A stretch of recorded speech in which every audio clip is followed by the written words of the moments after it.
He had once been nothing more than an ordinary gamer, the kind of person who could spend hours lost in another world, completely captivated by anything filled with swords, magic, monsters, and adventure. Every night, after returning to the same dull reality, he would lie awake, imagining himself stepping into a land of fantasy, a place where dragons crossed the skies, magic lit up the darkness, and endless adventure waited beyond every horizon. Driven by that impossible longing, he searched across every corner of the continent, chasing even the smallest rumor that might lead him to another world, but no matter how far he went, all he ever found was disappointment. Then, on one unforgettable night, when his wish had grown desperate enough to feel almost painful, something finally answered him. When he opened his eyes in an unfamiliar land, his heart slammed wildly in his chest. Not because he was terrified, but because he could barely contain the excitement rushing through him. He had been reborn, yet not as some shining chosen hero, nor as a noble knight wrapped in armor, but as a wild barbarian with monstrous strength, a battle-hardened body, and power far beyond anything ordinary. Now, with that overwhelming body and endless curiosity, he wanders through the beautiful yet deadly fantasy world he had spent his entire life dreaming about. And from that moment on, his reckless, extraordinary journey through the fantasy world of his dreams finally begins. At the very heart of the world, where a blinding white desert stretches farther than the eye can see, there exists a monster spoken of in fear. There is a white python, so enormous and terrifying that it can swallow entire glaciers in a single bite, leaving only silence behind. There is a gray bear whose every step is said to shake the ground itself, making the frozen land tremble beneath its weight. There's even a foul, disgusting rat, a creature so vile that its presence alone is enough to defile the ocean. But according to an emperor who once entered that white desert and somehow returned alive, those monsters were not the true horror. The most dangerous things in that place were not the monsters themselves, but something far worse lurking among them. Right now, across the endless white desert, violent tremors kept bursting through the snow one after another, shaking the frozen wasteland like thunder beneath the ground. In the middle of a raging snowstorm, a barefoot young woman brought down a beast with shocking ease, standing firm against the freezing wind as if the cold meant nothing to her. Not far from where she stood, a deafening explosion suddenly erupted, tearing through the storm and scattering snow into the air. There, a man's sturdy hand clamped tightly around the beast's claw, his grip so firm it looked as if he could crush it with raw strength alone. He threw back his head and released a fierce, ear-splitting roar, a wild cry that sounded almost like he was declaring his own power to the entire frozen desert. And just then, through the swirling snow and broken battlefield, someone began walking slowly toward them.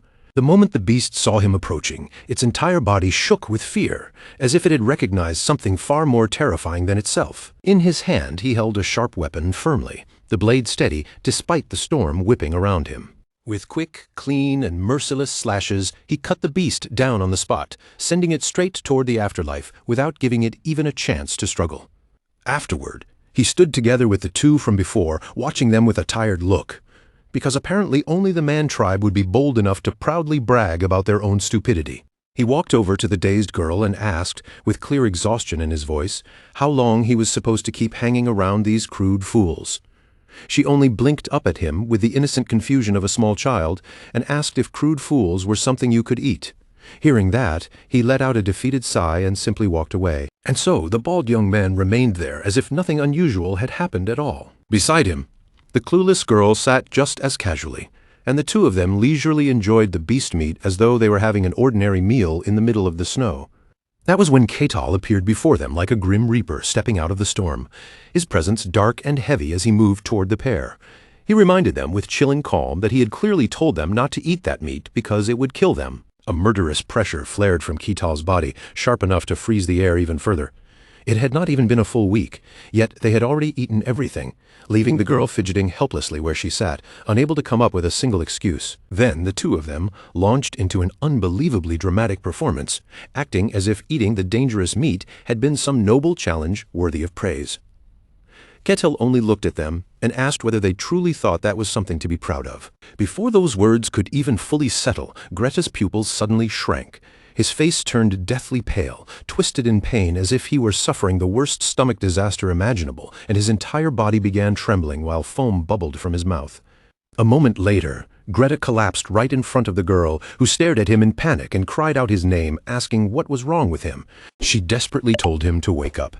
But Ketal merely breathed out a long sigh, looking as if this was exactly what he had expected. He had warned them, but these idiots had refused to listen. With that, Katal turned around and walked away without another word, leaving the girl behind to slap Greta's face over and over, frantically begging him to wake up and get back on his feet. Kitol kept his back turned to them, standing alone in the middle of the snowstorm, and in a low voice he quietly admitted that this was not the life he had wanted. In a world filled with magic and wonder, a land where sorcery and fantasy should have been waiting, he had once abandoned his ordinary job and set out in search of something impossible. He climbed the highest mountain on earth, chasing the dream that reality might somehow open a door for him.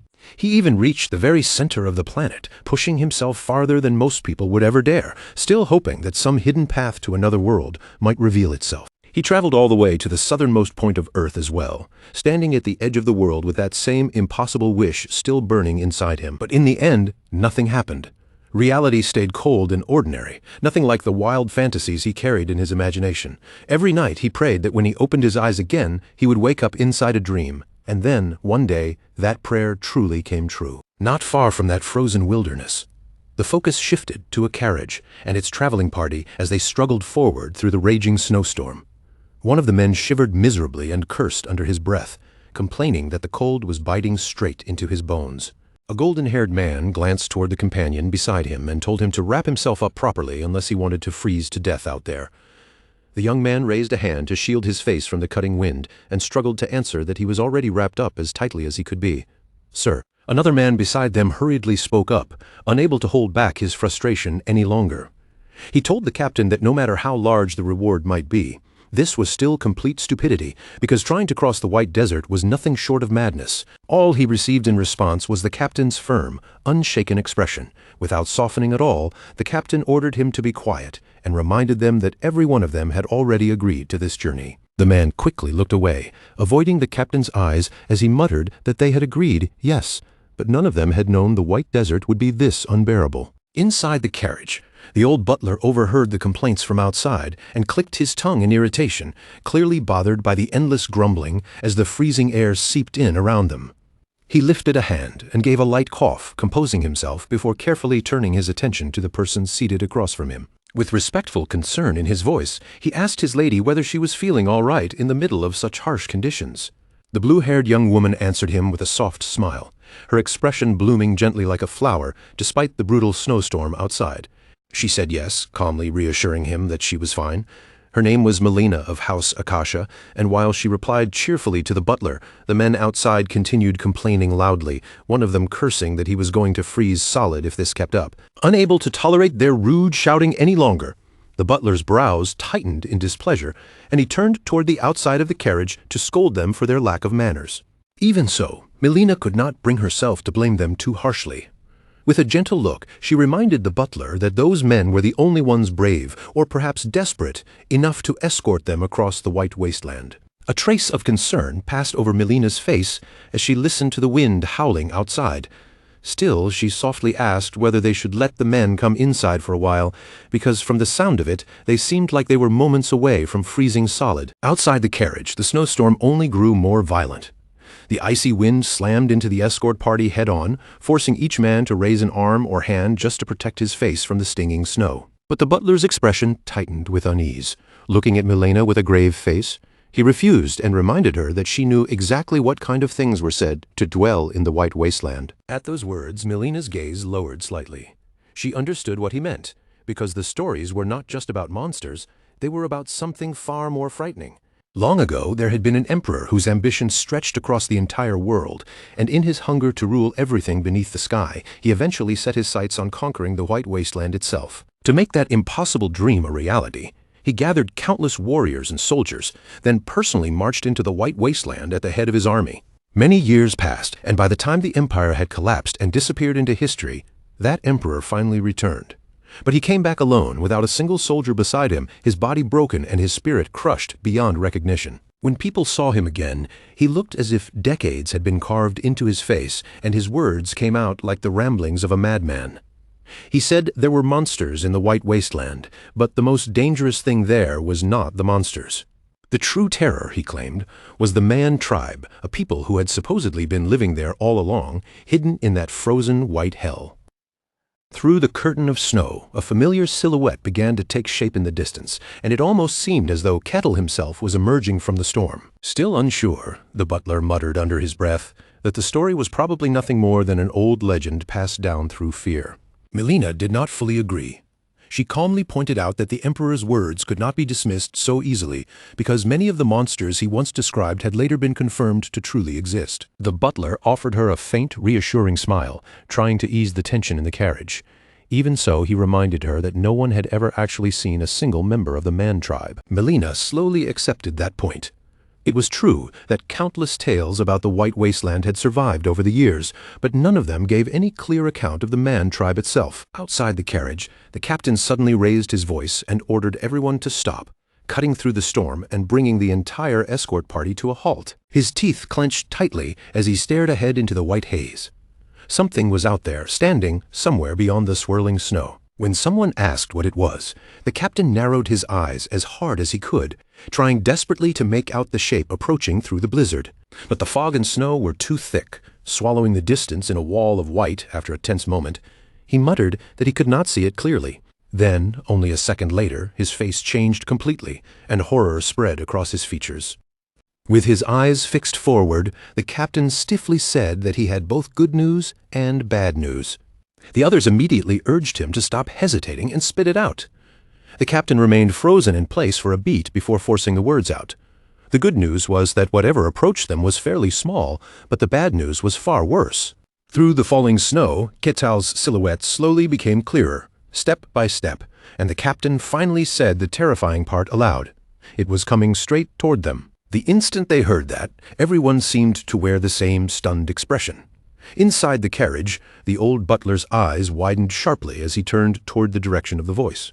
At that moment, the captain's whole body went on alert. His hand dropped to the sword at his side, fingers closing around the hilt as if his life depended on drawing it quickly. Fear and vigilance twisted together on his face, and no matter how hard he tried to steady himself, that tense expression refused to disappear. As the figure pushed through the snow, its shape finally became unmistakable. It was a person, with white-gray hair, a body marked by defined muscles and massive scars carved across him like proof of countless battles. Ketal walked toward the group with complete confidence, every step calm and steady, while a faint violet glimmer seemed to flash in his eyes. One member of the escort party raised his axe in alarm, and the moment he took in Ketal's appearance, he recognized him as a warrior of the man tribe. Ketal's gaze remained as sharp as a drawn blade, slowly moving across every person gathered there as if he were measuring them one by one. Then he spoke first, saying that he had gone out for a walk because he had grown tired of looking at the other man tribe people, only to stumble upon something unexpected. There, in the middle of all that snow, were outsiders crossing the White Wasteland, and to him that seemed like a stroke of luck. The corner of Ketal's mouth lifted into a sly, almost playful smile as he looked over the stunned group. Then his expression brightened with genuine excitement. He said he had never expected to meet anyone out here, and with surprising politeness greeted them as though this were an ordinary roadside encounter. After that, Ketal's eyes drifted past the escorts and landed on the carriage behind them. He asked if they were merchants, and the people before him quickly confirmed it, their answers coming fast and tense under his stare. Ketal then turned his attention toward the armed men and guessed that they were mercenaries hired to escort the merchants. The captain, seeing no point in lying, admitted honestly that he was right. Ketal suddenly stroked his chin in thought and told them he would suggest turning back, though from the look of things, he already had a feeling they had come this far for a reason. As Ketal spoke, the captain's expression flickered with fear, the tension in his face making it obvious that he was bracing himself for something terrible. Then Ketal seemed to notice something else, his attention sharpening as if he had sensed a presence beyond the men standing outside. His gaze shifted toward the carriage, and he asked whether someone was inside. Inside the carriage, Melina immediately flinched at his words, her body reacting before she could hide her surprise. The convoy captain trembled where he stood, unable to control his fear as he waited for Ketal's next words. But instead of threatening them, Ketal suddenly smiled brightly and said something none of them had expected at all. He wanted them to hire him too. Everyone froze in disbelief at once, their bodies going tense as the same shocked questions slipped through the air. What? Ketal, still brimming with confidence, planted his hands on his hips and asked if he had not been clear enough. He was offering to help them cross the White Wasteland. Hearing that, the captain's mind began racing. A legendary man-tribe warrior was asking to join their escort, but could that truly be all he wanted? After weighing the danger in silence, he cautiously asked whether Ketal meant he was not their enemy. Ketal crossed his arms with a cold, matter-of-fact expression and answered that if he had been hostile, every one of them would already be dead. The moment those words left his mouth, everyone's eyes went strangely blank, as if they had all reached some terrifying form of enlightenment at the exact same time. Then the stylish young man slowly turned his head toward the captain, and the captain, still wearing that stiff expression, gradually raised one hand. The stylish young man stared toward the captain and asked in a low, tense voice if he had heard what Ketal had just said. Inside the carriage, Milena remained completely silent. Her lips closed as she gave no immediate answer. Then, all at once, Milena turned her face toward the outside of the carriage, while the confused butler muttered under his breath, unable to understand what in the world was happening. The captain raised his voice again, reporting to her from outside that the man-tribe warrior claimed he wanted to be hired as a mercenary, then asked what she wished to do. Milena fell into thought once more, her expression growing serious as she weighed the situation. After a moment, she asked one simple question: what would happen if they chose to fight him? The captain glanced toward the terrifying pressure rolling off Ketal's body, then answered carefully, his voice stiff with unease, that personally he would not recommend trying it. When Milena heard that answer, she lowered her head, briefly losing her words as the weight of their situation settled heavily over her. Soon after, Milena looked out through the carriage window and made her decision. In a calm but firm voice, she told the captain she understood and ordered him to tell Ketal that they accepted. After receiving her command, the captain gave a reluctant nod, accepting the decision with no further argument. His foot shifted subtly forward in the snow, and with that small movement, Ketal's request to join the escort was officially approved. The answer was clear now. Milena had agreed to hire him. The moment Ketal heard that, a satisfied smile spread across his face, as if the result had gone exactly the way he wanted. Even though he seemed genuinely pleased, that smile still carried enough pressure to make anyone nearby feel their blood run cold. To him, it was good news. The two men standing close by immediately felt their legs weaken, their bodies reacting before their minds could catch up. Ketal then strode closer to the captain, closing the distance with calm confidence, and the captain could only stare at him in confusion and ask what he wanted. Ketal gave a small smirk and told him to relax, pointing out that the captain was only the hired help. If this arrangement was going to happen, then he needed to meet the person truly in charge. The captain's eyes immediately sharpened with warning, and he began to threaten Ketal, making it clear that if he tried anything suspicious. But before the captain could even finish, Ketal cut him off and calmly completed the thought for him, saying that he would regret it. With that chilling exchange settled, the captain had no choice but to let Ketal walk toward the carriage. Watching this unfold, the stylish young man stared blankly at the captain and asked if it was really all right to let Ketal meet their client. The captain simply answered that the client had already agreed. The man beside him looked just as uneasy, his guard still up as he pointed out that they were mercenaries. So shouldn't they at least try to stop Ketal somehow? The captain shot back in disbelief, asking if he seriously expected them to stop him. Ketal's killing intent still filled his vision like a wall, and the captain snapped at him not to say something so stupid. Inside the carriage, the butler was nearly panicking as he turned toward Milena and asked what she thought she was doing. Milena, however, kept her composure and quietly told him to calm down. Then, without warning, a voice sounded from just outside the carriage, asking politely if he may come in, and the sudden closeness of it made Milena flinch. The butler reacted even worse than she did, jolting so hard from the shock that his glasses slipped from his face and fell completely. After a brief pause, Milena gathered herself and answered hesitantly, giving Ketal permission to come inside. When Ketal heard her answer, the corners of his mouth curled upward into a smile that looked far too much like a predator about to enjoy its meal. The butler awkwardly shrank back in his seat, while Ketal entered with the overwhelming air of someone casually expanding his own territory. Ketal closed his eyes for a moment, his expression calm and almost indifferent, then advised both of them to remain composed. He told them that he had no intention of harming either of them. But with his enormous frame now seated inside the carriage, the butler was nearly flattened beside him, his face turning pale as he inwardly screamed for the monster not to come any closer. Sitting across from him, Milena looked up in a slight daze, clearly overwhelmed by the sheer presence before her. A legendary warrior of the man tribe was sitting right in front of her. Milena was the first to speak, her voice carrying a shy hint of nervousness as she said it was an honor to meet him. Ketal answered with surprising politeness, saying that he was also pleased to meet her. Then Ketal turned his gaze toward the snowy scenery outside the carriage window, and casually remarked that it was rather warm inside. Even in a carriage, maintaining this much warmth in the middle of an endless snowfield was no easy thing. Milena looked a little surprised by his observation, but she still explained gently that the warmth was thanks to magic. Ketal's expression brightened at once as he realized it was magic, and he began to speak with obvious curiosity about this world, though his scattered, half-finished words only left Milena completely puzzled. Ketal looked outside again and spoke more seriously.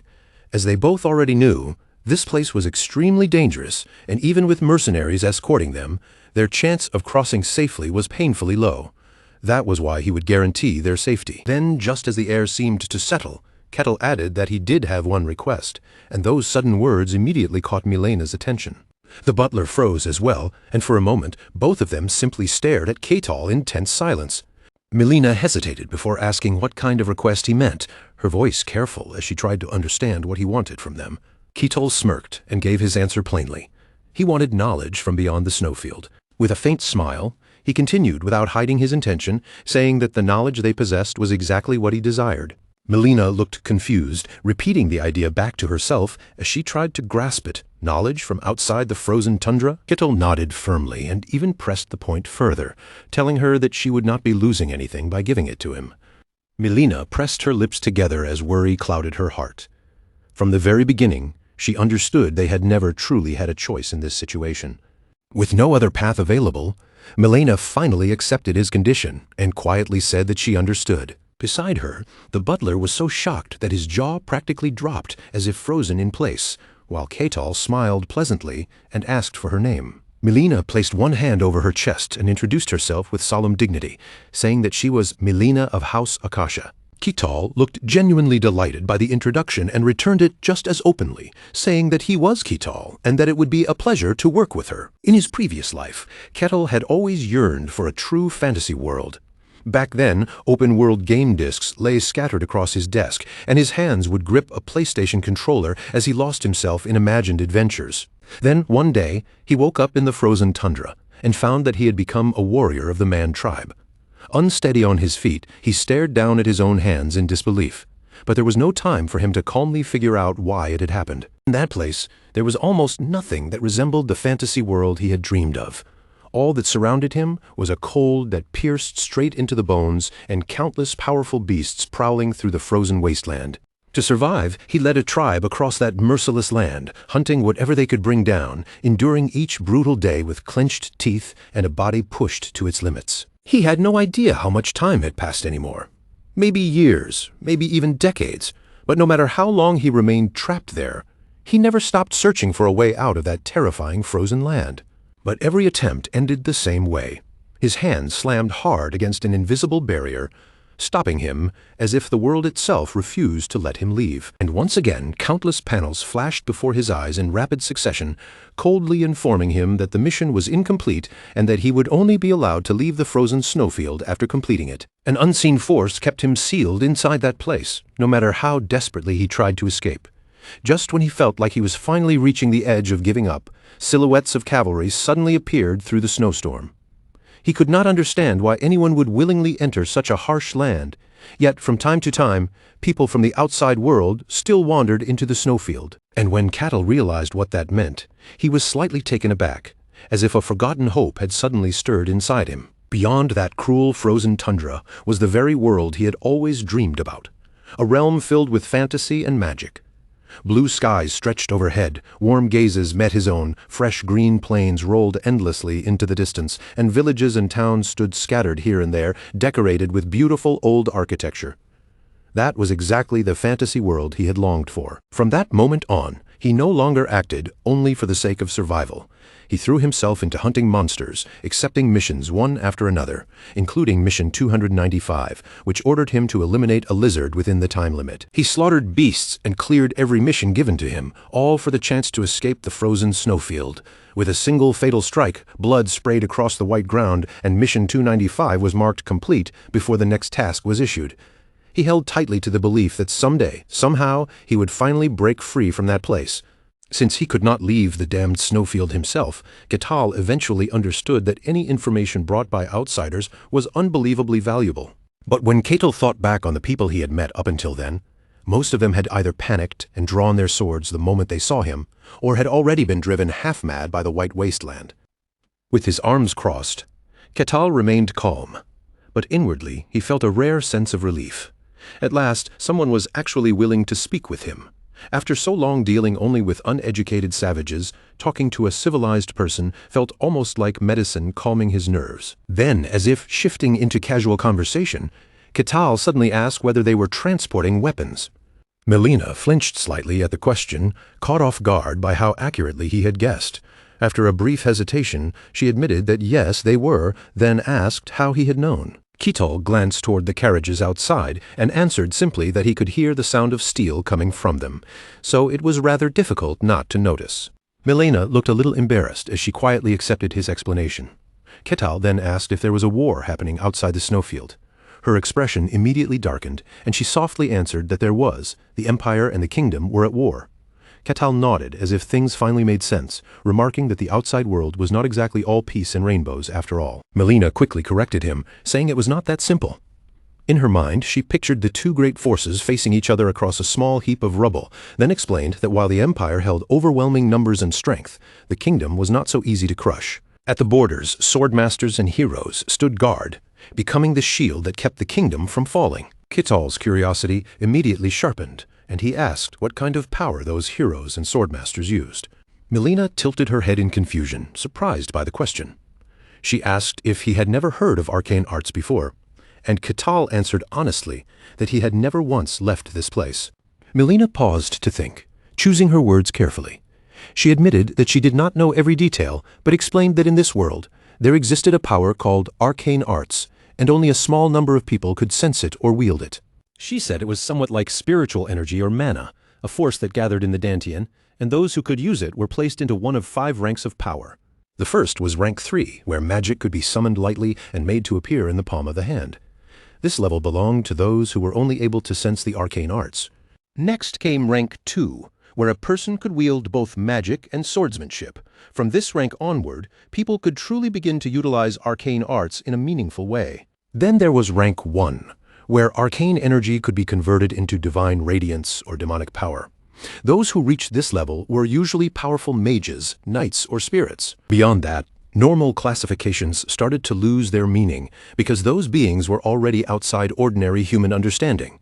If they had to be named, they would be called transcendent-level beings, existences capable of freely controlling arcane arts and shaking heaven and earth with their power. Swordmasters belonged to this realm. And finally, above even that, stood the hero-class monsters, beings who surpassed ordinary control of arcane arts and possessed influence over the entire world. Each hero was already considered a living legend. Melina reflected on it for a moment and added that the very fact their powers had been named and ranked was proof of how great their strength was. Even someone at rank 3 would be regarded as a master in a small region. Ketal listened with growing interest, then quietly said that he hoped to meet people like that someday. Melina froze, puzzled by the strange longing in his voice, and called his name in confusion. Ketal did not answer her. He simply kept his posture and stared toward the distant sky, thinking that he could no longer even remember how long he had been trapped there, surviving day after day in despair. All he had ever known was that the frozen snowfield stood between him and the fantasy world he could never reach.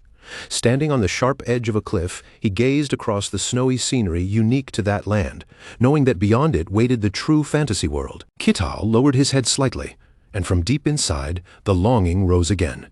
He truly wanted to leave that place. Then the corner of his mouth curved into a faint smile, and he corrected his own thought with a quiet refusal. His face hardened with resolve, and his heart became certain. Wanting was not enough. He had to get out. Time passed quickly as the carriage continued moving forward, snow gathering thickly across its roof. After a while, Melina suddenly looked at Ketal and asked if he really was a barbarian. Ketal answered calmly that she could say that. Judging from the look on her face, he guessed she had already heard stories about him. Melina admitted it honestly, telling him that he was considered a legend. The word made Ketal blink in surprise, as if he had not expected it at all. A legend about him? This time, Melina was the one who looked surprised, caught off guard by his complete lack of awareness. She asked, almost disbelievingly, whether he truly did not know. Then Melina began telling Kettle everything she knew about the stories passed down outside the Snowfield. After listening for a while, Kettle burst into amused laughter as he remembered something. So that was how it was. That old man had actually been an emperor? He had always thought the man was just a lunatic. Melina nearly lost her balance at his casual reaction.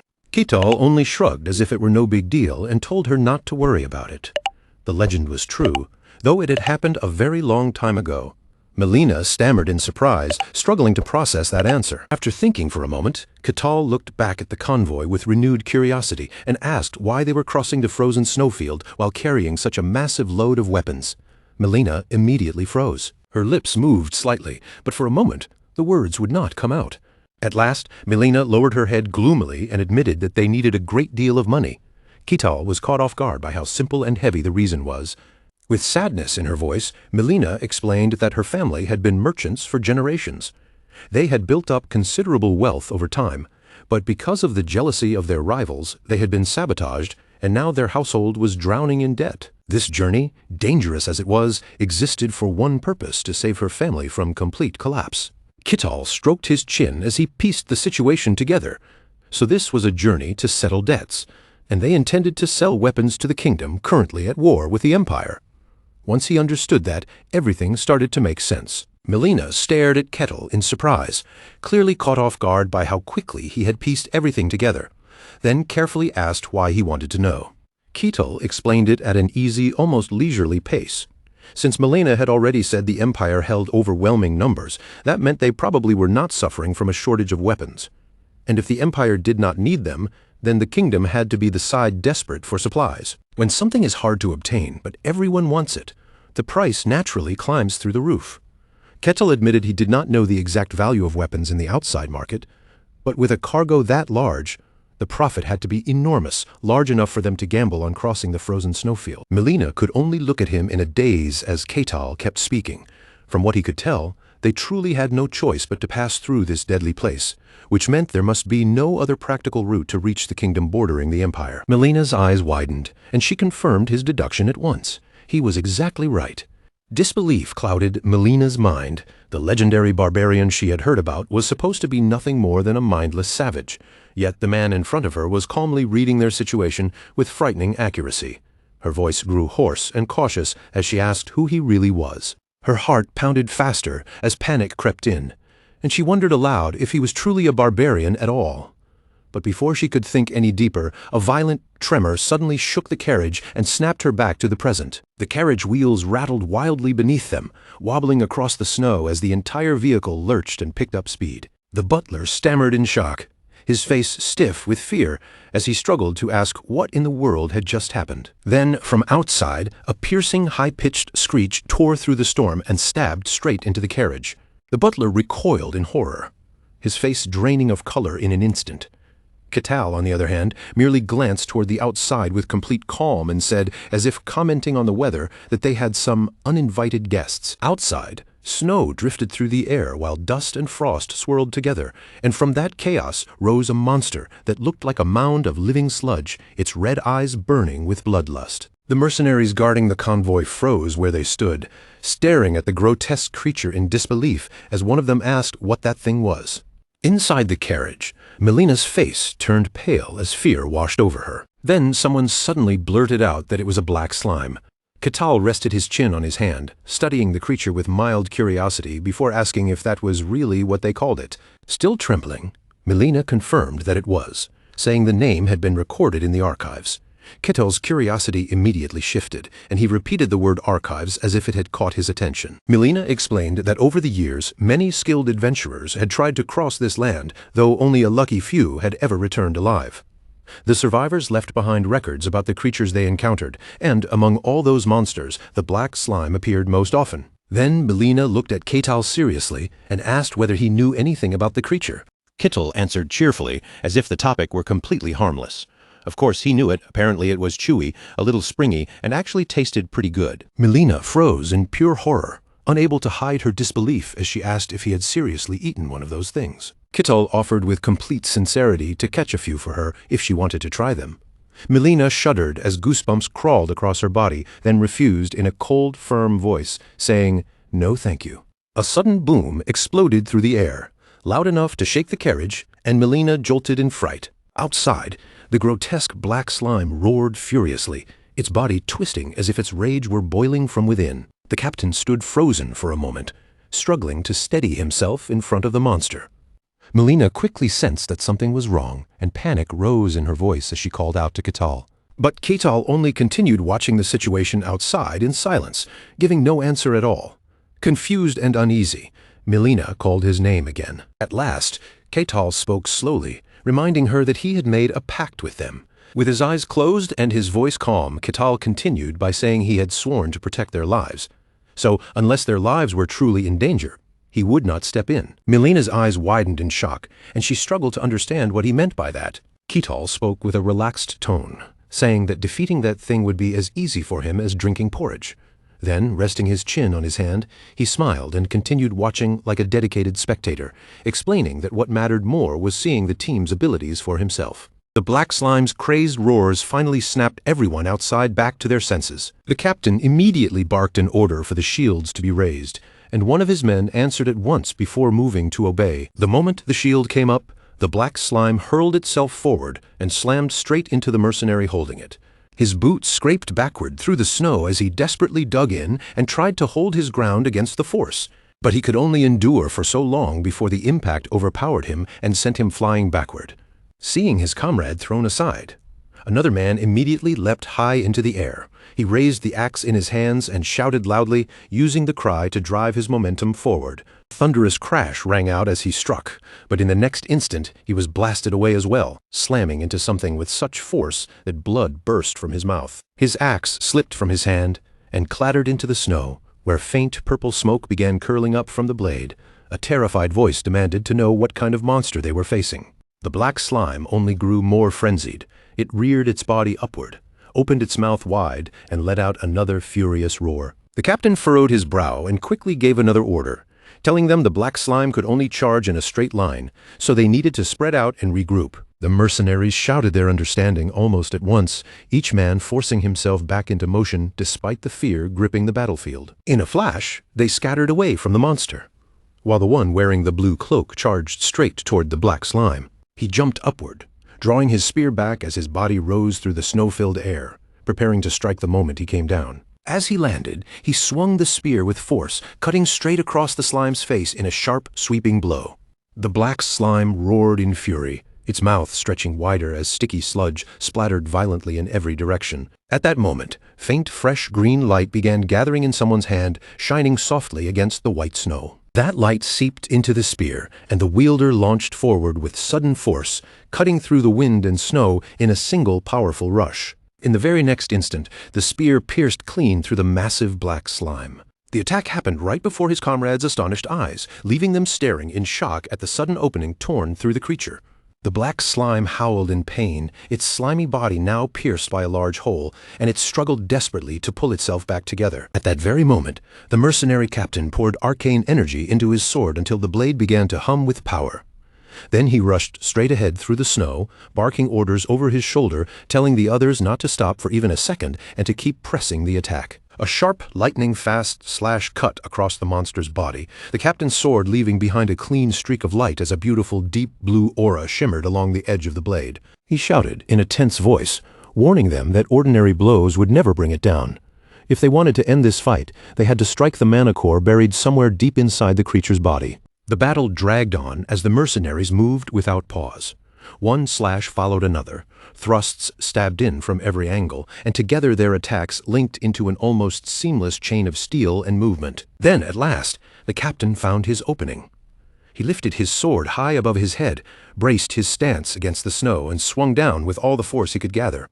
A burst of arcane power exploded from the blade on impact, crashing into the glistening red mana core and blasting a piece of it apart in a spray of shattered fragments. The slime let out a long, fading cry as its strength finally gave out. Its body rapidly lost shape and melted into the snow, leaving only the broken remains of the mana core scattered across the white ground. For a moment, everyone simply stood there, breathing hard, their shoulders rising and falling as the tension slowly drained from their bodies. Then the silence broke all at once. The mercenaries burst into cheers, voices full of relief and excitement, as they shouted that they had actually done it. Milena felt a wave of relief wash over her as she watched them celebrate. Their joy was genuine, and after risking their lives like that, they truly looked happy to have defeated the monster. Ketal only watched them quietly from where he stood, saying nothing as the excitement settled down, and just like that, the group gathered themselves and continued their journey across the frozen land for a while longer. But their path was soon interrupted again when a massive snow wolf appeared before them. The mercenaries immediately stiffened, realizing another monster had emerged from the snow. This time, they focused their attention on the beast's neck, aiming for the one place where a clean strike might bring it down quickly. Some of the mercenaries rushed in with slashing attacks, their blades carving through the cold air, while others drove their weapons forward in sharp, controlled stabs. Others held the line defensively, blocking the wolf's movements and covering every opening so the creature had nowhere easy to escape or counterattack. At last, through the combined effort of the entire group, the beast was brought down, hot blood sprayed out across the freezing snow as its life was finally cut short. With a heavy thud, the snow wolf collapsed onto the ground, and the mercenaries gathered around its body, still shaken from the fight. One of them stared down at it and muttered that this was a frozen Snowfield wolf, but honestly, it had not seemed all that impressive. Another even suggested that maybe the rumors had been exaggerated. The captain immediately turned back with a sharp glare, anger flashing across his face. In a stern voice, he warned them not to lower their guard, reminding them that they had not even made it halfway through the journey yet. But one man, clearly unhappy with the situation, glanced toward the front of the carriage and spoke his doubts out loud. He questioned whether that barbarian was really as powerful as the stories claimed, saying that Ketal sounded more like some legendary figure than a real person. The others shifted their eyes toward Ketal as well, whispering among themselves with growing suspicion. They said he was supposed to be the apex predator of the frozen snowfield, yet here he was traveling under their protection, and one of them suggested they should test his strength for themselves. The captain heard their murmuring, and his expression tightened into a frown. He clearly understood what they were thinking, but the hesitation on his face showed he was not sure how to handle it. After a moment, the group seemed to make up their minds and stepped forward together. Milena noticed the suspicious atmosphere around them right away. Ketal, meanwhile, remained silent, watching the situation unfold with calm eyes, as if he already understood where this was going. Standing in the cutting snowy wind, the man leading this little scheme finally spoke up. He addressed Milena politely, saying there was something he wanted to discuss with her. Milena tilted her head in confusion and asked what exactly he wanted to talk about. The man answered with a firm expression, saying that they had been risking their lives to complete this mission. As mercenaries, they had signed a contract with her, and fulfilling that contract was their duty. Facing them outside the carriage, Milena responded with honest gratitude. She told them she understood that, and that she truly appreciated them accepting her request. In her heart, she knew very well that an escort mission across the frozen snowfield had made almost everyone else back away the moment they heard the details. Without these mercenaries, she might never have been able to begin this journey at all. But then the man's tone changed. He said there was still one thing that bothered them, and Milena's expression shifted as she was caught off guard by the sudden turn. He looked at her seriously and asked whether that barbarian had actually fought even once since the journey began. Milena hesitated, unable to answer immediately, and only managed to let out a troubled response. Before she could properly explain, the man spoke in a solemn voice and declared that they wanted to see whether Ketal was truly worthy of receiving such special treatment. Hearing that, Milena grew even more uneasy. She avoided meeting their eyes for a moment, before quietly asking how they intended to test something like that. Her gaze drifted awkwardly toward the captain, as if hoping he might step in and stop the situation before it went any further. The captain looked troubled as well, but he had no good answer. With concern in his voice, he admitted that he had already tried to stop them, but they simply refused to listen. Ketal understood the situation at once. A faint smirk touched his face as he finally spoke up, saying that if they wanted to test his strength so badly, then he had no problem with it. He stepped down casually, as if the whole matter barely concerned him, then added that now was not the right time. The mercenaries stared at him in confusion, unable to understand what he meant. Ketal lifted his gaze toward the path ahead, his expression turning cold. He said there were already uninvited guests waiting in front of them, which only made the others more confused as they demanded to know what he was rambling about. Then, without warning, a low and chilling voice echoed from behind the mercenaries. The sound carried pure malice and crazed bloodlust, mocking the weak little mortals who had come from beyond the continent and saying it had been far too long since it last enjoyed a feast of souls. The entire group visibly froze where they stood. Fear struck through them all at once, and they quickly whipped their heads around toward the source of that terrifying voice. There, right before them, a massive python opened its mouth wide, exposing long, vicious fangs that gleamed in the cold air. It had sensed them long ago, and with a rasping voice, it demanded that the pitiful mortals hand over their lives. The white serpent laughed cruelly, telling them to struggle as much as they wanted, because that would only make its meal even more delicious. Melina screamed in terror, and immediately clamped both hands over her ears, as if trying to block out the serpent's dreadful voice.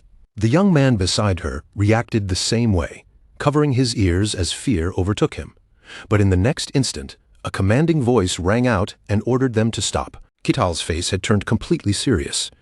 In a firm voice, he told the two of them that they were his clients and ordered them to fall back, while his attention fixed sharply on the white serpent. The moment those words were spoken, the white serpent appeared directly in front of him. It questioned why Kital was here, asking whether he had forgotten the rules of the frozen Snowfield that applied when someone left the territory of their own tribe. Kital cut the serpent off with visible irritation, telling it that the matter was none of its business. The white serpent only scoffed at his answer, calling the whole thing ridiculous. Then the battle exploded into violence once again.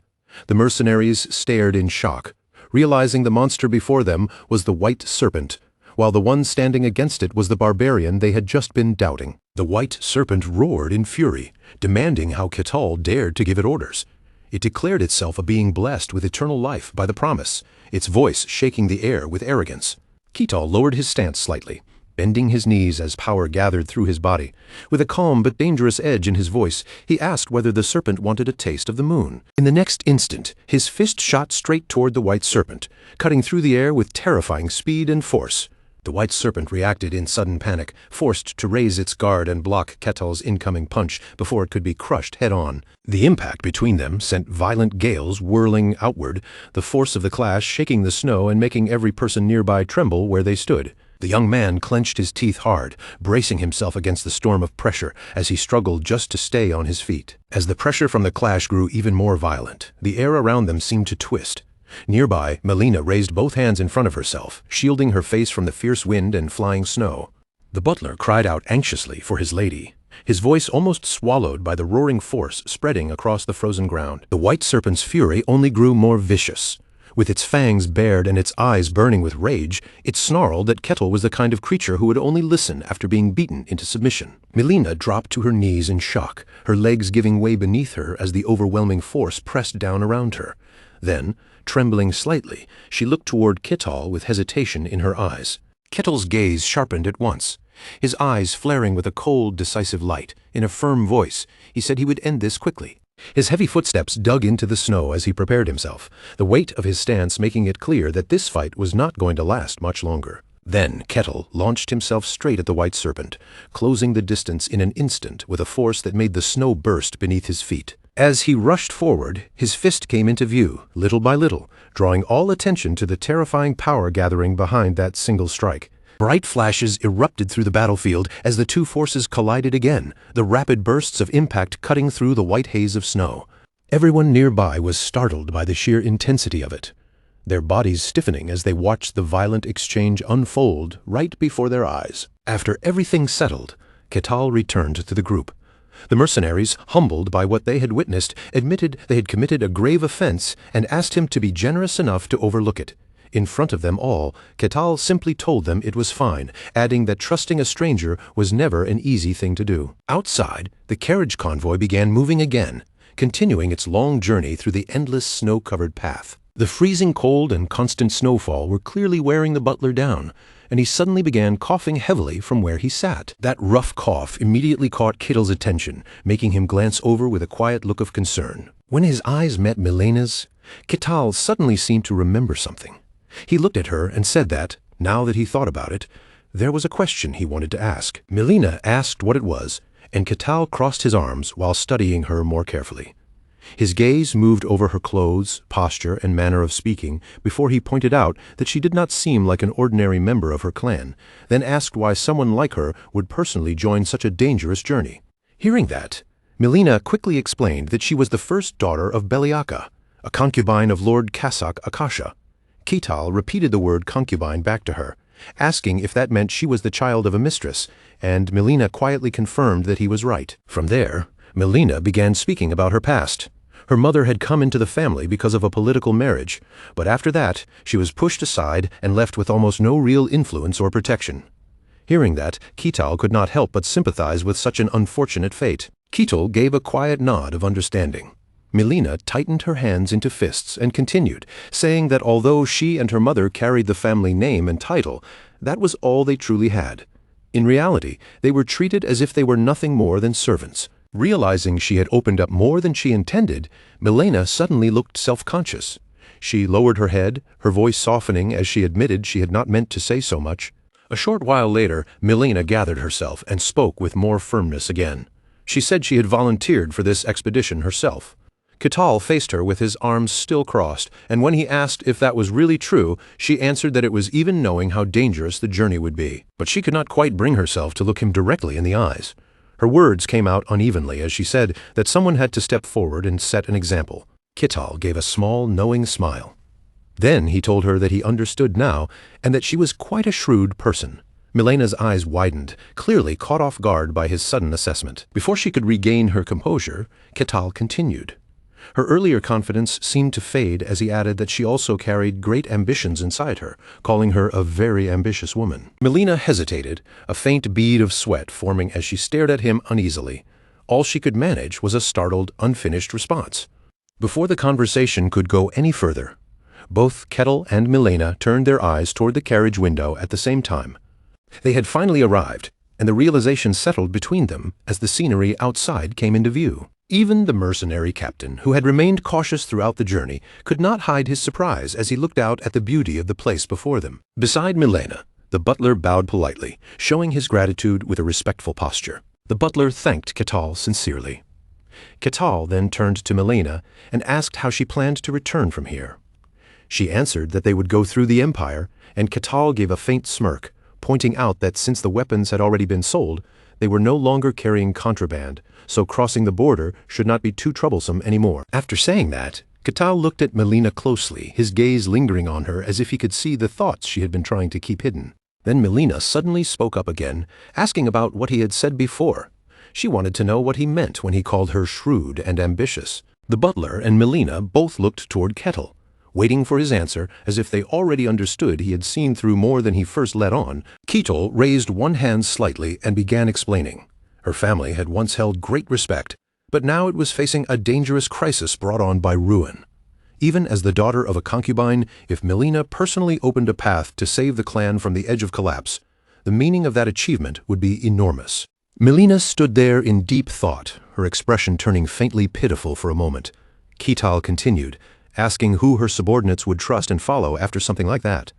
Then he looked at her directly and said her real goal was to seize actual power within the clan, wasn't it? Ketal lowered his voice, making the question sound even sharper, and softly asked whether he was wrong.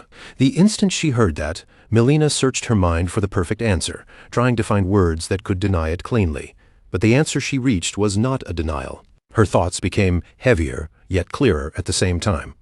Yes, for the child of a concubine, facing dangerous trials in order to inherit the family was only natural. Melina fixed her attention on Ketal, reassessing him in silence.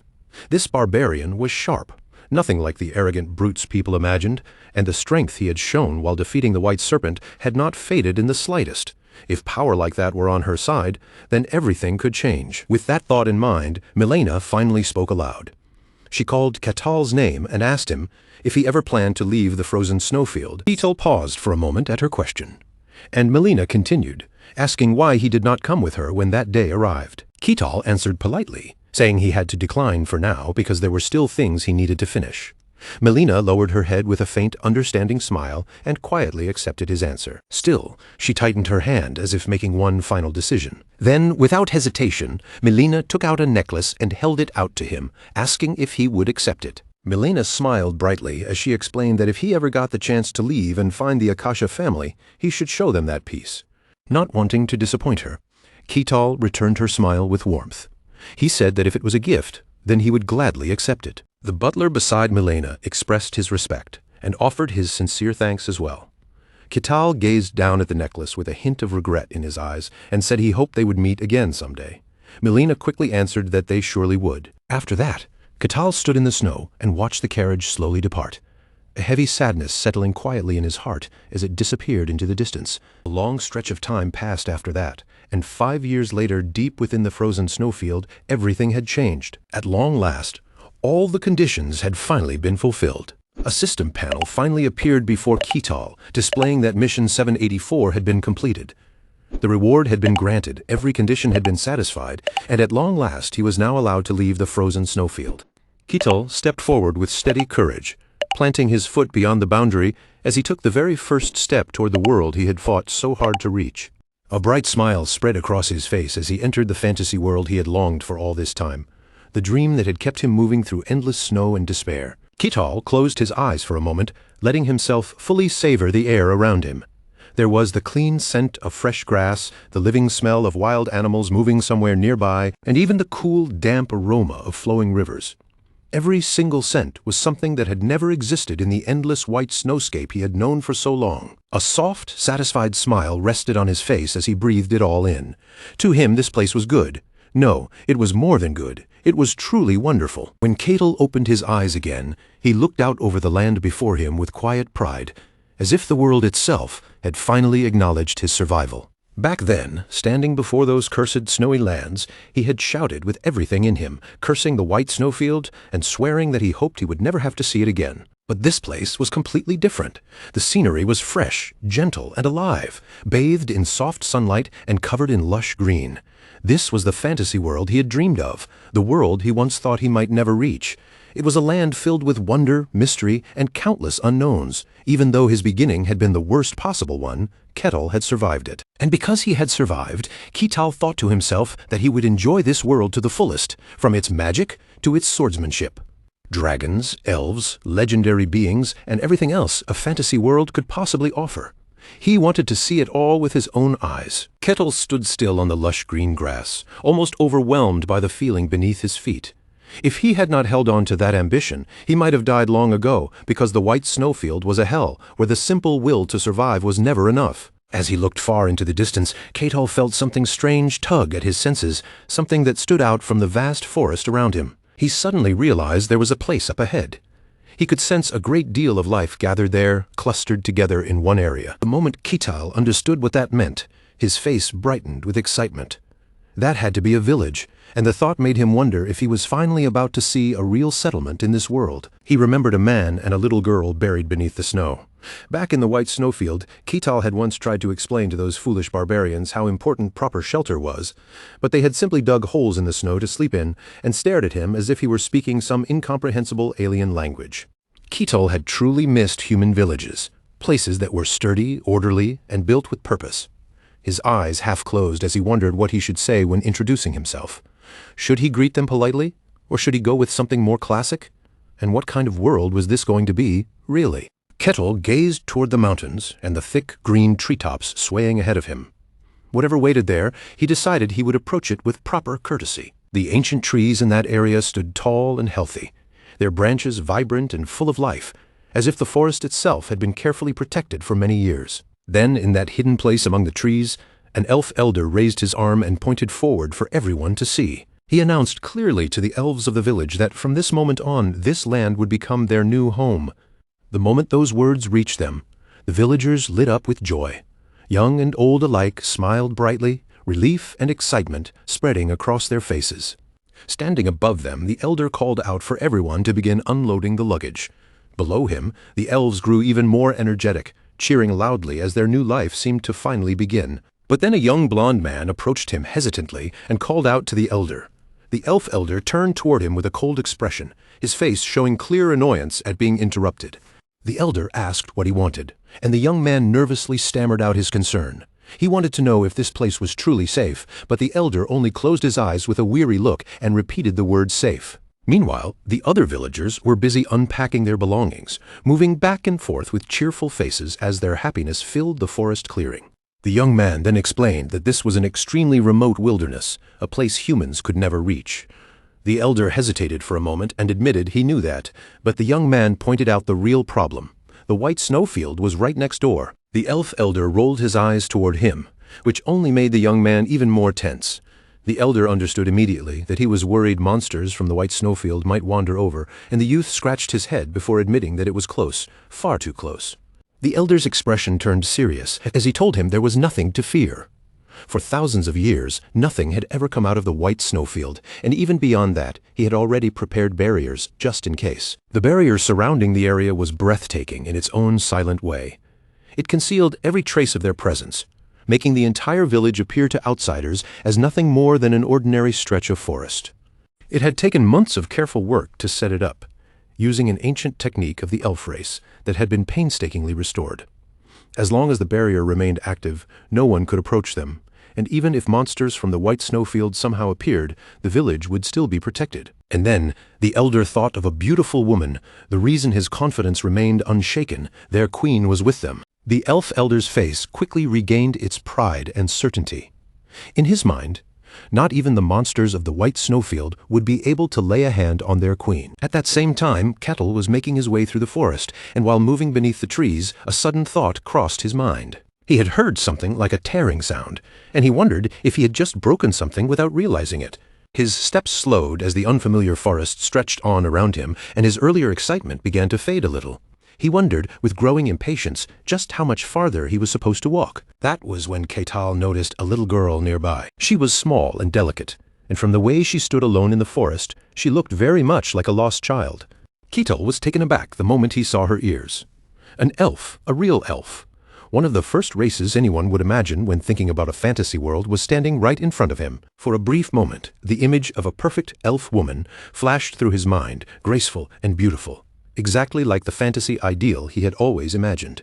Ketal smiled to himself in amusement, surprised that he had encountered an elf so soon after leaving the snowfield. Luck really did seem to be smiling on him, and he felt grateful all over again that he had survived everything up to this point. As for the little girl, she was completely terrified.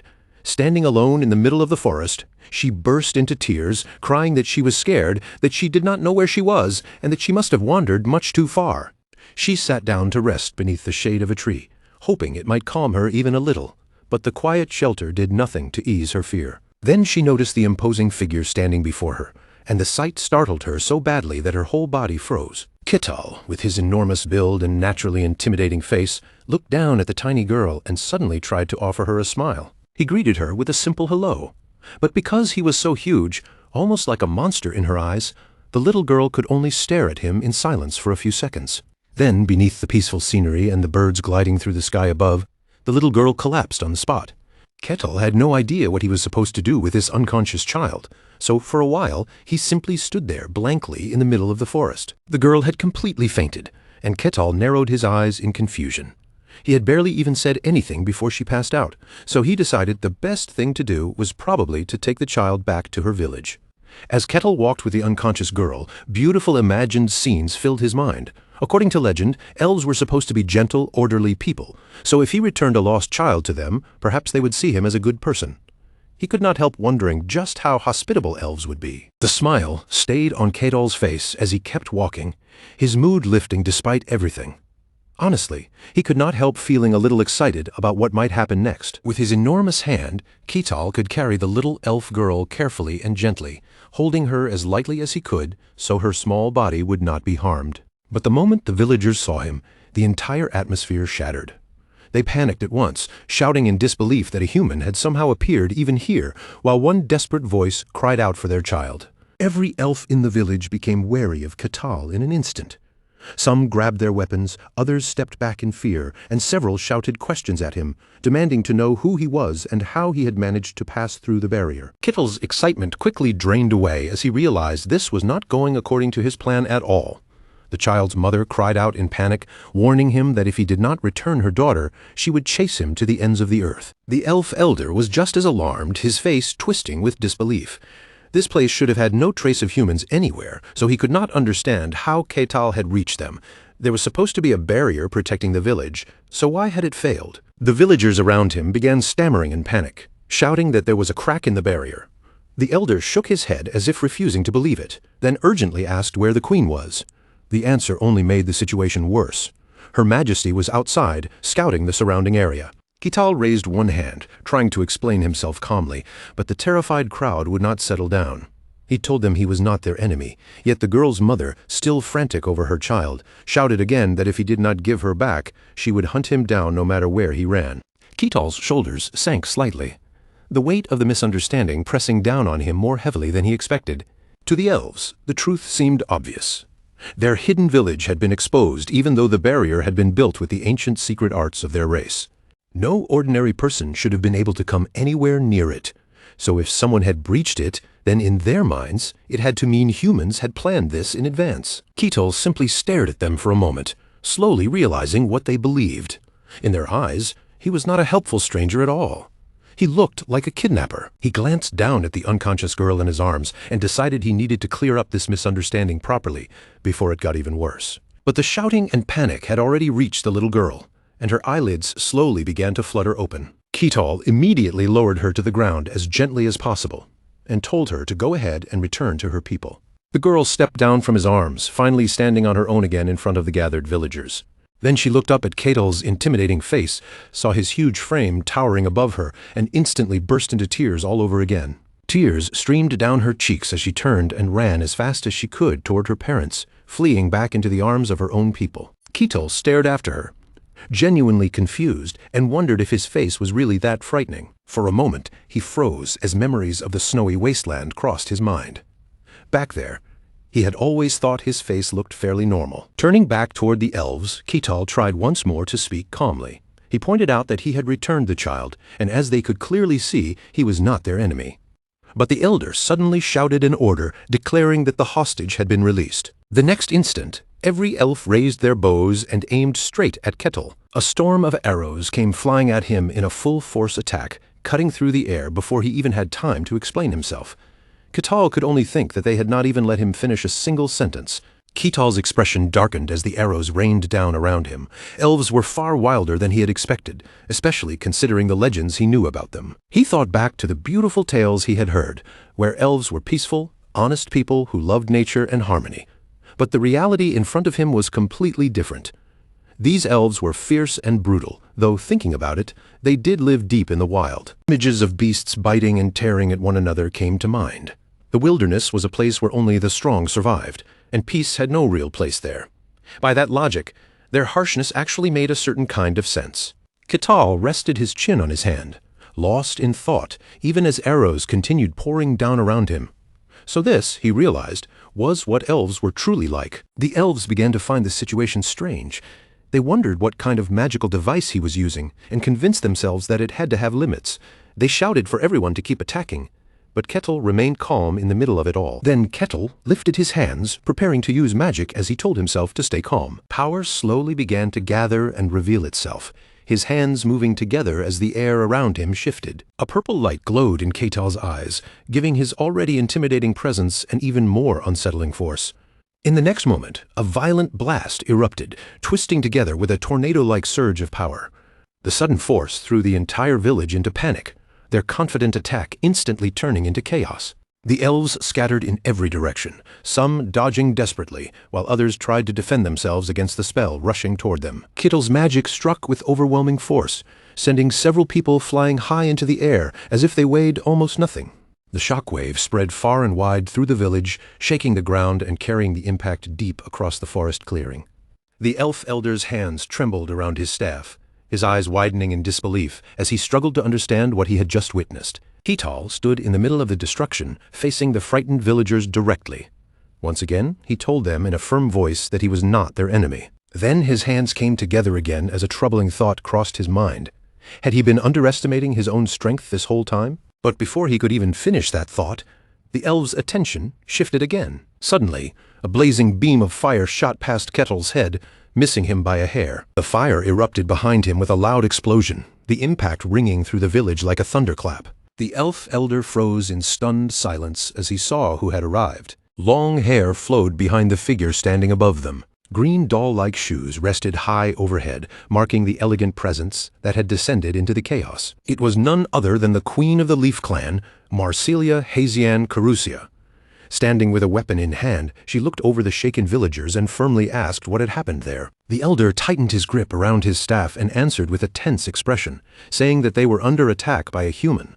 Marcelia lowered her gaze slightly, her expression turning calm and grave as she murmured that the time had finally come. Then she lifted her eyes again with composed certainty, realizing that even this hidden place was no longer safe. Through the smoke and dust left behind by the blast, Kital quickly raised his voice and called out for them to wait. Kital stood there without moving, surrounded by the aftermath of the attack, and tried once again to speak. All he wanted was for them to at least listen to what he had to say first. The simple fact that he could still speak after taking her attack left Marsilia visibly shocked. The elf elder was just as stunned, his eyes widening in disbelief. There was no way an ordinary human could have taken a direct hit from the queen and remained standing like that. From her position above him, Marsilia forced herself to stay composed. She looked down at Kital and asked if he was simply another powerful enemy who had come there to harm them, then demanded to know why. Her eyes narrowed with cold contempt as she muttered that humans truly were a disgraceful species.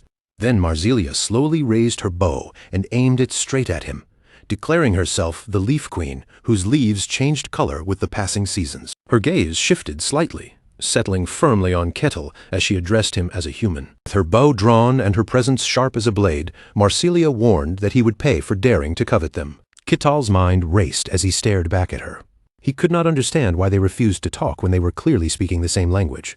Was she ignoring him on purpose, or was the hatred between humans and elves really so deep? In that brief instant, Ketal quickly ran through every option he had, weighing the situation in his head.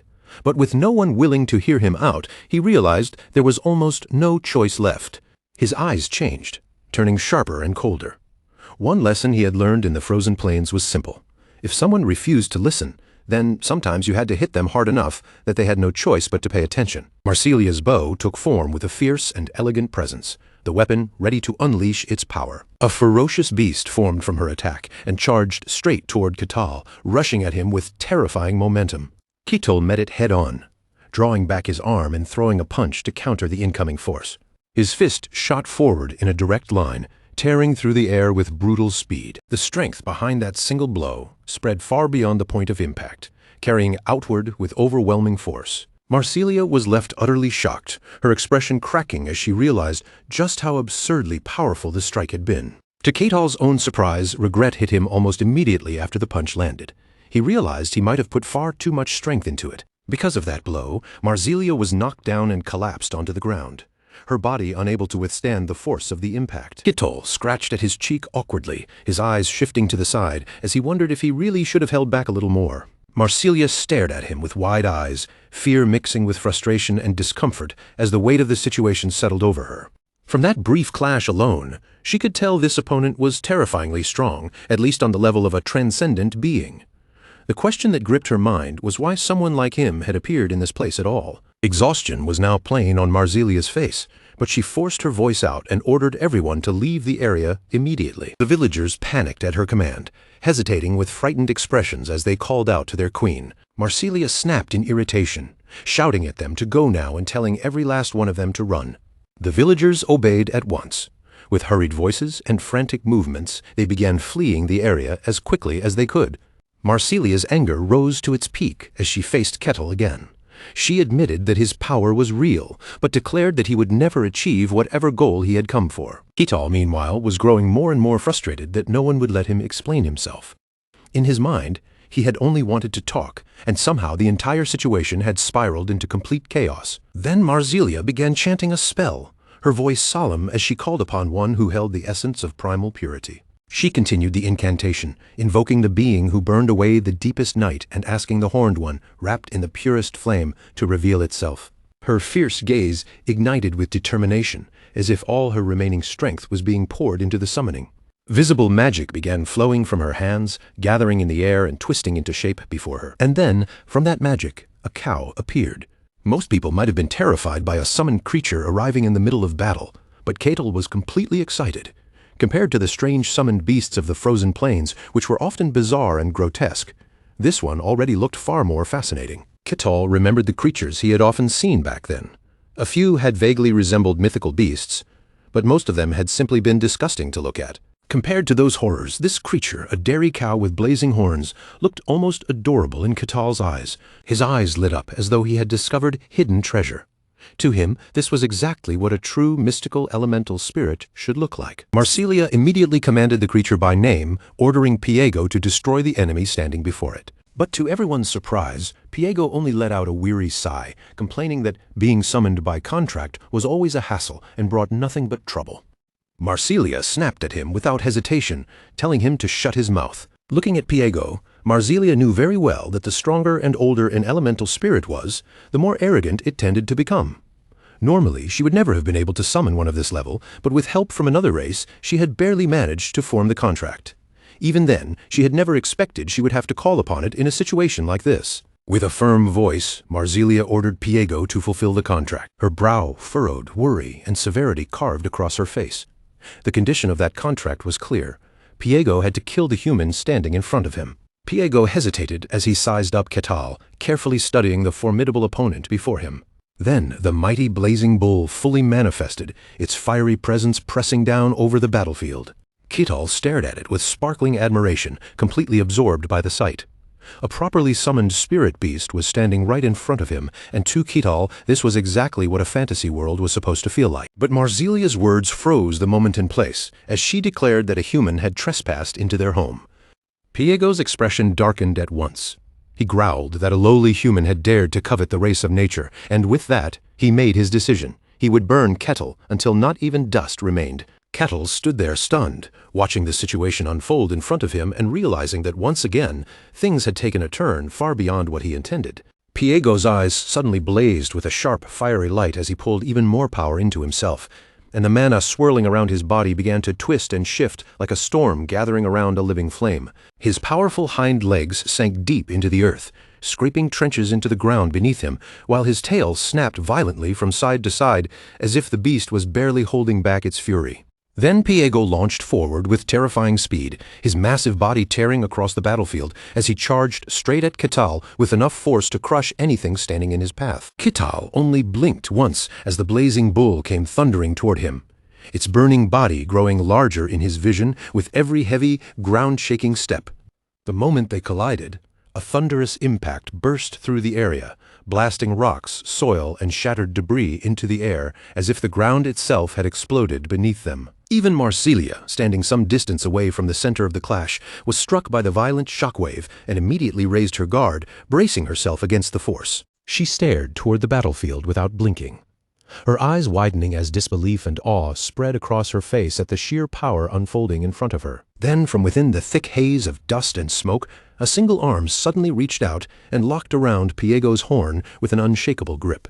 As the smoke slowly thinned and the battlefield came back into view, even Piego seemed unable to accept what was right before his eyes. Ketal stood there with a faint smirk on his face, looking almost pleased as if fighting a beast like this made the battle even more entertaining for him. He tightened his hand around Piego's horn, holding the raging spirit beast in place, then drew his other arm back and curled his hand into a fist. Smashing it to death with his bare hands did not seem to bother him in the slightest. Without hesitation, Ketal drove a heaven-splitting punch straight toward Piego's head, his fist cutting through the air with brutal, overwhelming force. The instant the blow landed, a violent burst of energy erupted outward, spreading into a massive shockwave that swallowed the area around them. The tremor tore through the forest like a furious earthquake, shaking trees, ripping through the ground, and making the entire landscape groan under the impact. The force of that blast was so monstrous that it did not stop at the forest. It spread far beyond, powerful enough to shake an entire continent. At the very center of the battlefield, one explosion after another roared out, each impact crashing over the last like endless thunder. Even Marsilia, who had already stepped back from the fight, could still feel the crushing pressure of the aftershocks battering against her body. Ketal kept swinging without pause, his fists falling again and again as he relentlessly pounded the enemy before him. Only after some time, when the deafening battle finally came to an end, did Marsilia's strength give out. She dropped to her knees, breathing out in shaken relief, unable to fully process what had just happened. What? She looked across the ruined battlefield, taking in the devastation around her, and then her gaze fixed on the man standing calmly at the center of it all. Impossible. Marsilia could not find a single word to say as that man began walking toward her, his figure cutting through the wreckage left behind by the battle. Fear overtook her, and she lowered her head before him, her voice trembling as she forced out a desperate plea. Please, The sound of her words made Ketal stop in place, and then her next request reached him clearly.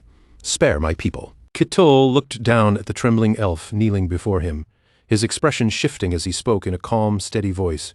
"I'm not your enemy, elf." Marsilia froze at those words, stunned enough that for a moment she could only stare at him in silence. Her doubtful eyes slowly lifted toward him, suspicion still lingering in her gaze as she whispered back, "What?" Ketal then explained everything from the beginning, and each word left Marsilia more shaken than before. After a long, tense debate between them, they finally arrived at one clear conclusion. Ketal truly had not come as an enemy, and the misunderstanding between them had been far greater than Marsilia had realized. Marsilia lowered her head with clear regret in her posture and offered him an apology. "Sorry, human, we were far too quick to judge you." Thinking back on his expression from earlier, she remembered how they had treated the very person who saved her tribe's child as if he were a kidnapper, and the weight of that mistake made her realize just how terribly rude they had been. Ketal folded his arms and gave a helpless little smile, not looking angry so much as disappointed. "It's fine, I understand. You said humans have been hunting you, didn't you? Still, it is a little sad that none of you even tried to hear me out." Even after hearing his explanation, Marsilia still could not completely let go of her doubts, and she studied him carefully. "You really aren't one of the people chasing us?" Ketal answered without hesitation, his tone calm and matter-of-fact. "This is my first time ever meeting an elf. There are no elves in the white snowfield." Marsilia's eyes widened at once, and the words seemed to strike her harder than anything else he had said. "What? The white snowfield?" Her reaction caught Ketal off guard as well, and he tilted his attention toward her. "That savage name for the snowfields is what outsiders gave me." Marsilia's suspicion did not vanish completely, and disbelief still colored her face. "That can't be right. We thought no human could survive in a place like that." Then a darker worry suddenly crossed her expression. If Ketal had managed to leave the white snowfield, then the terrifying question followed naturally, could other things from that place escape too? Ketal gave a small shrug, as if even he could not offer a perfect answer. "Who knows? But I doubt it. Not everyone can just stroll out of there the way I did." As he said that, his thoughts briefly drifted back to the giant serpent he had encountered in that brutal land. He also remembered that strange mission board. The white snowfield operated under its own strange rules, and even a beast as powerful as that serpent had been unable to break through them. For some reason, Ketal alone had been given a path out through something called a mission. Ketal's eyes turned thoughtful as he considered it more carefully. "I'm probably an extremely rare exception." Marsilia let out a relieved sigh, her shoulders loosening slightly. "Then that's good, Ketal," as if only just remembering something added another question. "Oh, by the way, is your spirit beast okay?" He scratched his cheek with a slightly awkward look, thinking back to what had happened earlier. "That fireball, I sliced it in half." Marsilia rose back to her feet and calmly reassured him. "Don't worry. Spirit beasts are creatures of nature. When they're defeated, they simply return to the spirit realm." "Spirit beasts, huh?" Then she looked at him with a serious expression, her tone becoming sincere. "I'm sorry for all the trouble I caused. If there is anything you want, and it is within my power to grant, I will do it." But Ketal's mind was still caught on what she had said earlier, and the words continued to echo in his thoughts. Spirit beasts.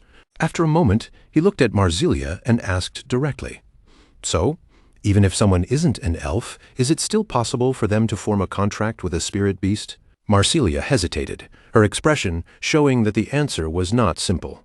"That would be nearly impossible, I think." She continued, weighing each word carefully. "Of course, if a human had an exceptionally deep bond with nature, then forming a contract with a spirit beast might not be completely impossible. But even then, the chances would still be painfully low." Marsilia fell silent after hearing his sharp response, unable to immediately answer as the weight of his words settled between them. After a brief silence, Marsilia offered him a possibility. If Ketal truly wanted to form a contract with a spirit beast, then the place he needed to seek out was Elfo Sagrado. At the mention of Elfo Sagrado, Marsilia's mind filled with the image of a lush, radiant land overflowing with life. It was the sacred ground where the gods of the elves were said to dwell, the holiest place her people protected above all else. In a place like that, Ketal might actually find a real chance. Ketal looked at her with bright curiosity, then cheerfully pointed at himself as if the idea sounded almost too simple. A human like him could really just walk into a place like that? Marsilia quickly made the situation clear. Under normal circumstances, no outsider would ever be allowed near it. But with her introduction, Ketal could be accepted, and she would give him a map as long as he kept its location completely to himself. As Marsilia thought about that sacred land, a small ball of fire flickered to life in her hand. The elven Holy Land, Elfo Sagrado, was not merely a destination, it was a place every elf scholar dreamed of seeing at least once. To the elves, allowing humans anywhere near that land was incredibly dangerous, especially when they thought of humans as savage warriors. Elfo Sagrado was more precious to them than life itself, and for that reason, the elves had never revealed its location to outsiders. Then a red crystal appeared in Marsilia's palm, glowing faintly against her fingers. Even knowing the risk, she looked at Ketal and chose to place her trust in him. Marsilia extended the crystal toward him and offered it without hesitation, telling Ketal to take it with him. Ketal accepted the crystal carefully, holding it as if he understood the weight behind the gesture, and thanked her with genuine sincerity. Marsilia's thoughts turned toward the guardian god of that sacred place. Even if Ketal managed to reach Elfo Sagrado, she warned him that their god would almost certainly test him. But as she looked at him, Marsilia gave him a small, knowing smile. For someone like Ketal, she doubted that kind of trial would become a serious problem, and she wished him good fortune on his journey.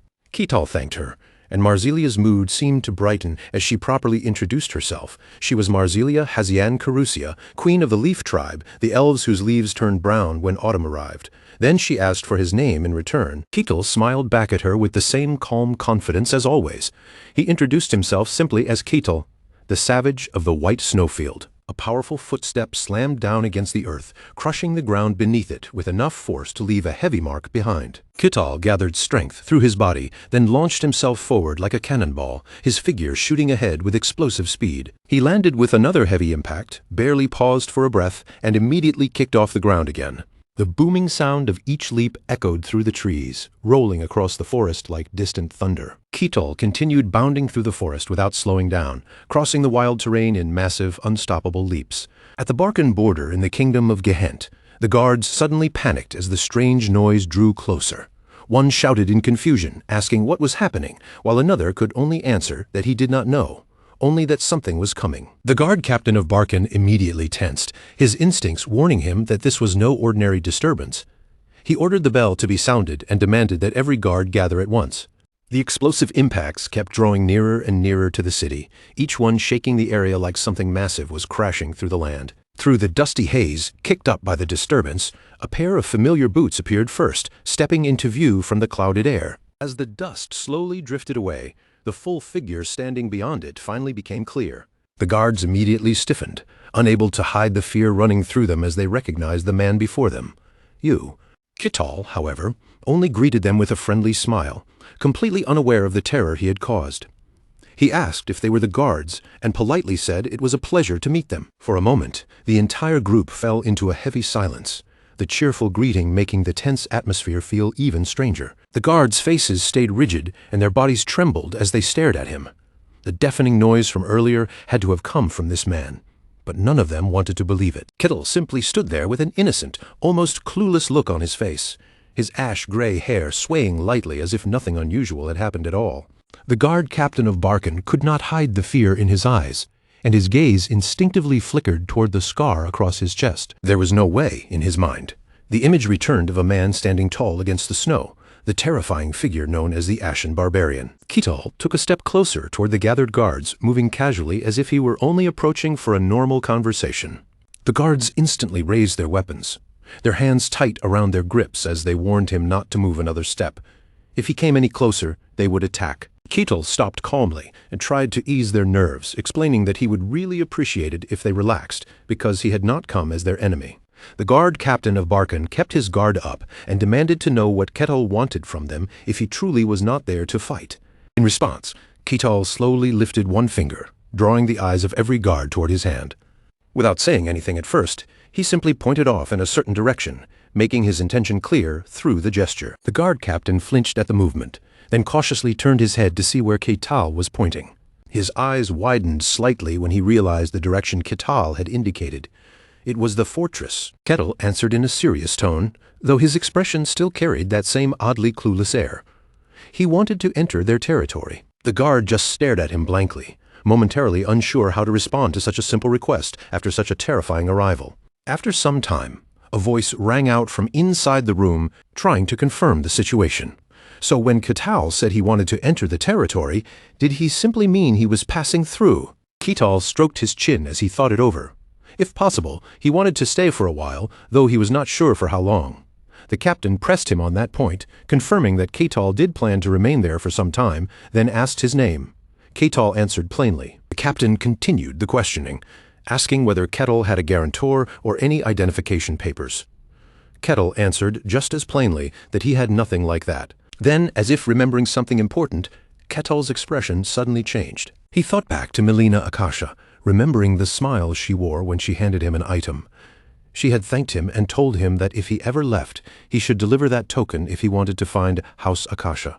Ketal reached into his pocket and gripped the token resting inside, feeling the small object in his hand. He then placed the item on the table in front of the captain and asked whether it could serve as proof of his identity. The guard captain of Barkan looked down at the object with visible surprise, his expression shifting as he asked what exactly it was.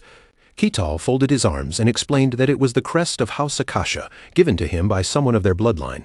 The captain inspected it closely, recognizing the name as the merchant house from the kingdom of Denian. Holding the token in his hand, the captain noted that House Akasha had visited the White Snowfield a few years earlier. Ketal looked genuinely surprised that the captain knew them, but the man did not hide the reason. Lately, that house had been rising quickly, and ever since its new head took over several years ago, their influence had expanded at a remarkable pace. Ketal looked at the token on the table and asked if it would be enough to serve as identification. The guard captain of Barkan seemed conflicted as he studied it, admitting that it did not appear to be fake, but it was still difficult to confirm properly, and more importantly, it belonged to another country, not the kingdom of Gehent. The captain placed the token back down on the table with a quiet tap. Even if they could not fully verify it, he admitted it still carried some value, so he would allow Ketal to enter the territory, provided Ketal accepted one condition. Ketal blinked at that, tilting his head slightly as the word caught his attention. A condition? The guard captain's expression turned serious as he looked straight at him.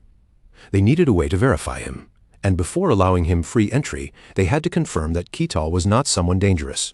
Ketal's voice carried a faint note of suspicion as he repeated the idea of forming a party. The captain explained that 3 other people were also requesting entry at the same time, and Ketal's condition was to join them and clear a dungeon located near the territory. Ketal rubbed his chin as he thought it over, then realized the demand was far simpler than he had expected. If forming a party and clearing a dungeon was all it took, then this was not nearly as troublesome as he had imagined. A cheerful grin spread across Ketal's face, and he accepted without hesitation. But before things were settled, the captain added that there was one more condition.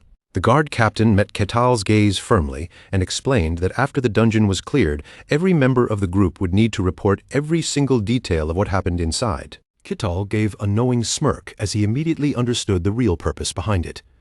The captain was not fully sure about the other 3 people either, so he was planning to make them observe one another and expose anyone suspicious.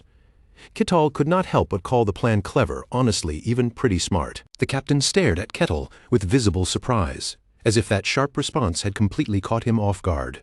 For a moment, he could only wonder aloud whether Ketal was truly a barbarian. Ketal nodded with perfect confidence, as if there were nothing strange about it at all. Indeed, he was a barbarian. A faint chill ran through the captain as he reconsidered the assumption he had always carried. He had thought barbarians were nothing more than thoughtless brutes, but Ketal was the first one who made him question that belief. The captain finally stood from his seat, deciding there was no point dragging the conversation out any longer. With the matter settled, he told Ketal it was time to go. Elsewhere, a mustached man let out a heavy sigh, clearly irritated by the situation.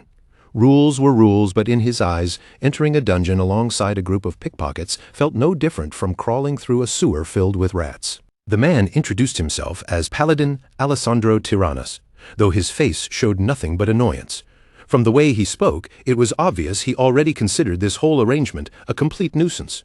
Kasan Hark, the thief, looked just as displeased and immediately snapped back at him. He asked what the old man's problem was, teasing him by suggesting he must have lost all his money to a thief before. Alessandro's temper flared at once, his face tightening with anger as he barked back at Kasan. To him, being insulted by some little brat was outrageous, especially when that brat dared to mock a paladin. Kasan only sneered harder, dismissing the title without respect. He questioned what kind of paladin wore armor like Alessandro's, and said that if Alessandro were truly a proper paladin, he would never have shown his face in a place like this. In Kassan's eyes, he was nothing more than a self-proclaimed wandering paladin. Those words struck Alessandro harder than expected, making the older man visibly flinch. Kassan pressed the point, calling him just another drifter like himself. Alessandro's hand tightened around the hilt of his sword as Kassan kept provoking him. When Kassan called him Tyrannus, Alessandro snapped, demanding to know where the thief had even heard his name. The older man's patience finally broke, and with an angry shout, Alessandro drew his sword on the spot. Kassan did not back down. Instead, he casually spun the dagger in his hand and challenged Alessandro right back, asking if that rusty scrap of a sword could really stop his strikes. A strange green liquid began to bead and drip from the edge of Kassan's dagger, making the weapon look far more dangerous than it first appeared. Alessandro's expression hardened, and he clenched his sword even tighter, preparing himself for the clash that seemed seconds away. Steel met steel with a sharp, ringing crash, and bright platinum sparks burst between their weapons. Before the fight could truly erupt, a calm voice cut through the tension, asking the two of them to stop right there. A priestess in the corner let out a tired sigh as she watched the two men nearly tear into each other. Hayes, priestess of Colossia, looked utterly drained by the scene, wondering if she really had to clear a dungeon with people like this, and whether doing so was even safe. Trying to make sense of the situation, Hayes reminded herself that the dungeon required at least 4 people to enter, which meant one more member still had yet to arrive. But the more she looked at the current group, the more uneasy she became, and worry slowly settled across her face. Then a sudden sound broke through the room, startling Hayes and drawing everyone's attention toward the entrance. The guard captain pushed the door open and announced that the final member had arrived. Kassan immediately perked up, hoping that this one would at least be a truly normal person, only for the captain to tell him to see for himself. The first thing to appear was a foot wrapped carefully in beast hide, stepping across the threshold with a heavy, deliberate presence. Then Ketal entered the room, and the air seemed to shift around him as his overwhelming presence filled the space at once. Everyone inside reacted immediately, their eyes widening as the sight of him struck them with shock. Ketal smiled at the group as if nothing felt unusual, and greeted them casually, realizing they were the ones who would be teaming up with him. Alessandro silently stared at Ketal's towering frame, thinking only that the man was enormous. Hayes, unable to hide her astonishment, wondered if someone like that could really be human. Even Kassan, who had been acting fearless moments earlier, felt a flicker of unease as Ketal's pressure filled the room, making him wonder what kind of presence this man carried. Ketal, completely unaware of the tension he had caused, cheerfully lifted a hand and waved to them with a bright greeting. The guard captain told the group to introduce themselves while he stepped away, then left them together for the moment. Ketal looked around at the 3 of them and decided to begin. In a straightforward tone, he introduced himself as Ketal, a barbarian. He then turned his gaze toward Kassan, prompting him next.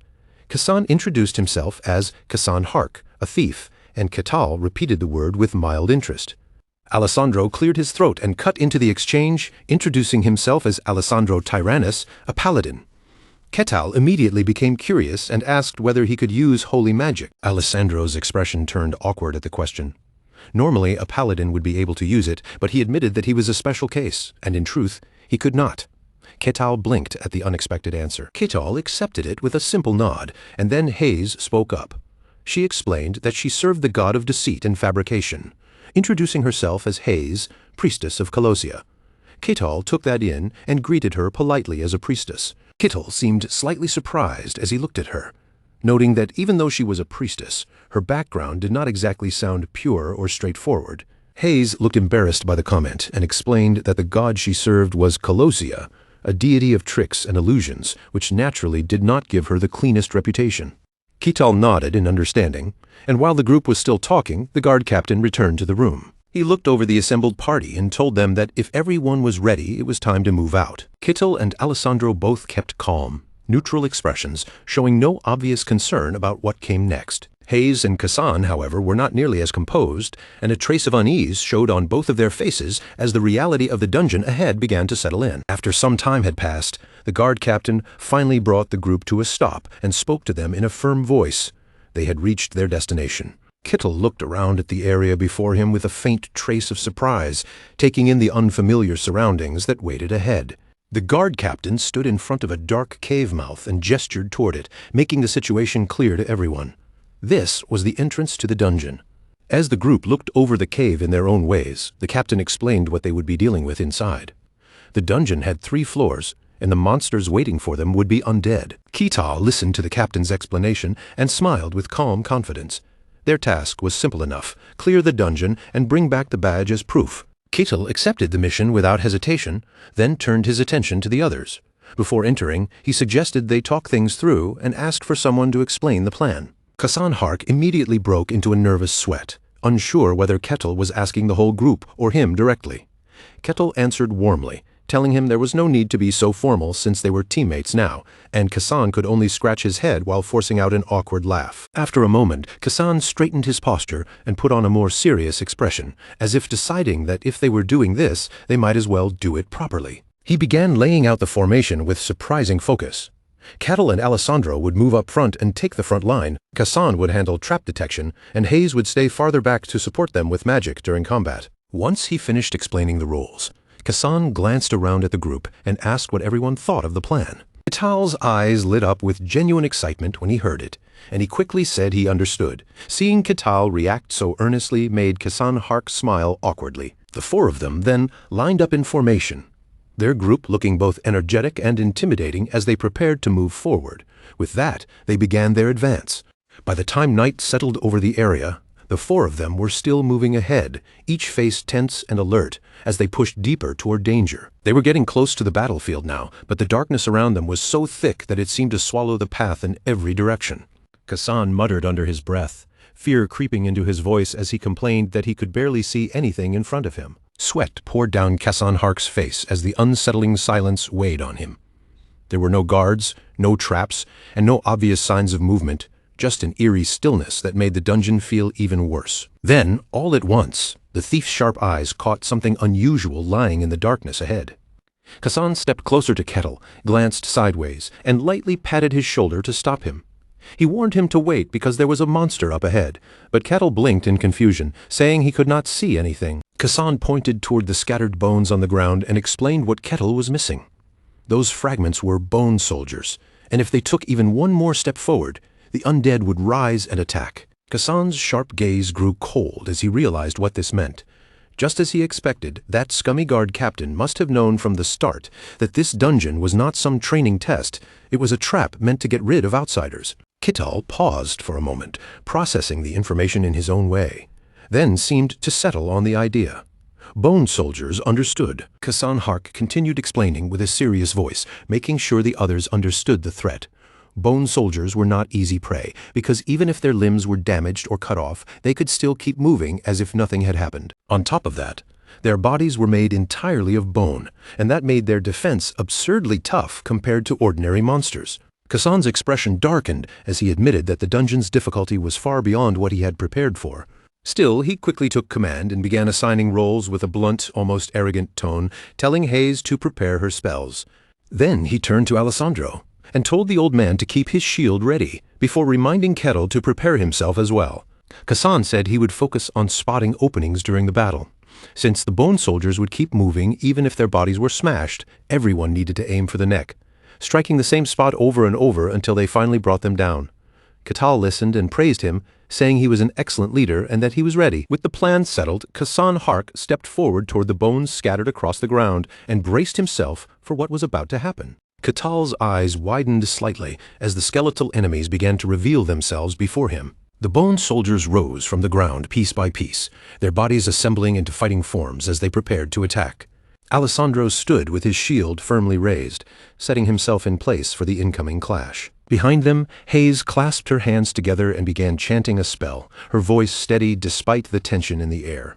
Kasan Hark was also in position, his attention locked completely on the enemies as the pressure of the battle tightened around them. And in the next instant, the fight finally began. Ketal swung his arm forward and drove out a punch so powerful that the bone soldier in front of him shattered in a single strike. The speed and ease with which Ketal destroyed it were so absurd that even Ketal himself seemed a little surprised by how quickly it happened. Everyone else around him was left completely stunned, their eyes fixed on the remains of the bone soldier as if they could not believe what they had just seen. Ketal beamed with satisfaction and turned toward Kasan, happily saying that he had been right. Once the head was smashed, the bone soldier stopped moving. Kasan forced an awkward smile, his face stiff with shock at Ketal's insane strength.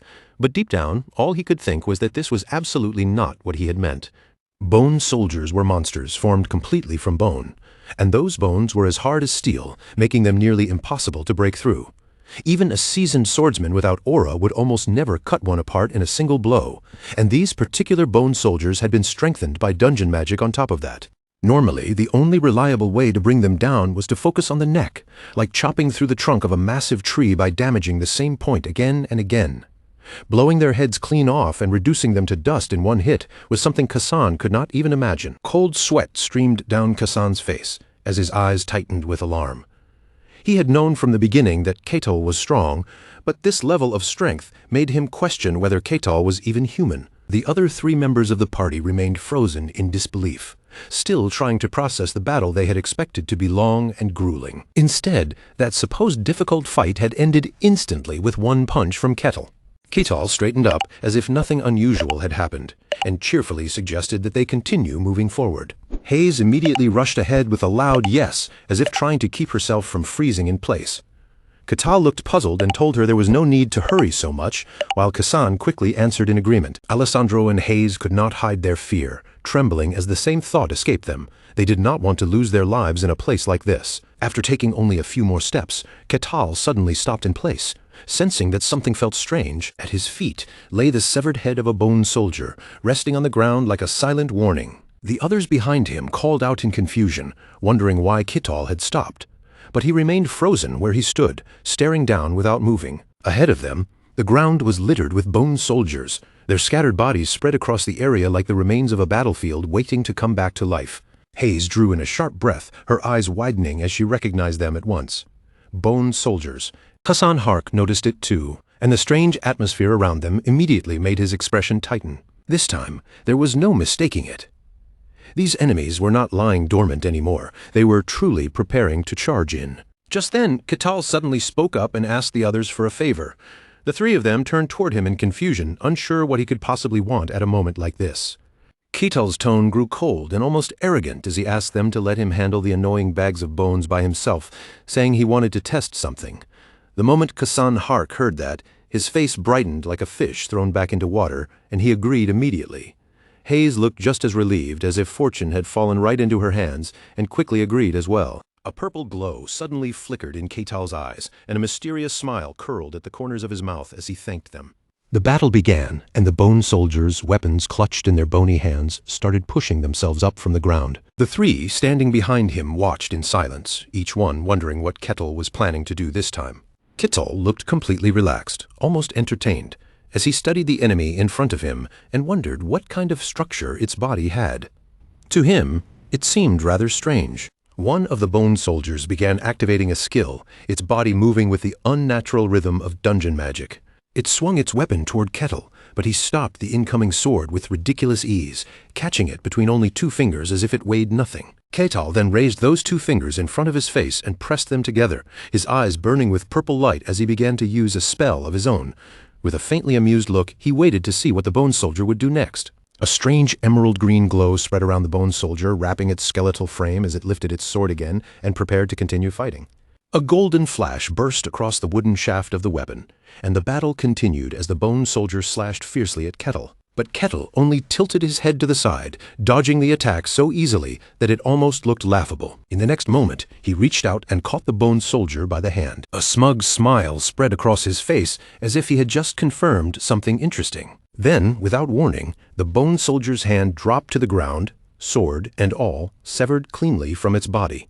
Ketal stared closely at the faint light still lingering around his own hand, studying the effect with sharp interest. The bone soldier, now missing one hand, seemed almost confused for a moment, as if even the undead creature could not process what had happened. Then its eye sockets flared with emerald light, the glow burning brighter as anger seemed to surge through its bones. Using another skill, it recalled the sword into its remaining hand and raised the weapon again, ready to continue the fight. Ketal chuckled at the sight, amused that the bone soldier could even switch hands when forced into a corner. Fueled by rage, the bone soldier charged at Ketal once more, rushing forward with its weapon raised.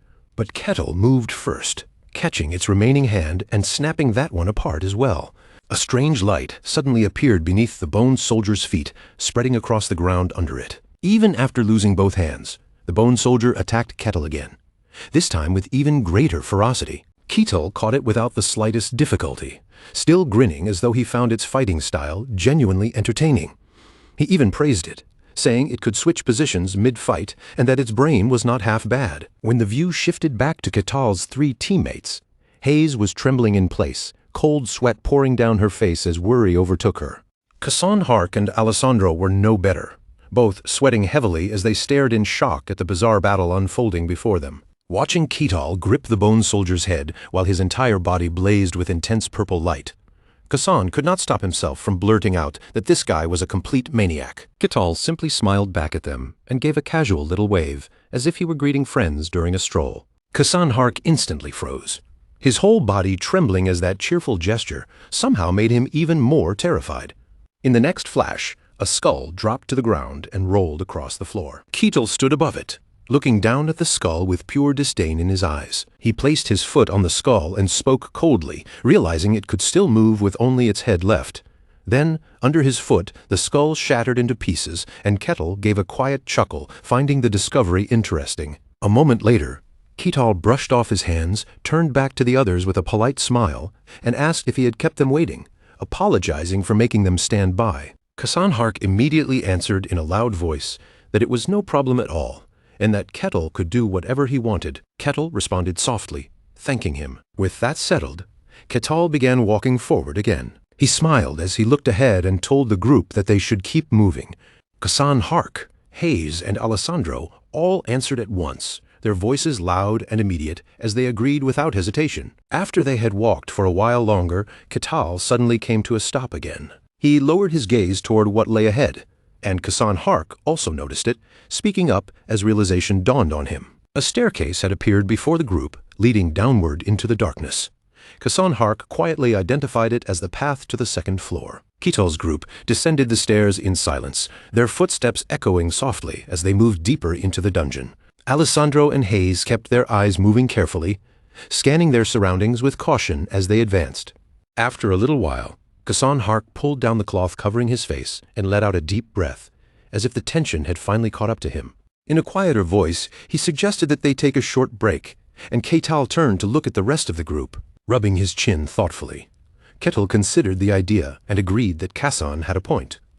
Resting for a little while sounded like the right choice. Kasan Hark dropped to his knees without the slightest hesitation, lowering himself until his head nearly touched the floor.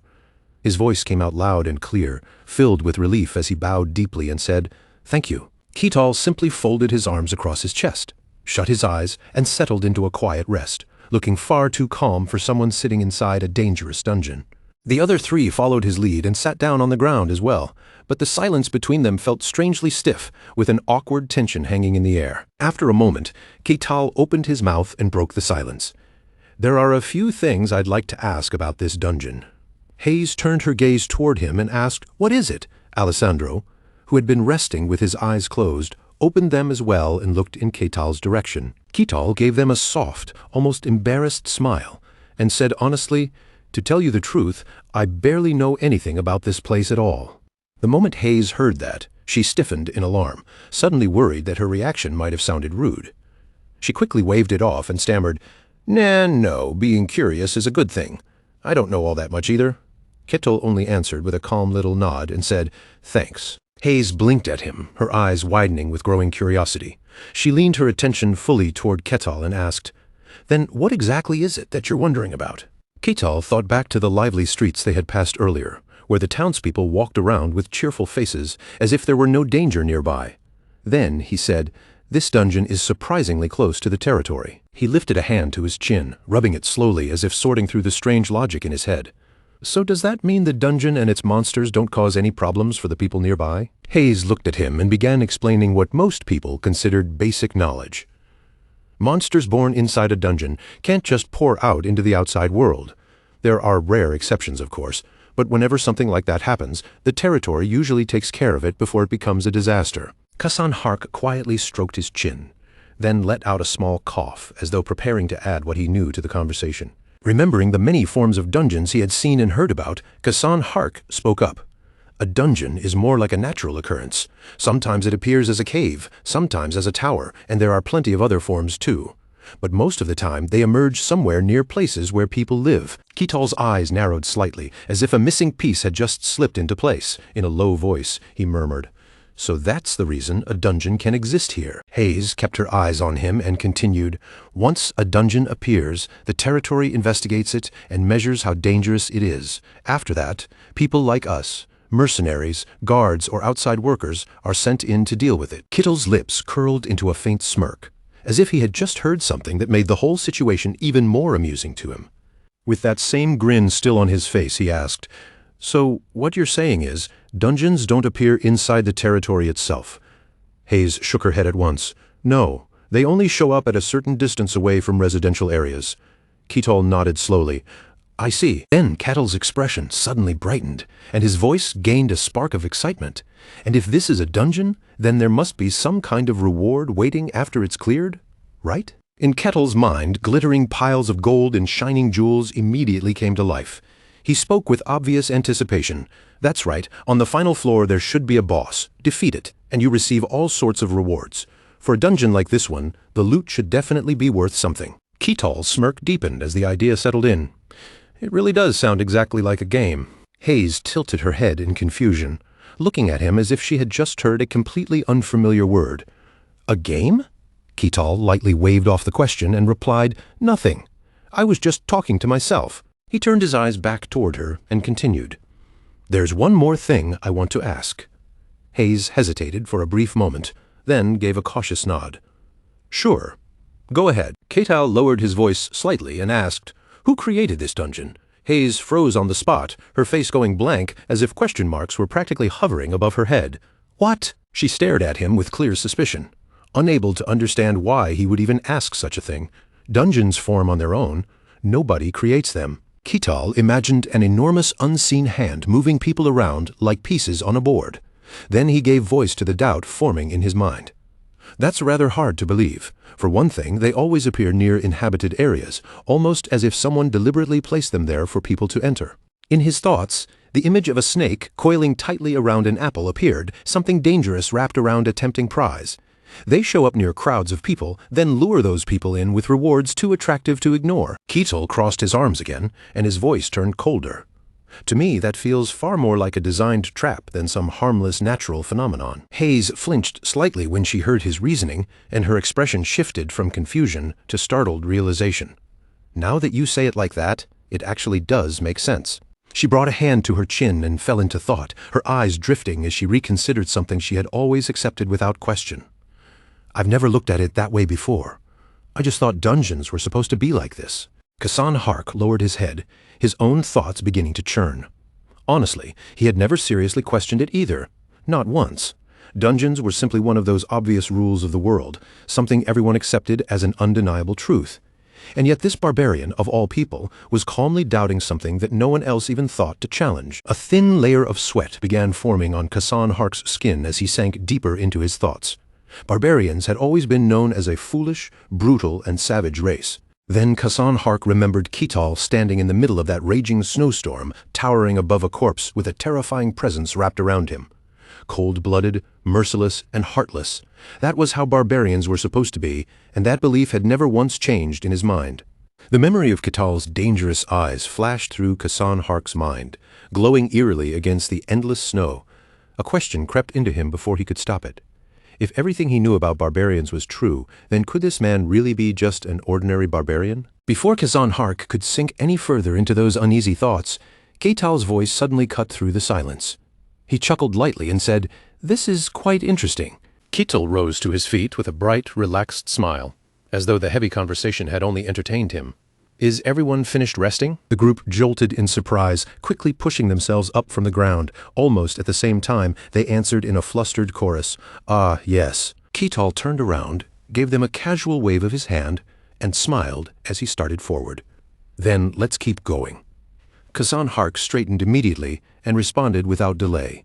"Yes." Sometime later, Ketal and the others continued deeper into the dungeon, moving as a group while each of them carefully checked the walls, the floor, and every shadow around them. Ketal walked at the front with the same calm stride as always, completely unfazed by the cautious tension pressing down on the companions behind him. Then, without warning, Ketal seemed to notice something ahead. His steps slowed, and his gaze fixed sharply on a single point in front of him. There, sitting before them, was a treasure chest sealed with a golden lock. Ketal looked at it with genuine curiosity and asked, "What's this?" Kasan Hark glanced at the chest and answered, "That's a treasure chest. It's one of the maze's rewards. If you manage to open it, whatever treasure is inside belongs to you." In Kasan Hark's mind, he pictured adventurers lifting the lid of a chest overflowing with gold. But the thought immediately turned bitter. Saying it was easy, but opening a high-grade chest like this required a thief with real skill, someone at least properly trained in lockpicking. He crossed his arms, shut his eyes, and quietly judged the situation. If someone had reached that level of skill, they probably would not need to risk their life in a dungeon like this in the first place. Unfortunately, they would likely have no choice but to leave the chest behind. Then Ketal's voice suddenly snapped him out of his thoughts. Looking straight at him, Ketal said, "Kasan, open it." Kasan was completely stunned. His mind went blank for a second before a single panicked thought shot through him. What the heck? Ketal looked back at the chest as if the answer was obvious and said, "That's a treasure chest." Then he shifted his gaze to Kasan Hark and continued, "And you're a thief, aren't you? This should be your job." Kasan Hark's face instantly drained of color, and he began to stammer, "Ah, yes," but Ketal's expression lit up with pure interest, like a child eager to see a special trick performed for the first time. Isn't opening treasure chests supposed to be a thief's specialty? That's why I asked you to try. I want to see a thief's skill with my own eyes. Kasan Hark's brows tightened with visible discomfort, and a helpless complaint rose inside him. Great. Technically, Ketal was not wrong. The problem was that the situation was nowhere near that simple. On the outside, Kasan Hark forced a strained smile, trying desperately to keep his expression from falling apart. But in his mind, he was already clutching his head in despair and thinking, if I could actually do something like that, I would not be stuck here in the first place. His mouth hung open in shock, and his entire body seemed to freeze in place. He could only stare at the chest and panic inwardly. He was a third-rate thief who had not even been properly recognized by the guild. So where in the world was he supposed to get the lock-picking skills needed for this? Kasan Hark's thoughts spiraled in panic. But one thing was painfully clear to him. No matter how terrified he was, he absolutely could not admit the truth to the others. Kasan Hark slowly looked up at Ketal, who was staring back at him with bright, expectant eyes. That hopeful gaze felt heavier than any threat, and Kasan thought to himself that if he tried and failed, that look would turn into disappointment in an instant. In his imagination, Ketal's expression grew cold and oppressive, his eyes narrowing with silent judgment as he said, "You call yourself a thief, but you cannot even do this? Useless." The memory of Ketal standing with one foot planted on a skull flashed vividly through Kasan Hark's mind, and a chill of fear ran through his entire body. Inside, Kasan Hark was practically screaming in despair. But on the outside, he forced himself to scratch the back of his head and put on a shaky smile. "Haha, all right, I'll give it a try." A short while later, Ketal watched Kasan Hark crouch in front of the chest, working carefully at the lock. His eyes shone with admiration as he said, "Oh, so you use that kind of tool to pick it? Nice." But for Kasan Hark, that praise only made the pressure worse. Ketal was standing right behind him, watching every move, and Kasan could only think that if he failed now, he was finished. With trembling hands, Kasan Hark desperately searched through his memories. He had once watched a real thief open a chest lock before, back when he had only followed along as a porter. Remember it. Remember it. Remember every movement, every tiny technique he saw that day. Kasan Hark leaned closer to the lock, narrowing his eyes as he inspected it with all the focus he could force out of his panicked mind. The weight of Ketal's presence pressed against his back like a blade. Just trying to remember made his whole body heat up, and sweat began pouring down his face. Kasan clenched his jaw and told himself this was a life-or-death gamble. Bet everything on this. Thief Kasan, let your very soul scream. Then, all at once, Kasan Hark's eyes shot wide open. His face twisted with pure shock, as though even he could not believe what had just happened. His hands began to tremble, and Ketal, noticing the sudden change, stared at him with even greater curiosity. Somehow, through nothing but his own unexpected natural talent, Kasan Hark had actually opened the treasure chest. Tears nearly welled up from the overwhelming relief, and he cried out in disbelief, Hey, it's open!" Haze's face immediately brightened when she saw it. She looked genuinely excited, almost moved by the sight. "Really? I heard only top-notch thieves can open a treasure chest like this, and now we're actually seeing one do it right in front of us. Amazing." Ketal looked pleasantly surprised as well. He raised one hand and gave Kasan Hark a firm thumbs up, praising him with a smile. "Really? Nice job, Kasan. But even with everyone complimenting him, Kasan Hark did not look happy at all. His expression went blank as his thoughts fell into chaos. He was not supposed to be capable of opening that chest. How had it happened? He had barely understood the lock, and yet it had opened. This so-called skill was far too absurd. Kasan Hark had always taken pride in one thing: his ability to survive no matter how pathetic the situation became. But now, for the first time, even that pride began to crumble. Still standing there in a daze, he wondered if he had ever truly given his best at anything. And just like that, something inside Kasan quietly lost its confidence. Ketal walked over to the open treasure chest and peered inside with interest. So, how much would all this treasure be worth? Hayes stepped closer, looked over the contents, and answered, "With this amount, an ordinary family could live in luxury for an entire month." Kasan Hark was still trapped in his own hollow thoughts, questioning everything he thought he knew about himself.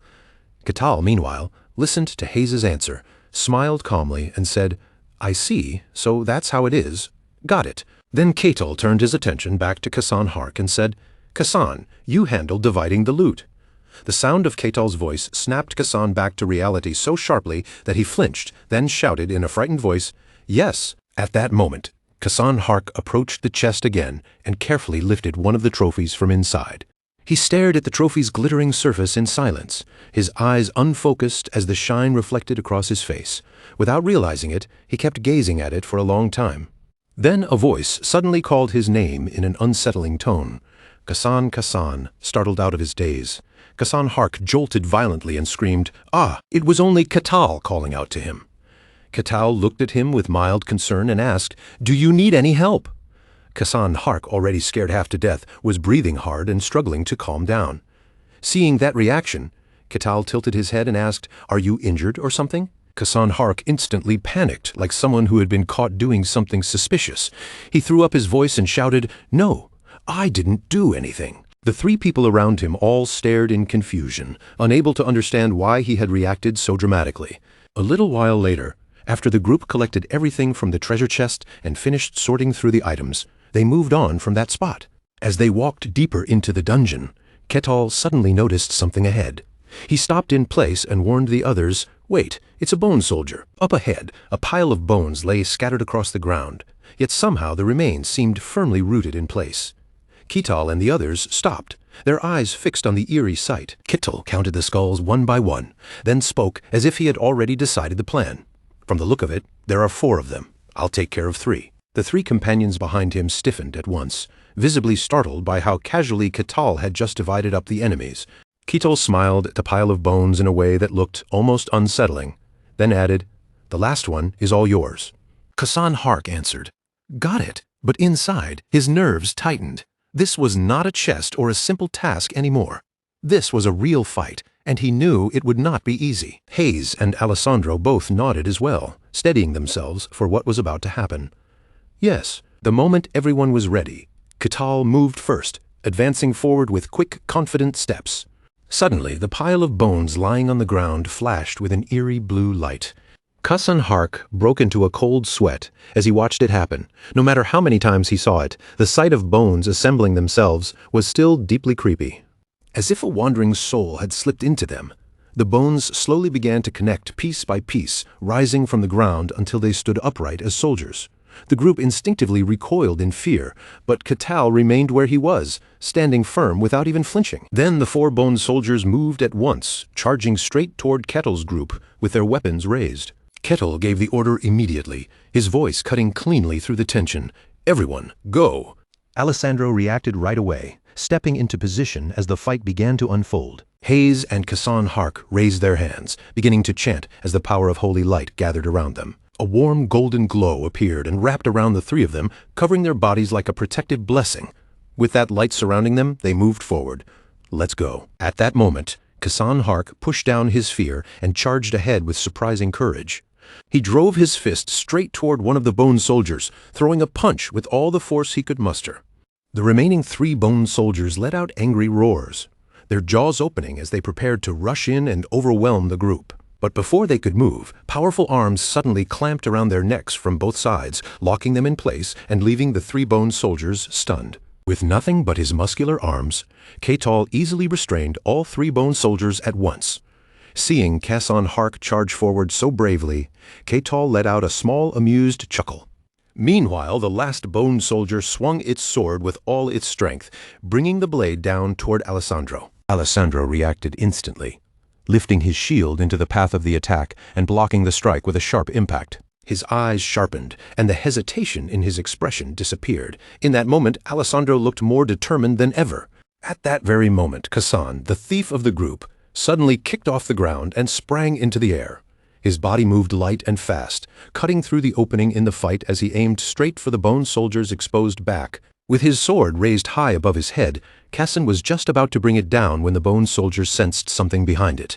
Its skull jerked slightly, and it glanced back, realizing a threat was closing in from its blind spot. But Kassan was already too fast for it. Before the bone soldier could fully turn around or lift its weapon in defense, his blade flashed downward, cutting through it cleanly and sending the skeleton crashing apart onto the ground. Only after that did Hayes finally make her move. Her gaze sharpened, and a bright glow suddenly lit up in her eyes, as if she had been waiting for the perfect timing to support the attack. She stretched one hand forward, her voice ringing out clearly through the dungeon, and invoked her skill with force. Cloak of Darkness. The effect took hold instantly. Alessandro's entire presence seemed to surge with new strength, and in the next breath he shot forward so quickly that his figure almost blurred across the chamber. Closing the distance in a heartbeat, Alessandro swung his sword in a fierce, sudden arc, driving the blade straight into the bone soldier before it could properly brace itself. The impact was enough to knock the bone soldier off balance, and its skeletal body toppled hard onto the dungeon floor. Cracks began spreading across the bones around its neck, thin lines splitting through the pale surface as the force of the blow took effect. Even so, the creature still had not fallen completely. Instead, it let out a furious roar, its broken frame trembling as it struggled to rise again. Ketal watched his companions move with such sharp coordination, and a pleased smile slowly spread across his face as if he were genuinely enjoying the sight. Holding two large rocks easily in both hands, Ketal looked almost cheerful, as though this deadly dungeon battle had turned into something entertaining for him. "I didn't expect to see such perfect teamwork right in front of me," he said, his voice carrying a strange mix of admiration and excitement. Ketal's smile grew even more unsettling as he continued, "What a rare thing to witness. Truly, this is something worth seeing." Then, without the slightest effort, Ketal tightened his grip. The large rock in his hand shattered instantly, crumbling into dust between his fingers as if it had been made of dry sand. Still smiling, Ketal said in a bright, almost carefree tone, "Now that the trouble has been handled, it's time for us to enjoy ourselves." The moment those words left his mouth, Kassan reacted at once. He rushed toward the remaining bone soldiers and unleashed a fast slash before anyone else could hesitate. Before long, Kassan, Hayes, and Alessandro had forced one of the bone soldiers into a corner together. Without saying it aloud, all three seemed to reach the same conclusion, and Kassan's thoughts hardened. There was no room left for doubt. Cold sweat slid down Hayes' face as she looked toward Ketal, thinking that the barbarian was putting pressure on them. At the same time, Alessandro understood it the same way. Ketal was challenging them. The bone soldier, caught between the three of them, widened its hollow eyes and looked back with an oddly guilty expression, as if it had somehow become the target of something far worse than battle. It quietly sank into the corner, its bony body pressed low and still, looking so pitiful that it almost seemed less like a monster and more like a victim waiting for judgment. Hayes stood there with Kassan and Alessandro, all three of them fixed on the same unfortunate enemy. Their eyes burned with intensity as they glared down at the clueless bone soldier. In that moment, the same thought passed through their minds. If they showed even the smallest weakness here, they were finished. Then their attacks came pouring down all at once. A merciless storm of slashes rained over the poor skeleton, blade after blade striking without giving it even a moment to recover. After a long and exhausting struggle, the bone soldier's head finally broke free and dropped to the ground, rolling away from its collapsing body. Alessandro was completely spent. He drove his sword into the ground for support, then sank down beside it, his strength leaving him all at once. And it wasn't only Alessandro. Kassan and Hayes also looked utterly drained, their shoulders heavy, and their breathing rough after barely managing to bring down that single bone soldier. All three of them were exhausted beyond words. Meanwhile, Ketal alone remained perfectly fine, even though he had taken down 3 bone soldiers by himself. With his arms crossed, he quietly reflected on what he had seen and thought that the people of the snowy ice plains were not so bad after all. Ketal then considered the situation ahead. The monsters on the third floor were bone soldiers as well, and this time their numbers had clearly increased. Even so, with Kital leading the way, the group continued forward without much difficulty. One obstacle after another fell behind them, and at last they pushed deeper into the dungeon. By then, Hayes and Alessandro were both watching Kital with nervous eyes, especially as he walked in silence, seemingly lost in his own thoughts. Kasan was no different. He kept stealing anxious glances at Ketil, unable to relax while the barbarian remained so calm and unreadable. Eventually, the party arrived at the deepest chamber in the very center of the dungeon. There, waiting in the stillness, sat a bone knight. It remained seated motionlessly upon a throne, its skeletal body still and imposing, as if it had been waiting there for challengers to arrive. Hayes's eyes widened in pure shock. Her voice trembled as she stared at the figure on the throne and cried out, "A bone knight? What in the world is something like that doing here?" Kital, who still did not fully grasp the danger in front of them, tilted his attention toward the monster with simple curiosity and asked, "It's different from the others?" Hayes answered immediately, her face tense with fear. "Exactly. It's extremely strong." In her mind, she knew a bone knight could swing a greatsword with terrifying ease and overwhelming force. Unless someone had reached the level of a true knight, they would not stand a chance against it. This was not an enemy their group could handle. Hearing that, Kital calmly asked, "Then what happens if we avoid fighting it and simply go back?" Hayes hesitated for a moment before answering. "The guild will investigate what happened. If they decide our reason is valid, then we won't be punished for retreating." The moment Kital heard that, a smile appeared on his face. Then, with complete confidence, he stepped forward toward the throne, his grin bold and fearless. "Makes sense," Kital said, and the rest of the group froze in alarm before shouting his name in panic. "Kital." The bone knight rose to its full height, releasing an immense pressure that filled the chamber. A dangerous smile seemed to form across its skull as it fixed its gaze directly on the opponent walking toward it. But Ketil did not show even the slightest trace of fear. Instead, he looked at the bone knight with interest and said, "A skull that can keep its form while fighting. Now that's interesting." In the next instant, the bone knight shifted into a proper combat stance, its weapon ready and its entire body poised to strike. The sight made Hayes's face go rigid with shock, her expression freezing as she realized just how dangerous the next exchange would be. Without wasting a second, she hurriedly conjured a protective barrier, fear sharpening her movements as she cried out that this was far too dangerous. Two powerful streams of magic collided in the air, crashing against each other with enough force to shake the tension in the chamber. But it was clear almost immediately that Hayes was being pushed back. Her magic strained under the pressure, unable to fully withstand the opposing force. Within moments, the barrier she had formed began to crack, and then it shattered completely under the overwhelming impact.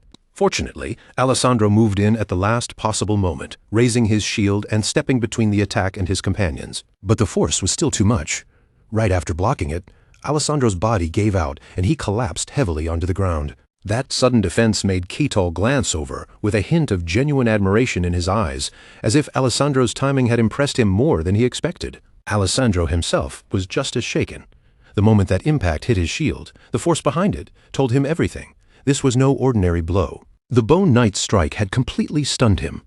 Even through his guard, the sheer weight of that attack felt far too heavy, almost impossible to endure head-on. And the bone knight was not finished yet. Its hollow eyes gleamed once more, the light inside them flaring ominously as it prepared to attack again. This time, the swing it unleashed carried even more terrifying force than the first, the great motion cutting through the air with brutal power. Even with that deadly attack coming straight for him, Kital did not panic. His expression stayed calm, almost relaxed, as though the danger had not reached him at all. He stood directly before the bone knight, watching it close the distance, his posture steady and unmoving as the skeletal warrior pressed forward. But before the bone knight could properly make its move, Kital's fist shot out first. With one simple punch, he struck the creature so hard that it was blown away into nothing. Bone knight disappeared in a way no one could have expected. Its powerful form erased so suddenly that the whole moment felt almost unreal. Kasan's jaw dropped open in complete shock, his eyes wide as he struggled to process what he had just witnessed. Alessandro and Hayes were no better. Both of them stared in stunned silence, unable to hide how deeply Kital's absurd strength had shaken them. "Done and dusted," Kital said casually, brushing off his hands as though he had only finished some small chore instead of defeating a terrifying monster. And as if that were not enough, he let out a small scoff and added, "That's it?" After that, Kital turned back toward the others, his gaze moving over the group, as if he were about to say something more. But then his eyes suddenly stopped. His expression froze for a brief moment, as though something nearby had caught his attention. A moment later, he called out Kassan's name. Caught off guard, Kassan blinked in confusion and answered quickly, "Yes?" Nearby, a treasure chest was gleaming brightly, its surface catching the light and standing out clearly in the dungeon chamber. Ketal wanted to know whether it could be opened, but Kassan immediately yelped in alarm. "No way.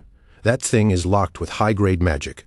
With my skills, I can't open it." When Ketal heard that, he put on a look of disappointment and said, "Oh, that's too bad." Kassan sighed along with him, nodding, as if the matter was settled. "Yeah, what a pity. Guess we'll have to leave it." At least, that was what it looked like for a second. Then Ketal suddenly swung his arm and struck the treasure chest himself. Kassan nearly had a heart attack on the spot, his whole body jolting as if he had just watched someone commit the impossible right in front of him. In the end, the chest could not withstand Ketal's brute force at all. It shattered apart, breaking into pieces under the impact. Hayes and Alessandro stared at Ketal as if they were looking at some rare creature, completely unable to understand the way he handled things. But Ketal did not seem bothered in the slightest. His attention had already shifted to the loot, and from the look of it, the rewards inside were impressive. "Kassan, clean this up," Ketal said, and without a moment of hesitation, Kassan obeyed immediately. Still in disbelief, Kassan walked over step by step, staring at the broken remains of the chest. It was the first time he had ever seen someone open a treasure chest with nothing but raw, brute strength. But as he moved closer, one thought still bothered him.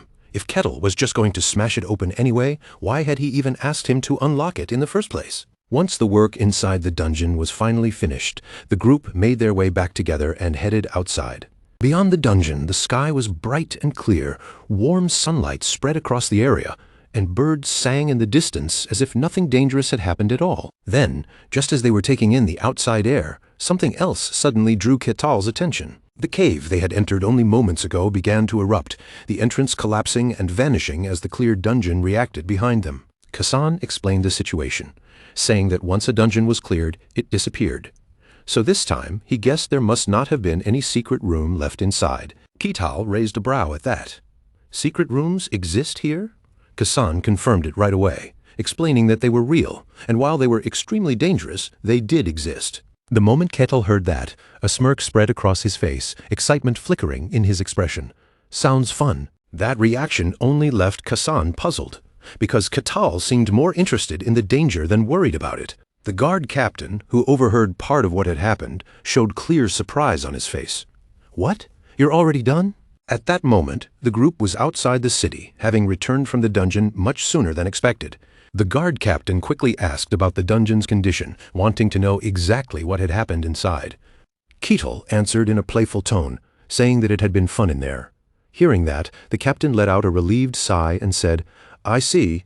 Then the guard captain straightened his posture and ordered everyone to follow him. Later, seated inside a room, Hayes gently gave her report. Her voice remained calm as she said, "There's no major problem, sir." The captain listened closely, then asked the question that truly mattered.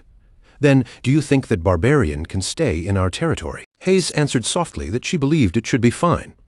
But the captain noticed something important. Whenever she spoke about that Barbarian, her words became vague and cautious. He closed his eyes with tension weighing on his face. Conquering the dungeon itself was not the real issue. What mattered was how it had been done, because the true purpose of this test was to identify dangerous individuals. Kassan then added his own view, saying that Ketal was not the kind of person who went around looking for trouble. The captain understood that clearly as well. Ketal was as strong as a beast, but despite that monstrous strength, he had not harmed anyone. In that sense, he was completely different from the usual barbarian. Then Ketal spoke up and praised each of his companions. He said Kassan had done great work as a thief, disarming traps, and even trying to open the chest. Alessandro had proven himself to be an incredibly strong frontliner, and Hayes's prayers had helped the group greatly. Hearing Ketal speak that way only made the captain more suspicious. It was strange. When strangers were forced into a party to conquer a dungeon, they usually did not shower each other with this much praise afterward. Still, after considering everything, the captain had no choice but to accept it. "All right," he said at last. "You're allowed in." But before letting the matter end, the captain gave Ketal a final warning. Even with permission to stay, if he caused any trouble, he would be expelled from the territory. Ketal faced him calmly and replied in a firm voice, "Understood." Then the guard captain handed over a bag filled with the dungeon reward and said, "Here, this is your payment for clearing the dungeon. Split it among yourselves." At the same time, he knew very well that some guards would sometimes quietly keep this kind of loot for themselves. Kettle did not think too deeply about any of that. He simply accepted the bag with a cheerful expression and thanked him openly. Watching that reaction, the captain quietly guessed that perhaps this group really would not try to take anything for themselves this time. Without hesitation, Kettle looked at the others and suggested that they divide the reward equally. The moment those words left his mouth, everyone froze in place, staring at him as if they had not heard him correctly. Hayes quickly waved off the offer and refused in a flustered voice, saying there was no need. Even Alessandro, usually steady and composed, did not dare reach for a share. "Me neither," Alessandro added, trying to avoid it as well. But Kettle would not back down. Since they had all worked together, he said, the reward should naturally be split evenly, and he would not accept any refusals. Hearing that firm tone, Kassan finally spoke up and agreed. That gave Kettle exactly the opening he wanted. With a bright look on his face, he declared that they should celebrate and see whether there was a tavern nearby. The others were completely caught off guard, their expressions twisting as if to ask what was happening now. In the end, they had no choice but to reluctantly go along with the celebration. They said it was fine on the outside, but deep down, every one of them was practically crying, because all they truly wanted was to go home and rest. While the others sank into silent misery, Kittel was absolutely delighted, looking as happy as if the day had gone perfectly. The guard captain watched the whole thing with an exhausted, exasperated expression. After all, this was a barbarian who had crushed a bone knight, a monster powerful enough to terrify ordinary fighters with a single punch. The captain's gaze grew sharper and more probing.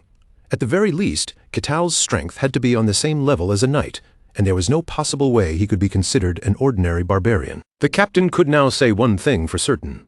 Kettle was a legendary kind of barbarian, an existence so unusual that even calling him strange did not feel like enough. With that realization weighing on him, the captain's expression turned solemn, and he immediately gave his men an order. "I'll report this to the Lord," he said. "The rest of you guard the gates." His subordinates straightened at once and acknowledged the command without delay. By the time night fell, the grand palace was wrapped in a heavy silence, its solemn halls lit by the warm flicker of firelight. From inside the chamber, a deep voice rang out with calm authority, giving permission for the visitor to enter.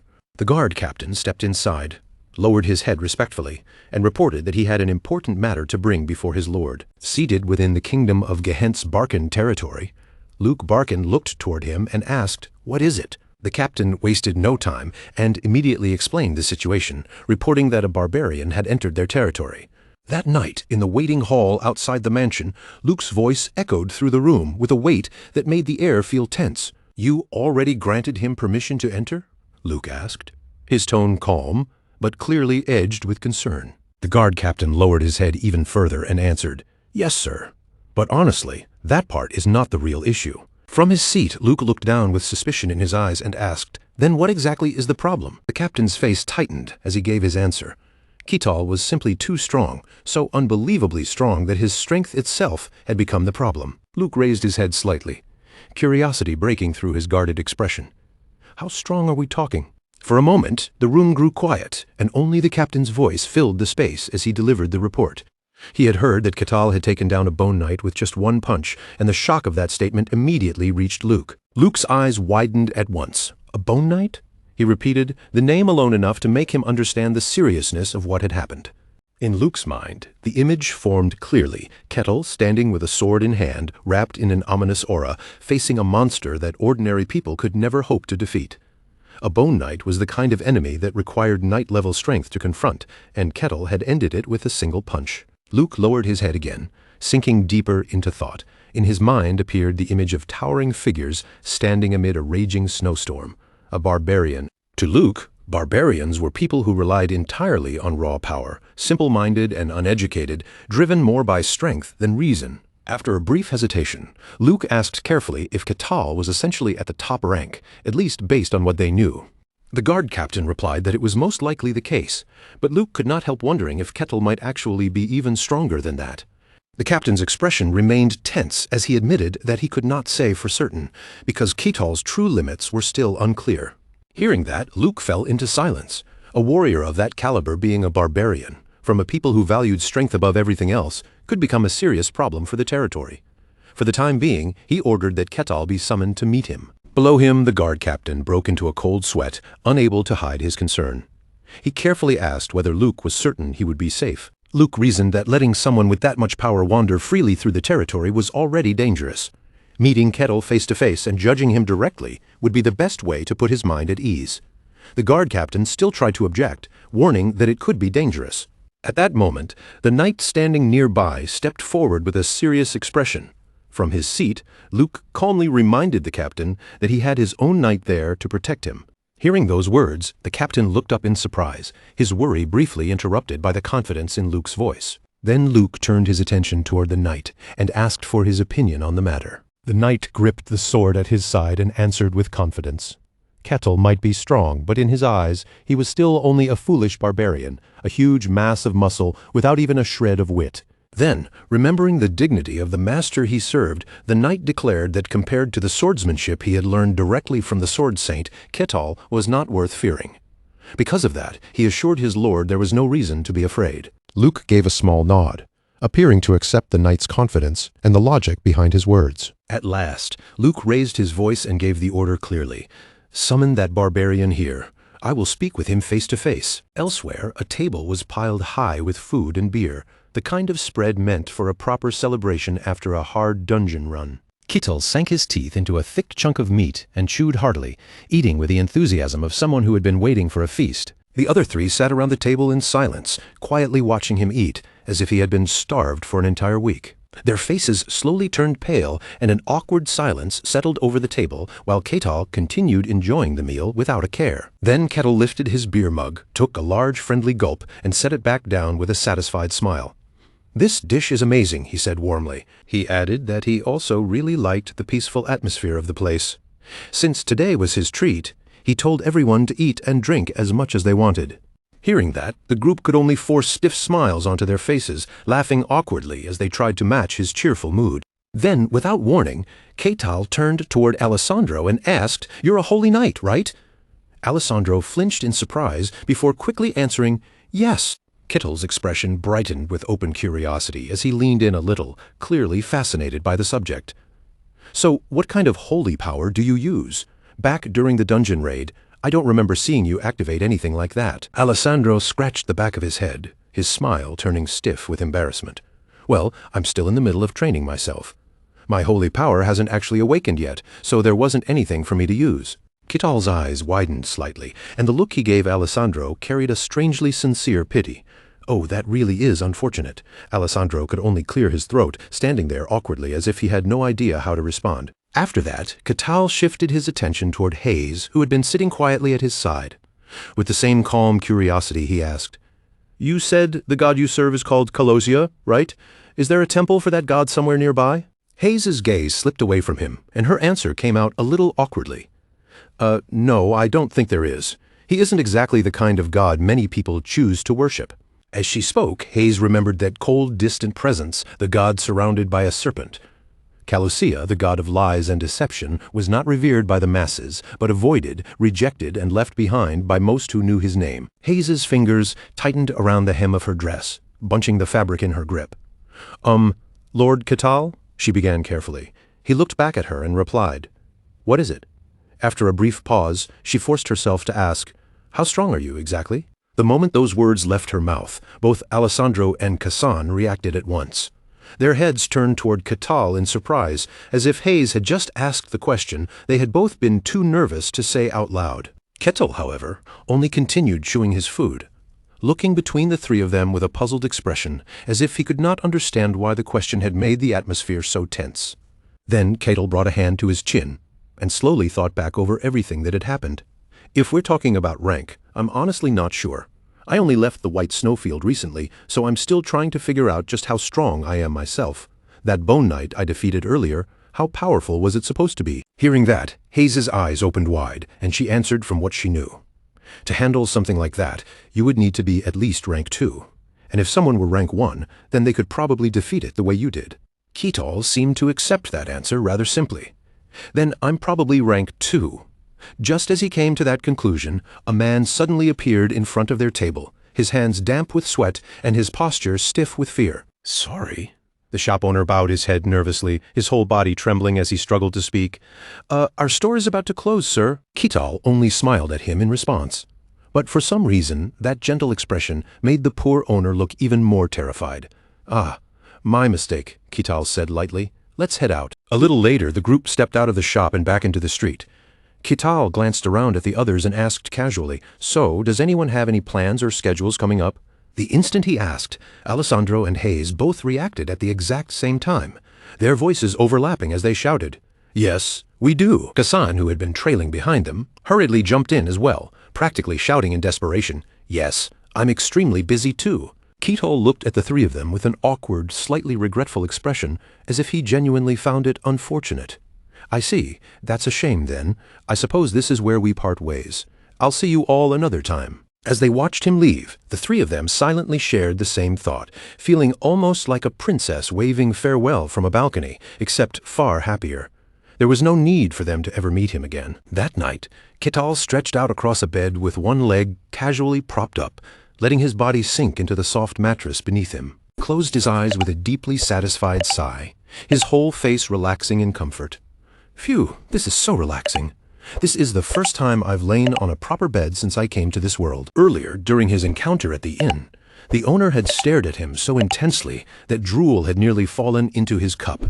Even so, Ketal considered himself lucky.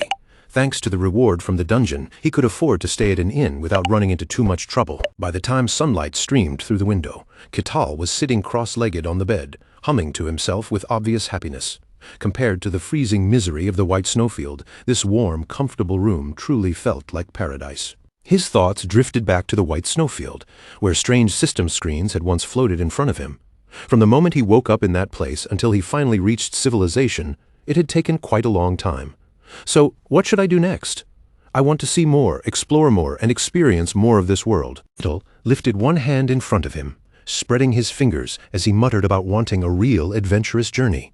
In his mind, he quietly marked the elven Holy Land as one of the places he wanted to reach. His gaze slowly grew distant and hazy as other places filled his imagination as well, the mysterious magic tower and the grand capital of the kingdom waiting somewhere beyond the horizon. With those thoughts still drifting through his mind, Ketal gradually sank back into the comfort of the bed and fell asleep. The next morning, gentle sunlight poured through the window and spread across the room, brightening the quiet space around him. Kittel slowly opened his eyes, waking up with a groggy expression as his mind pulled itself back from sleep. He pushed himself upright on the bed and wiped the drool from the corner of his mouth. Just then, he heard a voice calling to him from the other side of the door. Kittel stepped out to see who had come for him. Standing beyond the door was the captain of the Barkan Guards, looking stiff and hesitant. "Oh, did I wake you? My apologies." Kittel looked at him with clear confusion. Still not fully awake. "Captain of the city guard? What brings you here?" The guard captain straightened himself and cleared his throat, trying to regain a formal air despite the tension on his face. Then, in a respectful tone, he delivered the message. "The Lord wishes to meet you in person." Kittel blinked and murmured to himself, "Oh, the Lord, huh?" In his mind, he immediately imagined wealth, authority, and the grandeur of someone who ruled over an entire land. A person like that wanted to meet him. For a moment, his face was filled with pure bewilderment. Then he gave a small, thoughtful hum and said, "Of course, that's fine." Kittel spoke to the captain without any hesitation. "We can go right now. Let me get changed, and I'll follow you." Meanwhile, the captain froze where he stood, his thoughts screaming in disbelief. Was this even the right address? Why was Kittel agreeing so easily? Before long, they had descended into the bustling streets below. Market stalls lined the road, and townsfolk moved back and forth through the busy daytime crowd. Kittel thought back to when he first entered this territory. By then, it had already been dark, so he had only been able to catch a quick glimpse of the place. Now, with the town fully visible beneath the daylight, Kittel's eyes sparkled as he followed behind the captain, eagerly looking from one side of the street to the other. Seeing it properly in the morning made the whole place feel breathtaking. A smile spread across Kittel's face, admiration showing openly in his expression. He even lifted a hand and gave the captain a pleased thumbs up. "If this is the kind of fantasy world I've ended up in, then I'm always ready for whatever surprises come next." The captain, however, went pale as if all the blood had drained from his face. What was wrong with this man? Then the captain's brows pulled tight, panic rising inside him. There was not much time left. He had to return as quickly as possible. Not long after, an announcement rang out from beyond the entrance. "My lord, I have brought the barbarian to meet you." When Luke heard the report, he turned around and gave a calm order. "Let him in." The doors to the grand hall opened at once, and Ketal stepped forward, his gaze moving into the spacious room before him. Inside, he saw Luke standing with one hand extended in a gesture of sincerity. "A pleasure to meet you, barbarian." Luke stood before the window, one hand resting behind his back while the other remained offered politely. "I am Luke Barkin, the lord of this land." Ketal reached out and took his hand, answering with calm respect. "It is an honor to meet you, the rightful lord of Barkin." Then Ketal lowered his head and briefly closed his eyes in a courteous bow. "I am Ketal, a barbarian." Luke's eyes widened for a moment as Ketal offered such a proper and courteous handshake. The polite gesture clearly caught him off guard, and his expression shifted into open surprise. Ketal continued shaking Luke's hand with steady respect, even placing his other hand lightly around Luke's wrist as he bowed his head. Luke stared at him in confusion, unable to stop one thought from rising in his mind. A barbarian was actually shaking hands. The cold, savage image Luke had built of Ketal began to soften slightly in his mind. After all, a barbarian had likely never been taught something as refined as a handshake. To their kind, strength decided everything without exception. Luke gave a quiet hum, thinking he had truly lived long enough to witness something this strange. Luke cleared his throat, forcing himself to regain his composure and settle back into the role of lord. "It seems you've learned at least some basic manners. Sit down." Luke lowered himself onto his golden throne with practiced dignity, while Ketal took the seat across from him at the tea table, sitting calmly in the grand room. The space around them was wrapped in a heavy silence, yet every corner of the room spoke of wealth, power, and polished luxury. Ketal let his gaze wander around the hall for a while, taking in the decorations, the furniture, and the sheer scale of the place. So this is what a lord's castle looks like. Even though he already knew he had entered a fantasy world, his eyes still lit up with wonder. The castle looked exactly like something from the Middle Ages, the kind of place he had only ever imagined before. Then his attention shifted to the knight standing near Luke, tall and composed, with one hand resting behind his hip. Ketal's curiosity immediately sharpened. Was that the lord's personal guard knight? His stare filled with awe and excitement, and one of his hands clenched against the table like a child trying to contain his joy. When Ketal was young, he had loved playing knight role-playing games, but he never imagined he would one day see a real knight standing right in front of him. The man looked dignified, majestic, and exactly like the dream he had carried since childhood. The knight, of course, noticed Ketal's intense stare fixed directly on him. His expression tightened with faint surprise, and a chill ran through him. That pressure, it felt like killing intent. The knight gritted his teeth as irritation and alarm surged together. There was no mistaking it in his mind. What Ketal was giving off was unmistakably murderous intent. To release such heavy, oppressive bloodlust right in front of the Lord was unthinkable. From the knight's perspective, Ketal seemed less like a guest and more like a predator pressing down on the room with pure murderous force. The knight's hand moved to the sword at his waist, his anger hardening into resolve. Fool! If he dared threaten the Lord, he would not be leaving this place alive. Just then, Luke spoke, cutting through the tension. "The reason I invited you here is simple." The knight froze in the middle of his motion, while Luke looked at Ketal with a measured, searching gaze. "I only want to confirm a few things about you." Ketal crossed his arms calmly and looked back at Luke without any sign of fear or impatience. "That's up to you. So what exactly do you want to verify about me?" Luke's first question came directly, his eyes steady on Ketal. "Where did you come from?" Ketal closed his eyes, and the image of snow-covered mountains rose clearly in his memory. So that is what you're curious about. I come from the coldest place on this continent, a land buried beneath endless snow." The moment they heard those words, both Luke and the knight jolted in surprise. The eternal Snowfield. Luke stared at Ketal in silence, while Ketal remained seated with his arms crossed and his eyes closed, lost in thought. So the legendary barbarian warrior was truly real, and now he was standing right before him. Luke lowered his gaze slightly, his voice becoming more cautious. "What you're saying is difficult to believe." Ketal let out a quiet sigh without uncrossing his arms. "It is a harsh place. Whether you believe me or not is entirely up to you." Luke's voice carried through the hall again as he moved on from the first question. "Then, allow me to ask you something else." His sharp eyes studied Ketal carefully, probing for any hint of truth beneath his calm exterior. Just how strong are you? In Luke's mind, he pictured Ketal running wild across a battlefield, overwhelming enemies as if nothing could stand against him. Was his strength truly as terrifying as the rumors suggested? Ketal, however, answered by correcting the question itself. That is the wrong thing to ask. I do not even know how strength is measured here, so I cannot give you a clear answer. Luke listened, then gave a small, thoughtful response. I see. After that, Luke turned his eyes toward the knight standing beside him. The knight met his gaze and gave a small nod, silently agreeing to the unspoken decision. Luke then made his proposal in a calm, deliberate voice. In that case, would you be willing to spar with one of my knights? If you accept, I will make sure you receive a reward worthy of your time.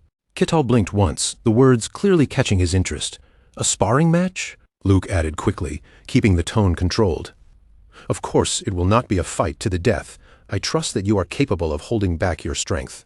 At that, Ketal's face broke into a grin, and his interest sharpened immediately. Now you've caught my attention. His excited chuckle rang out, startling everyone nearby. Ha! A match against the Lord's Knight. Inside his mind, Ketal was already imagining a knight, straight out of a storybook. Not just an ordinary swordsman, but a true warrior from a fantasy realm. A knight who might wield magic, aura, and real battlefield skill. This was a rare chance to see such power up close. Ketal stroked his chin with a delighted smile. I'm really looking forward to this. Luke's fingers tightened against the armrest of his throne as he watched Ketal's expression shift into open excitement. To Luke, Ketal seemed to be radiating killing intent again. As expected, a barbarian was still a barbarian, no matter how polite or refined he acted on the surface. That wild, battle-hungry nature had not faded at all. Ketal's growing excitement was so intense that both Luke and the knight flinched at the same time. Before long, they had moved to the arena above. Luke took his place in the observation seat, watching everything from above with a lord's composed gaze. Down below in the arena, Luke's knight and Ketal stood facing each other, the open space between them charged with tension. The knight fixed his eyes on Ketal, staring at him with fierce concentration and guarded hostility. Ketal met that stare directly, but instead of looking tense, he wore an eager smile, clearly excited for what was about to begin. From his seat above, Luke reminded them in a measured voice, Then, let us begin. I only hope no one ends up bleeding here. A sharp bell rang through the arena, its clear sound marking the start of the match. The knight drew his sword in a smooth motion and faced Ketal with caution in his eyes. Consider it a privilege, barbarian. You are about to witness my swordsmanship. Ketal looked at the drawn blade and simply smiled back, his expression bright with anticipation. I'm truly looking forward to this fight. The knight's teeth clenched in anger, as Ketal's relaxed attitude scraped against his pride. How dare this barbarian act so calm while standing against him? The knight bent his knees and lowered his stance, preparing to launch himself forward at any moment. He would show Ketal exactly what he was capable of. The knight's eyes burned with anger as sword aura began to coil around his blade and body, sharpening the pressure around him. In his mind, he was ready to make Ketal understand the overwhelming difference in skill between them. Ketal stayed perfectly calm, watching without flinching as the knight rushed toward him. The knight roared inwardly, his pride pushing him forward. Now he would see what this barbarian could actually do against him. Right before Ketal's eyes, the knight's attack closed in. The tip of the sword suddenly seemed to split apart, dividing into 3 separate points through sheer incredible speed. Ketal's eyes widened at the sight, his attention snapping fully onto the strange movement of the blade. That unexpected triple strike made even him feel a faint uneasiness. The sword had not simply moved quickly. It truly appeared as though it had split into 3. As the 3 sword tips came stabbing toward him at once, Ketal shouted inside his head, wondering what kind of illusion he was seeing. Ketal lightly shifted his body to the side, slipping past the attacks with his eyes still wide in surprise.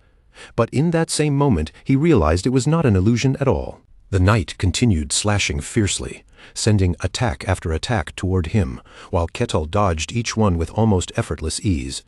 Every one of those 3 blades was real, which meant this was the knight's actual sword technique. After watching the movements closely, Ketal quietly confirmed it to himself.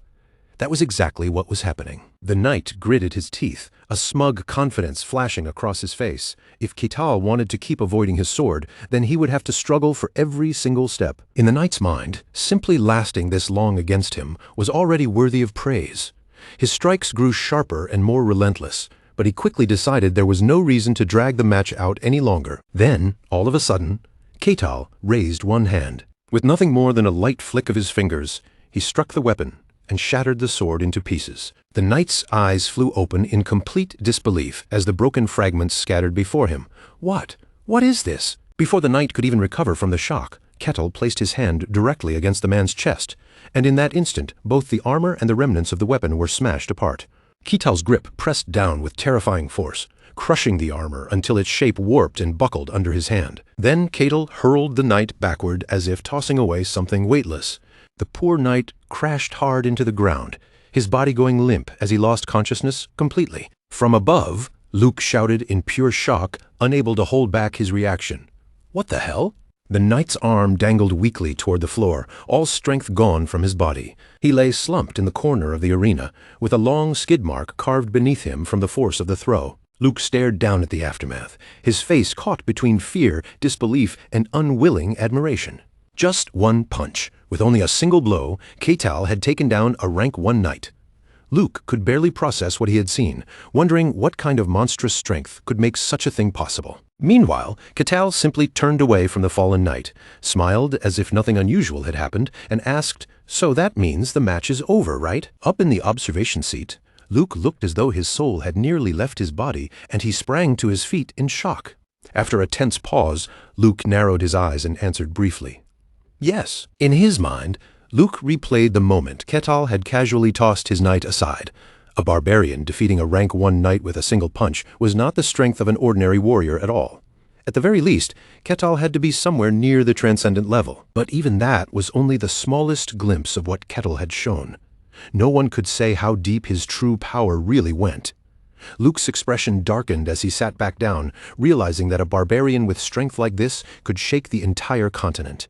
Then Luke's thoughts shifted toward the hero and his dragon.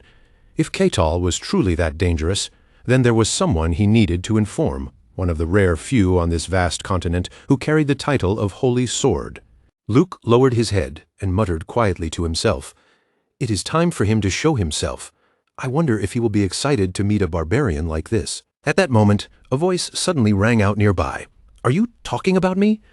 Luke flinched and immediately looked up. The windows stood wide open, and a rush of wind swept into the room through the gap. Behind the fluttering curtain stood Cain, arms crossed over his chest, his posture relaxed and calm, as though he had been there all along. The sight of him made Luke release a long, tired sigh. Luke rolled his eyes, clearly used to this kind of sudden entrance. "Your taste is as strange as always." Cain clenched his fist in a playful way and gave a light laugh. "Ha! Doesn't every man need a little entertainment now and then?" Then Cain crossed his arms again, and his face settled into something more serious. "So, why don't you tell me that intriguing story? This was the Holy Sword, Cain." Luke placed one hand firmly on the table and rose from his seat. He bowed deeply before the elder, showing clear respect despite the urgency of the situation. "It is an honor to see you here, even though I summoned you so suddenly. Allow me to present the great Holy Sword, Sir Cain." The old man smiled faintly, but the sharpness in his eyes was like a drawn blade, calm yet impossible to ignore. Luke kept his head lowered and his eyes closed, maintaining his respectful posture before Cain. Later that night, in a room beside Luke's, the young knight lay on his bed with one arm resting over his forehead. Without warning, the door swung open. The elder stepped into the room and spoke, startling the injured knight. "Has your body recovered yet?" The knight shot upright in a panic, immediately forcing himself to answer. "I will be fully healed in a few days, my lord. Please forgive me." Cain, who had been standing behind, stepped forward and cut in. "You should be apologizing to me instead." He folded his arms behind his back, his tone calm but heavy with disappointment. "My foolish disciple lost to an unknown barbarian." The knight's eyes widened the moment he heard those words. "Master?" As the knight looked up in shock, Cain's gaze lowered to the torn patch of fabric on the knight's chest. And despite the damage to his clothes and armor, there was not a single wound anywhere on the knight's body. Inside, Cain's interest in Ketal only grew sharper. Before arriving, he had already seen the young knight's armor smashed apart, and judging by the state of it, the result was hardly surprising. But if that barbarian had truly struck with enough force to destroy the armor, yet left the clothes merely torn and the body completely unharmed, then there was only one possibility. Ketal had deliberately held back. Cain rested a hand against his chin, quietly forming his judgment. Ketal was not some ordinary fool who only relied on brute strength. He was someone capable of controlling that monstrous power, someone who could strike with terrifying precision. The knight stammered under his master's gaze. I understand." The sharpness in Kane's eyes deepened as he continued. "He is far beyond your level, skilled enough to fight you while holding back, as if he were merely playing with a child. At the very least, he has reached the transcendent level." The moment those words left Kane's mouth, both Luke and the knight beside him were left stunned, their expressions tightening with disbelief. The elder's voice lowered as he muttered to himself, his thoughts still fixed on Ketal. Him. Then Luke looked toward Kane with cautious suspicion, unable to keep the question to himself. "Forgive my rudeness, Sir Kane, but compared to you, just how strong is he?" The old man turned his head and answered with complete firmness.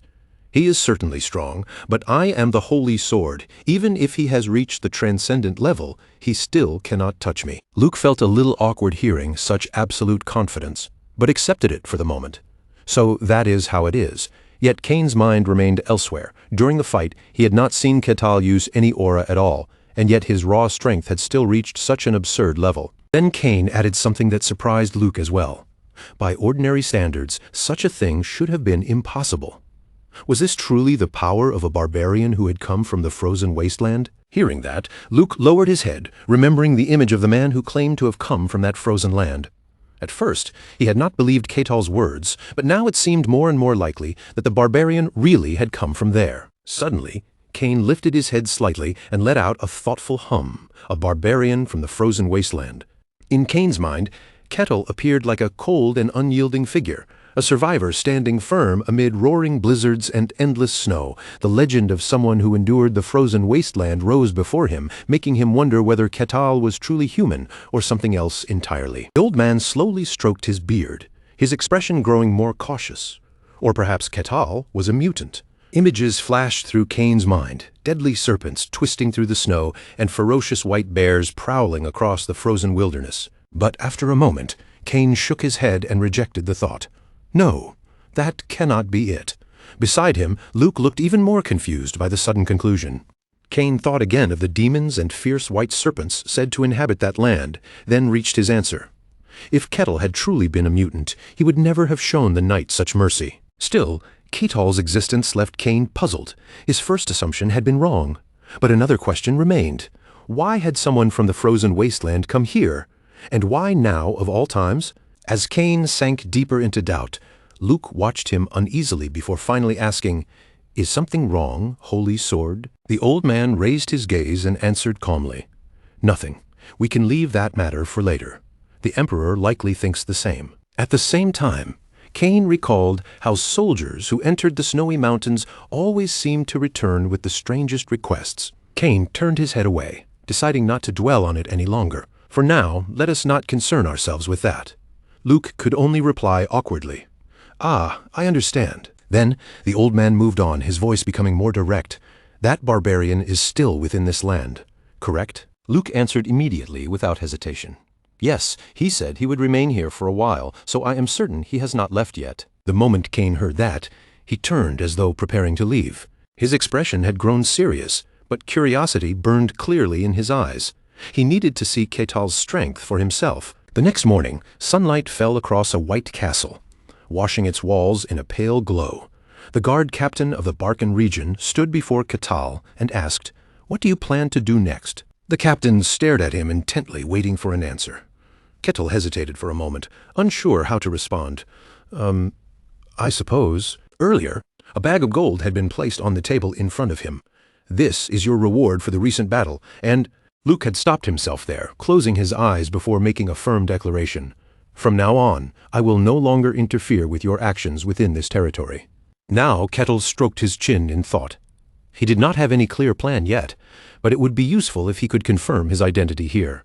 After all, having to conquer a dungeon every time he entered a new territory would honestly become a serious pain. The guard captain looked at him and offered a possible solution. "If that is what worries you, there is a way. You could find someone of high status to vouch for you, or—" He suddenly paused, making Ketal look at him with curiosity. "Or what?"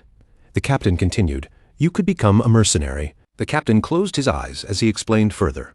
If Ketal became a mercenary, built up enough achievements, and gained recognition from the mercenary guild, then his identity would eventually be accepted as well. In the captain's mind, however, he was already weighing the reality of that path. Mercenaries were basically laborers who took on rough and dangerous work. Unless they rose to a certain rank, it was difficult for their identity to be properly recognized. With Ketal's strength, finding a guarantor would be far easier for now. Ketal, meanwhile, simply murmured, "Mercenary." His eyes brightened with sudden curiosity, as if the word itself had opened a new door in front of him. So, there is a way like that. In his imagination, Ketal drifted into visions of cool, stylish mercenaries fighting through dangerous battles. To him, mercenaries were specialists who hunted monsters, cleared missions, and protected trade caravans, the very image of a romantic fantasy world. With that thought in mind, Ketal grinned excitedly and leaned forward. "In that case, where do I go to become a mercenary?" The guard captain looked up at him in surprise, clearly not expecting that reaction. "Ah, well, there is a guild in the city." Ketal's face lit up with enthusiasm, his eyes practically sparkling. "Take me there." For a moment, the captain could only stare at him blankly, as though his mind had failed to keep up with Ketal's excitement.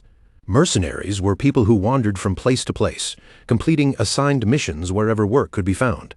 Some admired them as symbols of freedom and adventure, but reality was far less beautiful.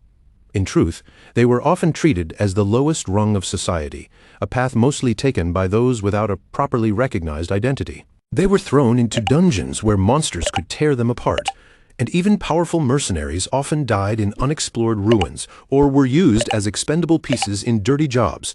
Because of that harsh life, many low-ranking mercenaries were crude, filthy, and loud. At that very moment, inside the guild, a man in a blue shirt angrily slammed his fist into a man wearing brown.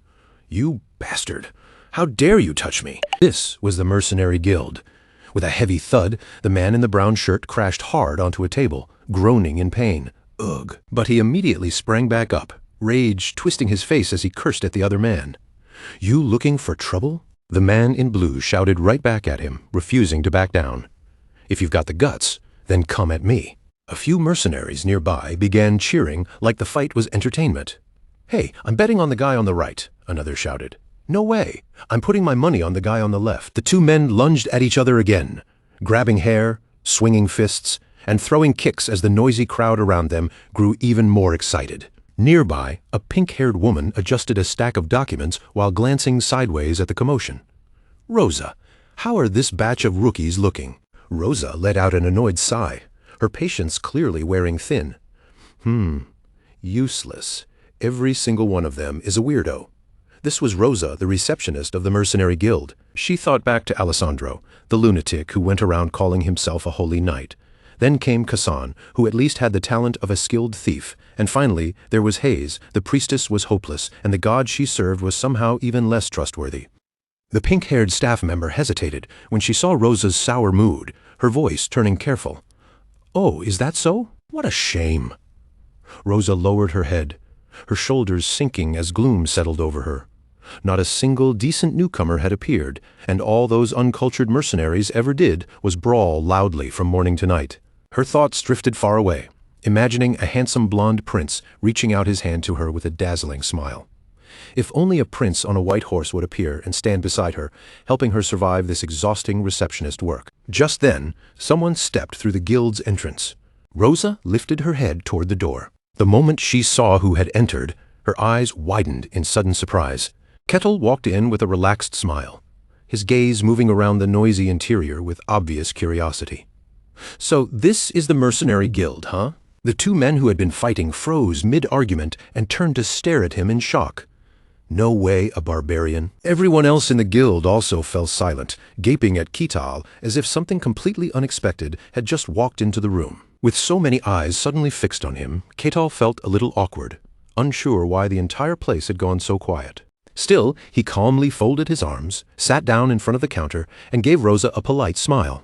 "I came here because I want to become a mercenary." Across from him, Rosa clutched her documents tightly, her hands trembling from nerves. "Ah, why? You truly want to become a mercenary? May I ask what your goal is?" Ketal answered with steady calm. "I have several reasons, but I heard that becoming a mercenary could help me have my identity recognized in this kingdom." Rosa nervously explained, "That is true, but if you want your identity recognized through the mercenary route, you will need to build up quite a lot of achievements. Are you all right with that?" Ketal nodded without hesitation.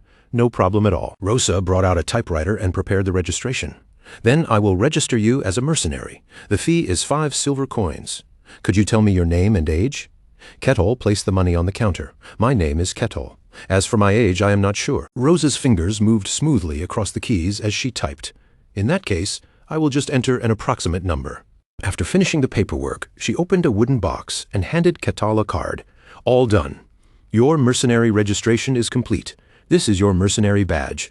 It proves that you are a mercenary now, so please do not lose it. Kettle stared closely at the card in his hand, taking in every detail as if it were something precious. Then, filled with pure joy, he lifted the card slightly and smiled. I've been accepted. Right away, he looked back up at Rosa, his face shining with innocent eagerness. Are there any missions available right now? I want to start immediately. Rosa stammered in surprise. Missions, you mean? Kettle answered simply, exactly. Rosa slid a sheet of paper across the counter toward him. These are the missions you are allowed to take for now. Kettle picked up the stack of papers lying on the table and scanned through them. Then he paused. These were only low-level jobs. The mission board listed rank F- work, gathering herbs, cleaning basements, maintaining sewers, sweeping streets, and handling night patrol. Cold sweat formed on Rosa's face as she forced herself to smile.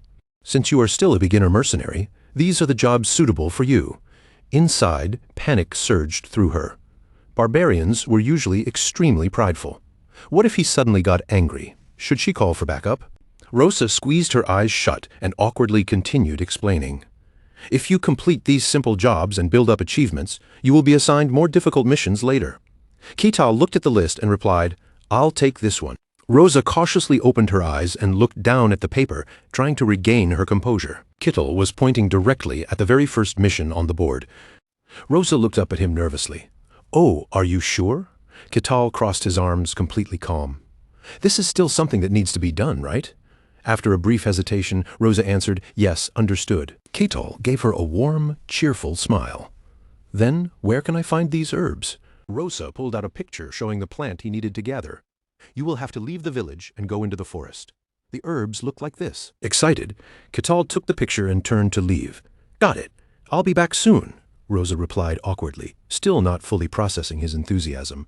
Why? Yes, yes. Kettle walked away while still staring carefully at the picture in his hand.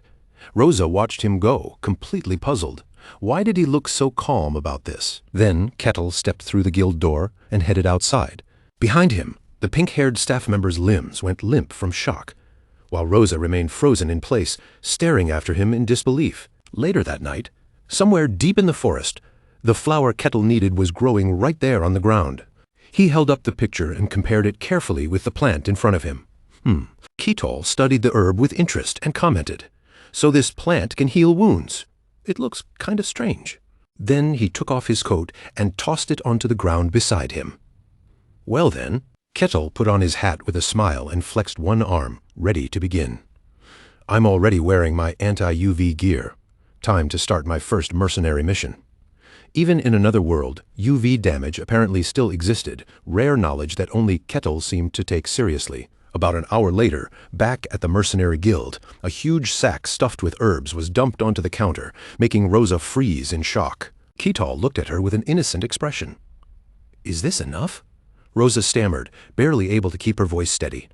Too much, actually, inside. She wondered if he had planned to wipe out the entire herb field. Her eyes widened as she tried to gather her thoughts.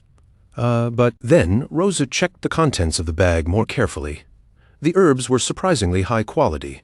Most mercenaries simply yanked them out carelessly, damaging the plants and ruining their value. Kettle scratched the side of his nose shyly, looking almost embarrassed by her reaction. Don't look at me like that. I was pretty careful while picking them.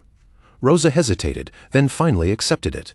All right, she handed him a silver coin across the counter. Thank you for the careful work, Kettle. This is your payment.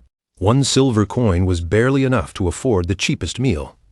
Even so, it was the very first money Kettle had earned through honest work in this world.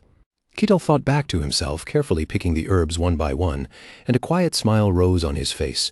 For some reason, the moment felt strangely touching. Then, full of excitement, he stood up while holding the silver coin. I'm very satisfied with this. Could you give me my next mission right away? Rosa blinked at him in confusion. Huh? She stared wide-eyed, unable to understand him. What was this? He was actually satisfied with such a tiny reward. Meanwhile, Ketal happily admired the silver coin resting in his palm. There is still daylight left, so I want to get as much done as possible. Rosa could only wonder why he was so cheerful about all of this. Still, completely baffled, Rosa screamed silently in her heart, tears of frustration nearly rising. Oh heavens, this mercenary was as weird as they came. Ketal raised one large hand toward the rank F mission board, his finger stopping on the warehouse cleaning request. With the same bright enthusiasm as before, he calmly declared that this would be the next job he wanted to take. Behind the counter, Rosa stared at him in utter disbelief. After gathering herbs, this would already make his third cleaning-related request, and no matter how she thought about it, that choice made absolutely no sense. Ketal's face was almost shining with anticipation as he looked up toward the board, and the sight only made Rosa's suspicion deepen. A strange thought crept into her mind. Could this madman actually enjoy cleaning? Rosa's voice came out stiff and awkward as she forced herself to respond.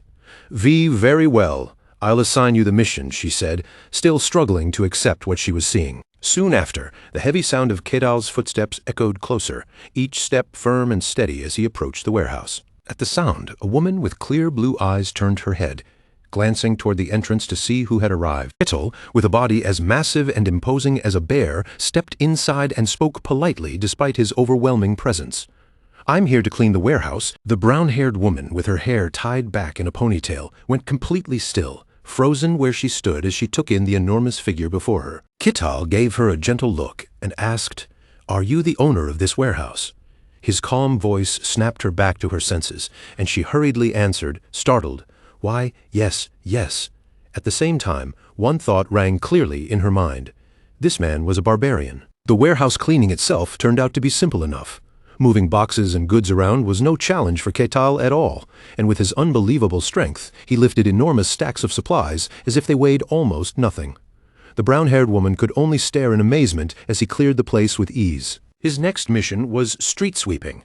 Ketal took the broom in hand and began working with surprising focus. At first, controlling his strength proved a little tricky, but he quickly adjusted until one powerful sweep sent dust bursting into the air, spreading across the street like a thick, smoky haze. As Ketal worked, someone happened to be watching him from a distance, quietly observing every movement. When Kane saw Ketal behaving so casually, as if this was the most normal thing in the world, he could not hold back his shock. What the hell? Why is he doing that? In Kane's eyes, this man was at least strong enough to be considered a mid-rank mercenary. If Ketal truly tried, he could shake the balance of an entire kingdom.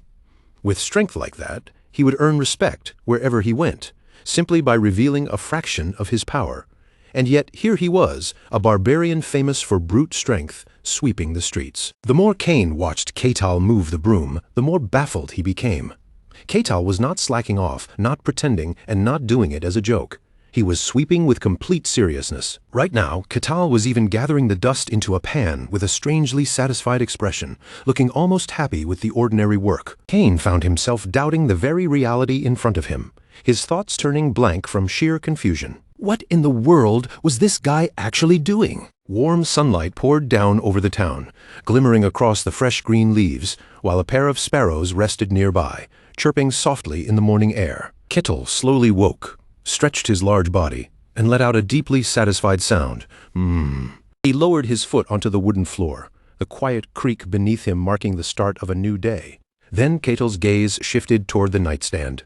The moment he noticed the money pouch sitting there, his eyes widened, and he let out a small sound of surprise. He stared at the swollen cloth pouch for a while, its rounded shape drawing him back into the memory of what had happened not long before. Not long ago, that very pouch of coins had been placed neatly on a tray and pushed toward him. Rosa had said, "You worked hard on your first day as a mercenary, Ketal. This is your reward for completing a total of 15 missions." At those words, Ketal's silver eyes had lit up, and his entire face had filled with pure excitement and happiness. Rosa, still looking somewhat reluctant, added that the total reward came to 15 silver coins. But Ketal did not look disappointed in the slightest. If anything, he seemed even more thrilled as he accepted it with gratitude. "Thanks, I'll be back tomorrow." As the memory faded, Ketal smiled, without realizing it, and quietly murmured to himself, "Let's begin the second day in the civilized world." Outside, a cute, brown-haired girl clung tightly to a woman's leg, crying endlessly, as if she had been frightened beyond comfort. The adults around her were all staring upward. their faces frozen in shock, as their eyes remained fixed on something above. Under all those startled gazes, Ketal walked forward calmly, his pace steady and unbothered by the attention gathering around him. Then, without warning, he came to a stop in the middle of his path. Ketal frowned slightly and looked toward the commotion. What's going on there? His curious eyes settled on a large two-story building nearby. It stood quietly among the town's streets, and from its appearance, it was clearly a library. When the door opened, the little brass bell above it gave a bright ding-ding ringing through the quiet interior. Inside, the librarian, with her hair neatly tied up in a bun, greeted him politely as usual. Welcome. But her greeting died halfway through. The moment she looked up and saw Ketal's massive frame filling the entrance, she shrieked in terror, while Ketal simply bowed his head a little and asked with complete politeness, "May I read some books?" After that awkward first exchange finally passed, Ketal somehow succeeded in borrowing a book without causing any further panic. He held the book eagerly in his large hands, though it looked so small it was barely bigger than his palm, and began reading with intense concentration. The librarian with the bun could only stand there speechless, unable to process the sight unfolding right in front of her. Outside, Cain hid himself and watched with disbelief. A barbarian reading? Even if he could not see every detail clearly from where he stood, his instincts told him this was real.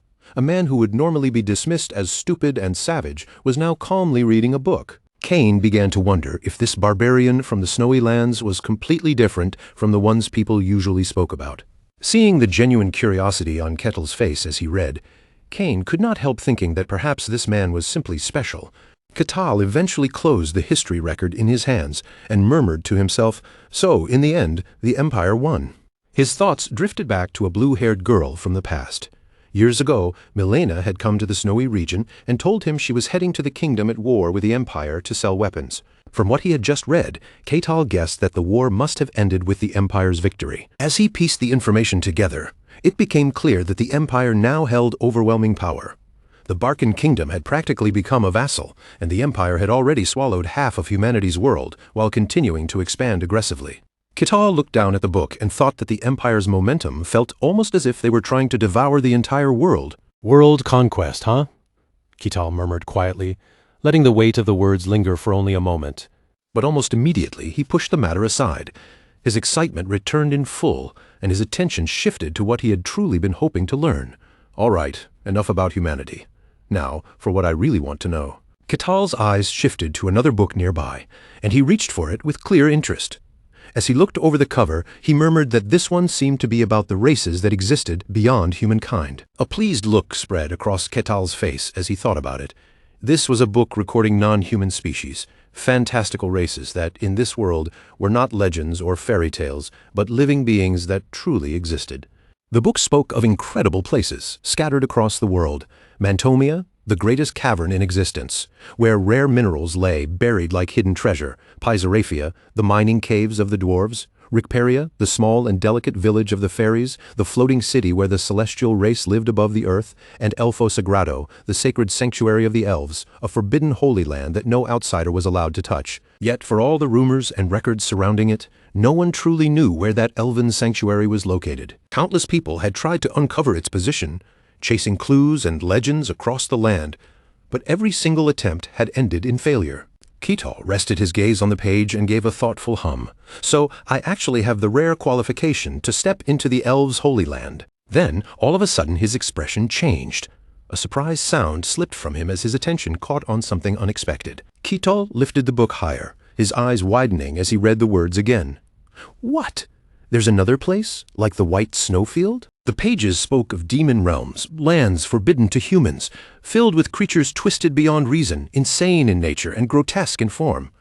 There were many such places in the world, but among them, exactly 5 were considered especially vast and extraordinary. One of them was the Silent Forest, a place wrapped in absolute stillness, where an endless sense of dread seemed to hang over everything. Another was the Abyss, a terrifying realm said to drag the world itself down into the deepest reaches of evil. There was also the Deep Sea, a strange and chilling place where even souls were said to keep breathing and continue living beneath the waves. Then came the Hollow Depths, a vast emptiness where nothing existed at all, as if the world had been carved away and left behind only a void. And finally, there was the White Snowfield. Within those demon realms lived terrifying beings known as aberrants, but the realms themselves were unable to overflow into the human world. After finishing that part, Ketal stared at the book for a moment and wondered aloud, just how big is this world? In his mind, the white snowfield alone was already so vast, it felt almost endless. And yet, according to this book, there were still many other places with that same kind of impossible scale. Ketal pushed himself up from his seat and said, "For now, this is probably all the information this place has." His sudden movement made the librarian flinch in surprise. He turned toward her and spoke with sincere appreciation. "Thanks to this, I've confirmed enough. I appreciate it." The librarian trembled where she stood, still unable to relax in front of him, and hurriedly replied, "Why, yes, sir." Ketal, completely cheerful again, opened the door and stepped outside as if nothing unusual had happened.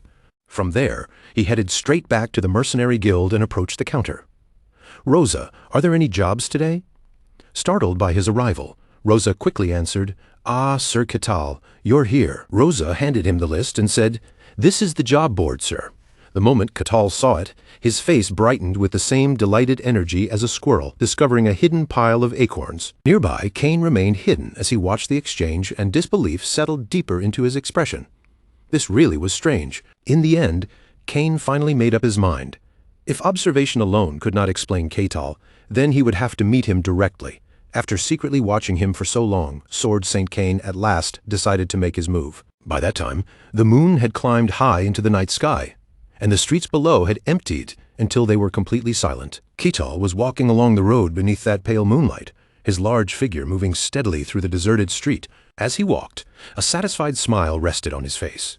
Today alone, he had completed more than 10 requests. Even though they had mostly been small, odd jobs, the money he earned from them was not bad at all, and that made the day feel surprisingly worthwhile. If he continued at this pace, Ketal thought, then the day he would officially be recognized as a proper mercenary might not be far away. He strolled along while whistling a cheerful tune, unaware that someone concealed behind a wall had begun watching him closely. As Ketal drew nearer, that hidden person finally stepped out from behind the wall, causing Ketal to pause in surprise. The man who appeared before him was none other than Sword Saint Kane. For a moment, the two men simply faced each other in the empty street. Then Ketal broke the silence first, saying, "You're the one who's been following me all day." The moment Kane heard that, his eyes widened in complete shock. Inwardly, he could only think, "What?" Ketal folded his arms across his chest and asked, "What do you want?" Kane, still unable to believe what he had heard, muttered in disbelief, "You already noticed?" Kane had clearly used magic power to conceal his presence. No matter how sharp Ketal's instincts were, detecting him should have been impossible. Then Ketal suddenly moved his hand to his money pouch, gripping it tightly as his expression turned wary. "Don't tell me you're a robber." Kane felt as if a bolt of lightning had struck right beside his ears. Ketal's gaze sharpened, and without needing any more words, his expression seemed to say that his guess had been correct. Even in a place that looked safe, bandits could still appear. Kane stared back at him, wide-eyed, and briefly considered explaining himself. But then another thought stopped him. If he said he was the Sword Saint, would this man even believe him? Ketal then delivered another merciless blow with complete sincerity. "To think you've resorted to robbery with that old body, I suppose the economy really must be in bad shape." Kane was so wronged by the misunderstanding that he could not even find the words to respond. Ketal paused for a moment, his expression shifting as a new thought crossed his mind. Then his face suddenly brightened, as if he had just realized this might actually be a useful opportunity. Kane, meanwhile, was still standing there in stunned silence, trying to understand what exactly was happening in this bizarre encounter. After a moment, Kane looked at Ketal's clueless expression and realized that he truly was being mistaken for a robber. Still, one way to measure a person's strength and identity was to clash with them directly. So Kane decided to test him. He would see for himself what kind of power this so-called legendary barbarian possessed, and with that thought he calmly rolled up his sleeves. Ketal immediately stepped forward, closing the distance without hesitation. Kane's expression tightened, and caution flashed across his face as he prepared himself. Ketal said nothing at all, his massive frame going completely still for the briefest instant. Then, in the next moment, Ketal vanished from Kane's sight. Kane's eyes widened as Ketal disappeared from sight, and he could not stop the shocked cry from escaping his mouth. He vanished? Before Kane could even finish processing it, Ketal suddenly reappeared directly in front of him, closing the gap so quickly it felt as if he had skipped the space between them entirely. One of Kettle's large hands reached out toward Kane, moving with a calm, frightening precision. At the same time, Kettle's feet shifted into place, his stance settling as naturally as if his body already knew exactly where to strike. Kane barely managed to dodge to the side, his thoughts flashing in alarm. If he had stayed still for even an instant longer, his neck would have been twisted before he could react. Kettle let out a small sound of surprise, then the corner of his mouth lifted into an amused smirk. "You're fast, aren't you?" Kettle said, sounding genuinely pleased, and then his body began to move once again. Kane's composure cracked as panic surged through him. Impossible. He had almost been caught in that single exchange. If Kane's reaction had been even a fraction slower, it would have been over right there. And what made it even more absurd was that he had not sensed the slightest flow of magic from Kettle's movement. Kettle folded his arms again and gave a low chuckle, clearly enjoying the situation. "This is getting interesting." Kane, still shaken, stared at him and wondered how anyone could move that fast using only a human body. At that point, Kane realized this had already gone far beyond a simple test. He decided to attack with everything he had, and the next moment, he charged straight toward Kettle with full force. Kettle's expression darkened, his playful mood vanishing as his gaze sharpened. Then, right before Kane's eyes, Kettle disappeared once again. In the next instant, Kettle appeared behind him, his eyes glowing with intensity as he seized Kane's wrist in a powerful grip. Cold sweat broke out across Kane's skin. What was this? He had already expanded his senses, and yet he still had not been able to react in time. Kettle twisted Kane's arm backward with frightening ease. It did not feel like a normal grip at all. It was as if Kane's arm had been pinned against solid stone, and his entire body was being lifted by an overwhelming force he could not resist. Kane clenched his teeth as pain shot through him. Ugh, what kind of monstrous strength is this? Kettle's raw physical power alone was already so immense that Kane could not fight back against it. Then Kane made his decision. He would unleash his full strength. A violent surge of power burst outward from his body. Kettle's eyes shifted slightly, showing a faint hint of surprise at the sudden change. A greenish-blue light began to radiate from Kane's body, wrapping around him like a visible force. Kettle quietly watched the glow for a moment, observing it without saying a word. Then, all at once, an explosion erupted between them. Using that burst of power, Kane slipped free from Kettle's hold and pulled himself out of danger.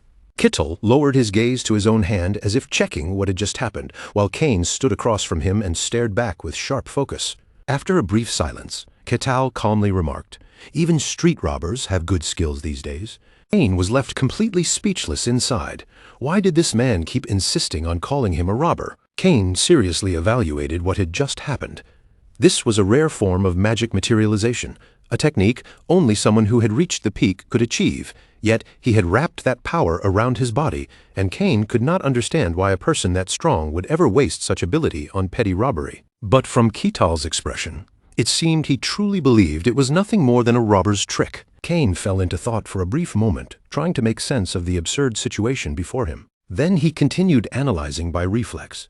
He had materialized his magic power, turning it into a force so real and sharp that it could tear through solid steel. A normal human body should have been crushed beyond recognition the moment it came into contact with that power.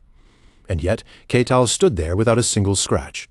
What kind of monstrous physique did he have? Kane was still thinking about the impossible fact that Kettle had endured manifested magic power with nothing but his bare body when Kettle suddenly spoke.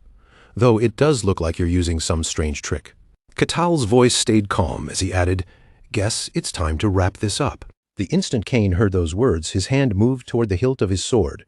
But before he could draw it, his eyes suddenly widened in shock. Kettle had appeared right beside him, smiling calmly while pressing a single finger against the hilt of Kane's sword. With that casual little motion and an almost clueless expression, Kettle made Kane's eyes nearly bulge from his skull. His jaw dropped open in complete disbelief. Kane gritted his teeth and poured every bit of strength he had into drawing his sword. But instead of coming free, his hand only trembled against the hilt. Once again, Kane was left dumbfounded, unable to understand how this was happening. Kettle's eyes suddenly lit up, sharp and bright like a predator that had just spotted its prey. Inside his own mind, Kane screamed like a madman, while tears streamed down his face from sheer terror and frustration. Was this really the end for him? As that thought struck him, Kettle's huge hand reached out. But then, unexpectedly, Ketal simply let out a breath. "So this is what a fantasy world robber looks like," Kettle said, casually slinging the unconscious Kane over his shoulder as if carrying a sack of grain. The guard captain froze at the sight, his face going stiff with shock. Oh my God, what is going on here? As he watched Ketal carry Kane so effortlessly, the captain's mind raced in confusion. What kind of strange situation was unfolding right in front of him? Why was Sword Saint Kane even here in the first place? Kane lay there neatly tied up, while the guard captain felt a cold shiver crawl down his spine. Don't tell me that barbarian actually attacked Lord Kane, he thought in panic. What are we supposed to do now? Just then, Ketal spoke up as if nothing was wrong. "I just caught a robber." The moment the guard captain heard that, his eyes stretched wide and his jaw dropped in disbelief. A robber? With Kane still slung over him. Ketal smiled brightly and asked with genuine expectation, "If I hand him over to the city guards, that'll count toward my mercenary record, right?" The guard captain could only stand there in stunned silence, unable to form a proper response for a long while. After finally gathering himself, the captain carefully chose his words and asked what exactly happened here. This was not just some ordinary man lying helpless before him. He was someone who had reached the absolute peak of swordsmanship, a figure known across the land as the Sword Saint.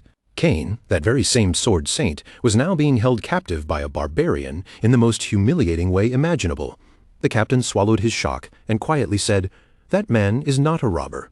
Kettle's expression immediately shifted, his face turning serious again. "You know him? Then you must be his accomplice." The guard captain quickly planted his feet in a formal stance, then turned toward Kane and gave him a deep, respectful bow. "The one and only Sword Saint of the Gehentra Kingdom.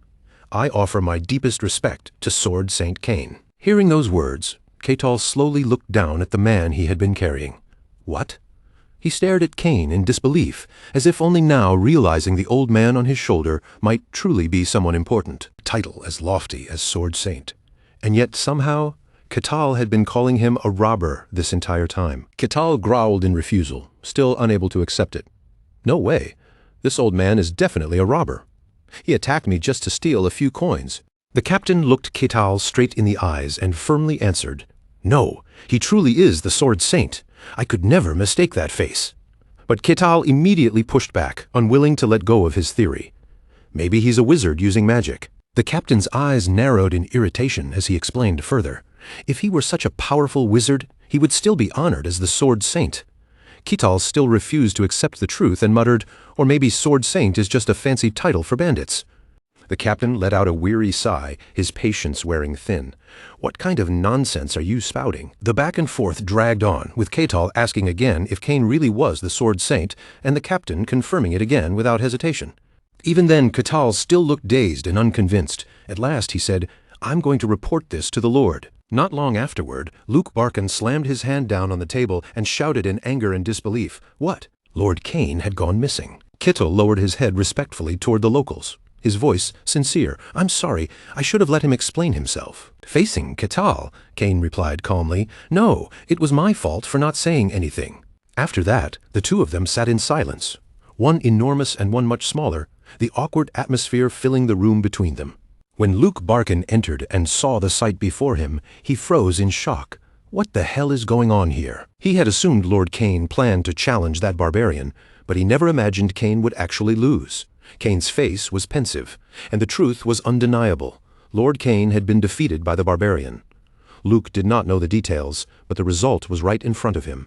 Luke glanced toward Ketal, and a chilling thought flashed through his mind.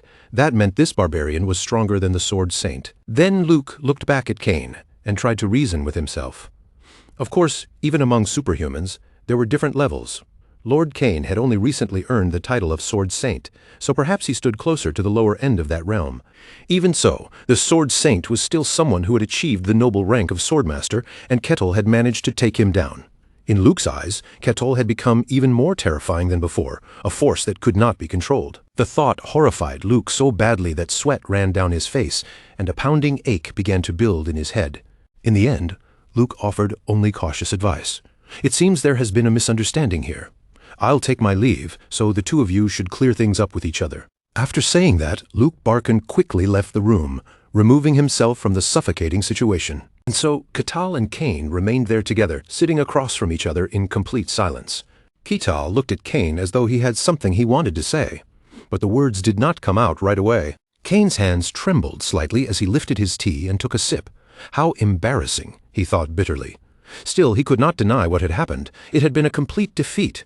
His pride had not merely been wounded, it had been shattered into dust. At last, Kane set the teacup down, placed one hand over his chest, raised his head with dignity, and said, "Allow me to introduce myself properly. I am the Sword Saint Kane." Ketal tilted his head and asked, "Is Sword Saint your surname?" Kane answered quietly, "Once a human reaches the realm of Sword Saint, an ordinary name becomes meaningless." Ketal accepted that for the moment, then pressed on with interest. "I see. And what you showed me earlier, that was the skill of a Sword Saint, right?" Kane's eyes lit up faintly, as if the question had reminded him of something important. He lifted one hand, and from his palm, a spell-like power shone with a green light. "You mean this?" Ketal's eyes widened at the sight of that unique power, fascination clear on his face. "Oh." Then he remembered the moment Kane had used it in their fight. "At first, I thought it was just some robber's trick, so I didn't care much. But now that I know it's the Sword Saint skill, I'm interested." Kane immediately began explaining in more detail. "This is the manifestation of arcane. It is also called aura." Ketal blinked in surprise. "Aura, huh?" His eyes filled with admiration as he stared at the magic, and even his cheeks flushed slightly with excitement. "So that's aura?" Unable to hold back any longer, Ketal stood up, his eyes shining brightly. "How can I learn it?" Kane looked down at the magic glowing in his palm and answered, "Well, basically you have to control mana and manifest it outside your body." Ketal leaned in with curiosity and asked, "So arcane is like mana?" Kane began explaining with a certain reverence in his voice. "Arcane is the term used for the essence of sorcery. When that power is used as aura, the person becomes a swordsman. When it is handled as mana, the person is called a mage." Ketal's face brightened with understanding, and a smile slowly formed. "So swordsmen and mages are both using the same source of energy called arcane. In that case, would you be willing to teach me that skill?" Kane rose to his feet with a solemn expression, his pride making the admission difficult. "It is embarrassing to say, but even I am still learning this technique. I cannot claim to have fully mastered it yet." Ketal leaned in with an intimidatingly serious face, his huge frame making the request feel strangely overwhelming. "I'm begging you, please teach me." Kane hesitated for a moment, then finally gave in. "All right." But Kane's expression soon turned serious again. He looked at Ketal carefully and asked, "Do you truly need guidance from me? Aren't you already stronger than I am?" Ketal sat down, crossed his arms, and answered honestly, "I don't know anything about arcane or proper swordsmanship. To tell the truth, I've only been swinging my sword however I felt like it." Kane stared at him in surprise. "Really?" Kane asked, and almost immediately an image formed in his mind, himself explaining the way of the sword, while Ketal looked on with admiration. Yes, he was still the Sword Saint. He may have lost, but he had not even drawn his sword. In that case, Kane thought, he would teach Ketal the true path of swordsmanship, show him the greatness of the blade, and somehow reclaim the pride that had just been crushed. Shaking those thoughts away, Kane quickly agreed to take on the role. "All right," Kane said with renewed dignity. "I am the Sword Saint, a man who walks the path of the sword. Without my sword in hand, I am only half of what I truly am." But things immediately veered away from the noble moment Kane had imagined. Ketal nodded as if everything suddenly made sense. "So that's why you were so weak, because you didn't use your sword." Kane froze, then stiffly replied, "That's right." Ketal crossed his arms again and spoke with complete sincerity. "I mean, you're called the Sword Saint, but you only showed that much power. I thought something felt strange." Kane's temper flared at once. "You brat," Ketal, unaware of how deeply he had stabbed Kane's pride, added, "If you had used your sword, maybe you would have won." Kane grumbled under his breath, wondering if drawing his sword would really have changed the outcome. Ketal's excitement grew at the thought, his eyes shining with anticipation. "Now I'm looking forward to it." Kane, however, sank into a gloomy mood, feeling that even while trying to recover his pride, he might simply end up getting crushed even harder. Before his regression, Ketal had trained in sword techniques, but what stood before him now was different. This was true illusionary swordsmanship, a mystical style that used mysterious aura. To Ketal, this was the real thing. In the training yard, Sword Saint Kane stood with a serious expression, holding his sword in one hand while angling his body slightly. "The defining point of my swordsmanship," he explained, "is the union of illusion and reality. When you fought my disciple, what did you see?" "That knight was your disciple?" Ketal recalled the knight who had stood beside the lord. After thinking for a moment, he answered honestly. His sword split into three, and all three strikes were real. Ketal quickly caught on, his expression shifting with realization.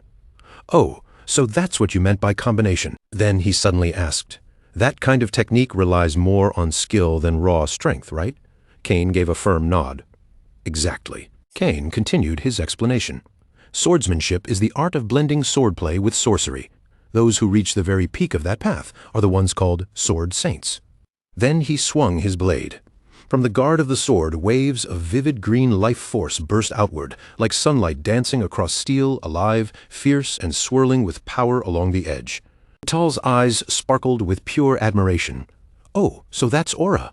Sword Saint Kane stiffened awkwardly under that innocent, fascinated gaze. "Yes," Kane replied, closing his eyes for a moment as a restless feeling stirred inside him. He still could hardly believe he was in this situation. After clearing his throat, he forced himself to continue. Kane raised his other hand and gripped the lower part of the hilt. "I suppose simply talking about the combination of illusion and reality makes it sound too abstract." Inside, Kane's thoughts churned with disbelief. He was actually teaching swordsmanship to a barbarian, yet outwardly he kept his expression calm and unreadable, lowering the sword beneath his shoulder and angling it forward. "So I'll let you experience it directly." With those words, Kane's eyes suddenly sharpened, taking on the focused intensity of a predator ready to strike. Kane lowered his stance and brought his sword down in a slash, the path of the sword energy bending in a strange yet elegant curve. The tip of the blade struck the ground with a heavy impact, carving a deep scar through the floor.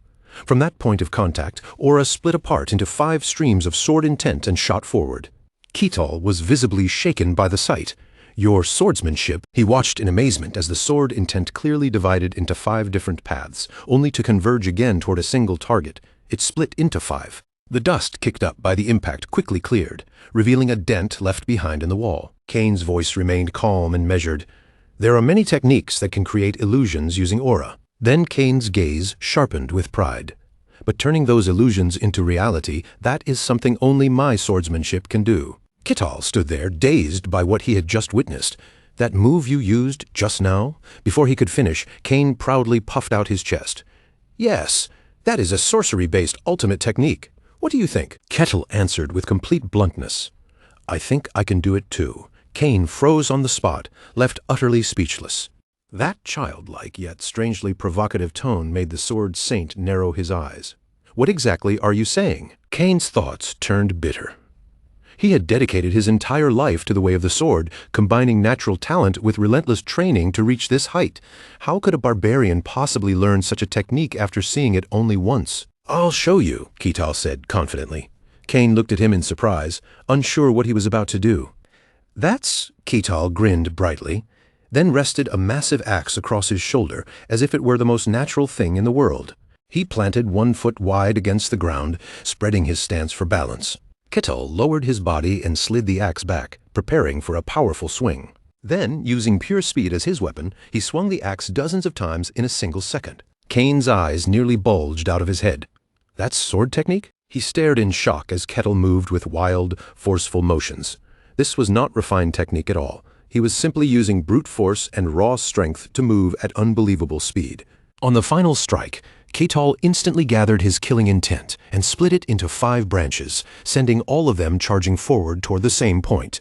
With a thunderous boom, the wall exploded in a shower of sparks. The sword saint was completely caught off guard, unable to hide the shock on his face. The axe struck the ground beside him, its heavy blade still releasing faint wisps of smoke.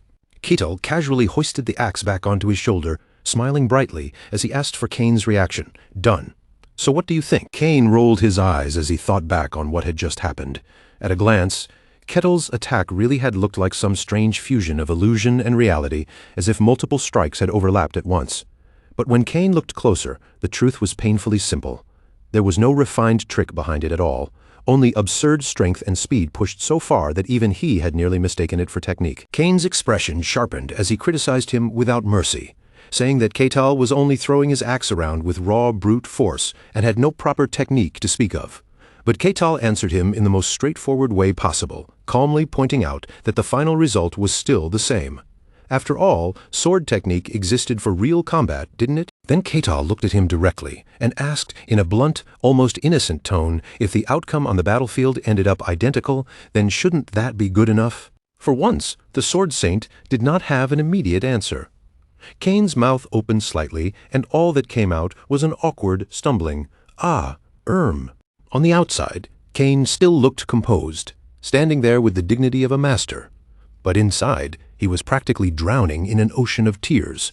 A faint glimmer of sorrow even gathered at the corner of his eye, because while Ketal's logic was annoyingly sound, it struck his pride with brutal precision. Unable to accept defeat that easily, Kane suddenly snapped, his voice tightening as he said, "Fine.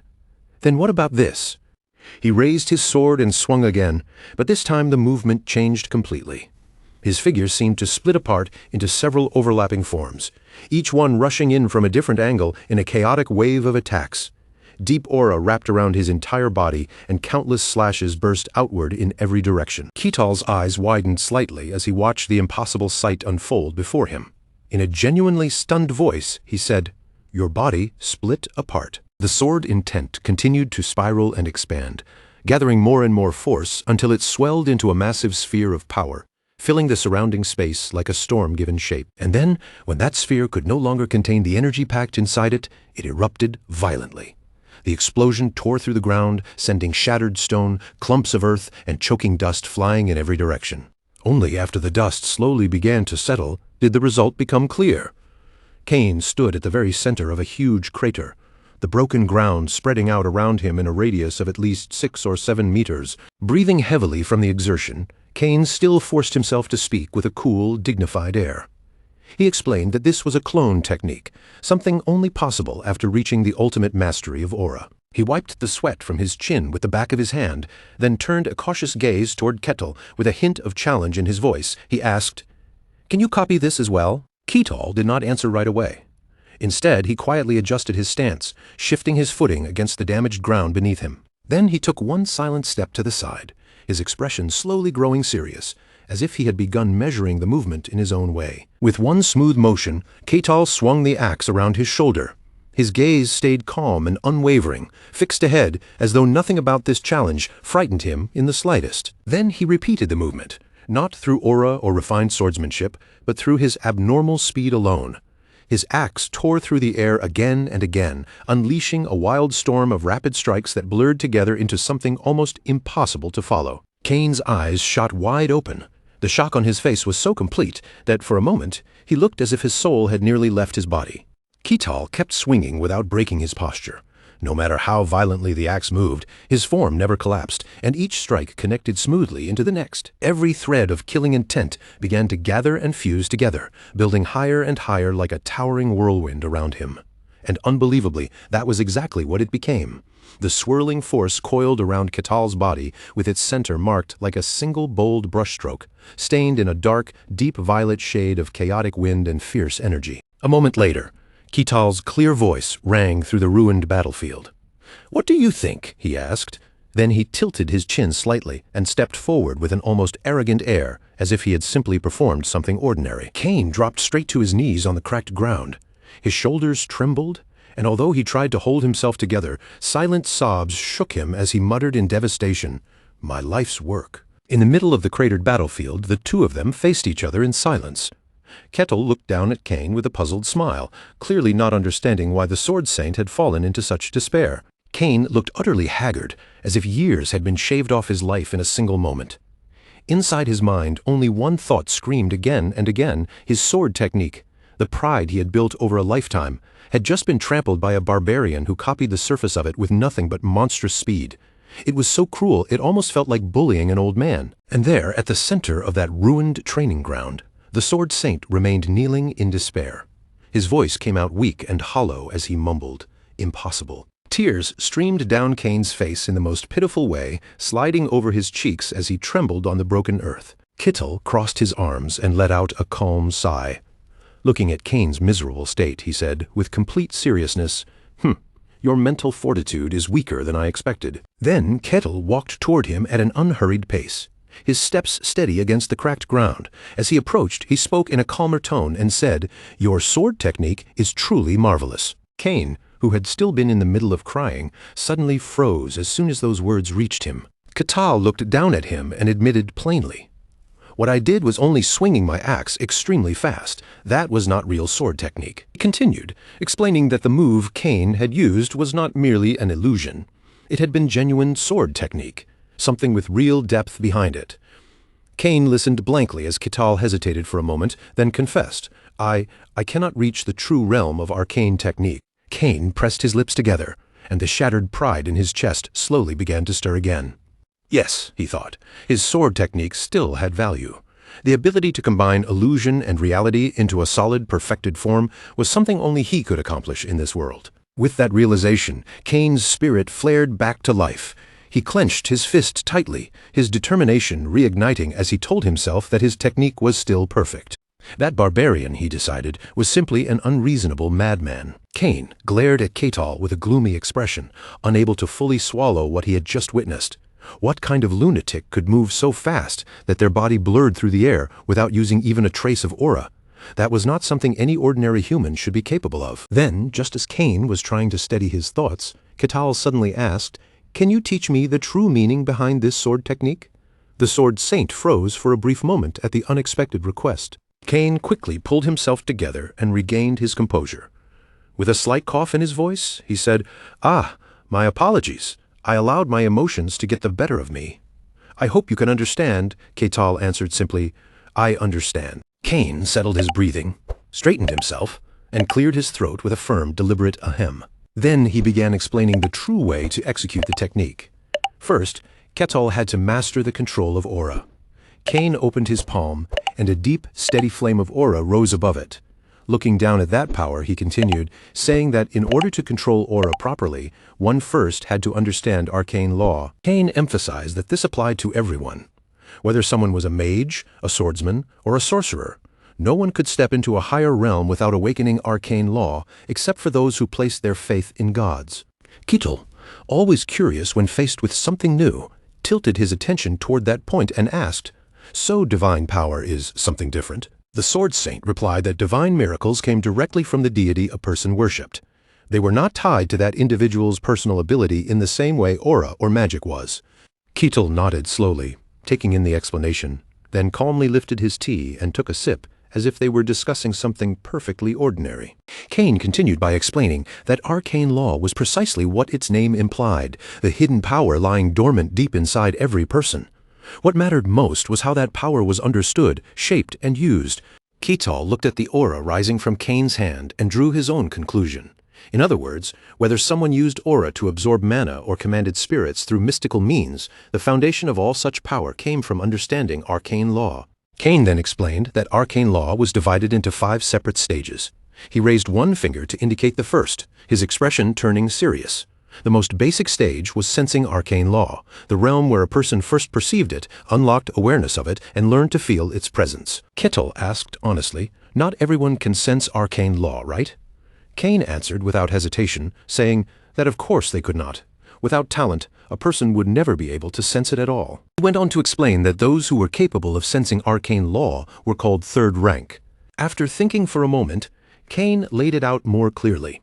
The ability to use arcane law was divided into 5 levels, and third rank was the very first step on that path. Ketal suddenly remembered something Milena had once explained to him with a serious face. Back then, she had told him that people were normally divided into 5 broad levels: third rank, second rank, first rank, transcendent, and hero. Now, hearing Cain's explanation, that old conversation finally clicked into place.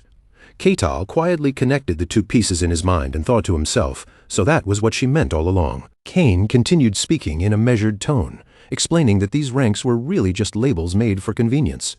Even among people standing at the same rank, the difference in strength could be enormous, and the line between individuals was never perfectly clear. For now, simply understanding the general idea was enough. Ketal listened closely, then answered with a serious expression, saying he understood Cain's point. The old man gave a calm nod in return and said, "Then let us begin." Cain stated the first step plainly. Before anything else, Ketal had to sense arcane law itself, because without that first awareness, there was no path forward. Cain closed his eyes and guided Ketal to do the same, telling him to feel everything around him. His voice stayed slow and steady, as if he were leading Ketal's senses beyond the limits of his body. He explained that this technique was like awakening an entirely new awareness inside oneself. Ketal had to stretch his senses as far as they could go, reaching past ordinary sight, sound, and touch. Through Kane's words, it was almost as if the trees outside began to whisper in Ketal's mind, their leaves stirring gently as they welcomed the breeze passing through them. He tried to absorb the warmth rising from the ground beneath him, to recognize every subtle tremble in the air, and even to follow the rays of sunlight spilling down from above, searching among all those sensations for one special presence. Ketal sat there in meditation, his posture still and his breathing controlled, doing his best to feel everything that existed around him. Then, without warning, his eyes opened. Whatever faint connection he had been trying to build snapped apart immediately, and he said with complete honesty, "I do not feel anything at all." When Kane heard that, confusion crossed his face. For a brief moment, the air between them grew painfully awkward, and the two simply sat there staring at each other in silence. Kane stumbled over his words, clearly caught off guard. "Ah, really? With your ability, I assumed you would sense it almost immediately." He quickly thought back on what he knew. Talented people often gathered energy with ease, though that was not an absolute rule. Those with strong bodies, but little mana sometimes grasped it faster as well. Perhaps this wild barbarian was simply the rare exception that did not fit any pattern.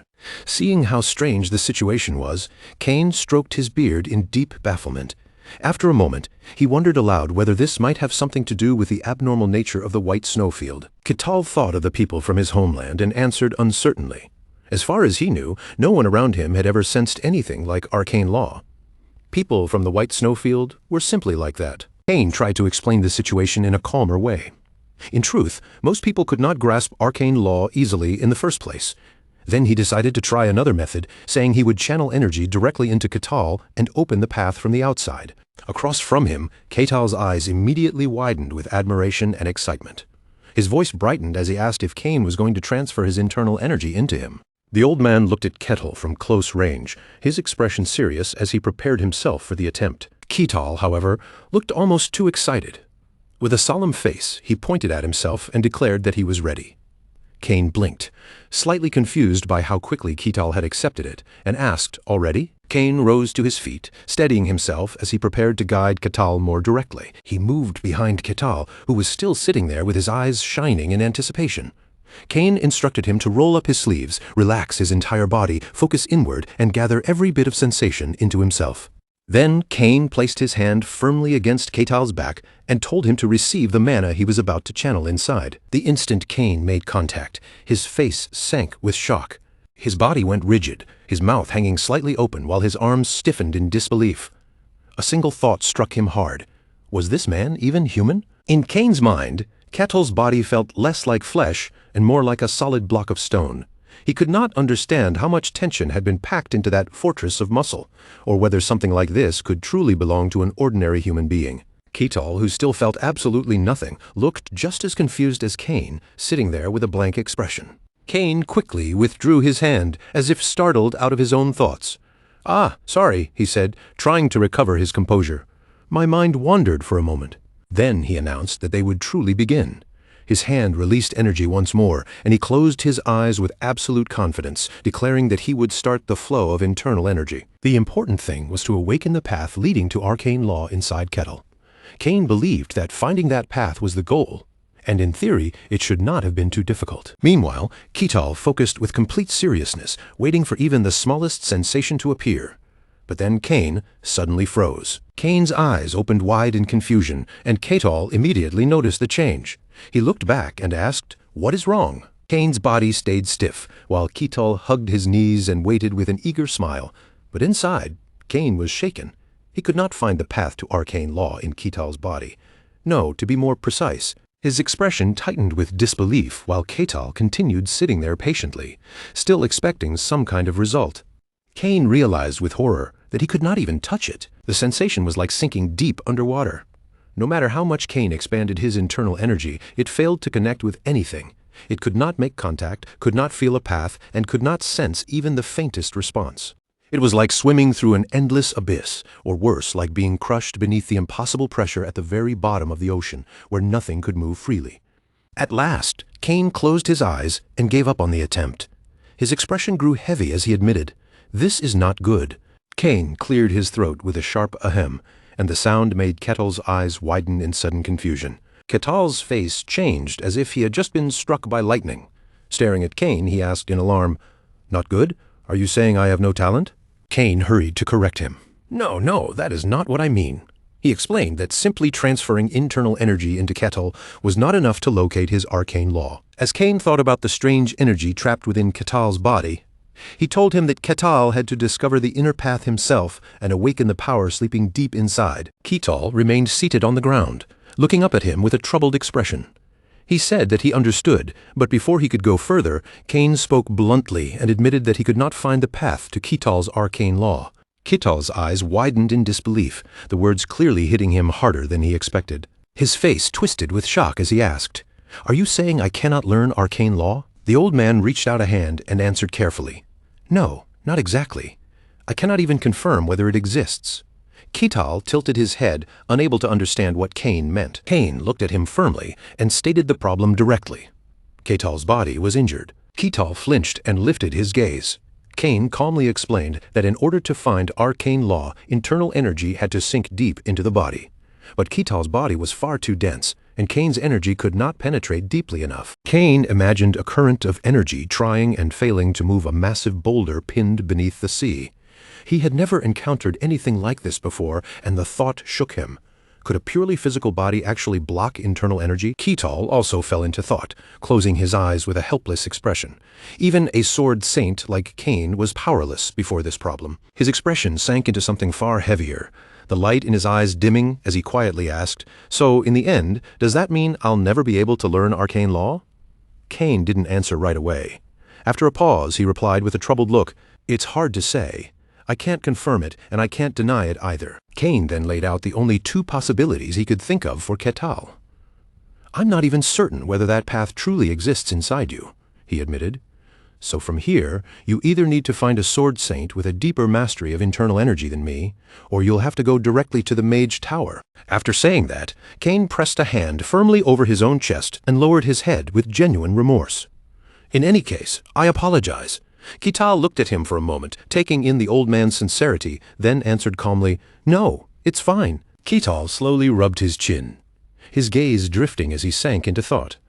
He hadn't received the answer he wanted, but he had not been left with nothing either. "There's still hope," he said at last. "That's enough for today." Then, steadying himself, Kettle planted one knee against the floor and pushed himself back up, rising to his feet with the same composed strength as before. Even after all that, Kettle's expression did not collapse. Instead, he wore an unexpectedly bright smile, as if the failed attempt had still been worth it. "Thanks to you, I learned a great deal today," he said sincerely. "I'm grateful." Cain could only stare at him in silence, his mouth almost parting, but no words coming out, completely caught off guard by Kettle's reaction. In Cain's mind, memories of the terrifying barbarians he had faced in the past began to surface. Every wild one he had ever encountered had been brutal, fierce, and impossible to restrain once their instincts took over. They stole without hesitation, drank until reason left them, and settled everything through violence, which was exactly why ordinary society had cast them out. But the man standing in front of Cain was nothing like that. Cain fixed his gaze on Kettle, studying him more seriously than before. Then, almost as if the thought had escaped before he could stop it, he asked, "Have you ever considered joining this kingdom?" Kettle tilted his head, clearly not understanding what Cain was getting at. "What do you mean?"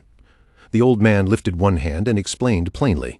"I mean swearing loyalty to the kingdom, entering its service, and receiving a noble title in return." Cain once again placed his hand over his chest, this time speaking with even more earnest conviction. "With power like yours, you would rise through the ranks very quickly. I would even be willing to sponsor you myself." Kettle slowly clenched his fist, considering it for a brief moment. "It's an interesting offer, but..." After that short pause, Kettle lowered his head in a polite bow. His answer was simple, firm, and completely unshaken. "I refuse. I don't want to be tied down." Across from him, Cain had already been thinking several steps ahead, imagining how someone like Kettle could change the kingdom's position when facing the Empire. If a man like him stood on their side, Cain thought, then perhaps the kingdom might finally have a chance to slip free from the Empire's shadow. Hearing Kettle's refusal, Cain looked at him with genuine confusion. Still, you're telling me a title doesn't interest you at all? Even with everything it could bring you, that still isn't enough? Kettle's face darkened for a moment, as though Kane's question had brushed against something awkward. He cleared his throat softly. Ahem. Then Kettle folded his arms across his chest, his smile returning as he stated his belief with calm confidence. I choose to enjoy my own freedom. The old man blinked, and in that instant, realization seemed to settle over him. After a slightly awkward pause, Kane raised his head and looked at Kettle again. Is that so? I see. Kettle stared back at him, still looking somewhat puzzled by the old man's reaction. Then Kettle smiled in his usual straightforward way and extended his hand toward Kane with warmth and respect. Either way, thank you. I won't forget this favor. Kane's eyes lowered quietly, his gaze falling as if Kettle's words had left more weight behind than expected. Later, Kane walked alone down the hallway, his footsteps echoing softly through the empty passage. As he moved forward, shame slowly settled over his thoughts. I was such a fool, he muttered inwardly, unable to shake the feeling. He remembered Kettle's figure clearly, and the thought that he had even briefly believed he might control such a man made Kane feel almost ridiculous. From the beginning, that had been impossible. That wild man moved only according to the ideals he chose for himself. He could cooperate with outsiders, and he could accept help when it suited him, but only up to a certain line. Deep in his heart, there was nothing but his own convictions. Kane recalled Kettle's blunt, refreshing answer, so direct that it left no room for persuasion. There was no telling what he might be thinking beneath that calm face, and in some ways that made him more unpredictable than any barbarian Kane had ever met. A man from the demon's land, a wild one from the white wasteland. Kane thought back to the barbarians he had once encountered in the middle of raging snowstorms. In the quiet of the corridor, Kane found himself muttering toward the Emperor as if speaking to someone far away. He lifted his head toward the pale moonlight spilling in from above. You want to invade the demon realm, he murmured. Just what are you plotting? Inside Luke Barkin's room. Luke sat at the table with his chin resting in one hand, his expression filled with disbelief and confusion. Really? The Emperor actually wants to conquer the demon realm? Kane sat across from him with his arms crossed, irritation clear in the lines of his face. People are risking their lives under the excuse of reconnaissance, and you still don't believe it? Are you sure you're telling me the truth? Luke lowered his head and let out a long, tired sigh. Certain. Of course, maybe he truly believes he's the reincarnation of some ancient emperor. Either way, that problem can wait for later. His expression then hardened, and he folded his arms as the weight of the situation pressed down on him. We haven't even fully secured the human territories yet. Luke's gaze dropped as well, and he nodded with a grim understanding. It's only a matter of time. Kane raised his head again, his tone growing serious. If this land is under the Empire, then we could be summoned at any time. It would be best to prepare yourself. Luke answered quietly, much appreciated. Then Luke leaned back in his chair, exhaustion showing in the slump of his shoulders. The times are already chaotic enough, and now the Emperor is half sane and half mad. What a headache, he muttered. The moment those words left his mouth, Luke's expression suddenly shifted in surprise. His eyes narrowed sharply, the warmth fading from them as a colder, more dangerous look took over. Could the rumors be true? Kane answered without raising his voice, but the calm certainty in his words made them even heavier. Yes, the demons have already begun mobilizing their army. Luke's eyes widened, shock flashing clearly across his face as the meaning of that statement sank in. Kane then thought back to the monsters and strange incidents that had been reported. The hell eruptions have also been abnormal lately. I can't confirm the cause yet, but there are people saying that the rift in the demon realm has started leaking. And now there's talk of demons and white serpents as well. Whatever is truly happening out there, one thing is certain. This is becoming a disaster for mankind. Suddenly, Kane seemed to remember something, and his expression changed slightly. Now that I think about it, maybe the strangest thing of all is already right here among us. Luke lowered his head, his voice quiet but firm as he answered, Exactly. Kane watched him carefully, then asked in a probing tone, What do you think? Luke hesitated, doubt lingering in his eyes as he replied, I'm not sure. Kane tried to look at the situation from the more favorable side. At the very least, he doesn't seem to be our enemy. But the moment Kane said that, the image of Kettle with wild, intense eyes flashed through his mind. His expression stiffened slightly. Other than that, he admitted, I can't say much. Next morning arrived with clear, bright sunlight spilling over the fortress walls, washing the stone ramparts in a warm glow. Kettle walked through the streets in a cheerful mood, his steps light and relaxed as if the previous day's worries had already faded behind him. But then, all of a sudden, something caught his attention, and his gaze shifted off to the side. There, a woman and a child were clinging tightly to each other. Their bodies pressed close as they stared at him with frightened eyes. Kital stopped for a moment, unable to understand why they looked so terrified. When he turned his head again, he noticed a man nearby flattening himself against a wall, as if simply letting Kital pass too close would put his life in danger. Kital stood there in confusion, his eyes moving from one scared face to another, trying to make sense of what was happening. "Huh?" he murmured, touching his chin as he fell into thought. Were these people reacting like this because of the clothes he was wearing? He remembered the couple he had met before, back when he had proudly shown off his new clothes beneath a tree. After thinking it over, he reached his own conclusion. Maybe it's because I'm not dressed in what they call proper attire. A fur coat works well enough, but I suppose it isn't exactly refined. They probably think I'm some lunatic and want to stay away from me. Of course, Kital's conclusion was completely wrong, but he had no way of knowing that. Instead, his brows drew together with sudden determination.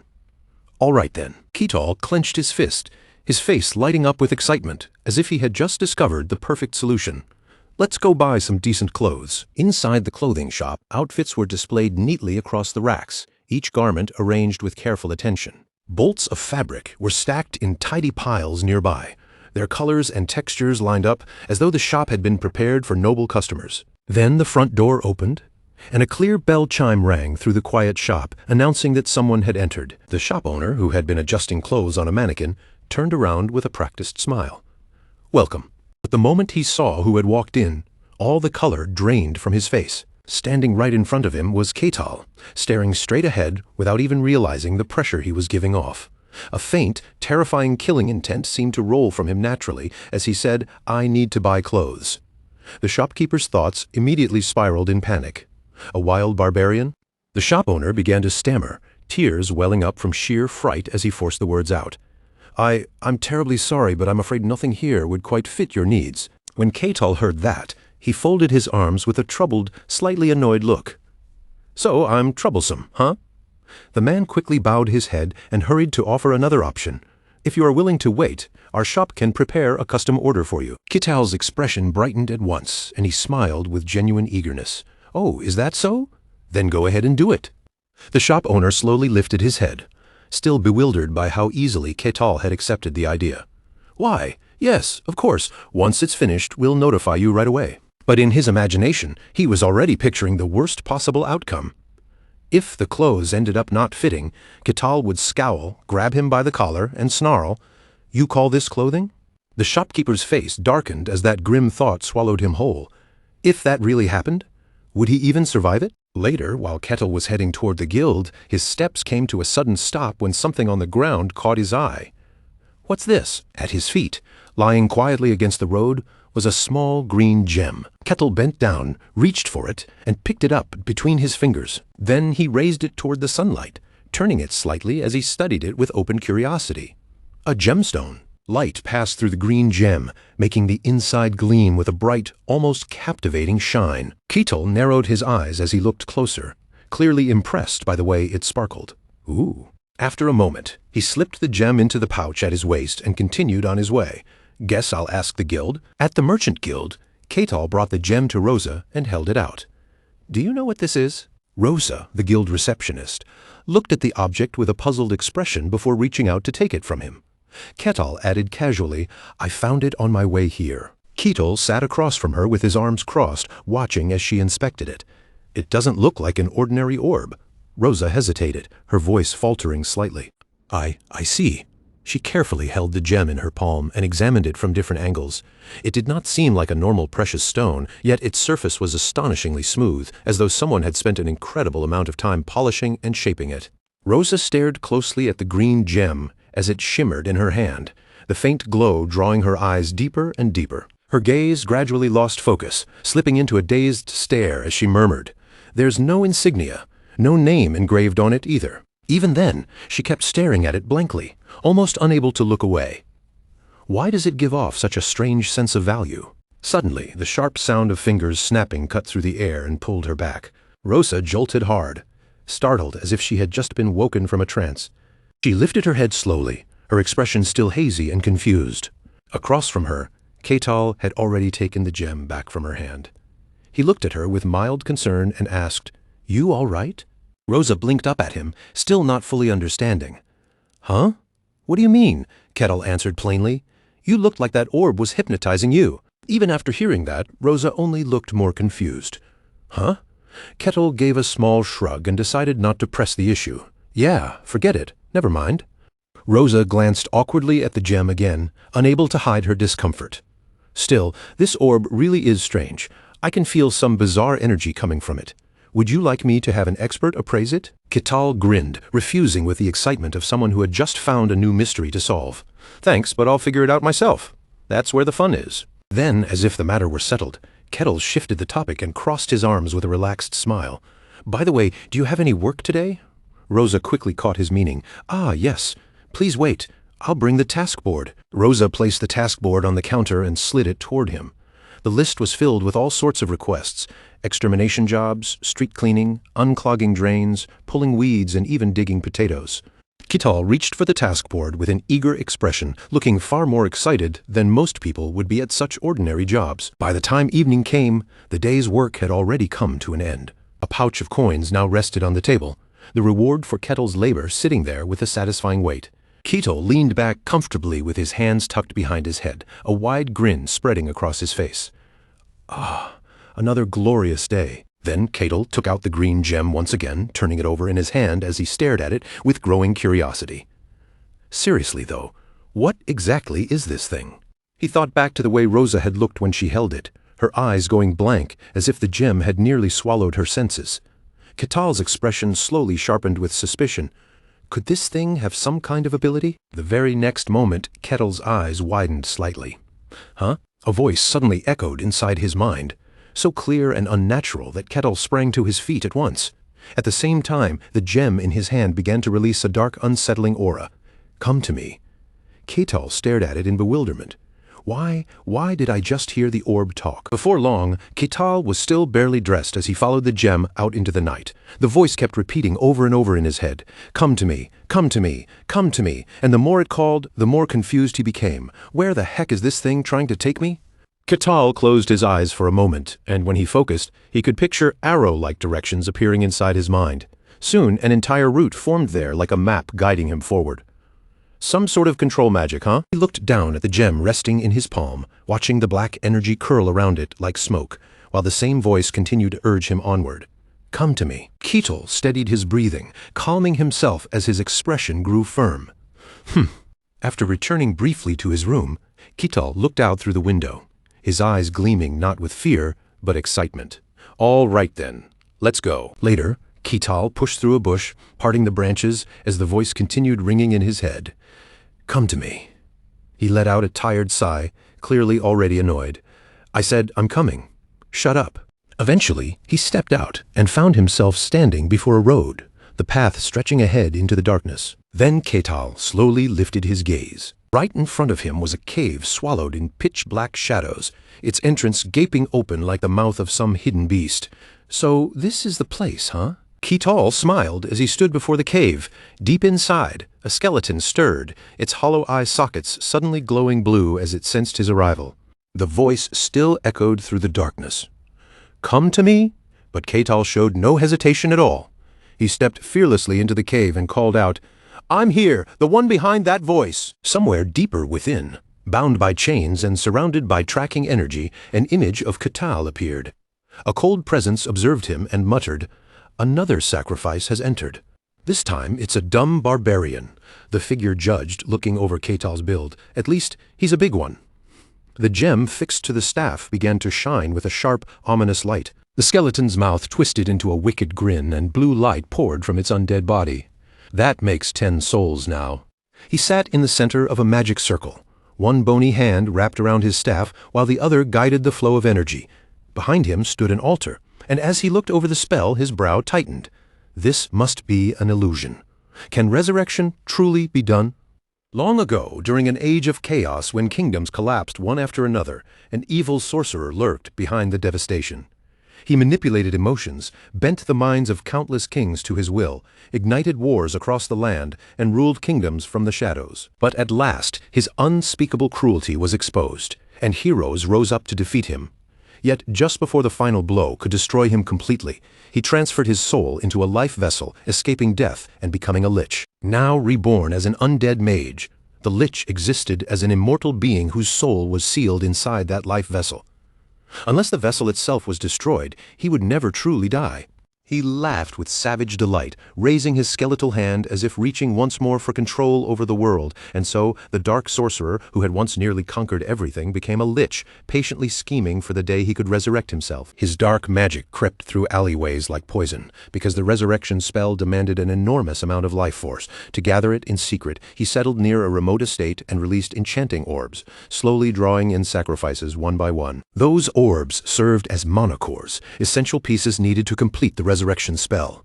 The stone shimmered with an eerie brilliance inside the deathly aura, and with his immense power restored, the lich planned to conquer the world once more, drunk on arrogance and ambition. That ambition was now close to becoming reality. Then his deep, grim voice rang out. Why is a barbarian here? Beyond the cave, the peaceful wooden village still brimmed with ordinary life. This is a remote domain, and I chose it because I needed a secluded place to gather power, somewhere hidden from the eyes of the populace, he muttered heavily. That was exactly why the presence of a barbarian felt so out of place.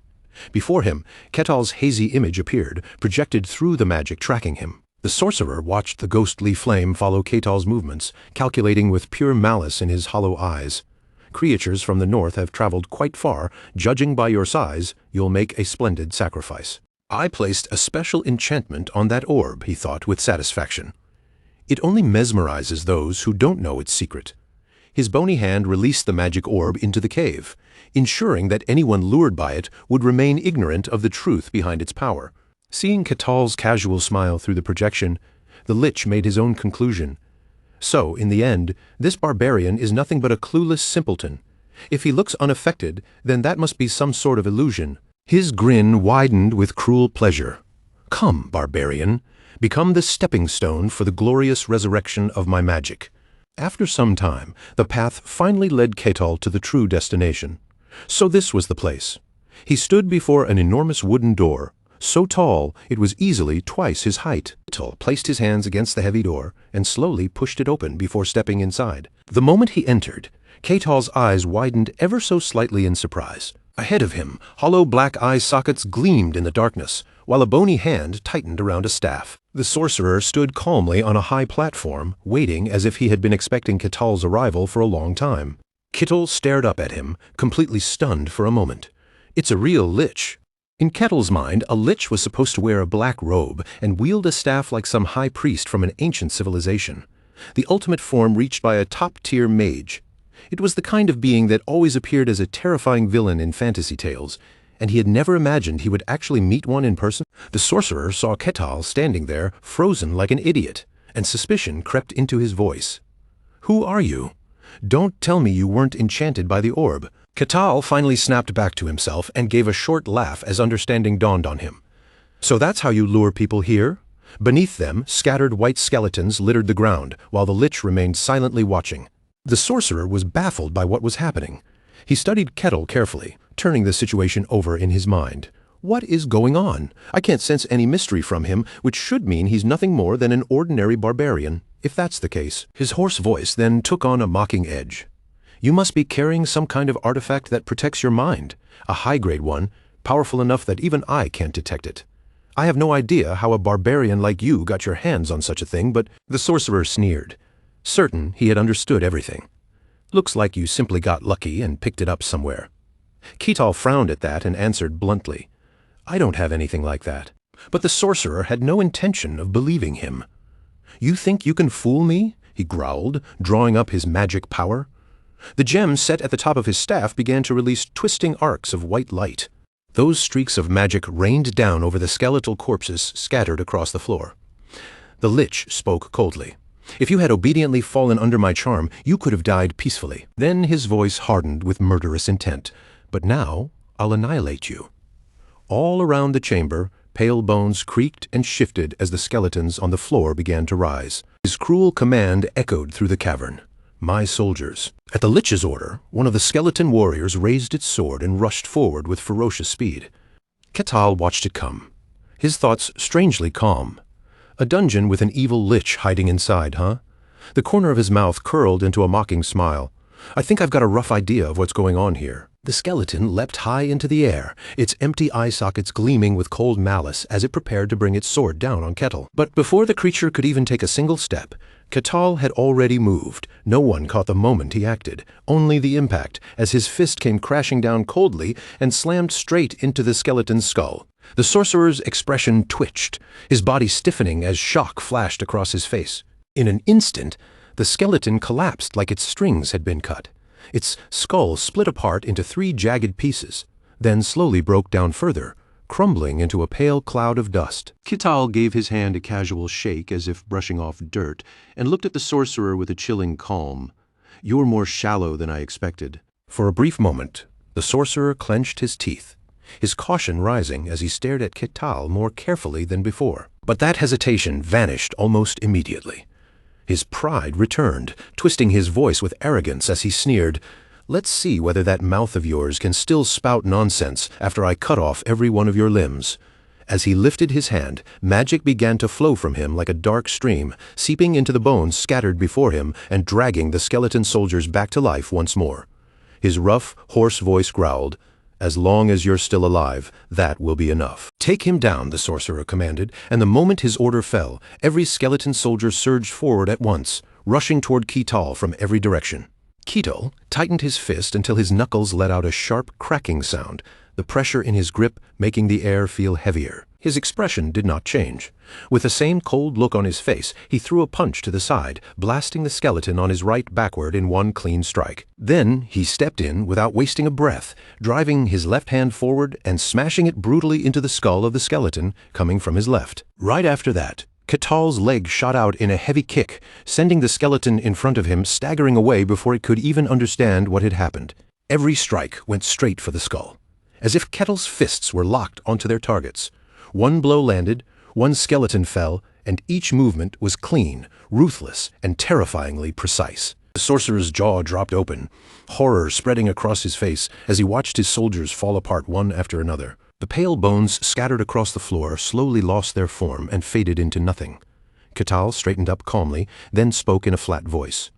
"Just like Kassan said, lose your head, and you're dead." Looking almost bored, Kittal reached back and ruffled the hair at the nape of his neck, his gaze settling on the lich. "I thought you'd at least be commanding death knights or zombies, but you're weaker than I imagined." Those words struck the lich harder than any blade. It was the kind of insult that pierced straight through the chest, like armor-piercing damage with an absurd 200% critical hit. The sorcerer's voice sank, thick with anger. "You bastard! I've had enough of playing around." Kittal only blinked, looking more confused than threatened. At that moment, the magic stone embedded in the sorcerer's staff began to shine, its light growing brighter and more ominous by the second. "Awaken!" The lich growled in his hoarse voice. Dark mana surged out and wrapped itself around the skeleton, gathering into the hazy shape of knightly armor. Kittal's eyes widened slightly as he watched the transformation unfold. That is, a skeletal knight. Its magical reconstruction was almost flawless. Before Kittal now stood a bony warrior covered in full armor, gripping a shield in one hand and a sword in the other. Even Kittal looked a little surprised. He had not expected to encounter a skeletal knight in a place like this. Then Kittal paused, suddenly remembering the skeletal knight he had fought once before. A spark of excitement rose in him. Since this one had been created by a lich, maybe its structure would be different. And if it was different, then this fight might finally become interesting. Without warning, even more magical energy burst from the sorcerer's hand, pouring out in a violent torrent as he roared, "Kill him!" The skeletal knight obeyed instantly. Though its body was nothing but bone beneath the armor, it launched itself forward with the force and ferocity of a pouncing tiger. Kettle cracked his knuckles, the sound ringing out sharply as a delighted grin spread across his face. A knight created by a lich, huh? The skeletal knight did not hesitate. It swung its sword with fierce determination, aiming to cut Kettle down in a single committed strike. Kettle's voice, however, remained perfectly calm. "I'm curious to see how it fights." Before even a fraction of a second could pass, Kittal stepped in as if the distance meant nothing and drove a decisive blow straight into the knight's abdomen. He followed it immediately with a powerful punch, the force of it launching the skeletal knight across the chamber until it crashed hard into the far stone wall. A thunderous boom exploded through the room, shaking the air and echoing off the stone around them. Dust surged upward in a thick cloud, and through the shockwave, fragments of armor and broken pieces of shield could be seen scattering in every direction. As the white haze slowly thinned, a darkened figure emerged within the smoke, still standing despite the brutal impact. The skeletal knight was battered, cracked, and badly damaged, yet it charged forward again with the stubborn resolve of a knight prepared to die on the battlefield. That actually made Kettle raise his brows. Huh, tougher than I thought. I'll give you that. Within the sorcerer's hollow eye sockets, fierce green light flared like flames. His deep voice thundered through the chamber. Take the full force of my ultimate dark magic. Dark waves of magic twisted and coiled around the skeletal knight's body as it continued its charge, wrapping it in a violent, surging aura. For a moment, even Kettle stood there, stunned, watching the sudden change with genuine surprise. The overwhelming energy burst outward, reforging the knight's body with a force far greater than before, as if the bones and armor were being remade in the middle of battle. At that exact moment, another skeletal soldier lunged forward in a terrifying shape, rushing into Ketal's view. Ketal exclaimed, "What the heck is that now?"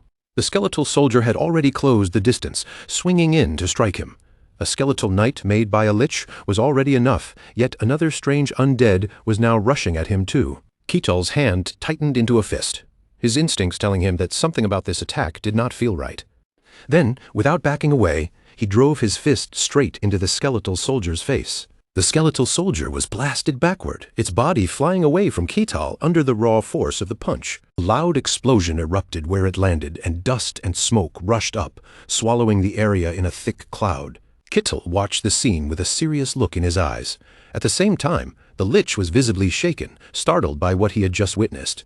The dust lingered for a long while, drifting slowly through the chamber before it finally began to settle. As the smoke cleared, Ketal stepped forward and stomped down hard on a bony hand beneath his foot. Then he looked down at it and spoke in a calm voice. "Not bad, but it doesn't seem all that different." That was the last straw. The lich glared at him and demanded, "Who are you?" The lich's thoughts churned in disbelief. He could not sense even the faintest trace of mystery or magic from this barbarian. If Ketal had been relying on some artifact, there should have been at least a hint of mana, but there was absolutely nothing. Then a terrifying possibility rose in the lich's mind. Could all of this truly be nothing more than Ketal's pure physical strength? Had he really crushed a skeletal knight with brute force alone? How could such a thing even be possible?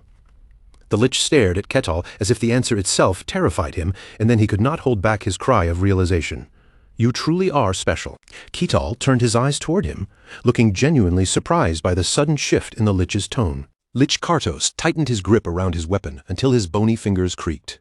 Then, with his voice sinking into a dangerous growl, he said, "Fine, I will face you myself." The moment those words left him, a wave of dark power burst outward from his body, rolling across the chamber and swallowing the space between them. Ketal's gaze moved around the area, his expression sharpening as he sensed the sudden change closing in from every side.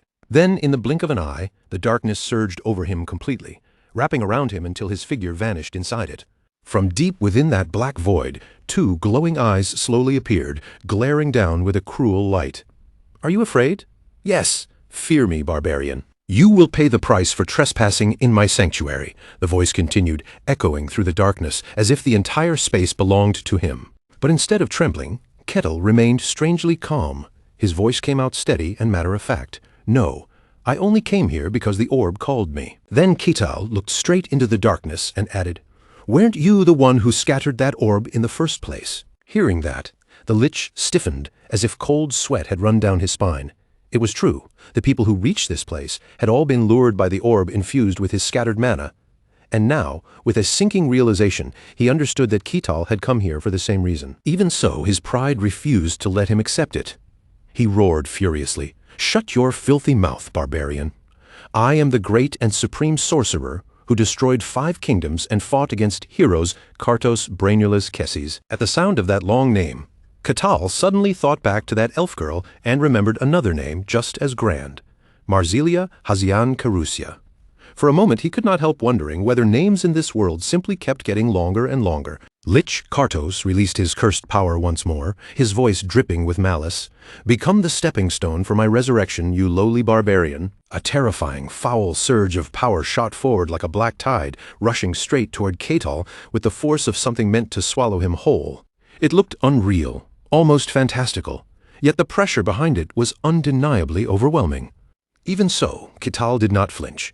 He simply kept his eyes fixed on the approaching power, watching it with calm focus. A strange motion seemed to stir in Kital's gaze, as if the darkness itself was trying to pull his mind into a swirling current. This was magic that twisted human emotion. It flooded its victim with every kind of negativity, drowning the mind until the body could no longer move and the spirit shattered under the weight. It was one of Kartos' signature spells, a terrifying technique that used only a small amount of mana while producing absurdly powerful results.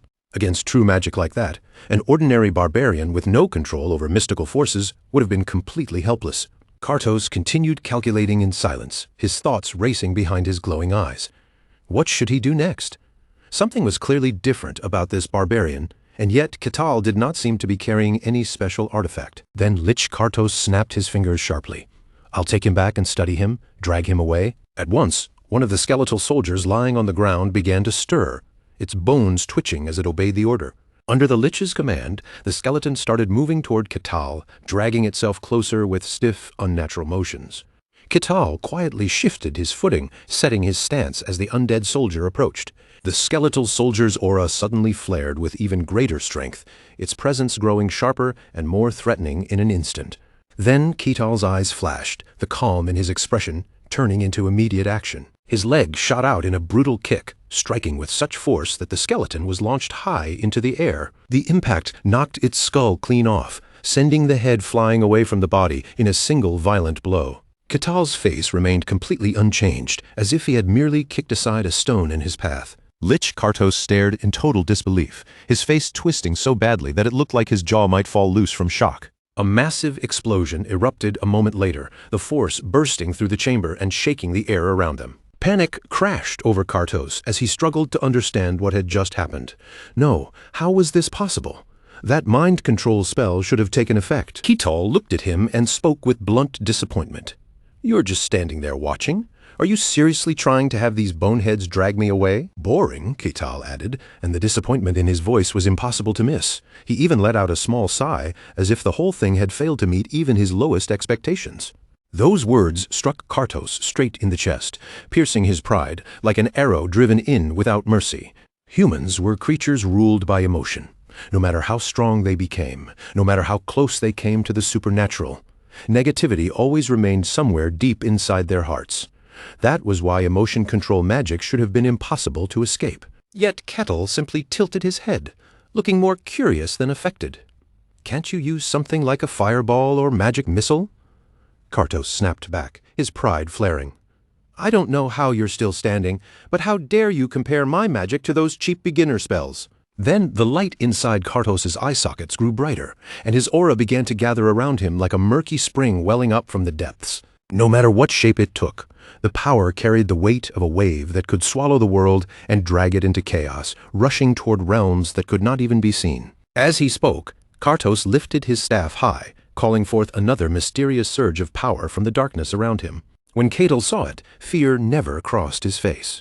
Instead, his eyes seemed to brighten with eager anticipation, almost greedily waiting to see what would happen next. That eerie force spilled outward into the surrounding space, spreading through the chamber like a strange, unseen current. A skeletal hand reached out into the flow, only to be swallowed by it as if the energy had devoured the bone completely.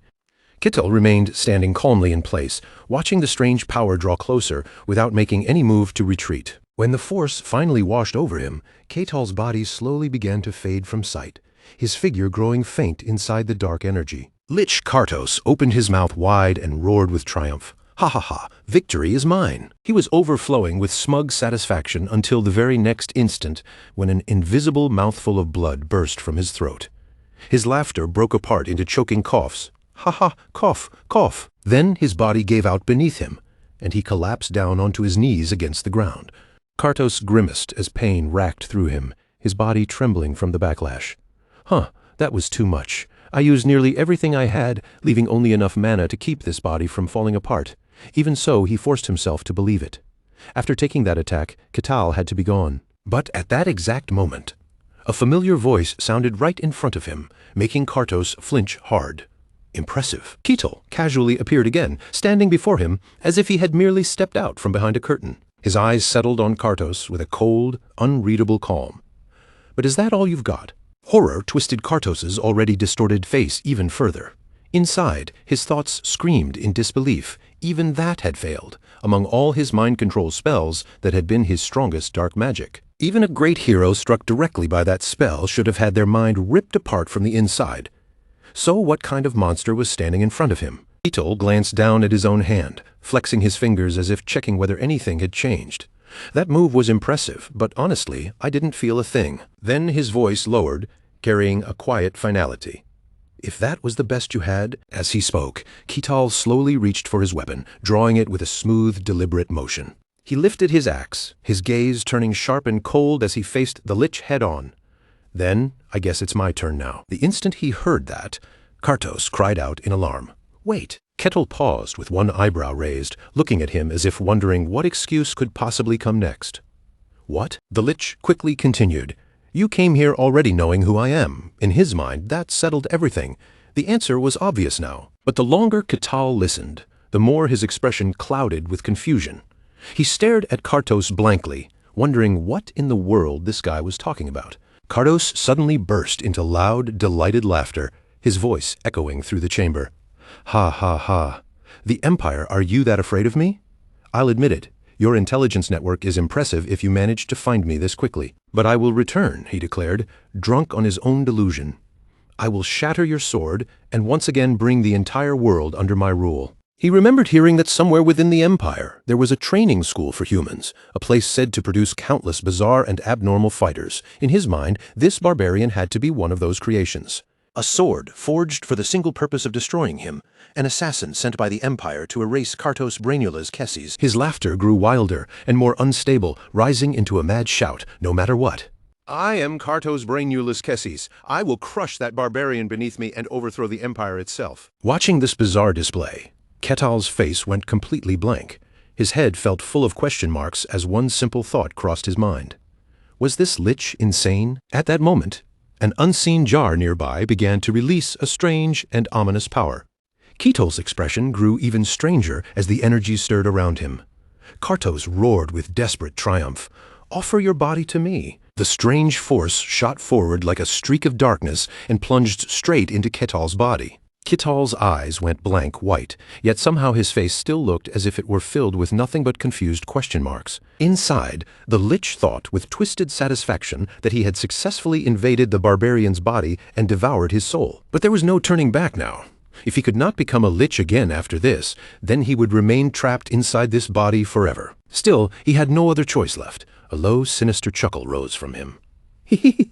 Kartos was completely smug, convinced that victory had finally fallen into his hands. This body belonged to him now, and from this moment onward, then the world around him shifted into Ketal's inner mind, and almost immediately, Kartos felt something was terribly wrong. "What is this? What the hell is this?" Kartos stared into the impossible space around him. Is this really the barbarian's inner world? He had never seen anything even remotely like it. Everything felt wrong. Just existing inside that place was enough to twist at his mind and threaten to shatter it. A terrifying possibility flashed through him. Could this be the Empire's doing? Then images that filled him with dread began to appear all around him. Kartos clutched his head with both hands and screamed in agony. No, this isn't the Empire. Even the Empire could never have created something like this. In that instant, Ketal's presence loomed over him like a giant, overwhelming him and seizing control. Everything spiraled into chaos. Kartos panicked completely, his thoughts breaking apart as terror swallowed him. No, my mind is collapsing. And with that final sound, Kartos Brainula's Kesses reached the end. Outside, Kettle scratched his head with a clueless look, standing there as if he had no idea what had just happened. From his point of view, the Lich had simply done something strange to himself, and then collapsed on the spot. "That black vortex looked pretty strong," Ketal muttered, still staring at the aftermath. "But I guess that was all." Then another thought crossed his mind. Weren't Liches supposed to be the highest evolution of mages? He had actually been curious about what kind of magic a being like that would use. His hand slowly tightened into a fist, the disappointment settling in more clearly. "With a serious face," Kettle muttered. "Turns out Liches in this world aren't that scary. Anyway, I've already cleared the dungeon, so now it's reward time." As he said that, Ketal bent down and picked up the magic staff from the ground. He remembered clearly that this thing had glowed whenever the Lich chanted a spell. Does this help cast magic? He wondered, turning it over with genuine interest. If I owned this, could I use magic too? The question seemed to spark real curiosity in him. Then, without warning, Ketal yanked the green gem out of the staff, and his face went blank again as he looked down at it. A second later, a happy grin spread across his face. He tucked the gem safely into his bag, deciding it was best to keep it protected for now. Then, as if something else had caught his attention, Ketal murmured to himself, "Oh, since it had belonged to a Lich, there was a chance this could be something important, maybe even a soul container." His gaze dropped to the jar rolling across the floor. Ketal picked it up, turned it in his hand, and muttered, "I should have Rosa check this." After that, Ketal slowly looked around the chamber once more. "All right, I think I've picked up enough loot," he muttered, scanning the area with a faint frown. "But something still feels off." Then his eyes suddenly widened, as if he had just noticed something he had completely missed.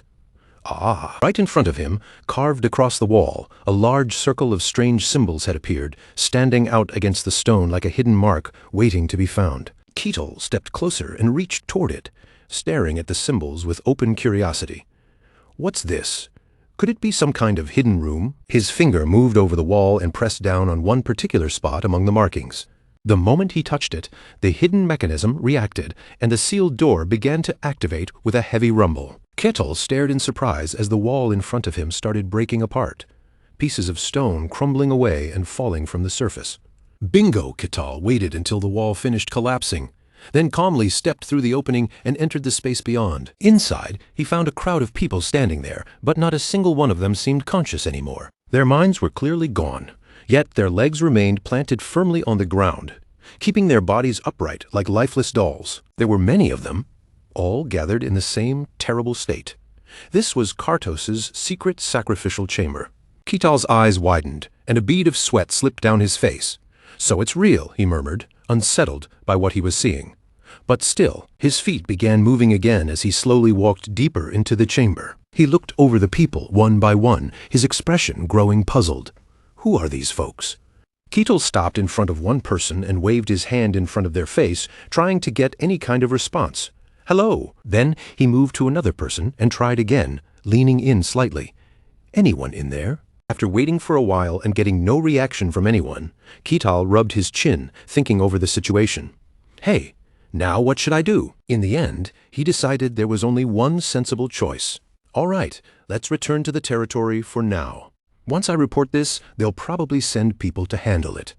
With that thought settled, Ketal walked away while whistling cheerfully as if the dungeon had already been wrapped up. Before long, Ketal made it back to the territory, and soon the sound of the doorbell rang out. Ketal stepped inside, and Rosa, who had been sitting at her desk, looked up in surprise the moment she saw him. Then she stood up with a bright smile and greeted him warmly. "Ah, Lord Ketal, you're home early today?" Ketal smiled back at her in his usual relaxed way. "I just had a few things to take care of." Rosa tilted her head, confusion written all over her face. "What kind of things?" Ketal's smile turned a little mysterious as he answered, "It's about that orb I showed you yesterday." After listening to what he had to say, Rosa let out a tired sigh. "Oh, come on, my lord, please don't joke around like that." Ketal insisted that he was not joking, but Rosa only smiled it off. In her mind, there was simply no way a Lich, one of only 5, said to exist in the entire world, would suddenly appear in such a remote place. Right then, Ketal placed the jar down in front of her, and Rosa's eyes shot wide open the instant she saw it. His eyes gleamed with curiosity as he pointed to it. "I brought back something that looks like a Lich's soul container. Could you check it for me?" Rosa's face froze on the spot, and for a moment, her entire body seemed to turn stiff as stone. Her expression quickly lost its smile and turned serious. In that instant, she understood Ketal was not joking at all. Rosa stared at the ominous jar, her jaw dropping in disbelief. What on earth was happening? Then Ketal suddenly remembered something else and spoke up. "Ah, one more thing. There are still some people in there. I was going to bring them out myself, but their minds looked completely shattered, so I left them where they were. It seemed better for the guild to send someone properly." Hearing that, Rosa gasped. "I'm sorry." She fell silent after that, her eyes narrowing as she sank into deep thought. Recently, several people had disappeared within the territory, and there had still been no news of anyone finding them. If the cause behind those disappearances had truly been a lich, the thought alone made Rosa panic. She slammed her hands against the table and spoke urgently. "Wait, hold on. I'll call people here right away." Moments later, the guard captain arrived in a rush, kicking the door open as he burst into the room. "What on earth happened here? A lich, you say?" Kittel blinked at the sudden entrance, then politely raised one hand in greeting.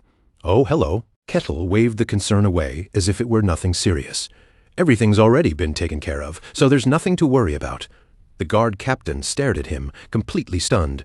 "Wait, what do you mean by that?" After Kettle explained what had happened, the man suddenly screamed in horror. "Kartos Brainulus Kesses, was it?" Kittal nodded casually. "Yeah, I think that was his name. You know him." The man flinched, as if Kittal had asked the most obvious question in the world, then shouted, "Of course I do. Kartos Brainulus Kesses was a mage who shook the entire world more than a century ago. He was the founder of mind control magic, and the one who unleashed endless chaos. He drove kings insane, pushed them into invading one another, and brought 5 kingdoms to ruin. And now you're saying he appeared here as a lich?" The guard captain stared at Kettle, unable to fully process it. "Is this actually real?" Kettle, looking as innocent as a startled deer, gave a brief account of what happened. "Yep, but he wasn't scary at all. He was just some weirdo sneaking around doing bizarre things, and then he died on his own." The guard captain fell speechless. What in the world was Kettle even saying? 1,000 questions spun through the man's head at once. Why did his brain feel like it had just stopped working? Was Kettle seriously saying that a mage like Kartos had somehow self-destructed? He needed a proper explanation immediately. Kettle rubbed his chin, trying to think of a reasonable way to explain it. "Even if you ask me, I really don't have much else to say." The man froze in place, overwhelmed by how absurdly insane the entire situation had become.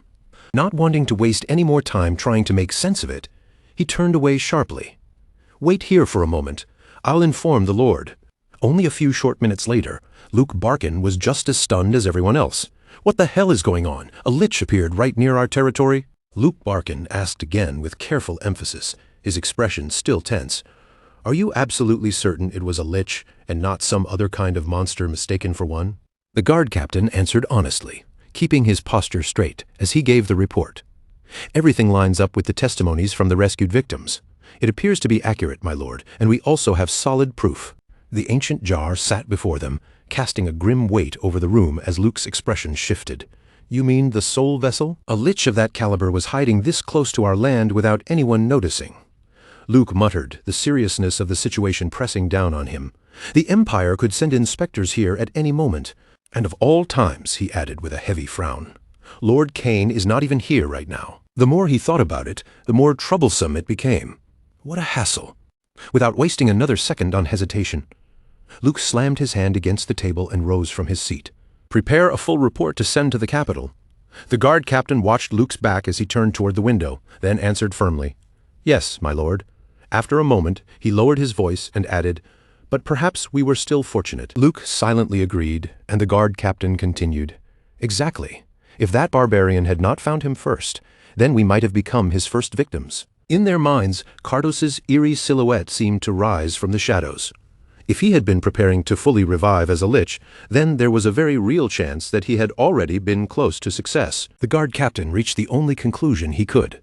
Whatever the case, this was far too dangerous. Luke stared distantly out the window, trying to organize his thoughts through the shock. Either way, this is a significant achievement on his part. We should reward that barbarian properly. "As long as the reward stays within what this territory can afford," he added, keeping his voice measured. Before anyone realized how much time had passed, dawn had already arrived, and the first pale rays of sunlight began streaming into the room. From the vast hall outside came urgent voices, echoing loudly through the estate. "My lord! My lord!" A pair of feet slipped down from the bed, then slid hurriedly into slippers.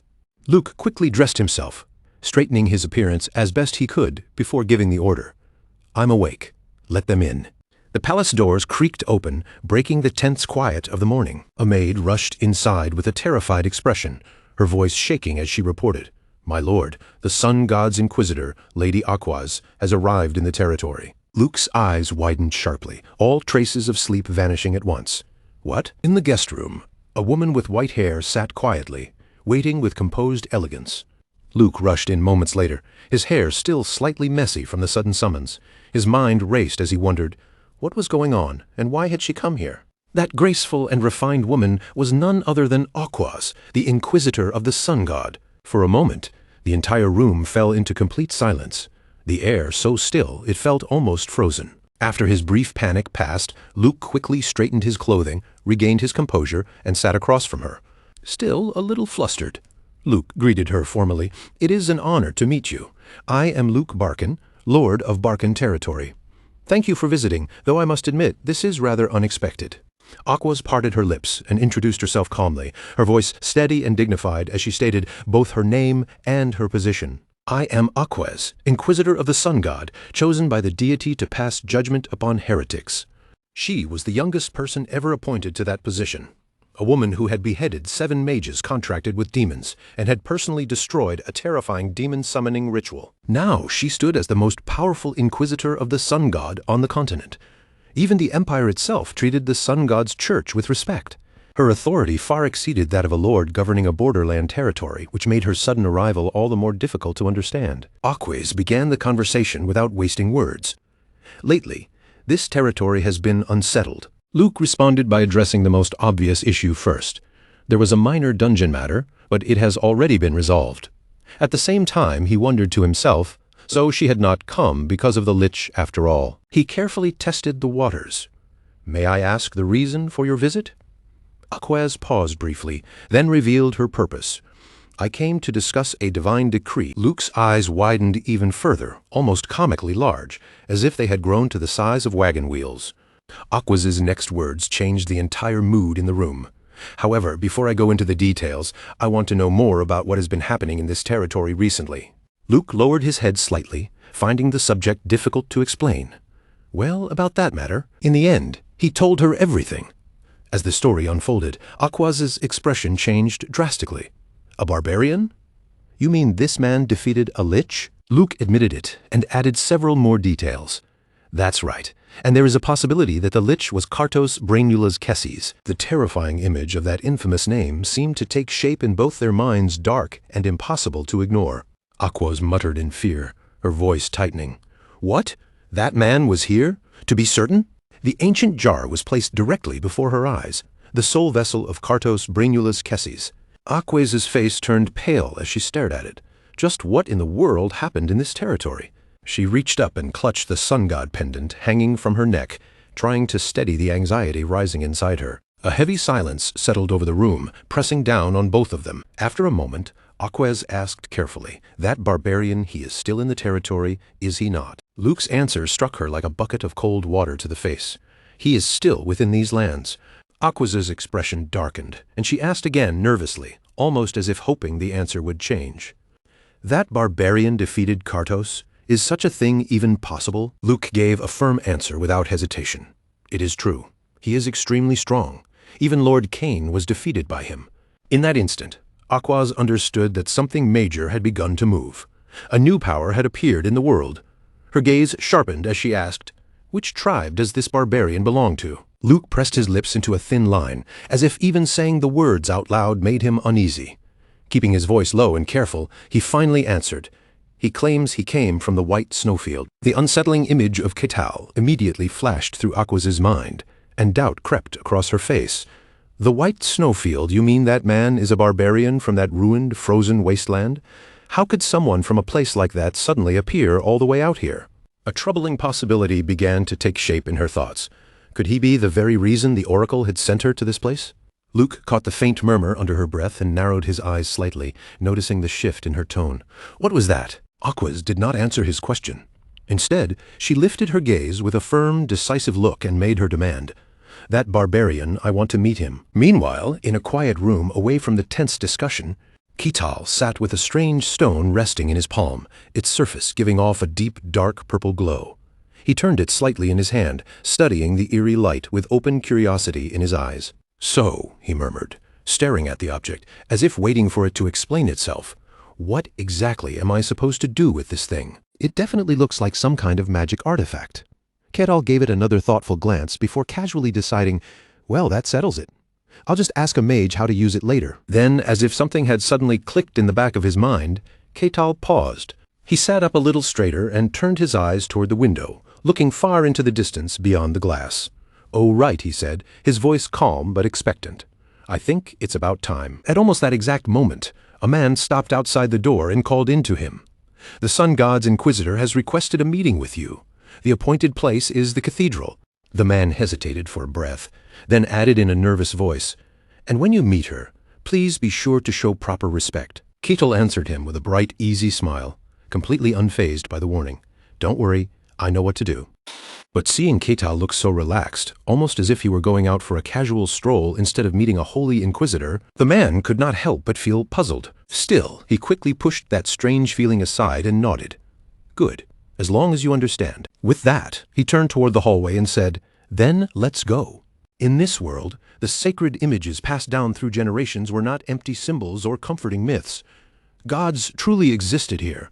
They granted power directly to their believers, and at times they could even descend in person. The places where those worshippers gathered were known as cathedrals. But compared to churches from an ordinary world, the cathedrals here carried a very different weight. After walking for some time, the man finally slowed his steps and gestured ahead for Ketal to look. "We've arrived." Beyond the path, a corner of a white building came into view, its clean walls standing out sharply against the surroundings. This was the cathedral devoted to the sun god. At the entrance, the man stepped back and left Ketal to continue on his own. "Once you go inside, someone will guide you from there. Thank you." Ketal entered the church by himself, crossing the threshold into the quiet, sacred space. And the farther he walked inside, the more his eyes widened with genuine surprise.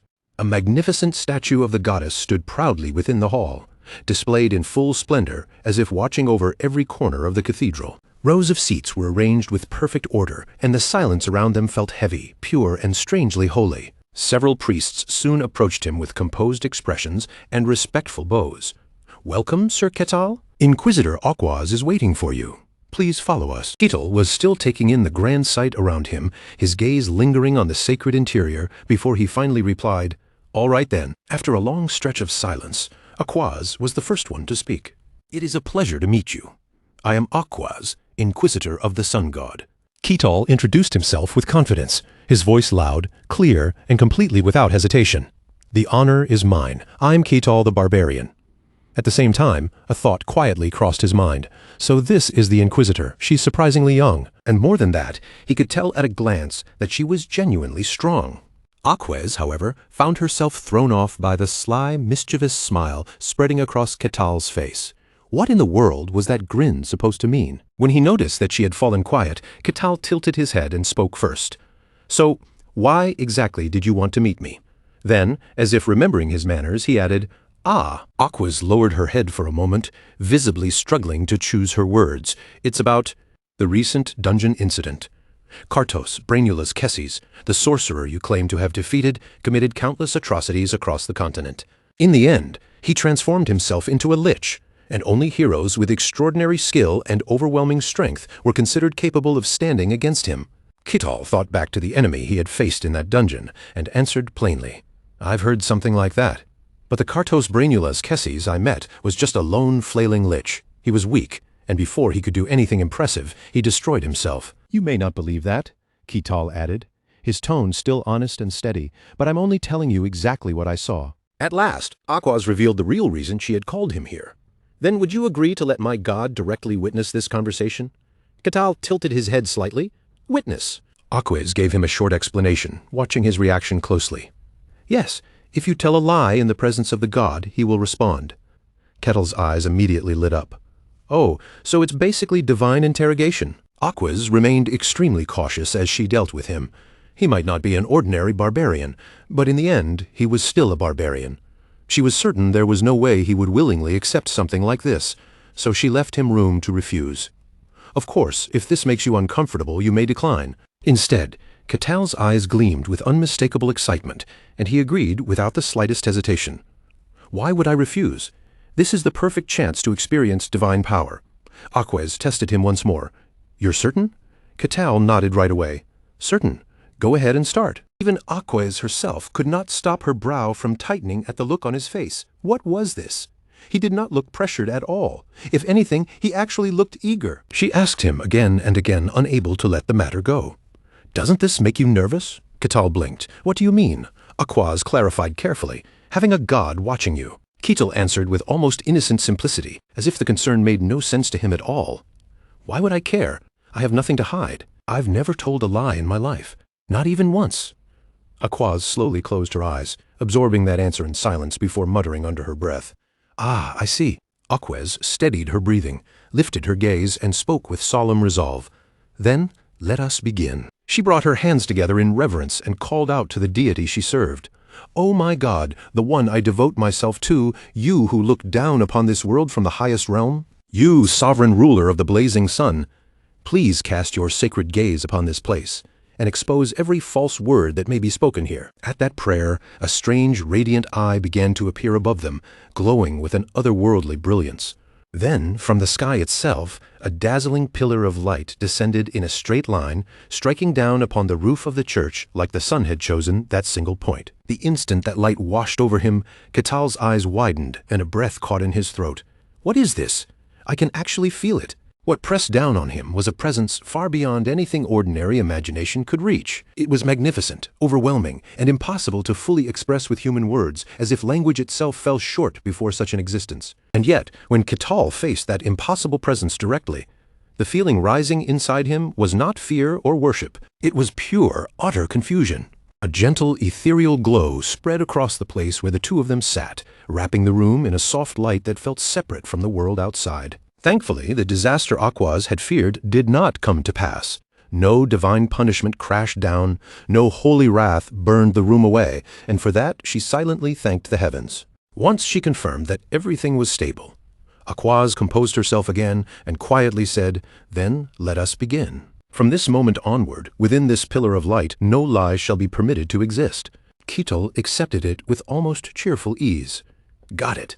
And so, beneath the sun god's gaze, Aquaz and Ketal sat facing one another, and their conversation truly began. After listening to Ketal's account, Aquaz kept her eyes fixed on him, carefully searching for even the slightest sign of falsehood.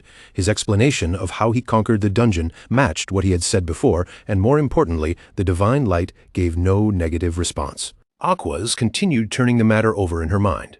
If the god had not reacted, then everything Ketal said appeared to be sincere. Perhaps Kartos Brainulus Kesses had been badly weakened while preparing his resurrection. If Kartos Brainulus Kesses had still been able to properly use magic, then this barbarian would never have made it out alive. In that sense, Ketal had been unbelievably lucky. While she was lost in thought, Ketal's voice suddenly pulled her back. "Have you dispelled all your doubts?" Aquaz jolted slightly, her eyes widening as she looked at him, before she quickly gave a nod. Aquaz placed one hand over her chest and answered in a calm, respectful tone. "Yes. Thank you, and please forgive my rudeness," Ketal responded, just as politely, without any sign of offense. "It's all right. I found the whole thing rather interesting, too." After hearing that, Aquaz hesitated for a moment, then asked with renewed caution, "Then, may I ask you one personal question?" Ketal answered right away, as if there was nothing to be guarded about. Of course. Aquaz paused, her words catching for a brief instant before she finally forced herself to ask, "Do you truly come from the White Snowfield?" Ketal blinked at her, mildly surprised by the seriousness in her voice. Then, without wavering at all, he calmly gave his answer. "Yes." Even after hearing it beneath the god's watchful light, Aquaz still struggled to accept it. Her gaze sharpened as she asked again, "You truly came from there?" At that moment, Aquaz's expression changed faintly. A shadow of worry crossed her face as a troubling thought rose in her mind. Could the being connected to the demon realm truly be the Ashen Barbarian from the Imperial legend? This time, Ketal did not answer her directly. Instead, he looked back at her and turned the question around. "Then, let me ask you something." Aquaz was caught off guard and stared at him in silence. Ketal folded his arms and asked in a casual tone, as if he were merely making conversation, "Why did you come to this land?" The sudden question struck Aquaz hard enough to make her stumble over her response. Aquaz lowered her head slightly, avoiding his eyes as she answered in a restrained voice, "I had personal business here." Ketal continued with the same relaxed ease, but his question cut straight to the heart of the matter. "Was that personal business to confirm whether I'm some kind of impure being?" Aquaz felt a sharp pang of guilt at those words, but she forced her expression to remain composed. I don't understand what you mean. Kital quietly recalled the moment when he had stood beneath the god's eye and felt that presence looking into him. He rested his chin on one hand, speaking his thoughts aloud in a calm, thoughtful voice. I'm not completely sure, but a god personally looking into something isn't the sort of thing that happens often. This feels like more than simply detecting lies. Aquas frowned ever so slightly and closed her eyes, embarrassment tightening her expression. She wanted to deny it, to insist that it was not like that, but under the eye of the god, no falsehood was allowed. In the end, she had no choice but to admit it. You're right. Kital gave a small, understanding sound and asked, So, from the very beginning, you had your sights set on me. Aquas looked straight at him and firmly denied that part. It was not that simple. As she gathered her thoughts, she recalled the moment she first arrived in this land. Within the church, Aquas had knelt with both hands placed over her chest in prayer. Now she explained the truth to him. There was a prophecy. When I came here, I thought you might be the one it referred to, but as you can see, this time, Aquas lowered her head, pressed her hand over her heart, and spoke with sincere regret. I'm sorry. I hid my true intentions from you. Ketal looked at her without anger and replied in his usual casual way. It's fine. I found it amusing in my own way. Then his eyes sharpened with curiosity. In that case, let me ask you one more thing. He leaned into the question with genuine interest. What exactly had the prophecy said? Aquas looked up at Ketal, visibly stunned that he would ask so directly. Her fingers tightened around the pendant at her chest, and hesitation flickered across her face. Normally, such words were not something she should reveal to someone she did not fully trust. But after a long pause, Aquas finally decided to speak. The prophecy said. Aquas hesitated again as her eyes settled on Ketal. The air between them grew heavier, and their conversation slipped into something far more mysterious. Whatever Aquas revealed to Ketal in that moment remained unknown to everyone else. Whatever she told him, it left Ketal completely surprised.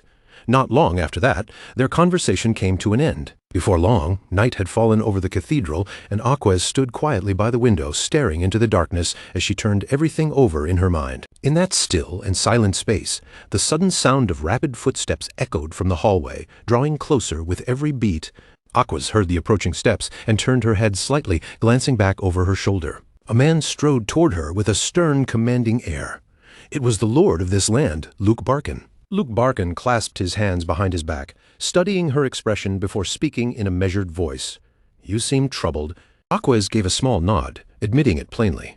Yes, I met him, but that only made my thoughts even more clouded. Hearing that, Luke Barkin's curiosity deepened. Then who is he, after all? Aquas decided to conceal the full truth of Ketal's identity. Her sharp gaze drifted back out the window as she spoke firmly. He is definitely a barbarian from the White Snowfield. The moment Luke Barkin heard that, his eyes widened in astonishment. Really? Aquas answered, without hesitation. Yes. We have no information from inside the White Snowfield, but that much has been confirmed. Luke Barkin fell into deep thought, his expression growing heavier. He had hoped it was nothing more than a false rumor, but now the truth could no longer be denied. When he finally spoke, his voice had turned hoarse. If this gets out, the whole world will tremble. Luke Barkin's thoughts drifted to the White Snowfield, and then, inevitably, to the Emperor. There were countless people who would want to set foot in that forbidden land, and among them the Emperor would surely be the most dangerous. If the Emperor chose to move personally, the chaos that followed would be impossible to imagine. While Luke Barkin was silently sinking deeper into that worry, Aquas spoke up as if she had already seen through his concern. You do not need to worry about that.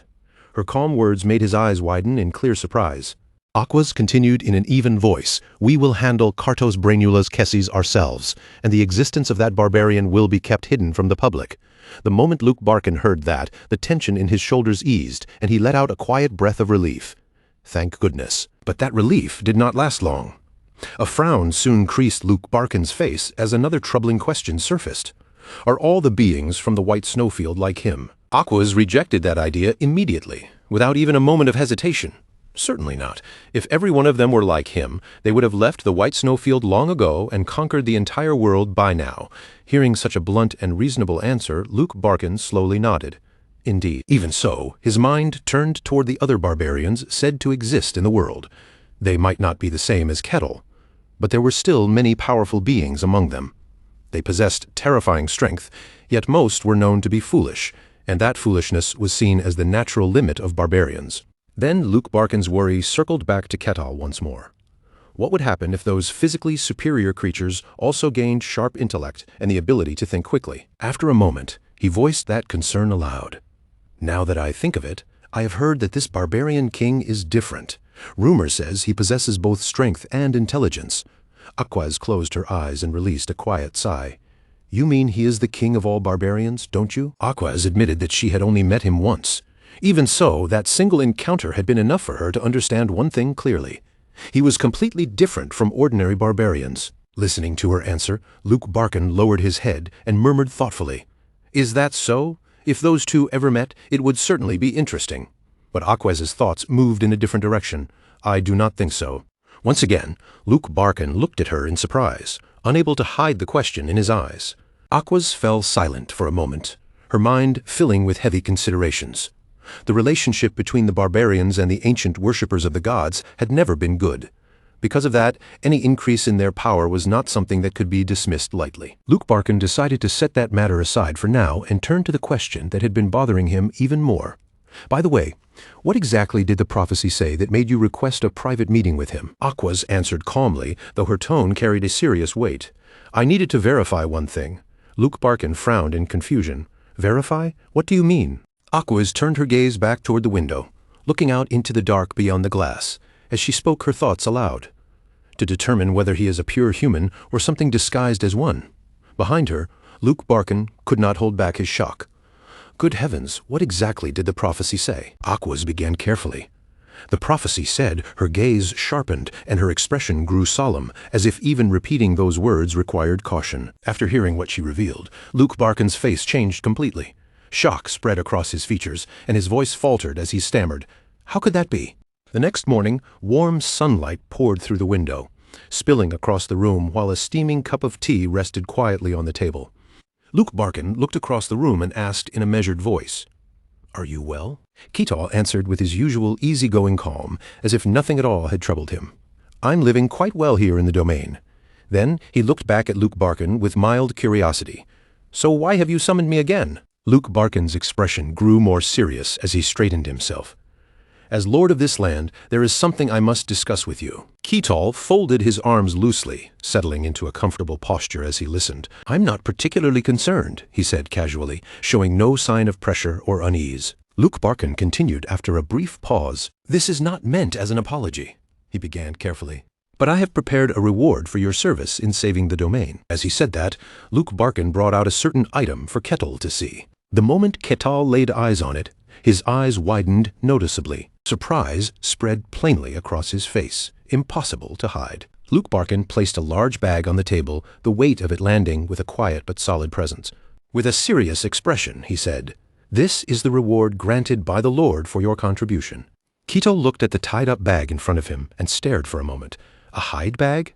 Really? That was the thought that immediately crossed his mind. Luke Barkin noticed his reaction and spoke gently, as if inviting him to look closer. It is not an ordinary hide bag. Check it for yourself. The instant Ketal examined it more carefully, astonishment flashed in his eyes. This was no simple container. It was a magical artifact. As Ketal opened the bag, Luke Barkin began explaining how it worked. You can store as many items as you want, so long as there is enough space inside the bag. Ketal peered deep into the opening and saw that the space within was far larger than the outside suggested. From what he could tell, the interior was vast enough to resemble an entire room. Ketal stood there stunned, staring at the bag as the idea settled in.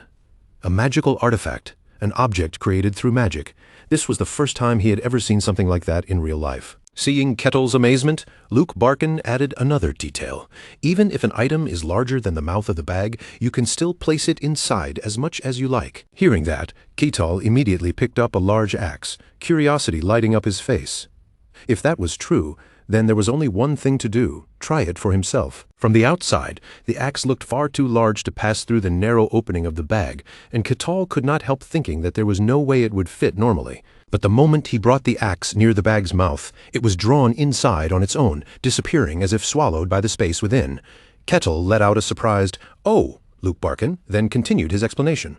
To retrieve an item, simply put your hand inside and imagine what you want to take out. Ketal followed the instruction right away, reaching into the bag while picturing the axe. Sure enough, The item came back into his hand. His eyes shone with open excitement as he exclaimed how astonishing it was. In contrast to Ketal's enthusiasm, Luke Barkin remained calm and said, "This is my gift to you in return for saving the domain. I hope you like it." Ketal answered immediately, unable to hide his delight. "Like it? I love it. I'll make sure to use it properly." Hearing that sincere response, Luke Barkin smiled softly and said, "Seeing you pleased with it makes me happy as well." But not long after that brief satisfaction, worry began creeping back into Luke Barkin's mind. He told himself that the matter should be considered settled for now, and that the rest was only tied to the prophecy Aquas had spoken of. Even so, he could not stop wondering what on earth was happening in that distant land. Somewhere far away, in another place, aberrations from the demon realm were beginning to spill into the world. Standing before a Sishar with a grave expression, a man spoke in a low voice. "It seems something is happening in the world." Back in the domain, Luke Barkin broke into a cold sweat as that uneasy thought took hold of him. Perhaps all of this was connected to the prophecy after all. He remembered Aquas standing by the window and speaking those ominous words. The prophecy had foretold that a demon would descend, a great demon, and that it would come forth and spread across the world. The Barkin domain was connected through a network, linking countless villages, and because of that, the villages were usually able to keep in contact with one another. Then, one day, contact with one of those villages was suddenly cut off. At first, no one treated it as anything especially alarming. But when several days passed without a single message or update, the nearest village finally decided to send people over to investigate what had happened. None of them ever made it back, and when the Lord finally heard that the entire group had vanished, he immediately sent guards to investigate the village as well. But even those guards disappeared without returning. That was the moment the Lord could no longer treat it as a simple delay. Only then did he understand that something strange and likely dangerous was unfolding there. Rosa lifted one finger as if confirming the day's schedule, then asked carefully, "Do we have any requests for today? More importantly, is there an urgent request waiting?" Ketal crossed his arms over his chest and tilted his head slightly. "What kind of request?" Rosa answered without wasting a second. "A village has lost contact, and someone needs to go check what happened." When Ketal still looked a little blank, Rosa calmly filled in the details for him. "A few days ago, that village suddenly stopped responding to any messages. Your job is only to go there, look into the situation, and report back. On paper, it's just a basic departure mission, but the payment is unusually generous." The moment Ketal heard that the reward was generous, his expression brightened at once. He rested a hand against his chin, looking openly pleased, and said, "I like requests like that. In that case, I'll accept the job." Seeing the eager look on his face, Rosa's eyes narrowed slightly with quiet satisfaction. Inside, she could only think that his reaction was exactly what she had expected from him. Ketal wasted no time after accepting the request and quickly headed out to carry out the mission. As he moved along, the sound of approaching footsteps began to grow clearer, closing the distance little by little. Not far away, Hayes looked completely drained.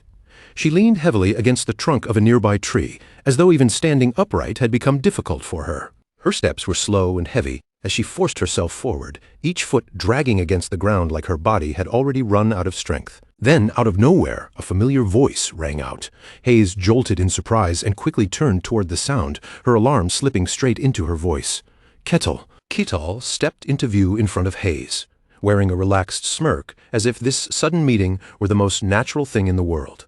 Hayes's eyes moved over him from head to toe, taking in his appearance with obvious suspicion. After a brief pause, she finally pointed it out. "Your clothes." Ketal casually waved one hand, completely unbothered by her stare.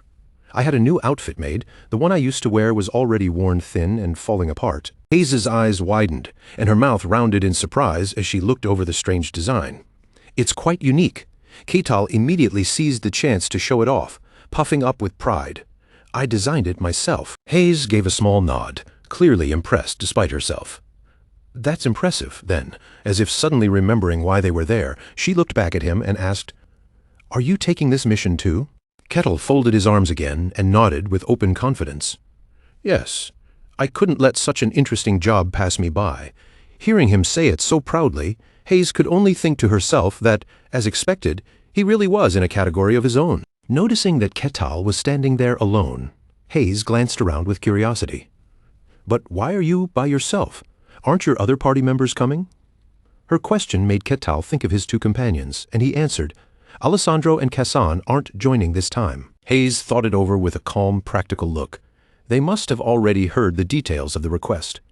Maybe they decided not to take part after learning what it involved.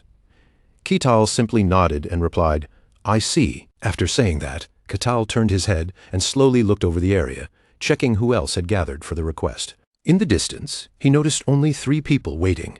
Ketal's voice lowered a little as he muttered, "There are fewer people here than I expected." Ketal stood there with his chin propped in thought, his gaze lingering on the small group. The request sounded simple and the payment was high, so he had expected plenty of people to sign up. Yet in total there were fewer than 10. That alone made the job feel far more dangerous than it first appeared. Still puzzled, Ketal turned back to Hayes and asked, "So what does that mean? The mission itself seems simple enough." Hayes hesitated for a moment, then carefully explained, "It sounds simple, yes, but the reward is far too large for something that basic." Her expression grew more uneasy as she continued. "There's also a rumor going around that the guards who went to investigate never came back. So in the end, this isn't really a simple mission at all." Kittel also looked conflicted now. He scanned the gathering place again and said, "Even then, there are still too few people. I thought at least 10 would show up." Hayes hesitated, her voice dropping slightly. Actually, she leaned in a little and lowered her voice even more, as though she didn't want the others to overhear. "There's another rumor spreading too." Ketal's interest immediately sharpened. "What rumor?" For a moment, Hayes forced a smile onto her face, but it looked stiff and painfully awkward, as if the answer itself made her uncomfortable. The rumor was that Aquaz would be joining this mission. Hayes's face looked heavy, her eyes dull with anxiety and displeasure. Seeing that reaction, Ketal silently repeated the name in his mind. Aquaz. Hayes already knew exactly who Aquaz was, the heresy inquisitor of the sun god, and now that very person was supposedly going to be part of the same mission.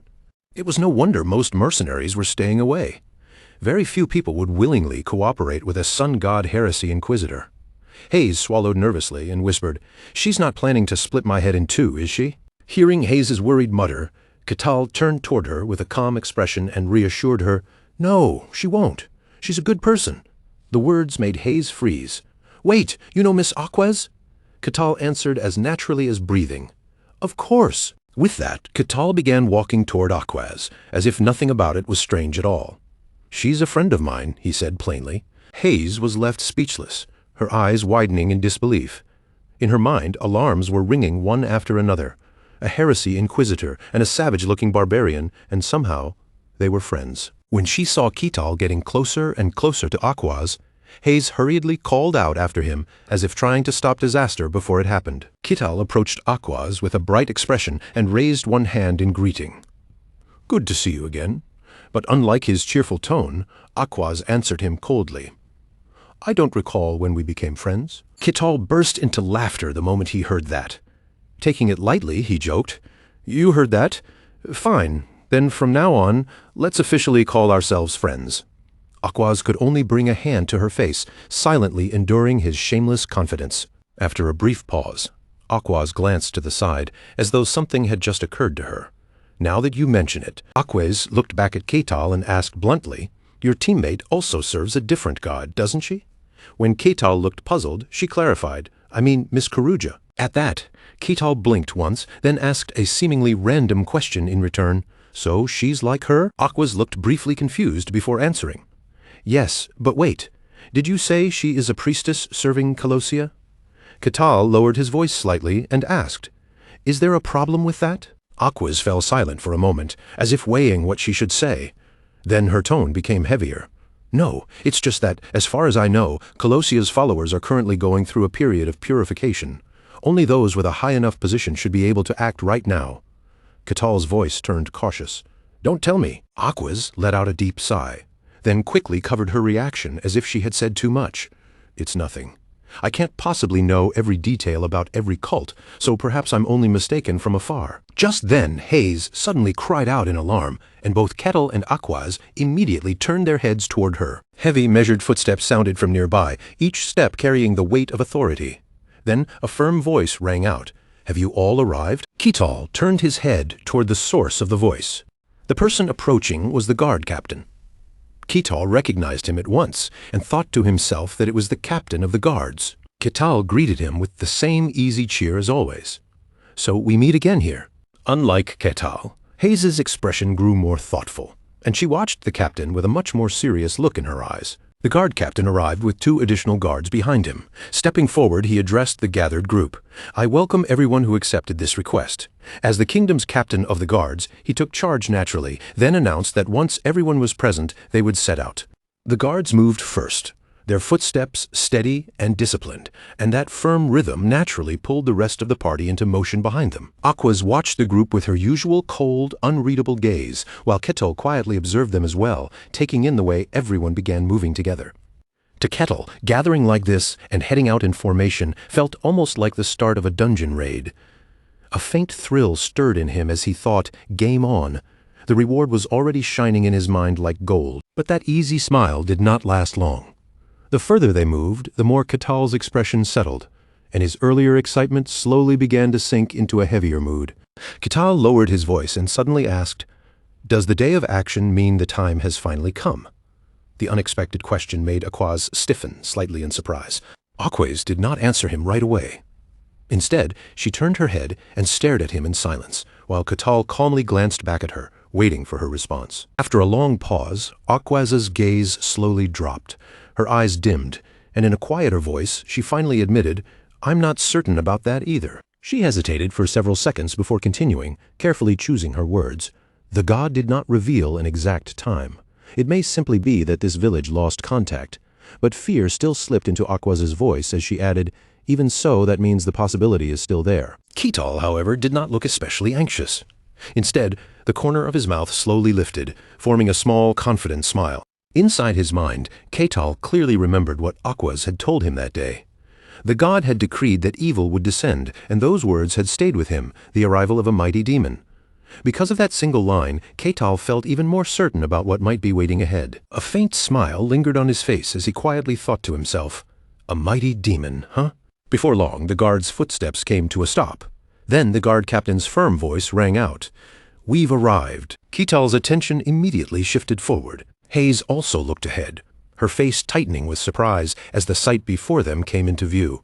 In front of them stood a small village, its houses gathered closely together in a quiet cluster.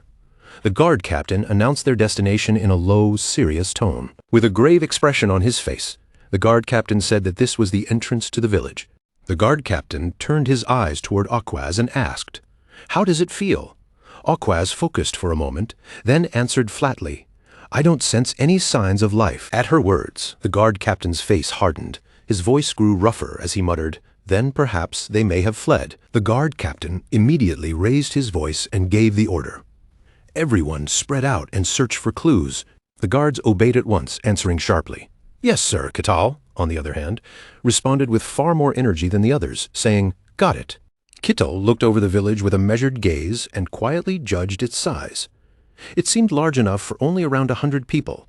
But even then, there was no way an entire village could simply disappear without leaving anything behind. The guard captain's eyes sharpened as he reached the same conclusion. There had to be some kind of clue hidden here, so he urged everyone again to begin searching and cover the area separately. As they searched through the village, one person suddenly discovered a dining table.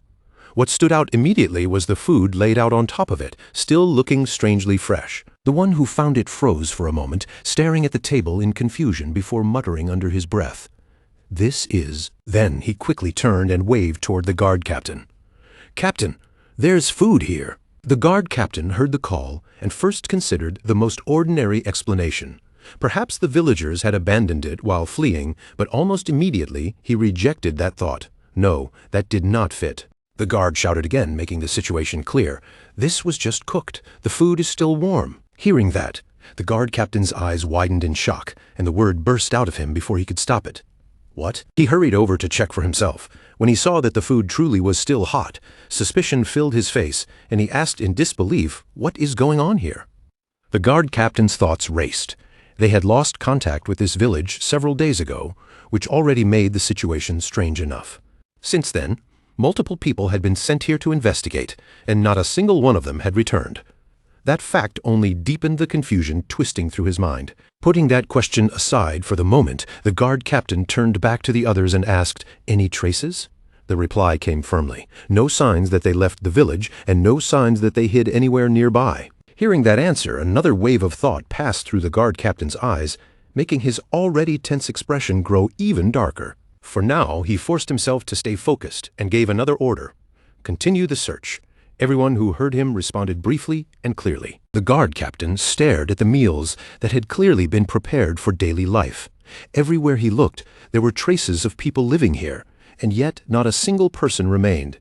His thoughts tangled together as he wondered how such a thing could be possible. Clenching one hand tightly, the guard captain walked behind a young man and asked, "How does it look on the other side?" At the sound of that voice, the young man turned around to face him. He scratched the back of his head awkwardly, looking just as confused as everyone else. "It's the same as here." Still puzzled, the young man continued, "It's obvious people were living here, but there's nobody around. There aren't even any footprints." The guard captain turned toward Aquaz, his eyes searching her face. "Do you know anything about this?" Aquaz looked just as helpless as the others. She shook off any certainty and answered, "I don't know either." Then the guard captain turned his attention to Kettle and asked, "What about you? Have you noticed anything?" Kettle gave the same kind of answer, his tone calm but unhelpful. "I haven't found any meaningful clues, and I don't sense any signs of life either." The guard captain lowered his head in frustration and muttered, "This is driving me mad." Seeing his irritation, Ketal seemed to consider something, then suggested that perhaps someone else might know. The guard captain immediately turned toward him, his eyes widening in confusion. "What?" Ketal looked around the village with a strangely casual air. "Can't you still sense it? There's someone else here." Ketal's words drained the color from the guard captain's face. He hesitated, then stammered, "Wait, what did you just say?" His thoughts lurched forward. Someone else? In other words, someone who had not been there when they first entered the village. As the guard captain processed that, his gaze fixed on the strange woman standing before them, and question after question rose in his mind. Who was she, and how long had she been here? The woman, Asisha, had somehow been there all along. She smiled with innocent brightness and spoke in a clear, almost playful voice. "Interesting? Did you really see through my perfect disguise?" Ketal crossed his arms, his expression turning cold as he answered her. A strange person appeared here out of nowhere. Of course we should be on guard. Asisha suddenly threw her head back and let out a wicked, delighted laugh. Then, with a cruel little smile still hanging on her lips, she said that no, that was not what she meant at all. Under normal circumstances, she explained, people would never notice her presence in the slightest. Her gaze slid toward Aquaz, and the corner of her mouth curled upward in open mockery. Even the sun god's heresy inquisitor, she sneered, had failed to detect her standing right there among them. After that, Asisha slowly turned her attention to Ketal. With a sharp, amused look in her eyes, she remarked that it seemed he had not awakened any special ability either. Asisha's lips twisted into a cold smile, her expression growing more curious and dangerous at the same time. Then, staring at him as if she were studying some strange creature, she asked who he really was. She continued speaking in that same cryptic, unsettling way, as though the whole situation had turned into a pleasant surprise for her. To Asisha, this had become an unexpectedly valuable catch. Jihant's eye gave a sharp twitch, the tiny movement betraying the sudden alarm that shot through him. Then, without wasting another second, Jihant raised his voice and shouted for everyone to fall back at once. The others reacted immediately, obeying his command without hesitation as they hurriedly retreated. Yas understood the danger at once and moved with them. Jihant then turned his head and saw Aquaz still standing there, as if frozen in place. His voice tightened with anxiety as he called out to her, urging her to snap out of it. Only then did Aquaz finally come back to herself. Still shaken and deeply doubtful, she said that she could not sense anything at all from Asisha. No presence, no aura, nothing. The moment those words left her mouth, both Jihant and Hayes turned toward Aquaz with visibly troubled expressions. Hayes was stunned. If even a heresy inquisitor of the highest order could not detect Asisha's presence, then the situation was far worse than she had imagined. In that instant, only two possible explanations came to Hayes's mind. The first was simple. Perhaps Asisha was not actually a demon at all. But the second possibility was far more terrifying. If Asisha truly was a demon, then she had to be a being of such an absurdly high rank that even Aquaz could not sense her. Asisha rested her chin lazily on one hand, looking almost disappointed as she complained that it was a shame. She had wanted to watch them struggle a little longer before dragging him down into the abyss. Then her face began to distort, sagging into something far more monstrous and sinister. In a voice thick with demonic malice, Asisha calmly announced that she had made up her mind. Her eyes locked directly onto Kettle as she addressed the fascinating wild beast before her. At the same time, her fingers stretched and warped, transforming into sharp claws, and even Kettle drew in a surprised breath at the sight. A pair of thick, menacing horns burst from Asisha's head, and her mouth split into a terrifying grin, revealing sharp teeth that looked ready to tear into Kettle and devour him alive. With a bright, almost cheerful tone that made her words even more chilling, Asisha declared that Kettle would become her slave and descend into hell with her. Asisha raised her hand with casual confidence and snapped her fingers. The instant that sound rang out, a sphere of strange power appeared before them, and the gathered crowd stared at it with wide, panicked eyes. Then Asisha's body lifted smoothly from the ground, rising into the air as though gravity itself had lost meaning around her. The sight left Hayes and Aquez staring in shock, both of them frozen by the impossible pressure of what was unfolding. Someone suddenly screamed a warning, yelling for everyone to run, to get away as fast as they could. Terrified hands slammed against the barrier again and again as cries of fear erupted from every direction. But no matter how desperately they pushed, struck, or shouted, nothing worked. 2 members of the guard team found themselves trapped inside, their faces twisting in panic as they screamed and struggled to break free. Their desperate cries echoed through the air, begging someone to open the way out. Asisha smiled with a bewitching fang-filled grin, clearly pleased by their terror. She declared that the entire village had already become her domain, and within it no one could escape. Her hungry gaze swept across the trapped crowd, and in a deep, demonic voice she told them they were all her prey. Suddenly, Rosa cried out in disbelief, asking how it was possible for a demon to be here. Ketal repeated the word with curiosity, wondering aloud if she was truly a demon. Trembling, Rosa answered that she was not just any demon, she was a named demon. Hayes clasped his hands tightly together, lowering his head in a desperate prayer.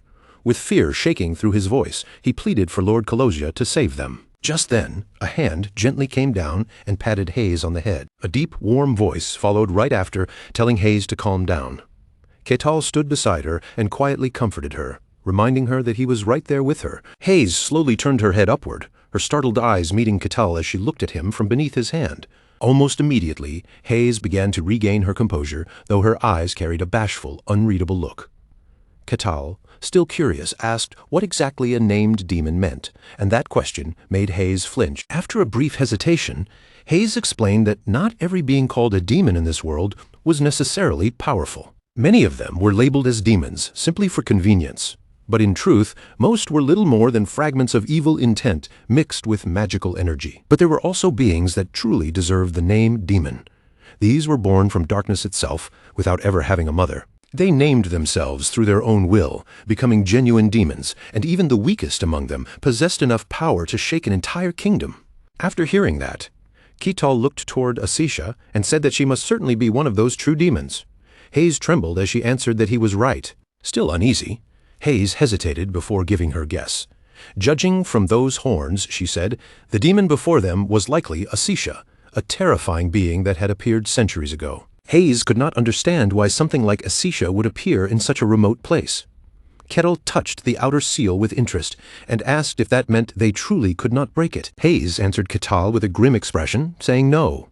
This place had already become a demon's domain, and unless the demon herself was destroyed, there was no way to shatter the seal. Ketal lifted one finger and poked the seal as if testing its firmness. Then, with a faint scoff, he asked if that was really how it worked. A thick black smoke began to seep from Kettle, and a mischievous smile spread across his face. But then he suddenly stopped, as though another thought had crossed his mind. After a moment, Ketal casually decided that perhaps he would simply stand back and watch for a little while longer. He quickly waved his hand, making the black smoke disappear, as if nothing had happened. Then he chuckled to himself in a strangely gleeful way. Hayes looked over at him in confusion and asked what he was doing over there. Ketal flashed her a reassuring thumbs up and said it was nothing. Hayes could only nod along, awkwardly accepting it as some kind of demon's prank. A sharp grinding sound came from Aquaz as she clenched her teeth, and then her voice rang out through the tense air. Asisha looked down with a sneer and taunted them, saying that this was truly fascinating, almost as if it made them want to investigate her even more. Aquaz thought back to the warm loaves left behind, the cutting board that looked freshly used, and the pot of hot food still sitting there as if someone had only just stepped away. A village had vanished, yet every little trace of daily life remained, and that could only mean one thing. This was nothing more than a demon's cruel trick. Aquas clenched her jaw so hard her teeth ground together, anger burning across her face. To a Sishier, the villagers may have been nothing but playthings, little pieces in some twisted game, and Aquas muttered under her breath that it was absolutely sickening. A Sishiar, the demon at the center of it all, simply smiled back at them, baring a row of wickedly sharp teeth as if their fear and disgust only amused her more. Hayes could only stare in helpless exasperation as Ketal lounged there with almost unbelievable ease, watching the chaos unfold like a man sitting comfortably in a theater with popcorn in hand. A named demon was not something that could be called into the world so easily. To summon a being of that level, an enormous sacrifice would be needed, and the lives of one village alone should never have been enough. And beyond that, twisting an entire domain without anyone noticing should have been impossible. The more Aquas thought about it, the less sense it made, and the question burst from her mouth before she could stop herself. How had a Sishiar descended into this world? A Sishiar casually folded her arms behind her head, looking far too relaxed for someone surrounded by enemies. With a lazy smile, she asked if Aquas truly believed she would just tell her. Aquas's expression hardened, her anger deepening into open disgust as she glared at the demon. To her, beings like this were pests that polluted and defiled the land itself. At those words, a Sishiar suddenly burst into loud laughter, the sound ringing out with wild amusement. Then she snapped back with crazed mockery, sneering at words like unclean and impure as if they were a joke. She snarled at the loyal dogs of Aquas's god, then asked if Aquas really believed her god would come to save her. Aquas's veins stood out across her high brow as fury surged through her. A Sishiar told her to listen carefully, declaring that the cracks now spreading through this world proved it no longer belonged only to the gods and humans. From above, a Sishiar's voice rang out across the sealed village as she spoke of the distant past. Long, long ago, the gods and humans had waged war against the demons, and when that ancient war finally ended, victory had gone to the gods and to humanity. The demons, defeated and humiliated, were driven out of this world and forced away from the land they once walked. A Sishiar's grin widened into something mad and triumphant as she continued. From a hell filled with misery, she had waited for this day for a very, very long time. Then a Sishiar slowly descended, placing her foot back onto the ground with deliberate, almost ceremonial calm. Standing before them, she introduced herself with chilling formality as a Sishiar, the demon of gravity. She declared that she would wash away the shame of the past and stain this world black with malice, her mysterious smile lingering as her voice dropped into a whisper. Aquas shot back in fury, calling her a disgusting creature. This world belonged to the gods and to humanity, she declared, so the demon should crawl back to the place she came from. The instant those words left her mouth, Aquas raised one hand without hesitation. A pillar of golden light descended, flooding the area with divine power. The blinding radiance wrapped around Aquas's body, and for a moment even heaven and earth seemed to tremble beneath its force. Within that brilliant glow, Aquas was clad in gleaming armor, and a golden scepter appeared in her grasp, shining with holy authority. Ketal looked up at Aquas and the demon with quiet interest, his expression difficult to read. Just as he had suspected, the demon made no move to attack while Aquas was transforming. The golden scepter flashed brightly in Aquas's hand, while heavy iron boots formed beneath the spreading glow. Piece by piece, a full suit of radiant golden armor began to materialize around her. That armor wrapped around Aquas completely, encasing her body in a dense, powerful light that blazed like the sun itself. Watching the transformation unfold, a Sishiar did not look frightened at all. Instead, the demon smiled with approval and murmured that this was interesting. A Sishiar lifted her own hand, and her power gathered into form. With a satisfied look, she simply said that it was good. A hammer appeared in a Sishiar's grasp, adding another weapon to her already overwhelming presence, but her expression remained filled with disdain. She invited Aquas forward, calling her a dog of the god. With pure fury driving her forward, Aquas charged straight at a Sishiar, moving with arrogant force and burning conviction. A Sishiar's eyes narrowed slightly as she watched Aquas close the distance. Then the two powers collided head-on, and the impact exploded outward with such violence that the ground itself shook beneath them. Aquas pushed with all her strength, her brows knitting tightly together as veins rose across her forehead from the strain. Surrounding land looked as if it had been struck by a massive blast, torn open and shattered by the force of their clash. Rocks flew in every direction, scattering through the air, and Hayes clutched his head in terror as he screamed at the sheer destructive power before him. Asiciar smirked, then sprang high into the air, neatly avoiding a lethal strike from Aquas at the last possible moment. While still in motion, Asiciar twirled her weapon smoothly in her hand, handling it with effortless confidence. The wind swept around her, lifting and fluttering her hair as she sneered down again. A battle, she mocked, should be solemn, and she wondered if the hounds of Aquas's god did not even know that much. Aquas's irritation showed clearly in the tightening of her eyes and the bulging veins at her temple. She growled low in anger, but forced herself to hold it back. From a distance, Aquas kicked off into a run, building momentum as she rushed forward. Then she released her inner energy and launched herself upward, her body wrapped in a flowing stream of spiritual power as she flew toward the demon. Even with Aquas rushing in, Asiciar remained perfectly calm, standing there with a relaxed, almost careless stillness.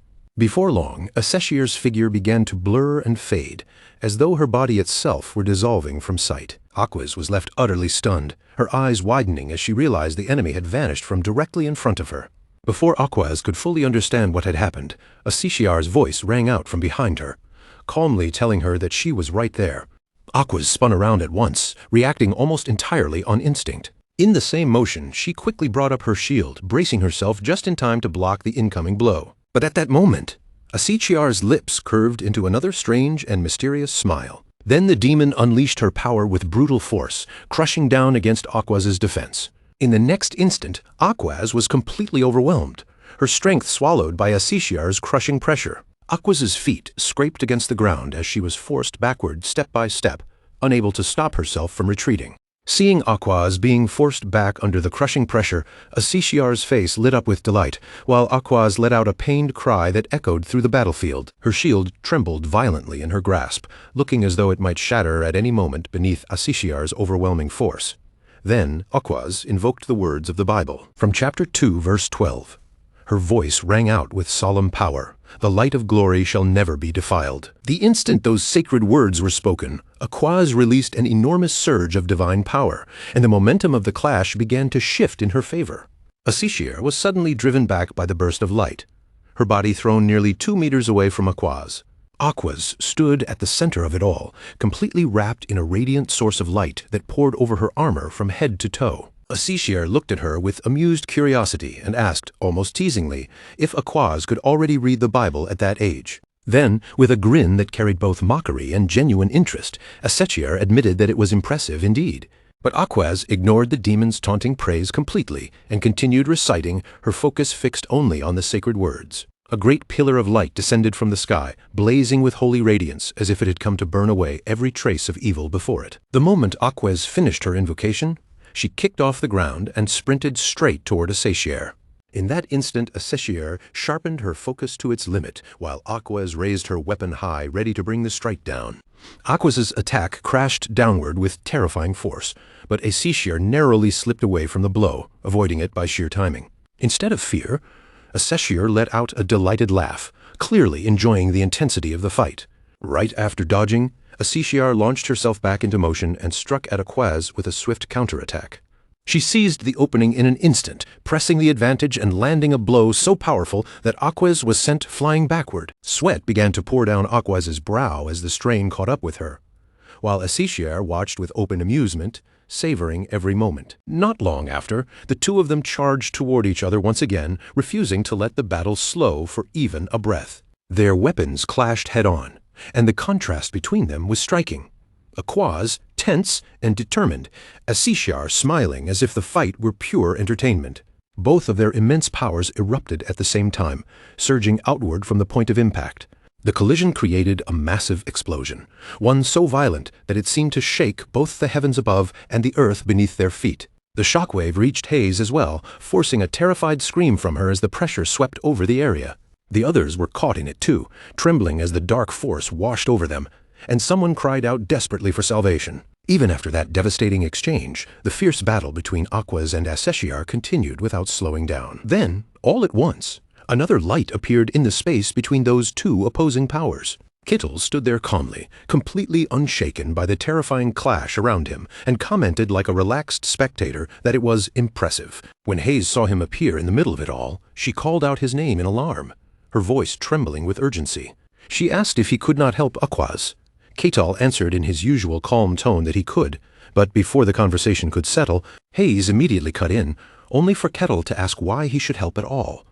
The question struck her so suddenly that she froze in place. Kettle continued, wondering why he should step in and ruin the fight, leaving Hayes stunned by the way he spoke, as if this deadly battle were something to be respected. Then he glanced toward the ongoing clash and added that, of course, he did want to fight a demon himself one day. But for the moment, Kettle said plainly that he simply wanted to watch this battle unfold. Hayes was shaken to her core because that was the last answer she had been hoping to hear from him. Meanwhile, the fight between Aquez and Asiciar raged on, showing no sign of coming to an end. After another violent exchange, the two of them finally broke apart again. Asiciar landed safely, touching down with the same graceful confidence she had shown from the start. Aquez had held up well, far better than Asiciar seemed to have expected. For the first time, unease began to stir inside Asiciar. Aquez was indeed a hound of the god, and while Asiciar still had the advantage in raw power, the situation was no longer as simple as before. Suddenly, Aquez lunged forward again, without warning, closing the distance in a sharp burst of movement. Fortunately, Asiciar managed to block the attack in time, but this time she had lost the advantage. Even so, the mismatch between them remained severe, because in this world, magical beings could not easily withstand divine power. Soon after, Asiciar forced her way free and hurled Aquez away from her. If things kept going like this, the battle would only drag on and on. Still wearing that mysterious smile, Asiciar decided that if the scales were beginning to shift, then she would simply tip them herself. The moment that thought took shape, Asiciar launched forward with sudden explosive speed. Aquez was taken aback by how fast she moved, her eyes widening at the demon's sudden acceleration. In silence, Aquez tried to read the direction of Asiciar's approach, quickly realizing where the demon was headed. That direction led straight toward the place where everyone else was standing, and Aquez instantly understood the danger. A tremendous burst of light exploded outward as Aquez reacted with everything she had. She had barely unleashed her move when she arrived just in time, throwing herself between Asiciar and the others to shield them. The sudden danger frightened everyone nearby, the situation turning deadly in the span of a single breath. Asiciar drove the staff in her hand straight into Aquez's shield, the impact striking hard against the barrier Aquez had raised to protect them. The sight struck fear into everyone around, their bodies frozen as the tension of the moment pressed down like a weight they could hardly bear. Aquez, in particular, was drenched in sweat, her worry etched deep into every line of her face as she struggled to maintain her composure under the relentless assault. Then, summoning her courage, she launched a fierce counterattack, her voice cutting through the chaos as she spat an insult at the demon. "You filthy thing." Hearing this, Asiciar threw back her head and laughed with unrestrained delight, the sound echoing with a chilling amusement that made the air itself seem to tremble. Without hesitation, the demon surged forward, mocking Aquez. "Did you really think a demon would ever play fair?" Those words ignited Aquez's fury. She gripped the sacred text and invoked the Bible, opening to chapter 1, verse 1. Golden rays erupted, flooding the sacred ground with holy light. Her voice rang out, commanding, Chapter 1, verse 1, "Let the radiant, holy realm of gold be opened." The light wrapped her entire body, imbuing her with divine protection. The golden illumination spread outward, piercing through the lingering darkness and chasing away the shadows that clung stubbornly to the battlefield. Aquez glanced back sharply, eyes tense as she shouted, "Everyone get inside the light, now!" Her voice carried both authority and urgency. The villagers scrambled forward, racing into the protective golden glow. "Thank you, Madame Aquez," they cried, their relief barely masking the fear still etched on their faces. Asiciar's lips curved into a sly, almost predatory smile, her eyes glinting with mischief as she looked down at the group. She spread her dark wings wide against the sky and sneered with venom. "Are you really going to waste your precious sacred scripture like that?" The mockery dripped from every word. Aquez's pupils were entirely overlaid with white light, her focus absolute, every fiber of her being radiating divine determination. She stomped hard onto the ground, charging forward with a growl that resonated like thunder. "Shut up." Asiciar laughed with excitement, her gaze locked on Aquez. "Yes, that's the reaction I wanted," she exclaimed, savoring the tension. Aquez said nothing in reply. Her teeth clenched tightly as she advanced, unyielding in her pursuit. Almost immediately, Asiciar began to move as well, each motion precise and predatory, matching Aquez's every step with effortless grace. Aquez's grip tightened around her weapon, the aura of divine power radiating outward, each muscle coiled for the impending clash. A powerful arc traced through the air, sparkling as she prepared to strike with all her strength, her determination blazing like the sun. Asishir, completely unfazed, flipped elegantly through the air, leaving Aquaz momentarily astonished. "Death is still just death," she murmured, as if daring Aquaz to defy her. Her face loomed close, eyes sharp and teeth bared. "No one will care about your noble sacrifice," she whispered, the words slicing through the tension. Aquaz's brows knitted tightly as she met the oncoming blow, every nerve screaming in anticipation of impact. Asishir's foot landed firmly on the ground, her tone calm, almost taunting. "If this continues, you'll lose and bring shame to your god's honor." She spread her wings and rose into the air again, still watching Aquaz. Her voice carried temptation and challenge. "But if you defeat me and return alive, your fame and your god's influence will rise. Simple enough, just destroy the holy shield protecting them. How about it?" A twitch ran across Aquaz's brow, suspicion flashing in her eyes. "Are you trying to trick me?" she asked, every tone charged with wariness. A crafty, almost predatory smile spread across Asechier's face. "Do you really want to die here?" she asked, the words thick with menace. Aquaz clenched her fists, her eyes locking on the demon, cutting off any further conversation. "There's nothing left for me to hear," she said with resolute finality. The smile on Asishier's lips deepened, an unsettling mixture of amusement and malice, and without warning, a surge of purple light erupted from Asichier, the air itself seeming to crackle with dark energy. "Good. Then die like a martyr," she spat. Aquaz braced herself, tensing every muscle and gripping her weapon with both hands, preparing to withstand the onslaught. A shadowy purple-black hue, representing pure darkness, spread throughout the surrounding space, saturating the battlefield with oppressive power emanating from Asishir.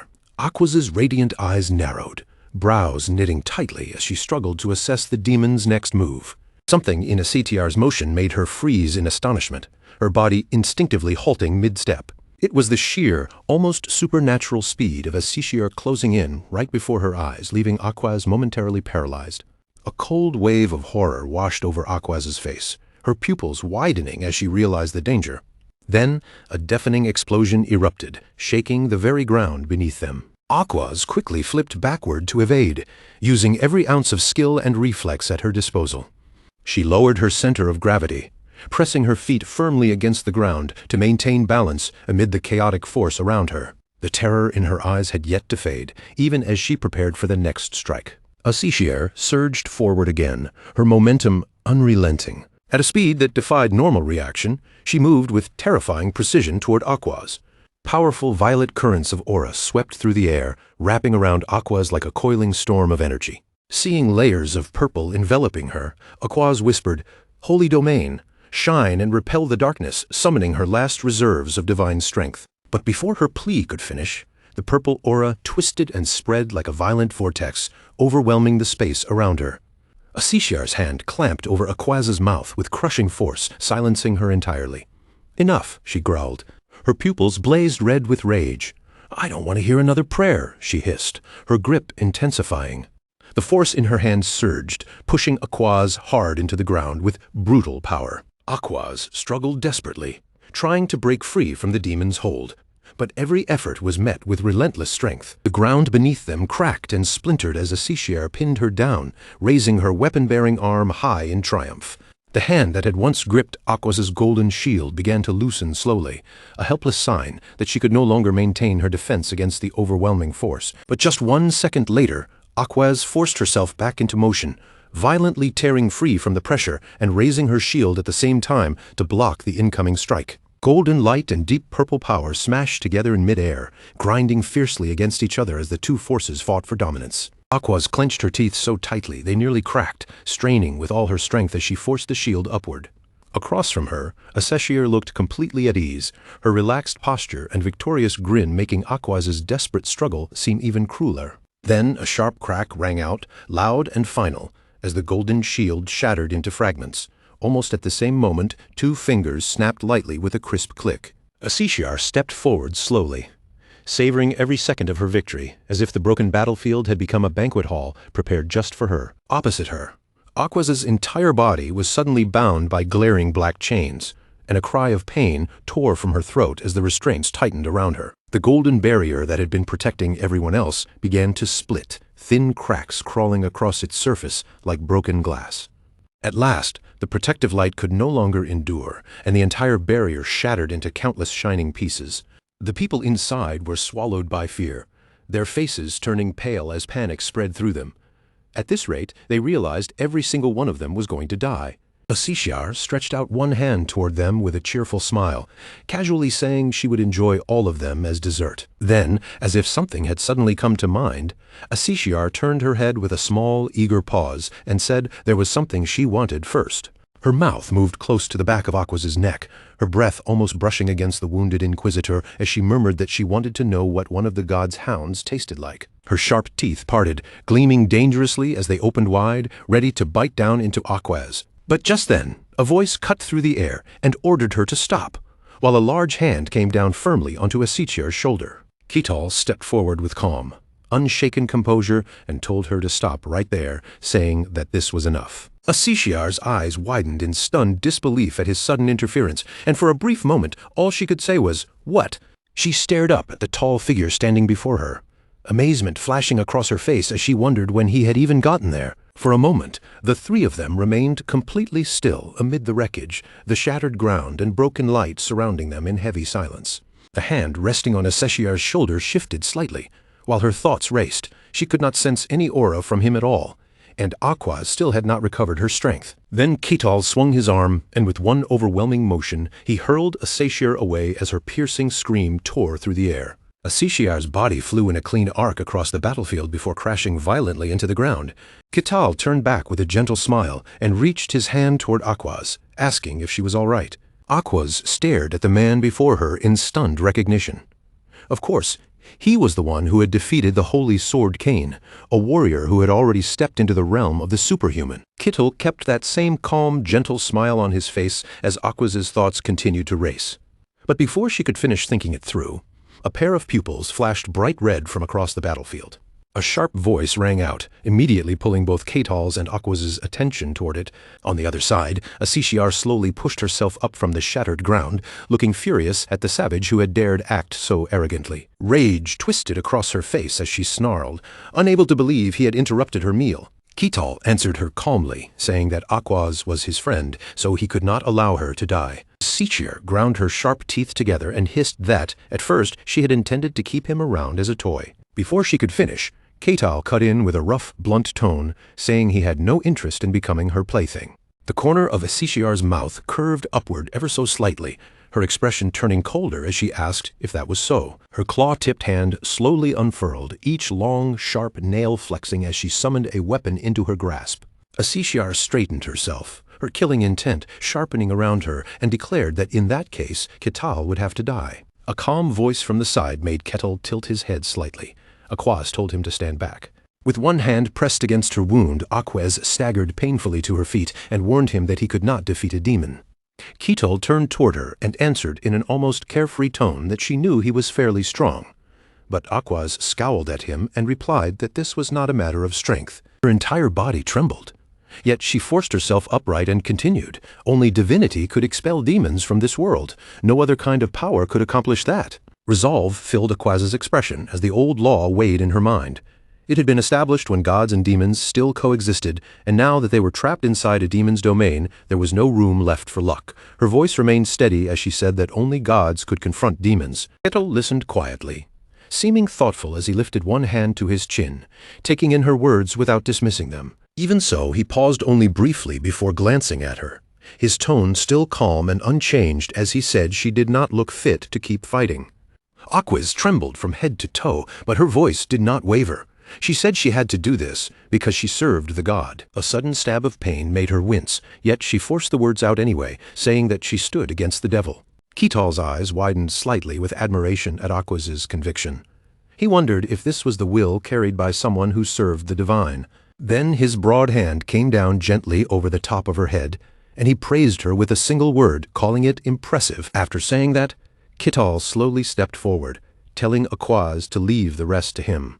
His movement made Aquas open her eyes wide in confusion, unable to understand why he was still walking toward the demon despite everything she had just told him. Ketal smiled broadly, keeping his eyes fixed straight ahead, and said that he had always wanted to fight a demon. Asiciar's sly, scheming voice rose again as she stared him down, telling him he truly did not understand. She had already told him that he could not beat her. Ketal met her challenge without the slightest trace of fear, his eyes steady and almost amused as he answered with complete confidence. "Wanna try?" Across from him, a Seshir slowly dragged her long tongue over the edge of her sharp teeth, the motion making her grin look even more vicious and predatory. A Seshiar's lips curled into a cruel sneer, malice, written all over her face as she stared straight at him. "I want to see your face twist in pain." The instant those words left her mouth, she moved, closing the distance in a flash until she was directly in front of Ketal. Even with that instantaneous teleportation, Ketal's massive figure remained exactly where it was, standing tall and unmoving, as if nothing had happened. Aqua's eyes widened in alarm, and she cried out before she could stop herself. "No!" A Seshiar's smirk stretched wider with savage delight, and her hand tightened around her weapon, as if she had already pictured the strike landing. Then she lifted the weapon high, her posture twisting into a killing swing, ready to bring it down on Ketal with full force. But before her attack could fall, Ketal's fist shot out first, slamming with terrifying force directly into a Seshiar's face. In the next instant, a Seshiar's headless body was hurled backward through the air, blood spraying violently from where her head had been. Aqua's could only stare, frozen in place, her face blank with shock as her mind struggled to process what she had just witnessed. What Ketal had just done was far beyond anything Aquas had expected. With nothing but his bare fist, he had smashed a demon's head apart as if it were nothing at all. Ketal simply looked down at his own hand in silent surprise, while Aquas remained stunned, unable to understand how such a thing could even be possible. Meanwhile, on the other side of the battlefield, a Seshiar's headless body was still being carried through the air by the force of the blow. Then Ketal's eyes suddenly sharpened, a flicker of surprise passing across his face. Streams of dark purple light began gathering together in one place, twisting and converging like smoke being pulled into a single point. At the center of that ominous glow, a Seshiar's body appeared again, completely intact, standing there as if her head had never been destroyed. Ketal's expression brightened with genuine excitement as he looked at her. "Even a smashed head can regenerate?" A Seshiar glared back at him with hatred burning across her face, her voice low and furious. "Who exactly are you?" That question made Ketal pause for just a moment, his confidence faltering slightly as he pointed to himself. "Me? I'm just—" He scratched the back of his head with one hand and answered with complete honesty, as if it were the most natural thing in the world. "Just an ordinary pervert." That ridiculous answer only made a Seshiar's anger flare even hotter, and she snapped back at him, "Don't be ridiculous." But right after that, confusion crept over her face. Something about him felt wrong.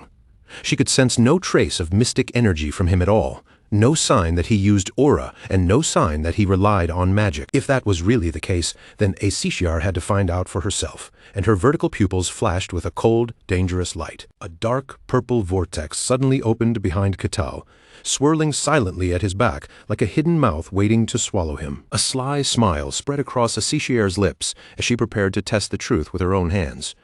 Ketal sensed the strange movement behind him and calmly turned his head, glancing back toward the dark vortex. At that exact moment, a Seshiar's body materialized above his head, dropping into position with murderous intent as she hissed, "Die." Ketal blinked once, lifted his gaze toward her, and muttered quietly to himself, "The human form is a bit annoying, but I'll tolerate it." Then his fist drove upward with brutal power, punching straight through a Seshiar's body before she could finish her attack. A Seshiar's mouth opened in pain, her expression twisting into complete disbelief as the impact tore through her.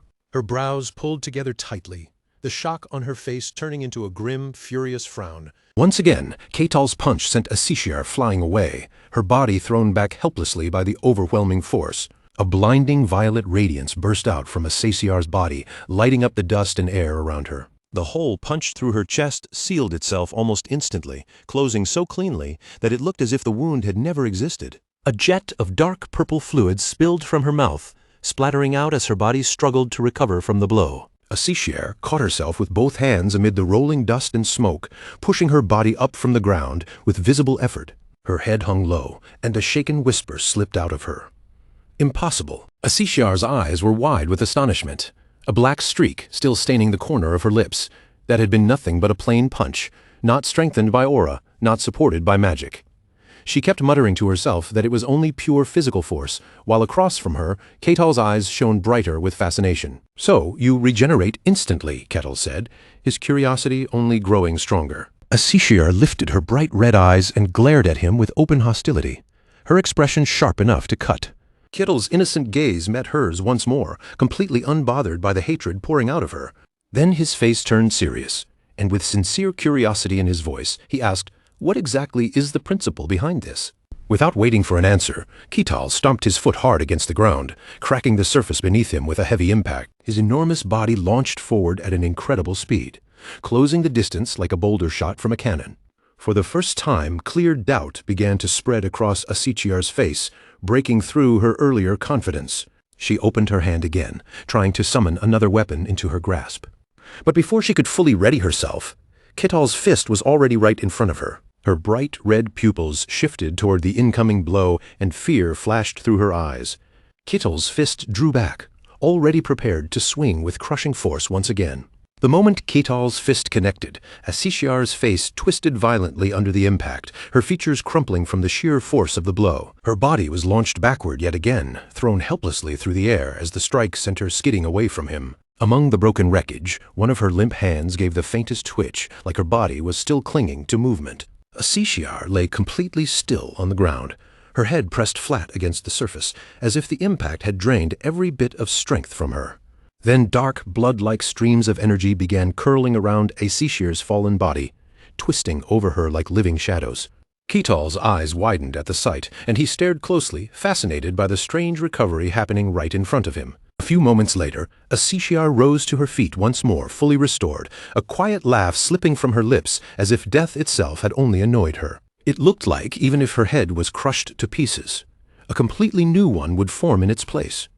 Ketal watched with bright excitement, thinking that yes, a demon really should have that kind of flair, before murmuring, "So the core weakness is the head." Across from him, Asishiar's entire body had begun to tremble, not from injury, but from the rage boiling up inside her. Her thoughts burned with fury as she glared at him. How absurd was he truly planning to face her with nothing but raw physical strength? Blackness nearly swallowed Asishiar's eyes as her anger deepened.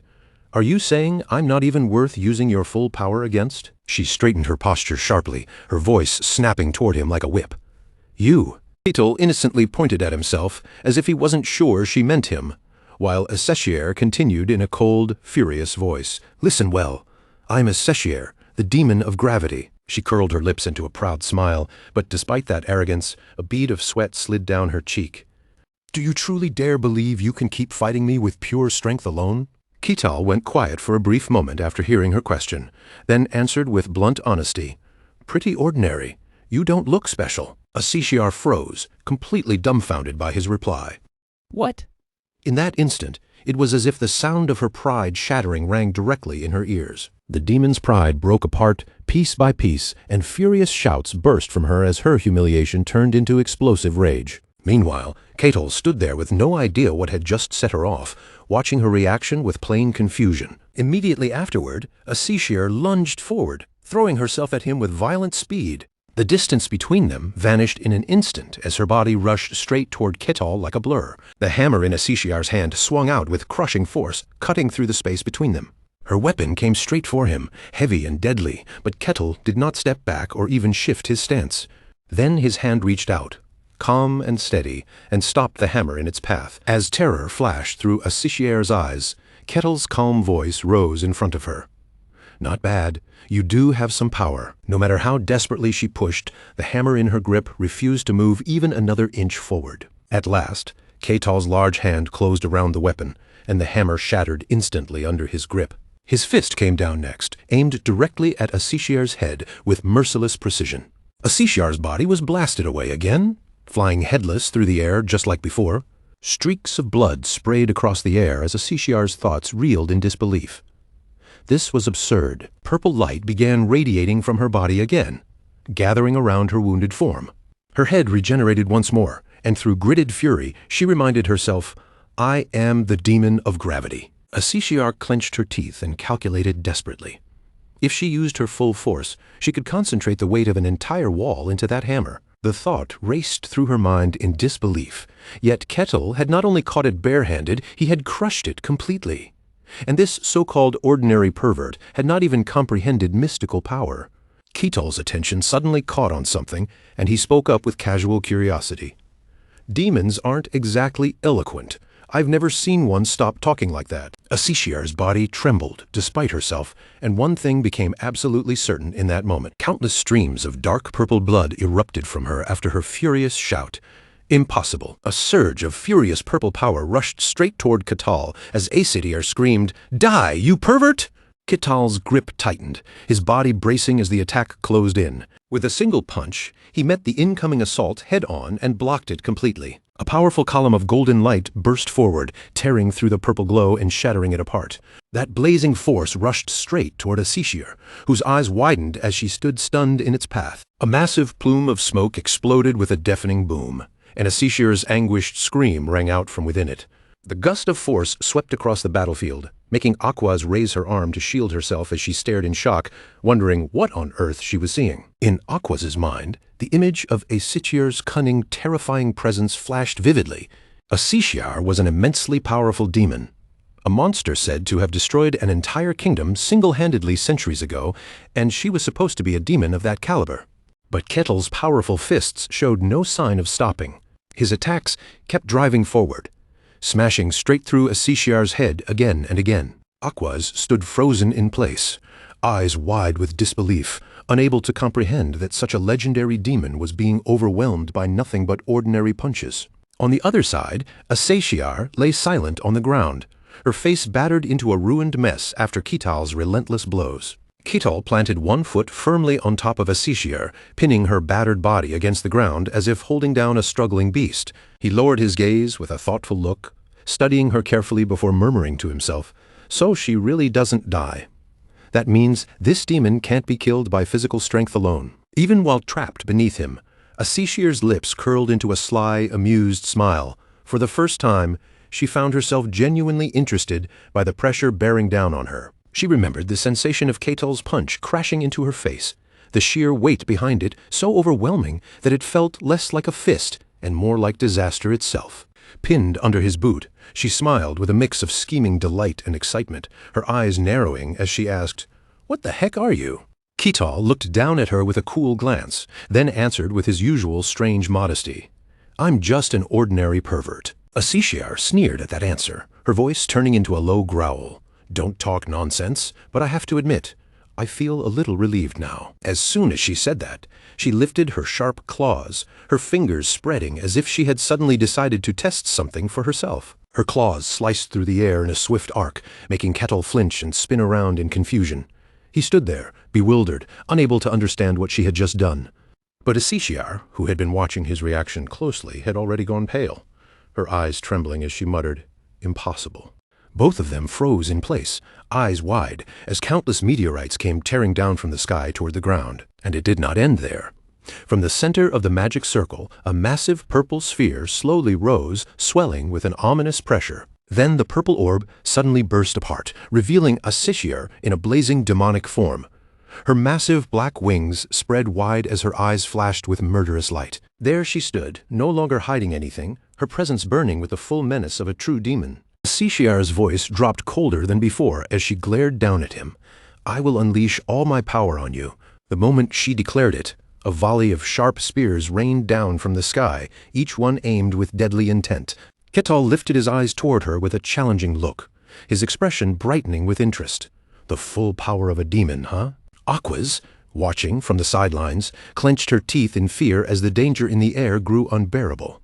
This was far too dangerous. She squeezed her eyes shut and clasped her hands tightly in prayer, desperately thinking that pure strength alone could not handle a demon like that.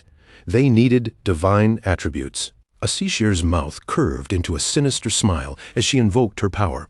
Holy wounds, piercing, and destruction. Immediately, the barrage of spears locked onto Ketal and came hurtling down toward him from every direction. But against all expectations, Ketal remained standing where he was, his face calm and completely unreadable. As the spears closed in to pierce him, he simply moved his elbows and flicked them away with casual, almost careless motions. Every spear that rushed at him was swatted aside, knocked off course before it could even touch his body. Asishiar stared with her mouth hanging open, unable to believe what she was seeing. What the hell is this? This thing is— Before she could finish reacting, Ketal suddenly darted forward. In the blink of an eye, he appeared right in front of her, forcing Asishiar to recoil in startled retreat. She was still dazed, her mind unable to catch up with what had just happened in that instant. From outside the clash, Aquaz shouted, "No!" But almost as soon as her voice rang out, the large golden axe in Ketal's hand flashed with blinding light. Ketal looked down at the glowing axe, and his eyes lit up with open fascination. "What is this?" he murmured, staring at the radiance. "The power of a god?" Aquaz hurried to warn him, but Ketal had already raised his hand, his voice sinking into a slow, heavy tone filled with killing intent. "I wanted to observe a little longer," Ketal said, his gaze fixed on Asishiar. "But it seems that won't be possible. Still, this is fun, you demon." As those words left his mouth, his hands drove forward, sending his attack straight toward her. Asishiar stared in shock as the blade came arcing down toward her, ready to pierce through her body. What? While she remained frozen in confusion, rays of divine power slipped into every corner of her body, spreading through her before she could resist. Asishiar's eyes slowly lost their focus, and one stunned thought surfaced in her mind. Had she really lost to him? There was no room left to deny it. Asishiar had been completely defeated. Her body sprawled limply across the ground, drained of strength and unable to rise again. Then Ketal quietly stepped over to her, his movements strangely gentle after the brutal battle. He sat down beside Asishiar and spoke to her with sincere gratitude. "Thank you. That was an entertaining fight." Asishiar bared her teeth in a bitter smile, her voice carrying frustration as she said, "What a pity being summoned back to hell like this." She glanced toward Ketal, her expression sharpening again. "Still, it wasn't entirely pointless. I confirmed that someone like you exists on this earth." Then, as if suddenly remembering something important, she asked, "What is your name?" Ketal answered casually, without a hint of caution. "I am Ketal." Aquaz immediately panicked, reaching out as she tried to stop him. "No, don't say it." But it was already too late. Ketal simply stood there blankly, not understanding why Aquaz was so alarmed. Asishiar threw her head back and laughed loudly, her voice ringing out with wicked triumph. "Oh, all denizens of hell, inscribe the name Pervert Ketal into your memories." At her command, the image of an ancient castle appeared beneath a sky dyed the color of blood. Aquaz trembled violently, then collapsed to the ground as dread washed over her. And beneath that blood-red sky, something ominous began to unfold. A pair of terrifying crimson eyes appeared, glaring down from the sky as Asitiar's voice rang out in chanting tones. Her words pulsed with power, each syllable seeming to reach into the very fabric of memory.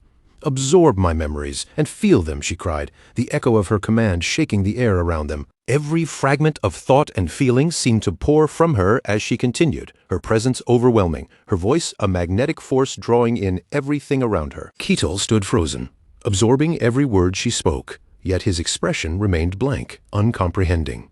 He didn't fully grasp what this barrage of psychic energy meant, but his instincts kept him alert. The blood-red eyes slowly descended from the sky, aligning perfectly with Ketal's position, as though the heavens themselves were targeting him. Asishiar's triumphant laugh echoed across the battlefield. "Now they belong to us," she shouted, her voice vibrating with victorious intent. The eyes merged, forming a grotesque, enormous grinning mouth, stretching wide across the sky as it threatened to swallow all light and hope. The eyes lunged forward, attempting to invade Ketal's very body, but then in an instant they froze mid-advance, halted as if an invisible barrier had stopped them in their tracks. Ketal's body stiffened suddenly, his stance rigid as if a shield had struck him from within, resisting the onslaught effortlessly. His massive hands shot out instinctively, reaching toward the encroaching menace, and the horrifying eyes recoiled, startled by the sheer force of his presence. One by one, they retreated hastily, scattering far away from Ketal, unwilling to face his overwhelming aura. Ketal slowly opened his eyes, his gaze calm yet piercing as he took in the scene before him. What unfolded made him utterly speechless, a moment of silent astonishment freezing him in place. He reached up and touched his chest, bewildered. "What is this?" he muttered, feeling a strange energy piercing into his very body. Asishiar's wide eyes mirrored her shock as she realized it too. How surely the darkness it ran from him into my body. She gasped. Suddenly, she materialized fully within his sight, causing a shiver to run over him.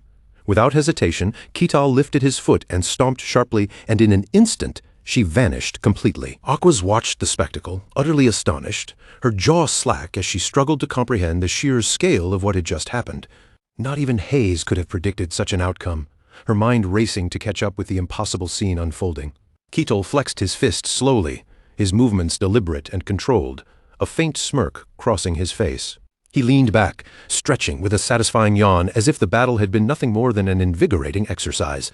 A grin spread across his face, and he muttered with casual amusement, "Have we finished the mission yet?" The scene shifted to the kingdom of Jehent, Bakken territory, where the streets buzzed with unease. A courier boy dashed through the city streets, calling out urgently, urgent news, reports from the village that had fallen silent." Those who first received the notice reacted with stunned expressions, fear and curiosity mixing across their faces. Then a massive, powerful hand slammed a parchment onto the table. The report declared a demon had appeared, a Sishar, returning after the incident with Lich Kartos. The Lord's face twisted with a blend of anger, confusion, and fear. What on earth is happening? How could such a disaster strike this small territory? He sank back helplessly into the armchair behind him, weighing the impossible news. A demon whose name was etched even in the oldest texts had appeared. A knight stepped forward to report, spreading the rumors rapidly throughout the lands. The Lord ground his teeth in thought. The only slight relief amid this chaos, the heresy inspector of the sun god had successfully driven the threat away. His gaze fell, voice low and contemplative. "We must carefully consider our next steps." Ketal, arms crossed, spoke casually. "The whole territory seems unsettled." Aquez, still recovering from the ordeal, nodded. "Indeed, this isn't a small matter. The Lord must be having quite the headache over it."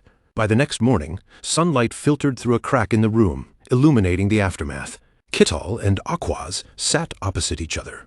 "Don't tell me you're leaving right now. Shouldn't you rest a bit first?" he asked. She clasped her hands, eyes downcast with a hint of sadness. "No, I mustn't delay. I need to report this to the sanctuary as soon as possible." Realizing she wouldn't be persuaded, Ketal could only respond with a helpless shrug. "If that's what you want, I won't stop you." After finishing his advice, Aquaz called softly, "Ketal." He turned in surprise, meeting her solemn gaze. Aquaz bowed deeply, saluting him with sincere gratitude. "Thank you for saving my life. Without you, I would have become that demon's plaything." Ketal waited for her to finish, then replied calmly, "No need to thank me." A small smile spread across his face as he continued, the emphasized word "friend" catching her off guard. "I only saved a friend of mine, that's all." Finishing his words, Ketal awkwardly pointed at himself. "So, we're friends now, right?" Though unspoken, Aquaz's astonishment and mixed emotions were clear on her face. A pervert and a servant of a god becoming friends. After a pause, she asked again, her tone hesitant, "I am the heresy inspector of the sun god, and yet you want to be friends with me." Ketal looked genuinely puzzled, which made her slightly more surprised, though a glimmer of joy appeared. "Is there any reason I shouldn't?" Aquaz clenched her hands tightly, dumbfounded. "Ah, no but." Seeing her flustered expression made Ketal chuckle softly. "Then that's not a problem, right?" Aquaz allowed herself a small smile, nodding in agreement. "You're right." After the romantic tension settled, Ketal suddenly pulled a goofy expression and approached her. "By the way, I want to ask you something." Aquaz responded gently, curious. "What do you want to know?" Ketal propped his chin on his hand, looking thoughtful. "Is it forbidden to let demons know your name?"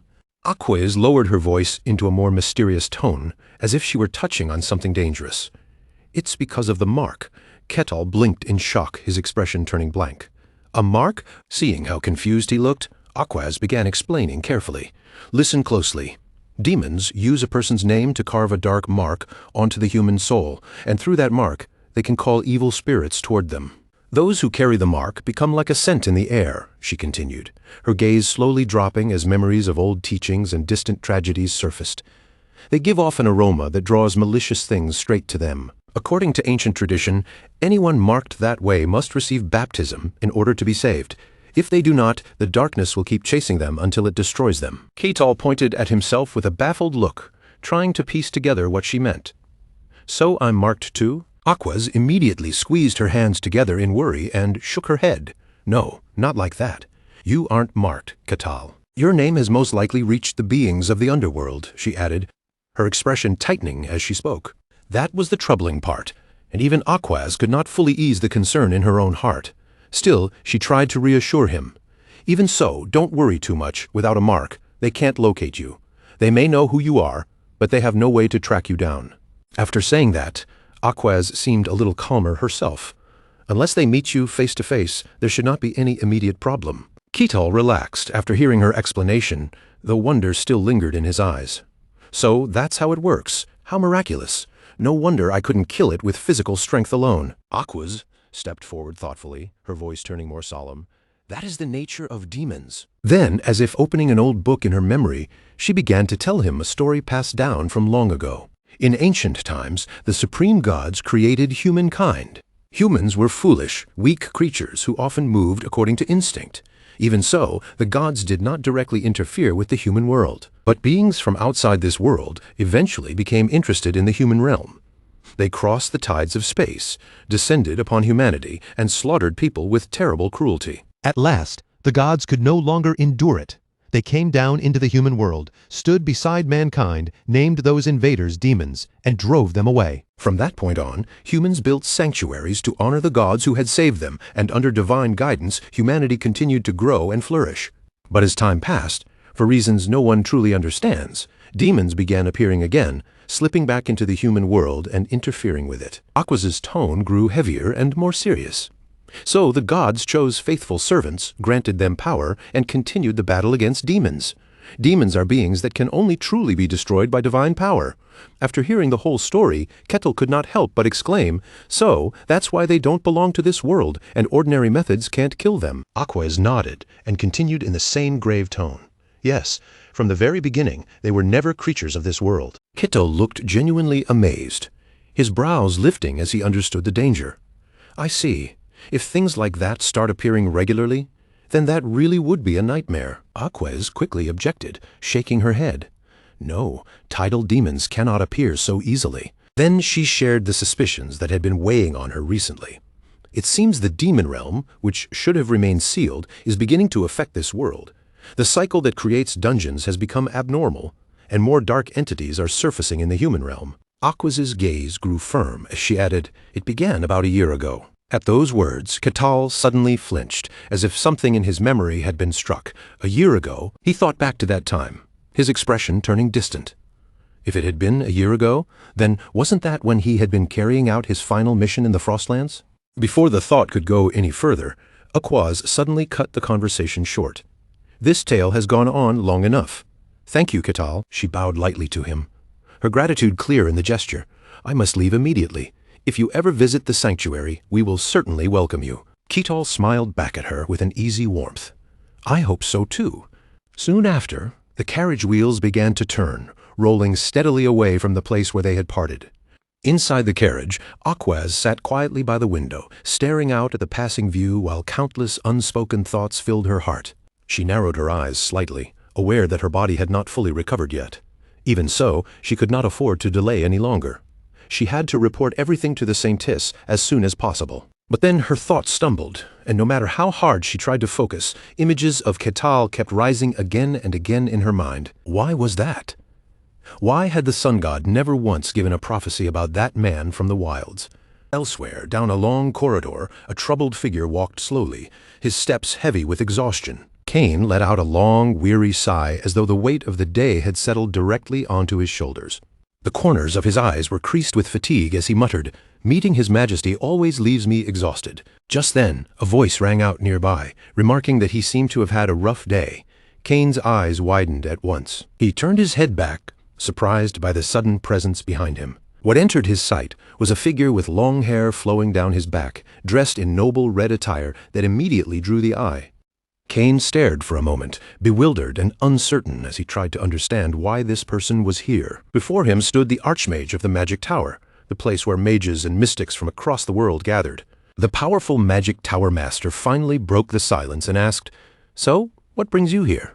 Standing on the balcony, the Magic Tower Master answered lightly, "You know, just routine contact. But what brings you here?"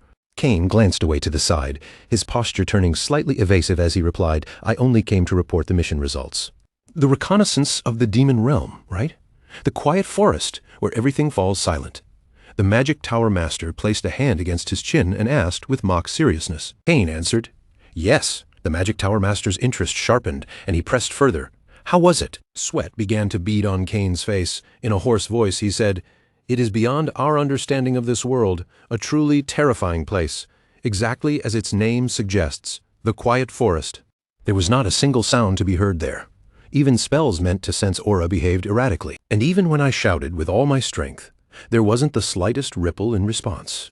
Cain drew the memory back into his mind and went on, his voice growing heavier as the image returned.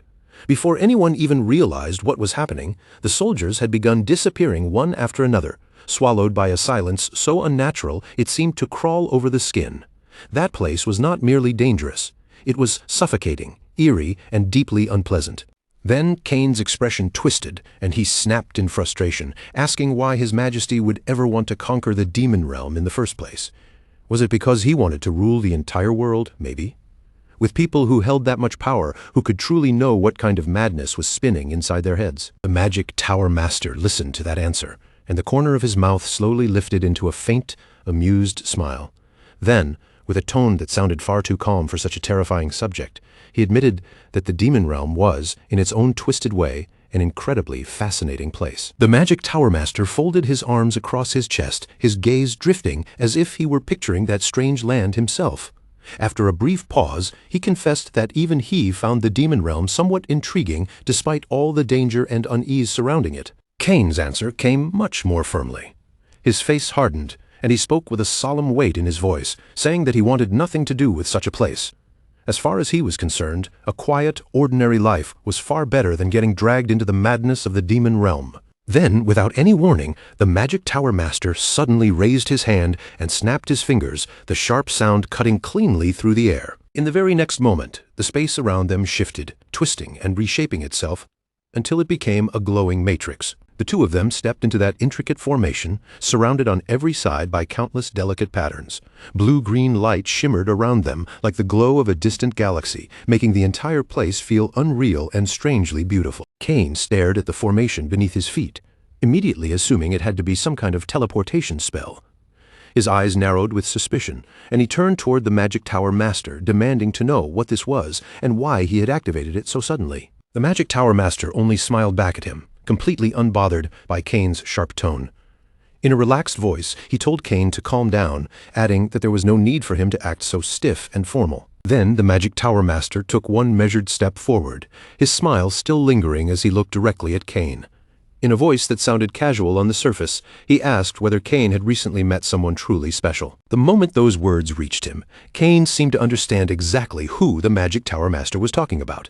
His body flinched slightly, and for once his composure cracked as he stammered in disbelief, insisting that it could not be true. The magic tower master simply watched him with that same soft, knowing smile, his expression gentle but impossible to read.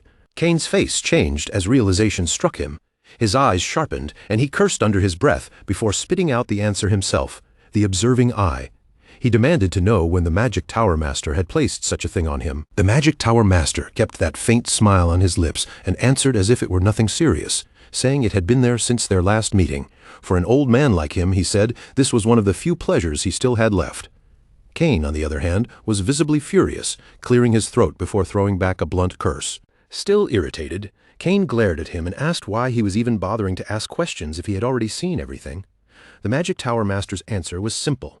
He wanted to hear Cain's own thoughts, not merely watch events unfold from a distance. The magic tower master spoke slowly, his tone turning more serious as he brought up the person he had believed existed only in the pages of ancient legends.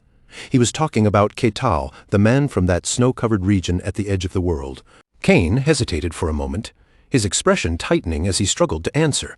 He admitted that he still was not completely certain. Then, in a rougher voice, he told the magic tower master to think carefully about what they were dealing with. Cain laid it out plainly. A man from the snowy wasteland who could defeat a sword saint and wipe out Kartos Brainula's Kesses as easily as swatting mosquitoes. A man who had appeared from the very edge of that frozen land.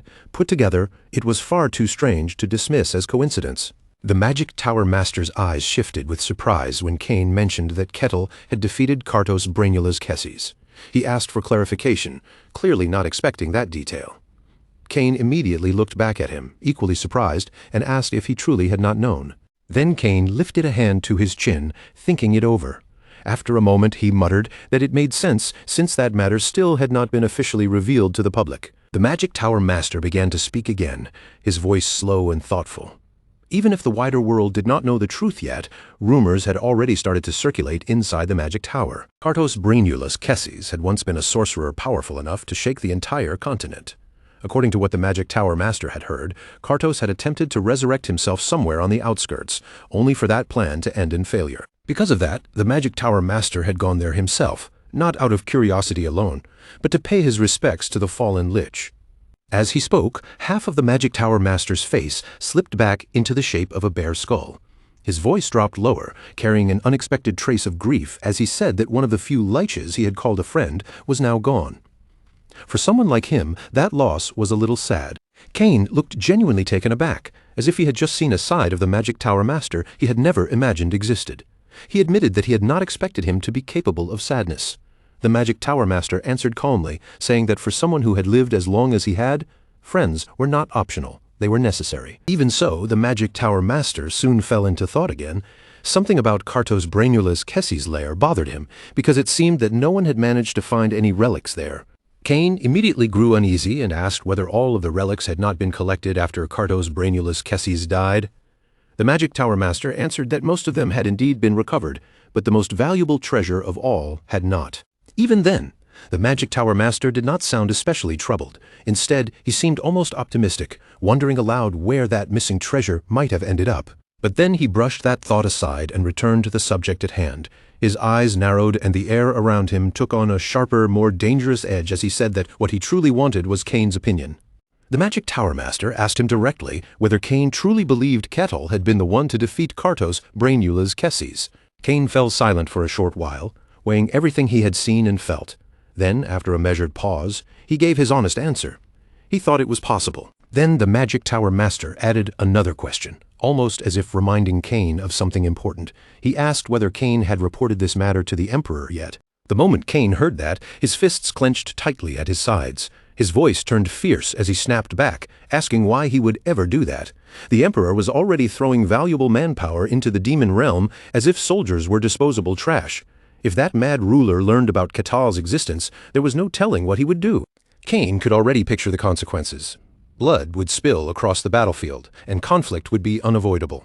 On one side stood Kettle, a man who moved according to his own will. On the other stood an emperor who wanted to seize the entire world. If those two forces collided, the kingdom itself would be dragged into the chaos. The Magic Tower Master continued walking through the glowing space, his expression unreadable. Rather than showing concern, he simply remarked that the situation sounded truly intriguing. Then he asked whether Kane was suggesting that Kettle might be capable of standing against the Empire all by himself. That question made Kane hesitate, and after a moment he admitted that he could not say for certain. Still, Kane could not ignore what he had felt. He explained that the sensation Ketal gave him was strangely similar to what he had experienced the very first time he saw the Magic Tower Master. The Magic Tower Master seemed to understand what Kane was implying. His expression shifted slightly, and he asked whether Kane was seriously suggesting that Ketal might be at the level of a hero. Kane raised an eyebrow at him, unwilling to make such a definitive claim. He said he was not in a position to judge that, but one thing was clear. Ketal was an extremely valuable existence. Before Kane could even continue further, the Magic Tower Master reacted as if a dangerous thought had struck him. Alarm flashed across his face, and he cut in before the words could fully leave Kane's mouth. He stared at Kane with sudden suspicion and asked, almost warningly, whether Kane was actually intending to do something. Meanwhile, in the Barkan territory of the Gehent Kingdom, the market was alive with noise and movement. Crowds flowed through the busy streets, merchants called out from their stalls, and the whole place bustled with the restless energy of everyday life. Among the people moving through the market, a long-haired girl wandered while looking around curiously, her gaze drifting from one sight to the next. Because she was not watching her feet, she carelessly caught her foot on a stone in the road. Her balance broke at once, and her whole body pitched forward, sending her tumbling toward the ground. Just before she could fall, a quick hand reached out and caught her. At the same time, a man's warm, gentle voice rang beside her. lightly scolding her to be more careful. It was Ketal who had caught her. Holding her steady with surprising ease, he looked down at the girl with a kind expression and asked if she was all right. The girl remained frozen for a brief moment, standing there in a daze as she looked up at the man who had just saved her from falling. For some reason, Ketal felt a faint uneasiness stir inside him as he watched her reaction. Ketal quietly assumed that the girl would probably become frightened and run away, just like many others did. But instead, she lowered her head politely and thanked him with proper manners. After the girl had walked a short distance away, Ketal slowly turned his head and watched her back, unable to take his eyes off her quiet, ordinary departure. Ketal's eyes widened slightly, surprise spreading across his face, as if he had just noticed something he had completely failed to understand until that moment. He stood there in a daze, silently questioning the strange feeling rising inside his chest. What was this sensation? Why did something so simple feel so unfamiliar? Ketal lifted his gaze and looked toward another girl walking along the street, watching how naturally she moved among the crowd. His heart filled with confusion, and his thoughts tangled together one after another, refusing to settle into a clear answer. Then, as if something finally clicked in his mind, Ketal's eyes opened wide. He realized the strange part was not the girl herself. It was the fact that people on the street were no longer avoiding him. A soft golden light, warm like honey, slowly slipped through the narrow crack of the door and spilled into the room, glimmering across the polished teacup resting on the table. Luke Barkin sat at the head of the room, looking at Ketal with clear concern in his eyes. In a careful voice, he asked if Ketal was truly all right, saying he had heard that another demon had nearly placed a mark on him. Ketal sat with his arms folded, perfectly calm, despite the seriousness of the topic. He answered that there was no problem at all, then admitted plainly that he did not actually know much about those marks in the first place. Luke Barkin listened to him, then lowered his gaze in deep thought. He understood that Ketal was powerful, unbelievably so, but even knowing that did not completely ease his concern. Unable to hold back, Luke Barkin finally said that everything around Ketal seemed to have changed. Ketal looked at him and asked if he was talking about the people. Luke Barkin calmly clarified that he meant the people living throughout the territory. With a somber expression, he replied that the change was most likely because of the rumors that had begun spreading. Luke Barkin then began explaining what had happened. The guards and the mercenaries who survived returned to the territory, and once they were back, they loudly spread the story everywhere. According to them, after Aquaz had been defeated, everyone else collapsed as well, leaving only one person still standing. And when they finally woke up, they saw Ketal's axe shining with a sacred light. Because of that sight, the witnesses became convinced that Aquaz had granted divine power to Ketal. Before long, people started calling Ketal the man who had fought side by side with Aquaz against the demons. Ketal froze for a brief moment as the explanation settled in. Then, as if he finally understood the reason behind the change, he quietly said that this was what had happened. Luke Barkin lowered his head and apologized to him. He said he was sorry, but by the time he tried to correct the misunderstanding, the rumor had already spread too far to stop. Ketal did not seem bothered by the worldly confusion at all. Instead, he rested his chin thoughtfully on his hand and said it was fine, because perhaps that was the very reason people were no longer afraid of him. Seeing Ketal accept the situation so calmly, Luke Barkin kept his head lowered and agreed. Perhaps that was exactly it. The people now saw Ketal as someone who had stood against demons. Ketal pressed his lips together and fell into thought, quietly turning those words over in his mind. Then he tilted his face upward, almost toward the sky, and repeated Luke Barkin's words to himself. Someone who opposed demons.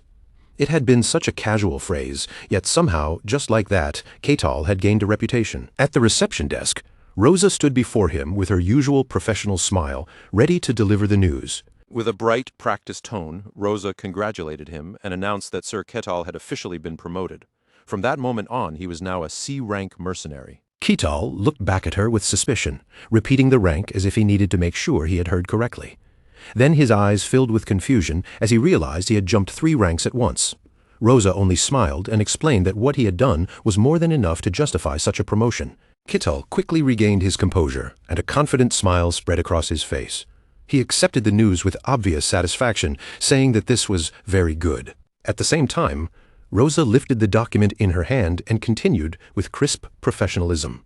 She informed him that his mercenary insignia would also be reissued, and since it would be custom-made specifically for him, it might take a little time. Ketal blinked blankly. Surprised that even his insignia had to be custom-made, Rosa immediately answered that it did. From C rank upward, A mercenary was officially recognized by the guild, so naturally Ketal had to be treated according to that status. She also explained that from C rank onward, he would receive access rights to almost every area. Rosa stood up briskly and gestured as she continued explaining. With his new rank, Ketal would have almost no trouble entering most cities and temples. Then she seemed to notice one exception and covered her mouth with an embarrassed smile. Of course, she added, the imperial capital was different because the empire was extremely strict. Rosa wiped away a bead of sweat and gave a strained smile, agreeing with that point. Only those officially recognized by the nobility were allowed to enter the empire. Her expression turned more serious as she covered her mouth and continued. In truth, almost no one knew much about the imperial capital at all. Most of what people heard were worrying rumors, and honestly, there was even less reliable information about it than there was about the demon realm. Ketal, who had simply been listening in silence, broke out in a sweat at that statement, unable to hide his disbelief. Realizing how far the conversation had wandered, Rosa suddenly raised a hand to her mouth and gave a small cough. In the next moment, she returned to her polished professional smile and smoothly changed the subject. In any case, now that Ketal was C rank, he could accept most available contracts, and if he joined a proper party, he could even enter a rank dungeons. Ketal's expression lit up at once, and he grinned like someone who had just discovered treasure. An A-rank dungeon meant he would finally have the chance to take on all kinds of different quests. That eager grin soon shifted into a cocky little smirk, his excitement clearly impossible to hide. Elsewhere, Alessandro stared in stunned disbelief, unable to conceal his shock over everything that had happened. Sweat ran down his face as he slammed his cup onto the table and asked whether everything had truly been settled. Ketal answered calmly that the demon had been vanquished, and since the heresy inspector had confirmed there was no problem, he believed the matter was resolved. Those words left Alessandro and the other two momentarily speechless. After a heavy pause, all they could really say was that, in that case, it was good news. Kassan suddenly spoke up, saying that the sun god's heresy inspector really was extraordinary if she could defeat a demon like that. But while Hayes listened, panic flickered across her face as she stared at him and silently rejected that idea. Hayes's expression darkened as the memory surfaced in her mind. If only she had not fainted that day, she would have seen everything more clearly. Even so, she understood one thing now. Ketal's strength was far beyond ordinary limits, because he had completely overwhelmed a titled demon. Hayes, still stunned, thought about it seriously. If that was the truth, then Aquas had merely walked in afterward and poked at a meal that had already been prepared. Then Kassan suddenly turned the question toward Ketal, startling Hayes out of her thoughts. Now that Ketal had become C rank, he asked what Ketal planned to do next. Ketal remained calmly seated with his arms crossed, showing no sign of being carried away by his promotion. He answered that nothing would really change, and that he would simply continue carrying out assigned tasks as a C-rank mercenary. Kassan's eyes began to sparkle as he looked at Ketal with growing admiration. To beat a demon and still act that humble, he could not help thinking that it was seriously cool. Hayes, however, ground her teeth in fierce jealousy, warning inwardly not to get swept up in admiration, because Ketal was definitely not human in any normal sense. Ketal then looked at the others and asked in a simple, almost blank tone what they all planned to do next. Kassan quickly raised his voice, volunteering an answer, though his words came out in a nervous stammer.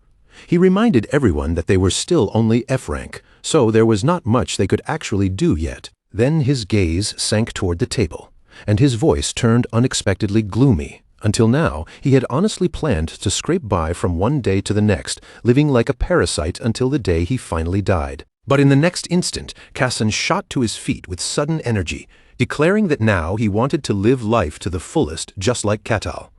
Ketal and Alessandro both sighed at the same time, lowering their heads as if dealing with a hopeless case, muttering that he was only thinking of that now. A moment later, Ketal sat between them in stunned silence, his eyes moving back and forth between the two as they glared fiercely at one another. After watching the awkward tension for a beat, he asked again what the others intended to do next. At that moment, Hayes cleared her throat, drawing the attention back toward herself. She looked at Ketal and answered with forced calm, saying that, as always, she would simply follow Lady Kalosha's instructions. Ketal rested his hand against his face, thought for a moment, and then seemed to recall something he had heard from Aquas. Ketal nodded slightly as the memory came together, continuing as if he had just remembered the important detail. He said that those who served Kalosha were currently on break, and that only the higher-ranking followers were still active at the moment. That sudden piece of information struck Hayes like a bolt of lightning. Her eyes widened in shock, and all she could manage was a startled question. Hayes immediately panicked and tried to deny it, insisting that Aquaz must have been mistaken and that she was nothing more than an ordinary cleric. Keetal, however, answered with complete nonchalance, accepting her words at face value and saying that if she said so, then he would believe her. The moment he finished speaking, Hayes let out a strained laugh filled with desperate fear.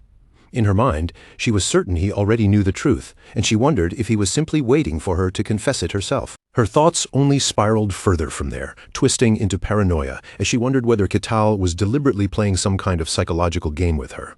The more she thought about it, the more terrified she became, until the only thing left in her mind was how frightening the whole situation felt. Above them, the night sky stretched out completely black, swallowing the last traces of daylight.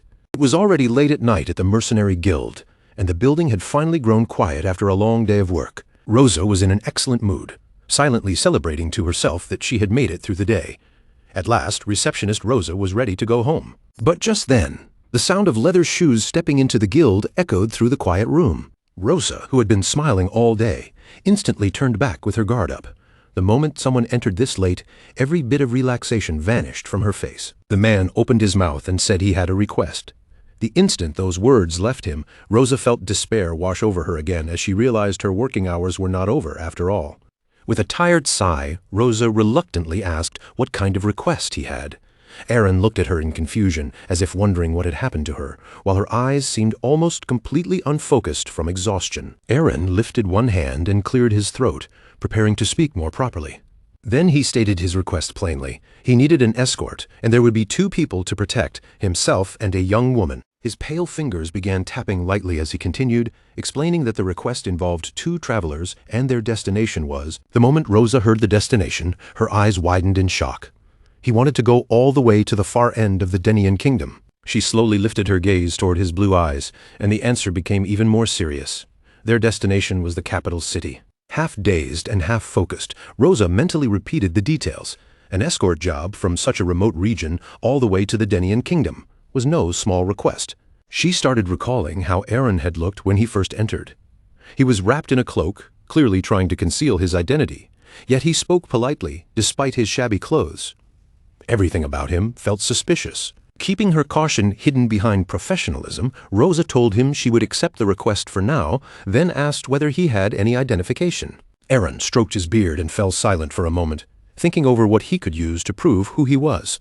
Deciding he needed something that could verify his identity, he handed the receptionist a gleaming silver badge and told her to use that. Rosa blinked slowly as she accepted it, carefully inspecting the object in her hand while trying to identify what it was. Her thumb traced the raised pattern on the badge, and she recognized it as a mercenary guild badge, the kind of item that was not easily obtained by just anyone. Rosa trusted her instincts, and they had not been wrong.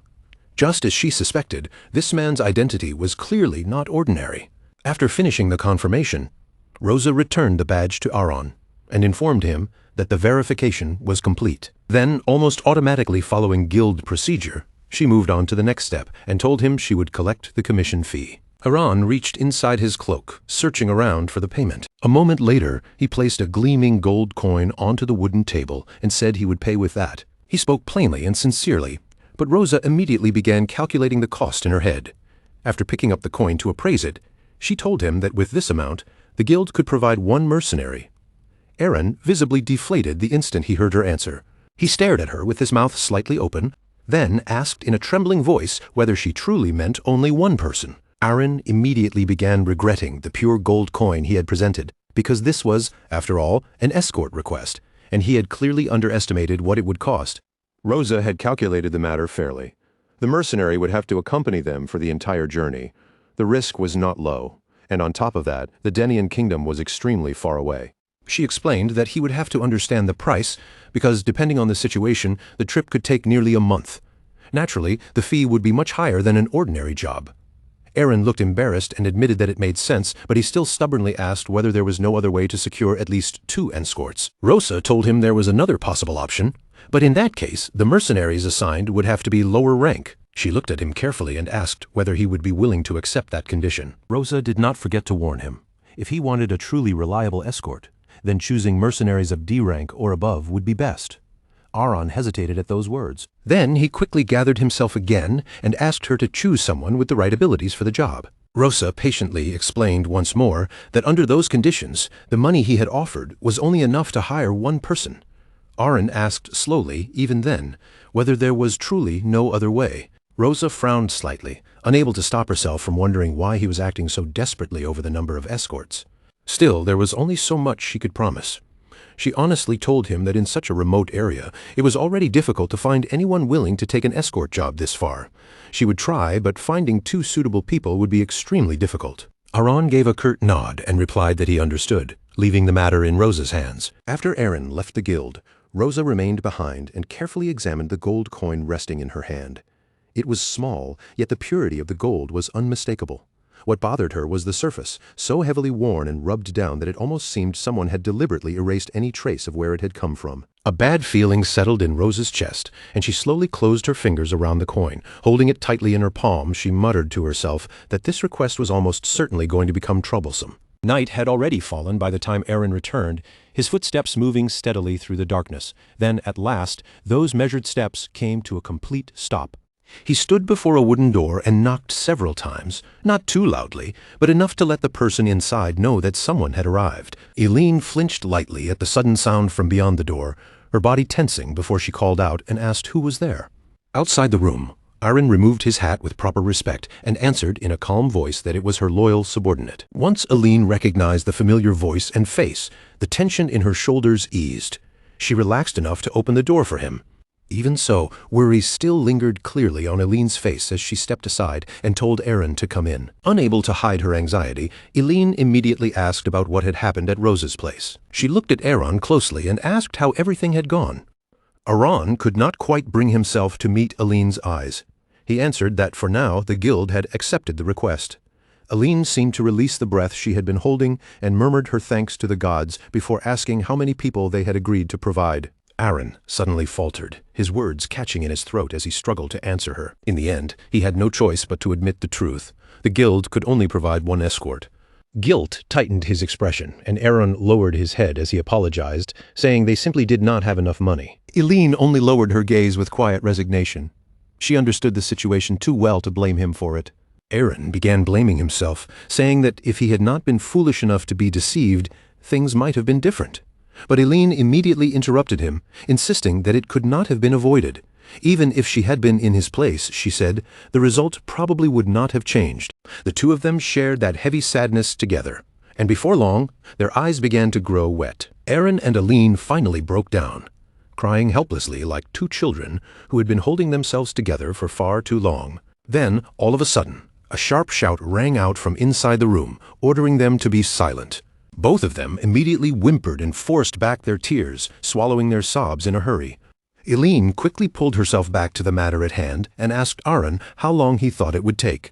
Aaron answered gloomily that he did not know, because they needed to find someone trustworthy, and that could take time. Eileen tried to reassure herself with that answer, quietly saying that if that was the case, then all they could do was wait. Then she gave Aaron a faint, tired smile and told him it was already late, so he should rest for a while. He had done well.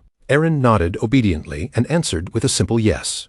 But even after saying that, Eileen did not feel any better. The same worries began pressing down on her again almost immediately. Aaron wore a look of deep shame, his shoulders heavy as he admitted that he truly felt ashamed of himself. Only then did he fully realize just how difficult it was to find someone they could genuinely trust. Eileen bit her lip, the weight of the problem sinking in, and said this was going to be troublesome. Eileen quickly turned her head and looked back toward their supplies. They were beginning to run out, and there was no way around it. They would have to endure hunger for a while. Aaron kept apologizing, blaming everything on his own incompetence. His words made Eileen flustered, and she immediately told him it was not his fault. Aaron scowled, still unable to accept it, and started suggesting that they should tell the local lord about their situation. But before he could continue, Eileen cut him off, saying firmly that they absolutely could not do that. Aaron looked slightly startled, and only then did he notice that Eileen's hands were trembling. Eileen raised her head and declared that they could not trust anyone. Even hiring a bodyguard was already risky enough, and they could not afford to take any more chances than that. Her expression grew unusually grave as she reminded Aaron of why they had been forced to abandon the kingdom and flee. They no longer even knew who was an ally and who was an enemy. Eileen tried to steady Aaron's shaken heart, pointing out that although they had been hiding for some time, there was still no news from their homeland, even though both of them had managed to escape. Aaron understood what she meant at once, and his brow tightened briefly. In a low voice, he apologized, saying he had become too weak. Still, Eileen could not completely erase her hesitation about continuing to hide. After a pause, she asked whether he was truly certain the Denian kingdom would be safe. Aaron answered with confidence that Denian would protect her. He reminded her that when the princess was born, the king of Denian had sworn an oath. His blue eyes suddenly shone with renewed determination as he added that Denian might even help them take revenge. Aaron placed that fragile hope firmly in Eileen's hands. That was why, no matter what, she had to survive. Eileen Mavrochi, their princess, was the last hope of their kingdom. If even she were lost, then their kingdom would truly come to an end. Eileen was afraid to face such a delicate, fragile hope directly. Still, one question continued to trouble her, and she quietly asked whether they could really trust the mercenary who would be sent to escort them. Aaron gripped Eileen's hands tightly and told her not to worry. They had paid in gold specifically to secure trust, so the guild would surely recommend someone reliable. Eileen hesitated for a moment, then softly answered that she hoped so. For a brief moment, Eileen's thoughts drifted away from the harsh reality in front of her, and she wondered what kind of person would end up escorting her. In her imagination, the mercenary took on Ketil's image, and she found herself hoping that whoever came would be handsome, gallant, and knightly. At that very moment, Ketil was leisurely leaning back with both hands behind his head, looking utterly relaxed as he thought to himself that he had nothing to do. A wave of nostalgia washed over him without warning, filling his chest with a strangely familiar ache. He suddenly remembered the idiots he had left behind back there and wondered how they were doing now. They had been the only ones who did not shun him, and Ketil assumed they were probably still living their foolish lives as usual. But as he thought about them, something suddenly struck him, and he looked surprised. Then he remembered. The mission had already ended. Ketil began digging through memories that still felt fresh in his mind, trying to recall the details clearly. Ever since he had awakened in the snowy region, that mission window had always been there with him, lingering in his sight like a constant companion. At first, Ketil had honestly believed it was some kind of dream, but the cold in that snowy land had bitten deep into his bones, and the monsters roaming through the white wasteland had made one thing painfully clear: everything happening to him was real. And now that he thought back on it, his very first mission had been unbelievably simple in wording, yet brutal in reality. All he had been told to do was survive for 1 week. This time, Ketil had come to Rosa to accept a new assignment, and the job waiting for him was an escort request. Rosa answered him with a bright, professional smile, confirming that he had understood correctly. Ketil folded his arms across his chest and waited calmly, then asked what kind of mission it was and what exactly he would be expected to do. Rosa slid the written request across the counter toward him and explained that it was just as the title said. His role would be to protect the client until they safely reached their destination. Ketil looked over the few short lines written on the sheet and asked if that was really all there was to it. Rosa nodded, then added that the journey would still take at least several days, and all travel preparations would fall entirely on the mercenary accepting the job. Ketil was not the type to reject hard work, but even he could tell that this escort would require a fair amount of effort and preparation. Rosa, however, treated the payment as a major benefit and explained that, in exchange for the difficulty, the compensation being offered was quite generous. But the moment she reached that point, Ketil's eyes suddenly opened a little wider. Rosa's expression then turned serious, and she warned him honestly that something about the request felt off. To put it plainly, it smelled like trouble. So if he wanted to refuse, he still could. Ketil rose from his seat and looked at her as if she had completely misunderstood the situation, telling Rosa that she did not understand at all. Then a bold grin spread across his face, almost arrogant in its confidence, as he said that the danger was exactly what made the request good. Rosa blinked at him, visibly puzzled by that answer, and could only respond with a hesitant yes. Ketil glanced back down at the mission sheet once more, letting his eyes settle on the details written there. It was an escort mission for 1 woman and 1 old man, with the destination listed as the capital of the Denian kingdom. The required rank was D. Ketil rubbed his chin and sank into thought for quite some time. The name Denian kingdom felt familiar, as if he had heard it somewhere before. Then, all at once, the image of Milena surfaced in his memory. Milena Akasha. Ketil clearly remembered meeting her in that white, snowy forest. the merchant noblewoman from House Akasha whom he had encountered out on the snow-covered plateau. She had told him that if he ever came by, she would welcome him. What had especially stayed in his mind was the dazzling pendant she had held in her hand. Ketal placed the mission sheet back down on the counter and spoke as if the timing amused him. What a coincidence. He would accept the job. At that very moment, a flickering blue light appeared before him, forming the familiar panel he had not seen in a long time. Ketal froze where he stood, and his pupils contracted on their own as shock ran through him. The chair in front of him even tipped backward from the sudden movement. Ketal took half a step back, his body reacting instinctively to the blinding glow hovering before his eyes. Then the words on the panel finally became clear. Mission number 785. Escort the target and move to the kingdom of Denian. Ketal's face turned almost pale with fear and confusion. He could not understand it. Why was this appearing here, of all places?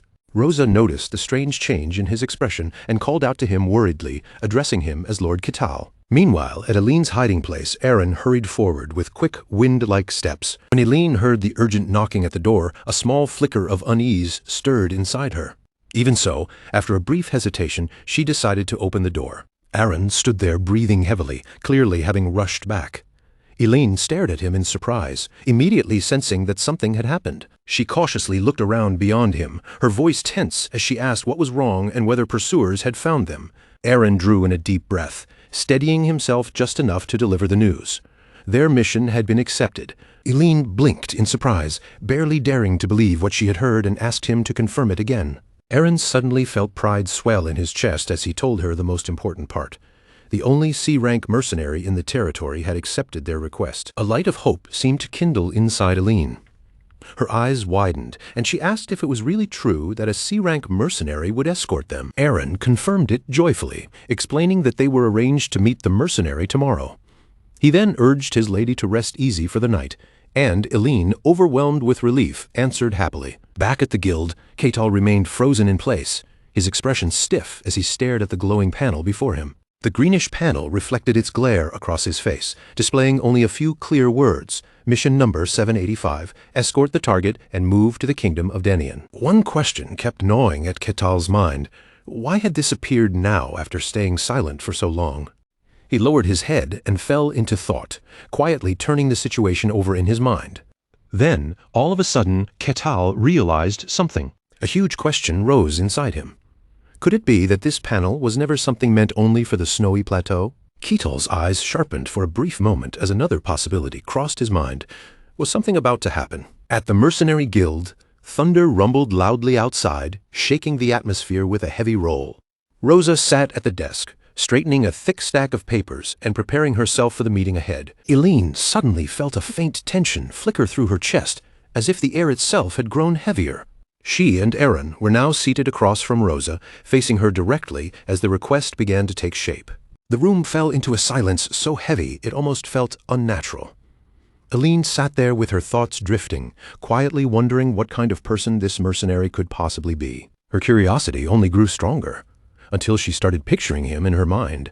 Since he worked as a mercenary, she imagined someone with a dangerous glare, a rough presence, and maybe scars carved across his body from countless battles. And yet, for reasons she could not quite explain, the image in her head made him seem strangely impressive, almost cool. Outside, Ketal's heavy stride came down through the rain, his foot splashing hard into a puddle of muddy water as he approached. A moment later, he reached the guild entrance and pushed the door open, the old hinges letting out a long, creaking groan. Rosa already knew his face well by now, but she still greeted him with proper courtesy the moment he entered. You have arrived. Ketal was so enormous that the top of his head rose higher than the doorframe, making the entrance itself look almost too small for him. Eileen immediately turned her head, unable to hold back her curiosity any longer as she looked toward the man she had been imagining. At last, he stepped fully inside, towering, broad-shouldered, and hulking enough to fill the space with just his presence. The instant their eyes met, Eileen's body stiffened. His overwhelming aura struck her so hard that she froze in place without even realizing it.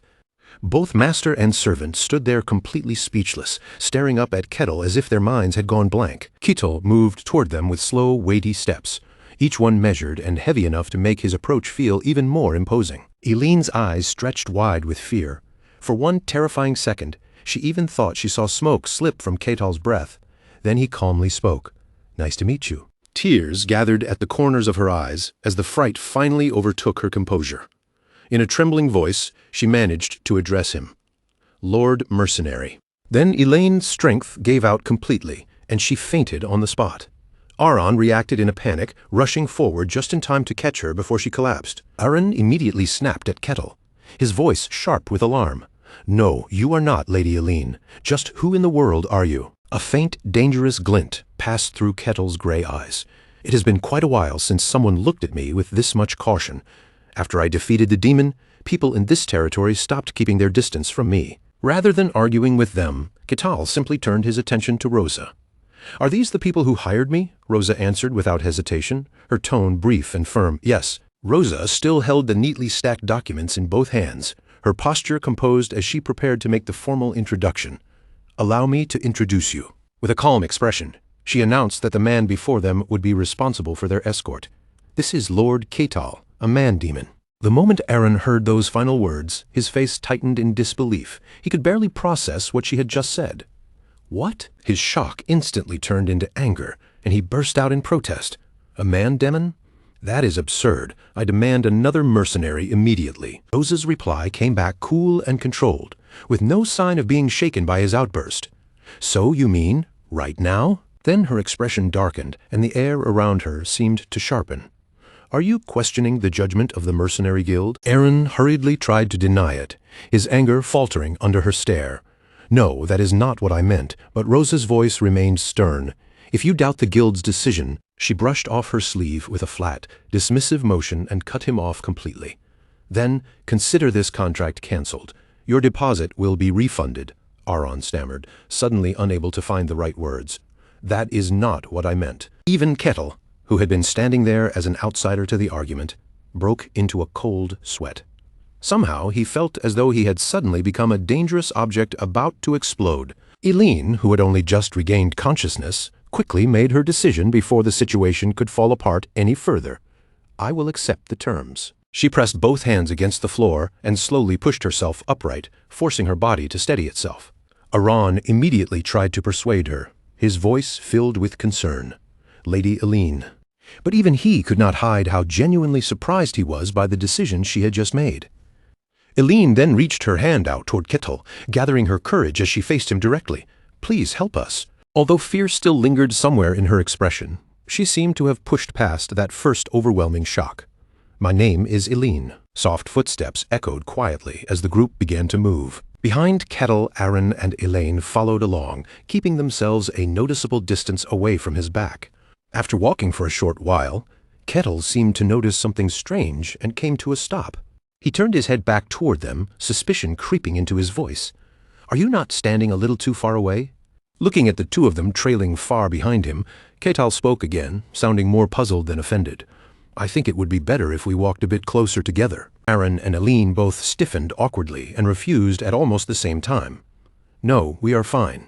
For the moment, they justified it by telling themselves there did not seem to be anyone nearby, so keeping their distance would not cause any immediate problem. Kettle accepted their answer, though he clearly did not understand the reason behind it. "Why? I do not really get it. But if that makes you more comfortable, then fine." With that, Kettle turned forward again and continued walking as if nothing had happened. Aron and Elaine watched his broad back move ahead of them, then quietly resumed following in silence. Even as they walked, neither of them fully relaxed.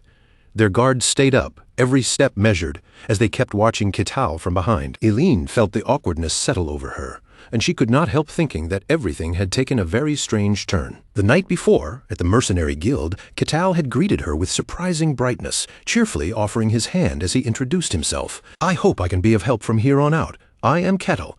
Elaine pressed her lips together and stared at the massive hand held out in front of her, struggling to believe what she was seeing. Was this truly real? Kettle's eyes shone with sincere enthusiasm as he looked down at her. "Just trust me and leave everything to me. As long as I am the one escorting you, I guarantee your safety." Elaine forced the corners of her mouth into a polite smile and answered as calmly as she could. "Yes, sir." Deep down, Elaine was practically crying to herself, unable to shake the anxious question pressing against her chest. Was this man truly the best choice they had? Kettle's voice suddenly cut through her thoughts and pulled her back to the present. "First, we will spend the night here. Noticing her distracted expression, Ketal looked at her with concern and asked, "Are you all right?" Aline flinched slightly, then quickly answered him. "Yes, sir." Ketal patiently explained the situation once more. "As you can see, the sun is already going down, and the road ahead is becoming hard to see. That is what happens when we set out at night, just as you requested." After hearing his reasoning, Aline lowered her guard just enough to comply. "Yes, let us do that." As Ketal watched the tension on Elena's face, he quietly realized that her fear of man-demons was even stronger than he had first expected. At this rate, he could already tell that this journey was likely going to feel much longer than he had imagined. After thinking for a brief moment, Ketal reached down to the small pouch hanging at his hip. "For now, I will prepare somewhere for us to sleep." Then, from that tiny pouch, he pulled out something impossibly large. In the next moment, the massive object spread open and unfolded into a full tent. Aaron stared in shock and blurted out, "A treasure!" Aline was just as stunned, her eyes fixed on it as she wondered how a man-demon could possibly possess an item of such high quality. Ketal looked back at their startled faces with complete calm, as if the item were nothing unusual. "You mean this?" "I earned it by diligently completing missions," he said, his tone steady and straightforward, as though that explained everything. Hearing that only made Aaron and Aline feel even more disturbed, their faces stiffening as the answer sank in. Ketal continued without hesitation. "There is only one tent, so the two of you will have to share it." When Aline softly asked what he would do, Ketal immediately reassured them. "I do not mind." In his mind, sleeping outside was nothing special at all. Compared to the snow plateau, where he once had to dig into an icy riverbed just to survive the night, this was practically paradise. "I will also handle the watch by myself," Ketal added. "Back on the snow plateau, I once stayed awake for an entire month because monsters kept chasing me." Ketal felt oddly satisfied with himself, thinking this situation was almost too easy. With complete confidence, he told them, "The two of you can sleep peacefully. I will take care of everything else." Aline spoke up with a trace of worry in her voice, unable to simply accept such a one-sided arrangement. "It is all right. You do not need to carry so much by yourself. We can take turns keeping watch," she added, trying to make the arrangement sound fair and reasonable. Ketal did not push back against the suggestion. "Either way is fine with me." Aaron and Aline answered almost together, just as firmly. "We are fine too." Seeing that both of them had already made up their minds, Ketal had no choice but to accept it. "If that is how you feel, then so be it." Still, Ketal felt a quiet sense of regret. He had hoped this would be a good chance to earn Aline's trust. But Aaron and Aline remained painfully cautious. In their minds, the same uneasy thought lingered, who knew what he might do while they were asleep. Before long, dawn broke across the sky, and a new day quietly arrived. Inside Ketal's tent, however, the morning atmosphere was far from peaceful. A scene filled with exhaustion and resentment unfolded. Aline's eyes were rimmed red from staying awake all night, and she looked so drained that she seemed ready to collapse. She slowly glanced toward the corner of the tent, then shifted her gaze over to Aaron as well. After a moment, Aline reached for the tent flap, lifted it slightly, and peered outside into the morning air. Just then, her stomach let out a loud, embarrassing growl. After everything that had happened, hunger had finally caught up with her. A gentle voice reached her from nearby. "Are you hungry? It is no wonder. You have not had a proper meal yet. Wait a little." Aline startled at the sound and quickly turned toward him. "Yes, sir." Ketal looked at her calmly and said, with a surprising amount of ease, "I will cook for you." Soon, a rich, sizzling sound filled the air so appetizing that it seemed to wake up their hunger all over again. Ketal began chopping the seasonings into tiny pieces, his large hands moving with unexpected precision. Then he cooked with a cheerful ease, looking almost pleased as he worked over the food. The sight unfolding in front of Aline made her eyes widen, surprise clearly spreading across her face. She watched Ketal skillfully stir-fry the ingredients and could hardly believe what she was seeing. A man-demon who could cook, who would ever have imagined that? Aaron and Aline were both so hungry by then that they could barely keep themselves composed, their eyes following the food as if they were about to start drooling. Aaron, unable to hide his hunger, finally asked, "Have you learned how to cook somewhere?" Ketal glanced over at him and answered in his usual calm manner, "It is just a hobby." As he spoke, he remembered the time when he had first arrived in this world. The people on the snow plateau did not cook at all. They simply filled their stomachs with the meat and blood of the monsters they hunted. As for me, I used the leftover parts of those monsters and tried cooking with them. The ingredients on the snow plateau were extremely toxic and dangerous. There were times when I nearly died because of it. But after failing again and again, testing things countless times, I eventually learned how to make proper dishes. I studied cooking in a place like the snow plateau, where even starting a fire was difficult. After that, there is nowhere I cannot cook. Ketil felt a quiet burst of pride, thinking to himself that this really was far too easy compared to what he had endured before. A short while later, he carried over a plate of freshly prepared noodles and set it before them. Here, it is done. The noodles glistened beautifully, and the warm aroma drifting from the plate seemed to pull Aaron and Iline in until they were almost entranced. But then Aline suddenly snapped back to her senses, as if remembering the situation she was in. She frowned slightly and lowered her gaze away from the food. "No, thank you. I am fine. I do not really like greasy food."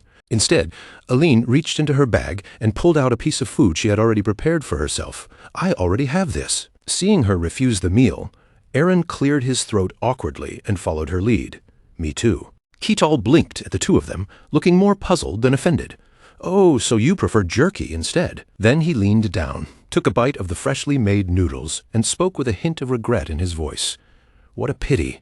In that case, I suppose I will have to eat them all by myself." Watching Ketil eat with such obvious satisfaction, Aline tightened her grip around the jerky in her hand, her eyes drawn helplessly toward the steaming noodles as the craving slowly crept in. But no matter how delicious it looked, one question kept stopping her. How could she bring herself to trust food prepared by a man-demon and actually put it in her mouth? By the third night of their journey, the cold had grown harder to bear, and Aline pulled her legs close against her body to keep even a little warmth. She curled herself up as tightly as she could, trembling under the chill, her whole body looking miserable and painfully uncomfortable. Aaron watched her condition worsen with clear worry in his eyes, unable to stay silent. "Princess, are you all right?" Aaron's heart sank as he thought about how 3 full days had already passed since they began traveling like this. They had been pushing through an exhausting road without even having a proper meal to strengthen them along the way. He lowered his head, quietly blaming himself. For someone like her, raised with care and affection, enduring this kind of hardship had to be nearly impossible. He should have noticed her suffering sooner. Aline turned toward him with a gentle expression, trying to ease the guilt on his face. "Aaron, I am fine. I am sorry for making you worry." Aaron answered her softly, keeping his voice calm for her sake. "It is all right." Aline gave him a faint smile, and then asked in return, "And you, Aaron, are you okay? You have been watching over me this entire time. You must be tired too." Aaron gently patted her hand, his touch warm and reassuring. "I am fine." He gave her a small smile, trying to lighten the mood. People my age do not need as much sleep anyway. Aline nodded with sincere gratitude, her voice quiet but heartfelt. "Thank you." A little while after Aline finally drifted off to sleep, Aaron looked at her resting face and thought, with a heavy heart, that she truly was pitiful. He slowly sat upright, his expression becoming solemn as he settled in to keep watch over her through the night. In that silence, Aaron made a firm vow to himself. No matter what happened, even if it cost him his life, he would protect her. A few hours later, outside the tent, the night air had settled around the camp. Beside the fire, several fragrant dishes were cooking over the heat, and Ketil stood near the stove, carefully turning a slice of meat on the grill. Nearby, Aaron and Aline sat with their jerky in hand, nibbling at it while looking so hungry they were practically drooling. No matter how hard they tried to act composed, their eyes kept drifting back to the place where Ketil's food was grilling. After a while, Aline's stomach suddenly let out another loud rumble, snapping Aaron out of his trance at once. Aline's face flushed with embarrassment, and she quickly moved, as if to stand before anyone could say too much about it. Lowering her head slightly, Aline spoke in a hesitant voice. "I will step away for a moment." Ketil turned toward her with simple curiosity and asked, "Are you going to the bathroom?" Aline immediately bristled, answering in a soft but offended tone. How rude. Only then did Ketil seem to realize his mistake, and he quickly apologized. "Sorry about that." Aline was still a little frightened of him, but she turned away while answering, "It is fine." Still, the thought quietly crossed her mind. What was this? A man-demon had just apologized to her. Then Aline lowered her gaze again and gave a small, polite farewell. Well then, without lingering any longer, she quickly turned around and hurried away from the camp. Aline slipped into the forest behind them, moving quickly between the trees until the campfire faded behind her. Aaron watched her leave with concern written across his face, his voice low as he called after her. "Your Highness?" Right beside him, Ketal suddenly spoke, his voice calm but direct. "I know you do not trust me," he continued without looking away from the fire, "but I am still your guard." Ketal said it while turning the meat on the grill, his movements steady and unhurried, despite the heavy words. "I hope you can trust me at least a little," he said. "I'm human too, and I can be hurt." Those words left Aaron momentarily stunned, and for a second he could only stare at Ketal in silence. Then Aaron muttered awkwardly, his voice much quieter than before. "Is that so?" Ketal turned toward Aaron, and without making a big deal of it, said, "Take this." He slid the freshly grilled meat over toward him, the warm plate carrying the rich smell of the fire-cooked dish. "It is venison," Ketal said simply. "Would you like some?" Aaron stared down at the plate of meat, caught between caution and hunger as he hesitated for a brief moment. Then, almost before he realized it, his eyes lit up with surprise at the tempting food in front of him. Meanwhile, Eileen had made her way to a stream where she sat alone and cried softly. The clear water flowed beside her, glittering beautifully as it caught the light. Eileen gazed at the peaceful scene before her, quietly nibbling on her jerky, while small sobs slipped out, despite her efforts to hold them back. She let out a weak sigh, her voice barely above a whisper. "I am so hungry." Then she mumbled to herself, worn down by the road and the pain. "My feet hurt so much." But she quickly wiped away her tears, forcing herself to regain control as she reminded herself that she could not fall apart now. Eileen quietly told herself that she had to endure it, no matter how difficult it felt. Aaron was surely suffering even more than she was, and that thought made her force her tears back down. A little later, when Eileen finally returned to the camp, she suddenly stopped in her tracks, her body going stiff with alarm. There, not far from the fire, Aaron and Ketal were sitting together and calmly enjoying the food as if nothing unusual had happened at all. Even more shocking, the mood between the two of them seemed surprisingly peaceful, almost comfortable as they shared the meal. At that exact moment, Aaron, who had been eating, suddenly froze with the food still near his mouth. Eileen called out to him softly, her voice quiet but carrying enough weight to make him flinch. "Aaron?" Aaron heard her and immediately lifted his head, panic spreading across his face the instant their eyes met. He hurriedly let go of the piece of meat in his hand, dropping it as though he had been caught committing some terrible crime. Then Aaron sprang to his feet in a rush, his voice stumbling with desperation. "Princess, this is a misunderstanding." Ketal watched Aaron's frantic reaction with mild surprise, clearly caught off guard by how dramatic the old retainer had suddenly become. Then Ketal quietly shifted his gaze upward, sneaking a brief glance toward Eileen. As he looked at the princess standing before them, Ketal found himself wondering what exactly was going through her mind. Eileen clenched her hand tightly, her embarrassment and anger mixing together as she stared at Aaron. What on earth is this supposed to mean? In her mind, Aaron's earlier warning came rushing back. Be careful of that man-demon, protect each other, and never let their guard down. They had promised each other that. Aaron stammered as he tried to explain himself, but his words came out awkward and broken. "It is not like that, actually." Then, almost under his breath, Aaron admitted that Ketal did not seem dangerous enough to deserve that level of caution, after all. Eileen stared at him in disbelief, unable to believe he was saying this now. "You are only saying that now?" Before the tension could grow any worse, Ketal quickly stepped into the conversation. "I ask that both of you calm down." Eileen jolted at his voice and immediately turned toward him, her body reacting with instinctive caution. Ketal looked between them and spoke plainly. "So that is why you refused the food I cooked, and deliberately took turns keeping watch. You did not trust me." The moment he said it out loud, both Aaron and Eileen went pale. They realized too late how it must have looked, and Eileen awkwardly tried to deny it. "It is not like that." Seeing their frightened faces, Ketal fell silent for a moment, quietly wondering how he was supposed to smooth things over. He thought about how deep the world's prejudice against man-demons seemed to be. Of course, since he came from the Snow Plateau himself, he did not know every detail, and perhaps man-demons outside the Snow Plateau had truly done many terrible things. And if he simply claimed now that he was not really a man-demon, Ketal knew no one here would believe him so easily. Then an idea came to him, and a faint smile touched his face. "Try listening to this." Ketal quickly spoke up before they could sink any deeper into fear. "The two of you are misunderstanding something." Eileen and Aaron both looked at Ketal with confused expressions, unsure what he was about to say. Ketal smiled gently, then spoke with a serious expression. "I am not a man-demon. To be precise, I was born as one, But I was not raised as one. Aline and Aaron froze on the spot, as if his words had completely stopped their thoughts. Both of them wore the same bewildered look, their faces caught somewhere between confusion, surprise, and uncertainty. Kittel quickly began inventing a story and told it as though he were recalling something painful. Only a week after I was born, my tribe was wiped out. After that, an adventurer found me, he continued, keeping his voice soft and steady, and I grew up under that person's care. A small sting of guilt pricked at Kittel from within. Of course, he had made the entire story up on the spot, but he told himself it was fine.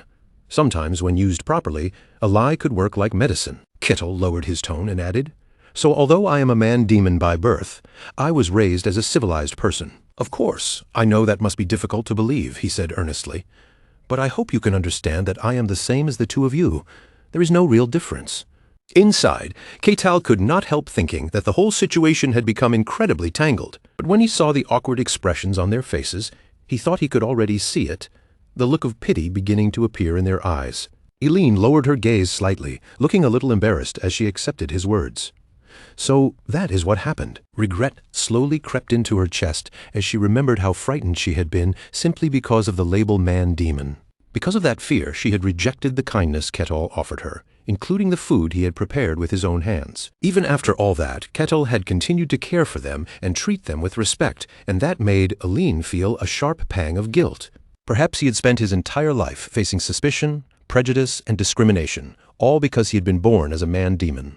Unable to keep the feeling inside, Eileen finally blurted out, "I am sorry, Kittel. To be honest, until just now, I still could not fully believe in you." Kittel answered her right away, his voice gentle and forgiving.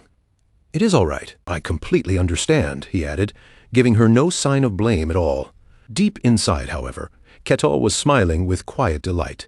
His plan had worked. Eileen, on the other hand, felt genuinely remorseful.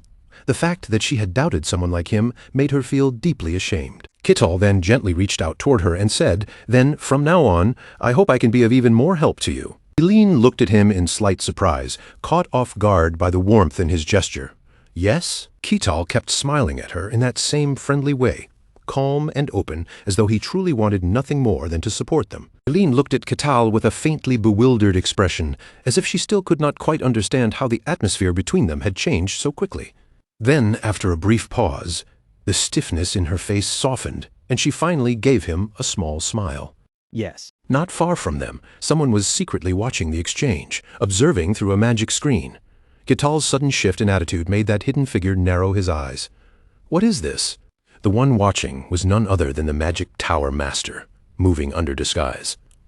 Curiosity flickered across his face as he studied them, wondering why Kittel and the princess suddenly seemed oddly close. The Magic Tower Master murmured to himself, "I am observing them through the Eye of Insight, but unfortunately, I still cannot hear their voices." He propped his chin against his hand, staring into the magical view with growing interest. Still, that man really is as strange as the reports said. His thoughts drifted toward the snow plateau, wondering what sort of place could produce a man-demon like Kittel. He found it almost unbelievable. How strange. Why does he seem even more socialized than expected? Are man-demons outside the snow plateau usually like that? The Magic Tower Master kept his gaze fixed on Kittel's group, telling himself to wait just a little longer and observe them more carefully. Then he quietly stepped closer, trying to reduce the distance so he could examine Kittel from a better position. At that same moment, Kittel's senses sharpened, and he suddenly turned his head toward the exact place where the Magic Tower Master was hiding. The Magic Tower Master flinched in alarm, realizing with a shock that Kittel had just noticed him. Eileen caught the change in Kittel's posture and immediately grew uneasy. "Lord Kittel, is something wrong?" Kittel's answer came in a low, guarded voice, his eyes still fixed toward the forest. "Someone is here." Eileen jolted in fear, barely managing to respond. "Yes," Kittel quietly instructed her. "Wait here for a moment." Without wasting another second, Kittel moved toward the forest ahead. "I will be right back." He planted his foot against the ground, gathering force in a single powerful motion, and in the next instant, Kittel shot forward, disappearing into the woods with terrifying speed. Inside the forest, the air split with a sharp whistle as something rushed through the trees at incredible speed. Kittel closed the distance in an instant, racing straight toward the spot where the Magic Tower Master had been standing. The Magic Tower Master's eyes widened in horror as Kittel appeared before him far faster than expected. "What?" Realizing the danger, The Magic Tower Master hurriedly activated his magic, trying to stop Ketal before he could reach him. But in that very instant, a tremendous explosion burst out from the place where the two of them stood. When the blast finally settled, the Magic Tower Master stared at the aftermath in sheer disbelief, unable to accept what had just happened. Panic rushed through his mind. He was certain he had raised a barrier in that split second. That veil should have been able to withstand even a bolt from a divine crossbow, and yet fear crept through him as he wondered whether it had failed once again. By then, Ketal had already seized the Magic Tower Master, completely closing off any chance of escape. Ketal warned him in a stern, low voice. "You had better not try anything foolish." He glared down at the man in his grip, his expression cold enough to make the threat feel very real. Then Ketal spoke quietly, each word carrying pressure. "If I sense even the slightest thing wrong, I will snap your neck immediately." Flustered, the Magic Tower Master hurriedly cried out, "I greatly admire you." Ketal stared at the man on the ground in complete bafflement, unable to follow the sudden change. "Admire me?" The Magic Tower Master quickly nodded and answered with desperate sincerity. "Yes." A few minutes later, Ketal held him by the collar and demanded, "What is your name?" Thinking fast, the Magic Tower Master hastily gave a fake one. "Patrick." Eileen and Aaron stood nearby, watching Ketal hold Patrick up in front of them as if he were some suspicious object, and both of them were left somewhat speechless. Meanwhile, Patrick was secretly crying inside from sheer humiliation, realizing that even in this disguised state, he had been handled so easily. After a moment, Eileen looked at the captured man with concern and asked cautiously, "Lord Ketal, this person is—" Ketal answered in a calm voice, "He is the one who is following us. But then he suddenly claimed that he admires me." Eileen looked even more confused, struggling to understand the explanation. "Yes, but what does that mean?" Patrick suddenly spoke up before anyone else could answer. "It means exactly what it sounds like." He put on the most serious expression he could manage and declared, "I have always wanted to become a powerful adventurer." Patrick then poured admiration into his voice as he looked at Ketal. "To me, Lord Ketal, you are the one who helped the Heresy Inspector defeat demons." He continued respectfully, lowering his posture as if speaking to someone he truly revered. "You are my goal and my idol." Inside, Patrick was trembling with fear while hurriedly building a false backstory. His original goal had been to get close to Ketal anyway, so in a twisted sense, this could be considered half a success.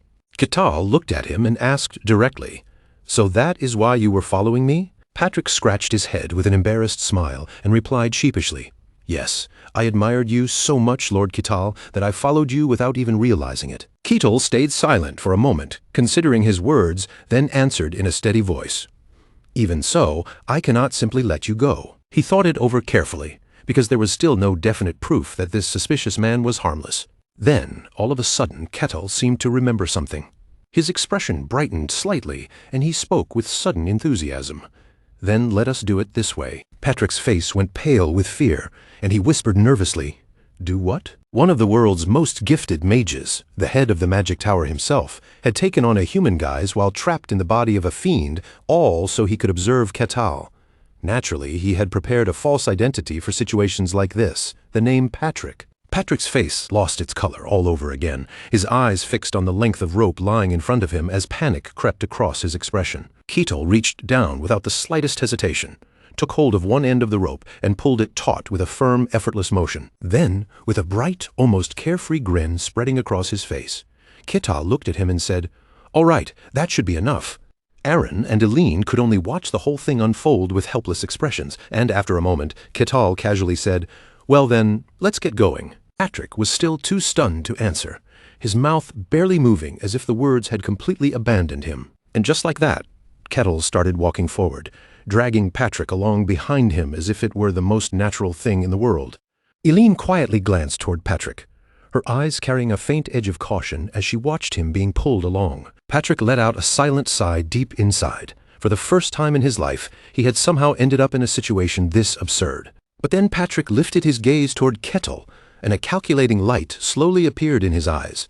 Being dragged right beside him meant he could observe Ketal from closer than ever. And now Patrick finally understood what Cain had been talking about when he warned him before. Ketal moved with a speed so unnatural that ordinary senses could barely follow it. And on top of that, he possessed a terrifying raw strength capable of breaking through magic itself. He was not merely fast, and he was not merely strong. He was both. even trapped in a mortal body.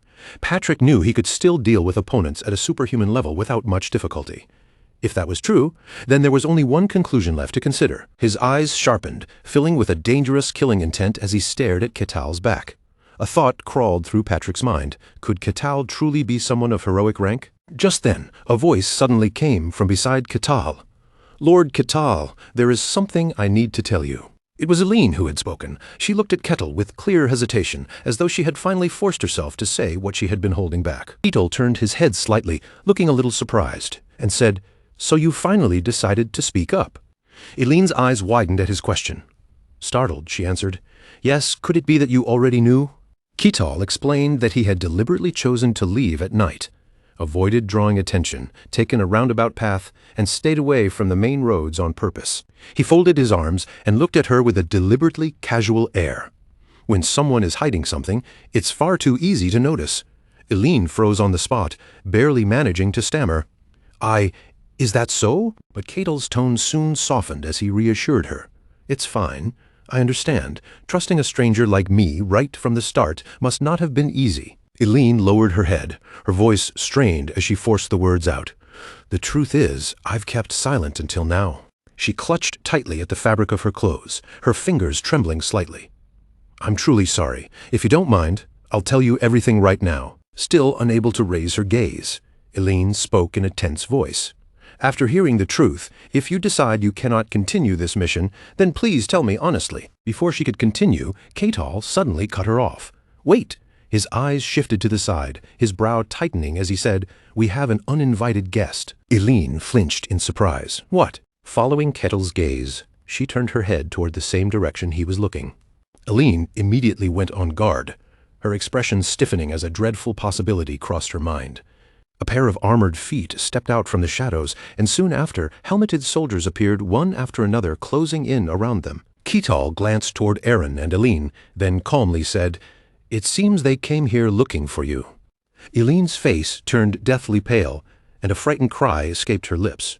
"Impossible?" Then, in utter shock, she blurted out a name. "Lucento." The soldiers all bowed with polished courtesy, and their leader spoke formally. "Captain Lucento of the Blue-Green Knights pays his respects to the Princess of the Kingdom of Lutan." Hearing those words, Patrick quietly thought to himself that this involved the Kingdom of Lutin.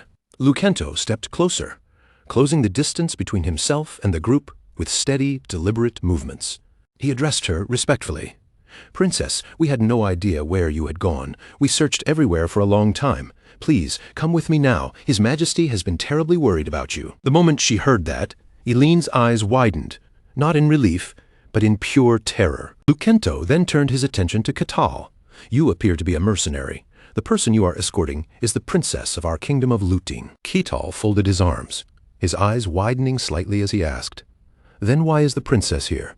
Lucento answered that the princess had run away from home not long ago. His gaze shifted toward Aaron as he added that she had even taken loyal attendants along with her. "In any case, mercenary, this matter belongs to us from this point on." But Eileen suddenly interrupted him. "No." Lucento looked at her suspiciously. "Princess?" Eileen's expression darkened, and she stared at him as she asked, "Who are you?" A confused frown crossed his face. "What do you mean by that?" Eileen clenched both fists tightly at her sides, her voice turning cold as she said, "You?" She fixed her gaze directly on Lucento, her eyes unwavering, and asked in an icy voice, "Who exactly are you?" He faltered for a moment before answering, "I am Lucento of the Blue-Green Knights of the Kingdom." Before he could even finish speaking, Eileen shouted at him in fury, "Don't be ridiculous. I don't know you. I know Lucento Edenheimer, but you are not Lucento. You all slipped into the palace without anyone noticing, and now you're pretending to be people I know. I still remember how strange my family looked, and yet all of you look exactly the same." Overwhelmed with anguish, Eileen cried out, her voice shaking with fear and anger. "What are you? Where are my parents? Where is everyone?" Patrick heard Eileen's desperate words, and a faint spark of interest stirred in his eyes as the situation began to look far stranger than he expected. Without letting anyone notice, Patrick quietly released a thread of magic, sending it out to investigate the man standing before them. A thin red current of magical power slipped through Lucento's body, passed cleanly through him, and then flowed back to Patrick. Once the probe returned, Patrick's expression shifted slightly in surprise. No matter how he checked, Lucento appeared to be human. Eileen still kept her head lowered, her shoulders tense as she forced out the words, "You people?" She bit down hard on her lip, then finally spoke the terrible thought she had been holding inside. "You're planning to eat me alive and take over the entire kingdom, aren't you?" Then Eileen lifted her face, glaring at them with trembling fury as she shouted, "But I will never let you succeed. Just you wait." With grief clouding her eyes, Eileen looked at him and continued in a strained voice, "I'll avenge everyone who disappeared." After hearing those words, Lucento went quiet, saying nothing for a moment as the air between them grew heavy. Then, unexpectedly, he let out a sigh, and there was a faint trace of resignation in the sound. Instead of answering Eileen directly, Lucento turned his attention to Kettle and said, "You heard her. The princess is suffering from delusions." Eileen immediately snapped back, her voice rising in disbelief. "What? I'm delusional. Don't be absurd." Lucento kept his tone calm as he spoke to her. "Please think about this logically. Everyone except the princess has supposedly become strange. Do you truly believe something like that could happen?" Eileen hesitated, the words catching in her throat as she tried to push back. "That matter is," but Lucento did not give her the chance to finish. He cut in firmly and said, "The princess needs treatment as soon as possible." He extended one hand toward her, his gesture smooth and controlled. "Come on." His feet continued moving forward without pause as he said, "Princess, please stop resisting and come with us." Eileen watched Lucento draw closer, fear spreading across her face as the distance between them shrank step by step. She squeezed her eyes shut, silently praying with all her heart. No, it couldn't end like this. Someone, please save me. At that very moment, Kettle's calm voice cut through the tension. "What are you doing?" Without any dramatic movement, Kettle suddenly stepped forward and placed himself directly in front of Eileen. Lucento's eyes sharpened into a glare as he ordered Kettle, "Stand aside." Kettle curled his lips slightly and answered without backing down, "No, you won't." Behind him, Eileen stared in disbelief at the broad back, now blocking her from Lucento. Lucento tilted his head ever so slightly, his voice turning cold and merciless. "If you refuse to move, then I will have to use force." The moment those words left his mouth, Lucento rushed forward without hesitation. As the gap between them vanished, Kettle simply reached out with one hand and caught Lucento by the head. Then, with a single burst of force, Kettle slammed him down and threw him flat against the ground. The knights in Lucento's unit froze in shock at the sight, then cried out in alarm, "Captain!" Their voices quickly turned angry as they shouted at Kettle, "What do you think you're doing?" Kettle answered them right away, explaining that they had been the ones to attack first, and, as a mercenary, his duty was to deal with any enemy who dared approach his employer. Lucento groaned and struggled, forcing himself to rise from the ground. He insisted through the pain, "The princess is unwell." Then he looked at Kettle and demanded, "Do you actually believe every delusional claim the princess is making?" But contrary to what Lucento expected, Kettle replied in an utterly calm voice, "You're the one speaking nonsense. Isn't it only natural for a mercenary to trust the words of the person who hired him?" Eileen's eyes opened wide in astonishment. She had never expected Kettle to believe her so easily. Lucento's face twisted at Kettle's response, and he snapped in anger, "All of you are mad." Kettle gave a faint smirk, as if he had not been shaken at all. "That has not been decided yet." After saying that, Kettle called back to Eileen. Though she still did not understand what he meant, she answered cautiously, "Yes?" Kettle glanced toward her and said, "They appeared without leaving any sign." Eileen's face tightened with panic as she asked, "What do you mean by that?" Kettle did not hesitate to point the issue directly at Lucento. Simply put, these people suddenly appeared here out of nowhere. Hearing that, Eileen's face went pale all over again. What on earth is happening? Watching the exchange unfold, Patrick also began to feel suspicion creeping in. Kettle had a point. Kettle continued pressing the question, his gaze fixed on Lucento's group. "How did all of you suddenly appear here?" At that question, Lucento and the soldiers behind him fell completely silent, not one of them offering an answer. After a moment, Lucento raised his head and asked firmly, "Does that matter? We came here to find the princess, and yet you are picking at strange, irrelevant details." Seeing how stubbornly Lucento avoided the question, Kettle could only say, "So you have no intention of answering, huh?" "If that is how it is," Kettle said calmly, his stance unwavering, "then I will continue escorting her all the way to the kingdom of Denian." Seeing Kettle stand firmly on her side, Eileen pressed her lips together, and a painful thought rose in her chest. Until now, no one had believed her. The memories came rushing back one after another. Every time she tried to explain, every person she turned to had looked at her as if her words were impossible. Realizing that the situation could no longer be settled with words, Lucento slowly raised the sword hanging at his waist. At the same time, he quietly sent a signal to the soldiers around him, making it clear that talking any further would be pointless.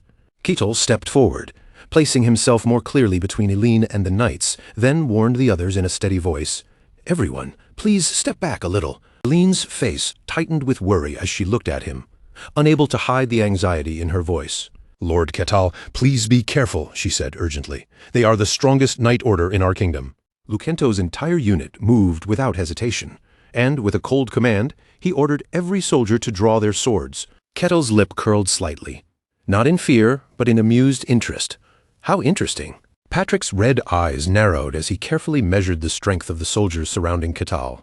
Rank 2. Every single one of them was capable of manipulating mystic energy, which meant they were far beyond ordinary fighters. Then Patrick's gaze shifted toward Lucento, and his assessment sharpened. That one was rank 1. Lucento gave the order at once. "Deal with that savage, kill him." The moment the command was given, the soldiers moved as one, their formation snapping into motion with practiced precision. All of their blades and killing intent focused on a single target standing at the center, Ketal. As all 5 soldiers closed the distance around him, Ketal simply stood there, calm and unmoving, as if the encirclement meant nothing. Then Ketal's fist shot out, and the man attacking from the right was blasted away in an instant, his body thrown back before he could even react. The soldier coming from the left met the same fate, crushed by Ketal's raw physical strength, and sent flying by a single blow. Ketal raised his fist again, his posture relaxed but ready, as though he were preparing to swat away the next wave. In rapid succession, 3 more soldiers were struck by Ketal's consecutive punches and hurled down one after another. Just like that, the entire encirclement was broken apart with ease, wiped out by Ketal before it could accomplish anything. Ketel lifted his gaze with a faint look of annoyance and muttered, "Being surrounded like this really is a nuisance." Even after seeing that overwhelming display, Lucento refused to give up. He pressed the attack and shouted, "Don't stop! Attack him together!" The soldiers immediately obeyed. "Yes!" they cried, and another wave of armored men moved in, once again closing around Ketal from multiple directions. Ketel reached out with both hands, grabbed 2 soldiers by the head at the same time, and lifted them as if they weighed almost nothing. Then he swung them around like battering rams, using their bodies to smash back the remaining soldiers who tried to rush him. With that, the second assault ended just like the first, in a completely one-sided victory for Ketal. Unable to endure the sight any longer, Lucento finally charged at the monster before him himself, roaring in fury. "Die!" His blade cut through the air, closing in fast on Ketal as the attack came straight toward him. Eileen cried out in alarm the moment she saw it.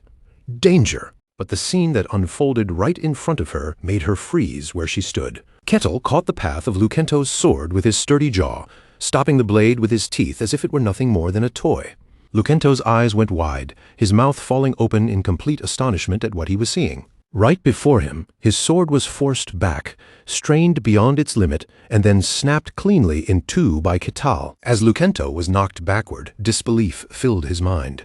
His strike had been stopped by teeth of all things. Ketal clenched his hand, looked at him without the slightest concern, and asked, "Do you want to continue?" In front of him, the soldiers who had attacked were now scattered across the ground, lying defeated all around him. Lucento struggled to push himself back up, and with great difficulty he forced out the command, "Everyone, retreat." At his words, the soldiers who had been sprawled across the ground vanished, disappearing as if some enchantment had swallowed them whole. Then a voice called out to Ketal, drawing his attention back from the spot where the knights had disappeared. Eileen stepped closer to him, worry still visible on her face, and asked, "Are you all right?" Ketal answered calmly, "I'm unhurt. There is no need to worry." Then Ketal looked toward Eileen and said, "Eileen, I will carry out the request exactly as promised. However," he continued, his tone becoming more serious, "I want to hear the entire story in detail." Eileen clenched her hands tightly, then nodded at Ketal with resolve. "Of course, sir. I will tell you everything that happened." Aura was the very essence of the mystical, a power capable of tearing through steel with ease and even cutting apart magic itself. In other words, ordinary matter should never have been able to break aura. And yet, even when that power tried to bite into Ketal's body, it had failed to leave even the faintest scratch. Patrick watched Ketal closely, his eyes filled with careful judgment as he silently weighed what he had just witnessed. A body capable of withstanding the mystical itself. Patrick could not help but wonder, could Ketal's physical body be a kind of mystery in its own right? After everything finally settled down, the group gathered around a campfire, and Ketal asked, "So, how did all of this happen?" For a short while, Elinen and Aron remained silent, each lost in thought as the firelight flickered across their troubled faces. Then, Eren slowly began to speak, telling them how their kingdom had gradually been taken over and replaced by something that was no longer truly human. By the time he and Princess Aline finally realized what was happening, the damage had already gone too far, and the kingdom they knew had effectively fallen apart. Ketal listened quietly, then summed it up in a low voice. "So that is why the two of you had no choice but to flee." Eren gave a grave reply. If they had remained there any longer, he and the princess would have been replaced just like the others. According to Aaron, that strange distortion had not appeared all at once. It had begun roughly 1 year ago. The moment Ketal heard that, he was slightly startled. A year ago, that timing was far too specific to ignore. Was it only a coincidence? As Ketal thought back, he remembered that Aquas had once spoken of something very similar. Aquas had said that the demonic realm, which should have remained sealed away, had somehow begun affecting this world. Around 1 year ago, dungeons started appearing irregularly, and countless evil beings began manifesting in the skies. At the time, Ketal had not paid much attention to it. But now that the timing matched, and considering the strange things that person had said back then, it no longer felt like something he could dismiss. He remembered the unfamiliar name he had heard during that final mission. Back then, Ketal had assumed it was nothing more than the desperate flailing of someone about to disappear, but now he wondered if he had been mistaken. Eren's voice pulled Ketal back from his thoughts. "I still don't know where it all truly began. When the princess and I first sensed that something was wrong, we asked the mages and mystic artificers to investigate. But none of them were able to uncover the cause. On the contrary, many of the people we asked ended up being replaced as well." Ketal thought silently for a few seconds, then turned his gaze toward them and asked, "How did the two of you realize it?" Eren answered with a troubled expression. "It is difficult to explain clearly in words, but the atmosphere around them, and even the places where they gathered, began to feel strangely different. For example, even when they spoke normally and behaved the way they always had, I felt an unbearable sense of distance from them." Ketal pressed him further. "Was it truly only a feeling?" Eren replied. "At first, when the princess mentioned it, I was skeptical as well, but then strange incidents began happening. I was responsible for managing and supervising the servants in the royal city, and among them was a timid, easily frightened child named Kathy. When the servants told ghost stories at night, Kathy would become so terrified that she could not sleep, and the next day she would keep yawning while working. That was the kind of child she was. I found her reactions somewhat amusing, so from time to time I would tease her by bringing up ghost stories. But then, at some point, Kathy stopped reacting to those stories altogether. At first, I did not think too deeply about it. I assumed she had simply grown older and stopped being afraid. But the real problem came after that. Kathy had been assigned to manage the statues within the royal city. Because those statues were large, heavy, and difficult to handle, she often worried that one of them might fall and crush her to death. Then, one day, an accident really did happen. A statue toppled toward Kathy, and although misfortune turned into luck and she was not badly injured, it was still a careless moment that could easily have killed her. And yet, Kathy showed no fear at all. She felt no terror, no shock, and no horror over the fact that she had nearly died. She was only worried that she might be punished for the accident. And in that moment, I finally understood. The Kathy standing in front of me was not the Kathy I knew. A shy child who had once trembled at ghost stories had, at some point, stopped fearing death itself. Her outward behavior had not changed.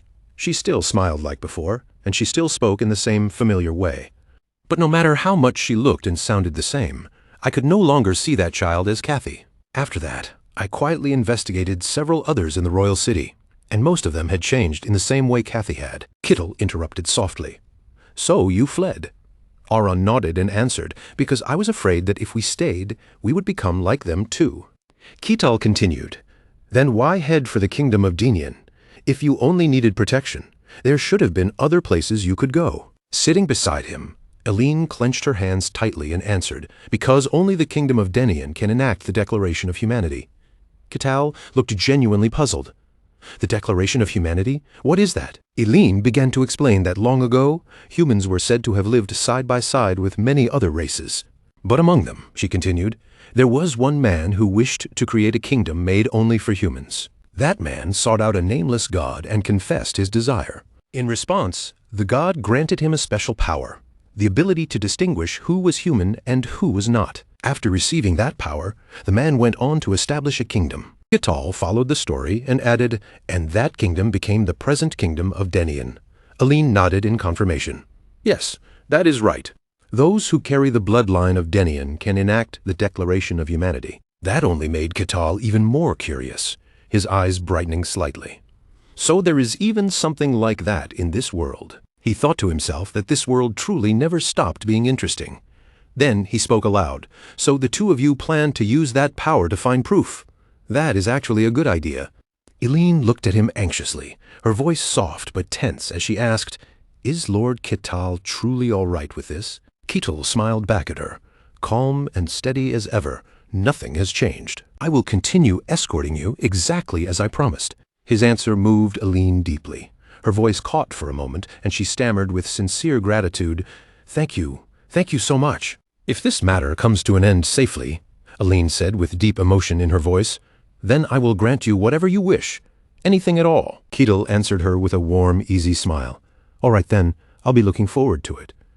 But hearing the princess speak that way made Aaron flinch slightly, and a worried thought crossed his mind.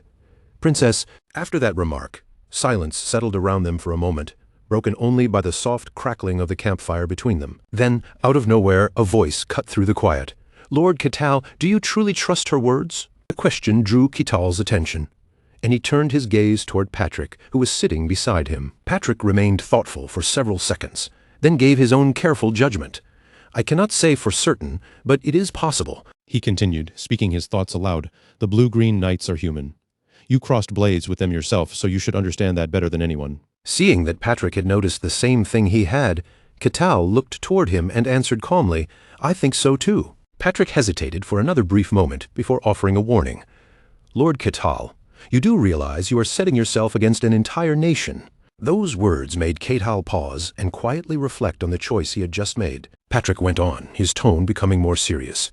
Even if everything she says is true, that only makes the situation more dangerous. They will find ways to kill people. You should already understand that much. Are you truly taking on this mission merely because of a contract? Ketal considered the question in silence for a few seconds, then turned back to Patrick, his answer carrying a faint trace of reluctance.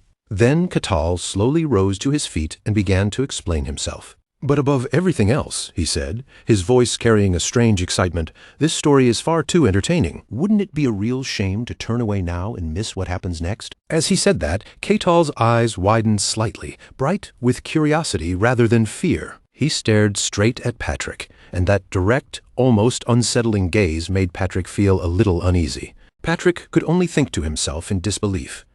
What is this barbarian even talking about? Does he see this entire situation as nothing more than a joke? Ketal's voice carried a faint touch of madness as he asked, what more could anyone need? Patrick answered inwardly, trying to make sense of him. An unknown alternate existence was certainly special, and this would indeed become interesting.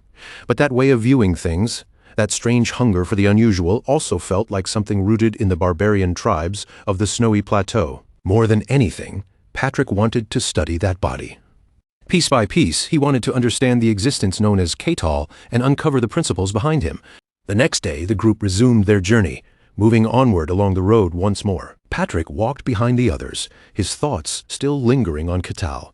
To him, Ketal seemed like an existence with three sides, someone who simply followed his own whims without hesitation. There were already dozens of things Patrick wanted to investigate, but for now, he forced himself to remain patient.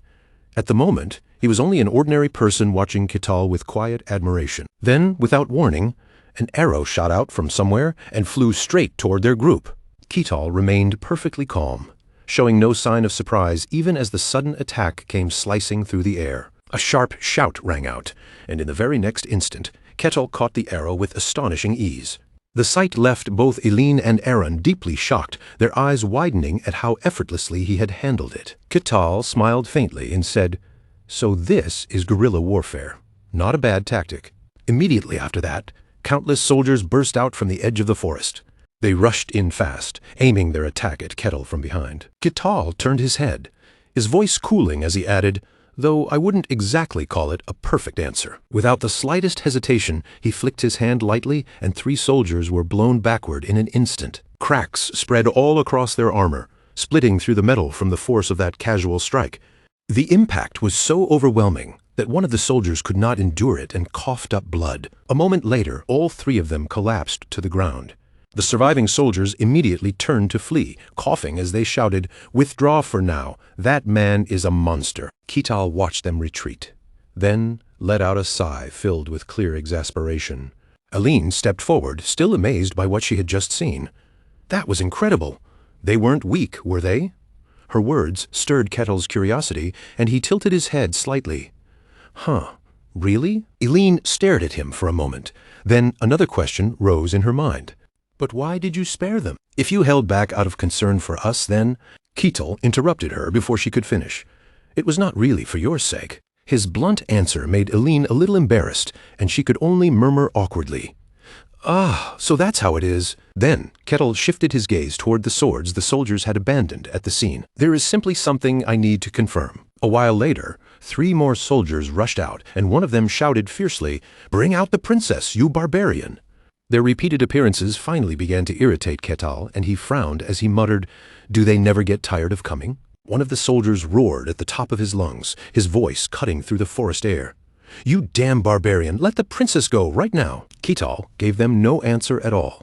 Without wasting even a breath on words, he stepped in fast, closed the distance in an instant, and seized the soldier by the throat. The moment Ketal's hand tightened around his neck, the soldier's entire body shook uncontrollably, as if every ounce of courage had been squeezed out of him at once. Only a few seconds passed before Ketal dealt with all 3 soldiers with almost effortless ease, leaving them completely unable to continue standing in his way. Ketal looked down at the armor and calmly said, "This is the same armor I cracked just a few hours ago." That sudden statement immediately caught Aline's attention. Her brows drew together in confusion as she looked at him. "What?" Ketal explained in an even tone. "I still remember the mark I left on that armor. The scratch is exactly the same, right down to the smallest detail. That makes this rather interesting." Once he finished speaking, Ketal released his grip and threw the soldier heavily onto the ground. The 3 soldiers staggered backward, clearly shaken, then quickly retreated and disappeared into the depths of the forest. Watching the same pattern repeat again made unease rise in Aline's chest. She stared after them and asked anxiously, "Wait, what does this mean?" Ketal answered while keeping his eyes on the direction they had fled. "It does not seem to be something as simple as them receiving new supplies. What we are seeing is stranger than that. The armor I smashed and the swords I damaged have been completely restored, as though nothing ever happened to them." Ketal glanced toward Aaron and asked, "Can magic do something like that as well?" Aaron frowned and replied, "It can, but restoring equipment to that state would require a great deal of tools and preparation.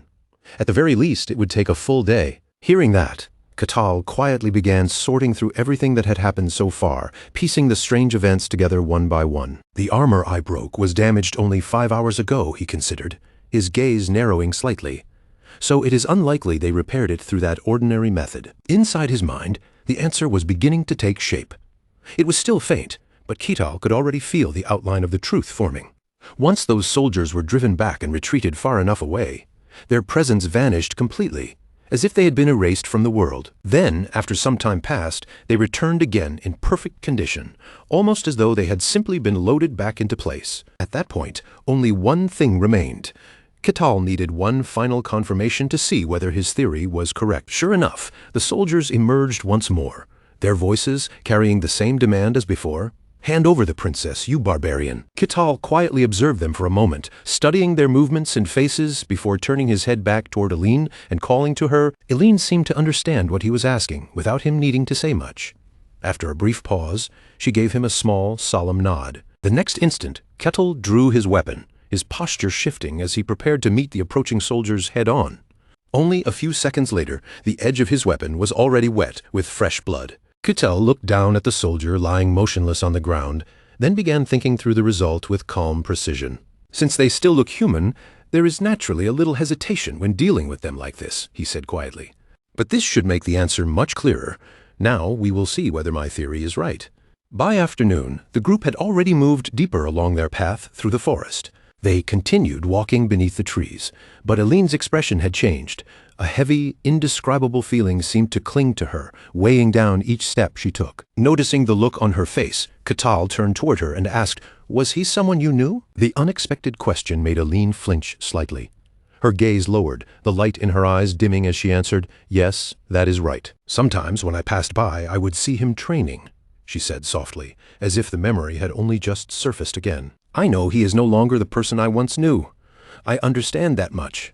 But even so, seeing someone you recognize die right in front of your eyes is not something you can simply ignore." Before the weight of her words could settle, another voice suddenly rang out from behind them.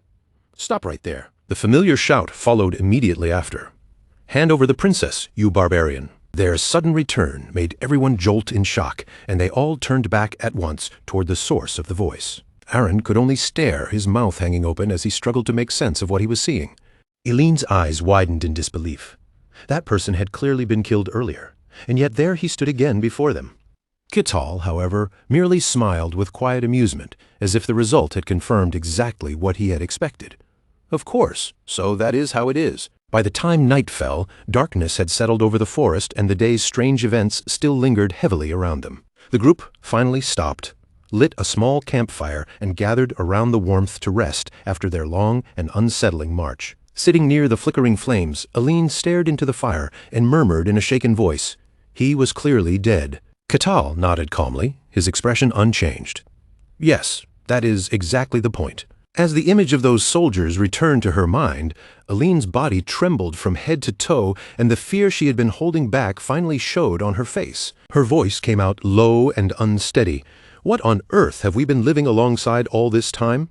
Kittel paused for a few seconds, letting the crackle of the campfire fill the silence, before he finally began to speak. "Aran once mentioned Kathy," Kittel said.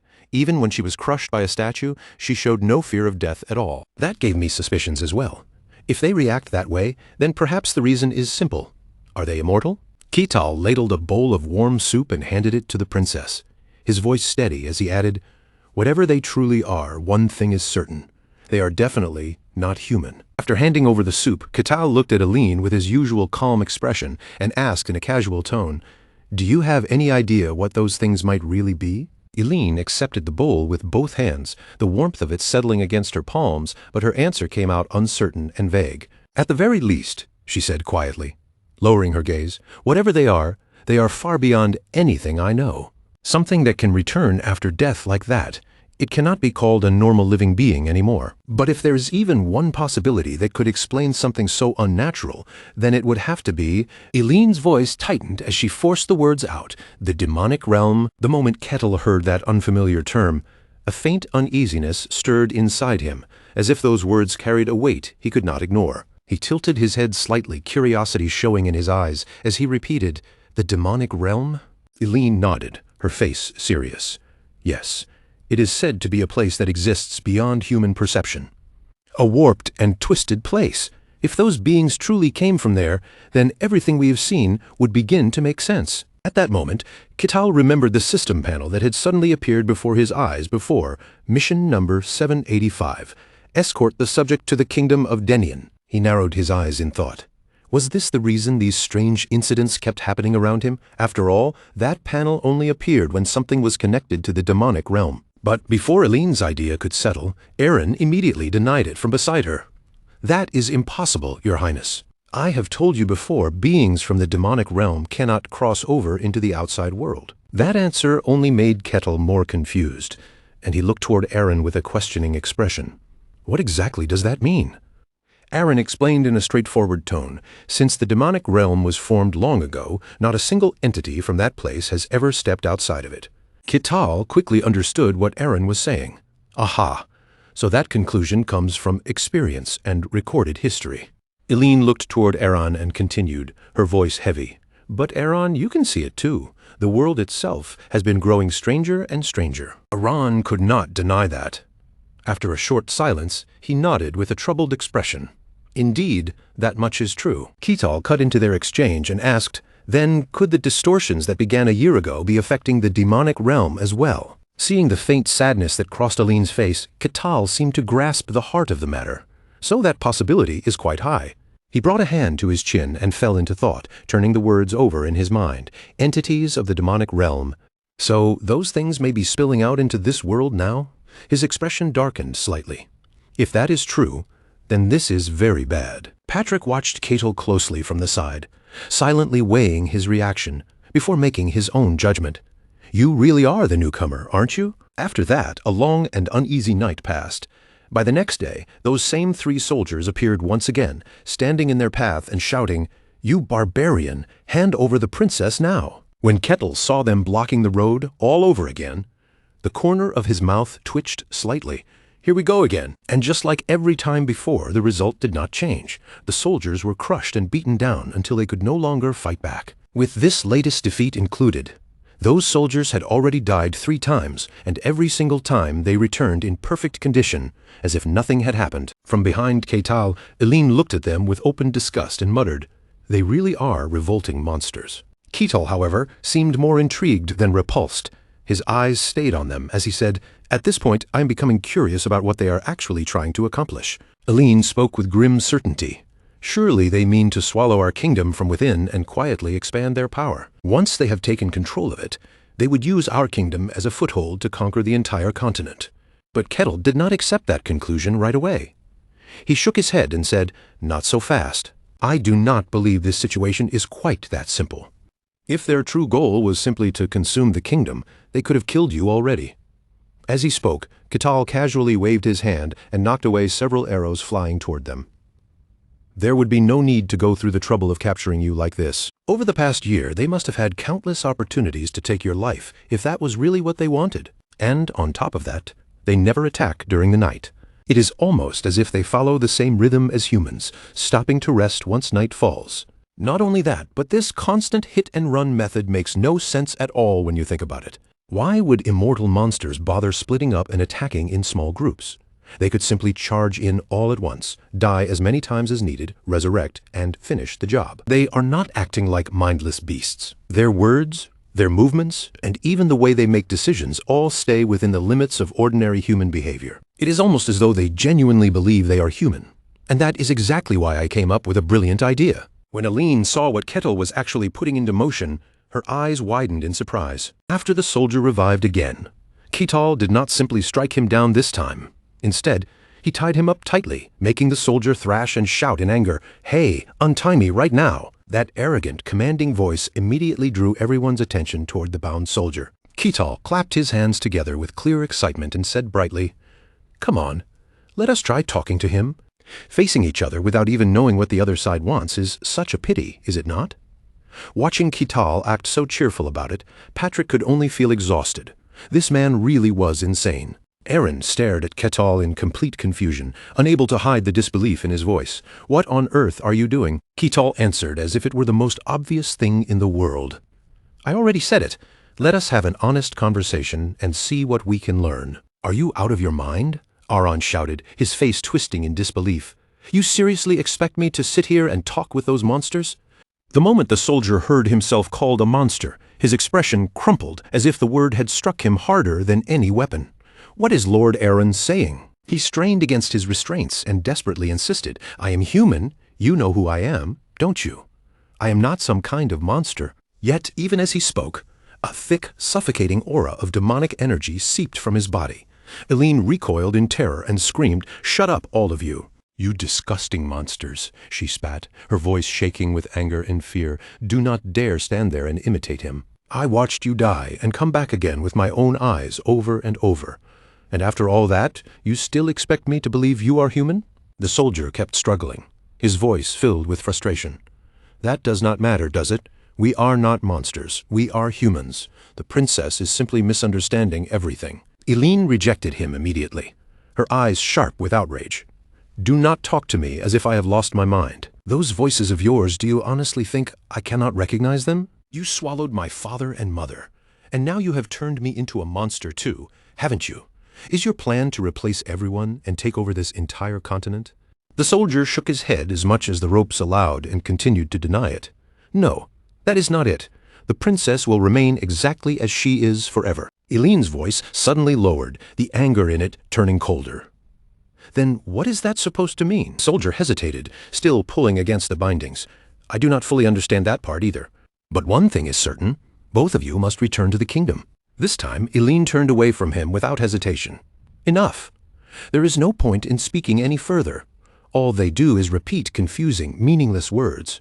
Clearly monsters cannot be reasoned with. Then, all at once, her gaze shifted and locked onto Kettle, who had been quietly watching her every reaction from the side. She noticed his stare and asked uneasily, "What is it, Lord Kittal?" Kittal let out a slow sigh, his eyes still fixed on her. "Is that truly the case? This is becoming quite interesting." Then he asked, calm and direct, "Eileen, do you truly believe you are human?" The question was so absurd that Eileen flinched, her eyes widening as the answer slipped out of her mouth. "Huh, is that not obvious?" A faint spark of magic flickered deep in Ketal's eyes as he studied her closely. "Is that so?" Eileen's face tightened as she realized where his question was leading. "Are you thinking that I have been turned into one of them? Is that what you mean?"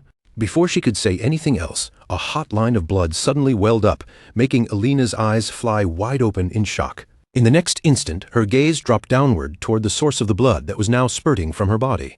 It was coming from her own chest, because at that very moment, Ketal's hand had pierced straight through her. The sight was so impossible that Eileen could not even process what emotion she should feel. Terror finally burst out of her throat as she cried, "What?" Then a voice began echoing inside the princess's head. "Princess Eileen." The call came again and again, until her eyes suddenly snapped open.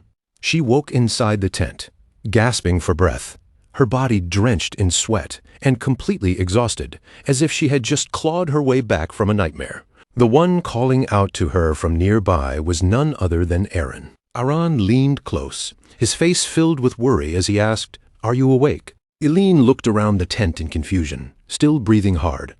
"Aaron, what is this?" Then her gaze suddenly froze, as if the memory of what had just happened had struck her all at once. She quickly looked down at her own chest, her voice trembling. "Wait, just now But when she checked herself, there was no wound on her body at all. Not even a trace remained. From outside the tent, Ketal's voice calmly reached them. "You are awake, then?" A moment later, he slowly stepped inside, his cold gaze fixed directly on Eileen without looking away. That stare made Eileen shrink slightly, caught between embarrassment, fear, and the lingering shock of what she had experienced. She tried to explain what had happened, her voice unsteady. "Lord Ketal, just now, you clearly..." Ketal gave a calm nod, confirming it without hesitation. "Indeed, I did do that. There was no mistake. She had suffered a fatal wound, the kind that would have killed any ordinary person instantly. And yet here she was, sitting alive in front of him. As the truth pressed down on her, Eileen's face turned deathly pale. "What?" Her voice shook as she forced herself to ask. "Then, what exactly are you trying to say?" Ketal answered plainly. "Exactly what you heard. Right now, your body has been restored as if nothing ever happened, just like those nights. And furthermore, while you were unconscious, I confirmed that Aaron is in the same condition as well." Eileen's entire body began to tremble, and she struggled desperately to keep herself calm. "No, that is impossible." Her voice grew weaker as the terrifying thought finally surfaced. "Could it be that I have?" Ketal watched her in silence for a long moment, his expression unreadable. Then, without offering any immediate comfort or denial, he turned away and left the tent.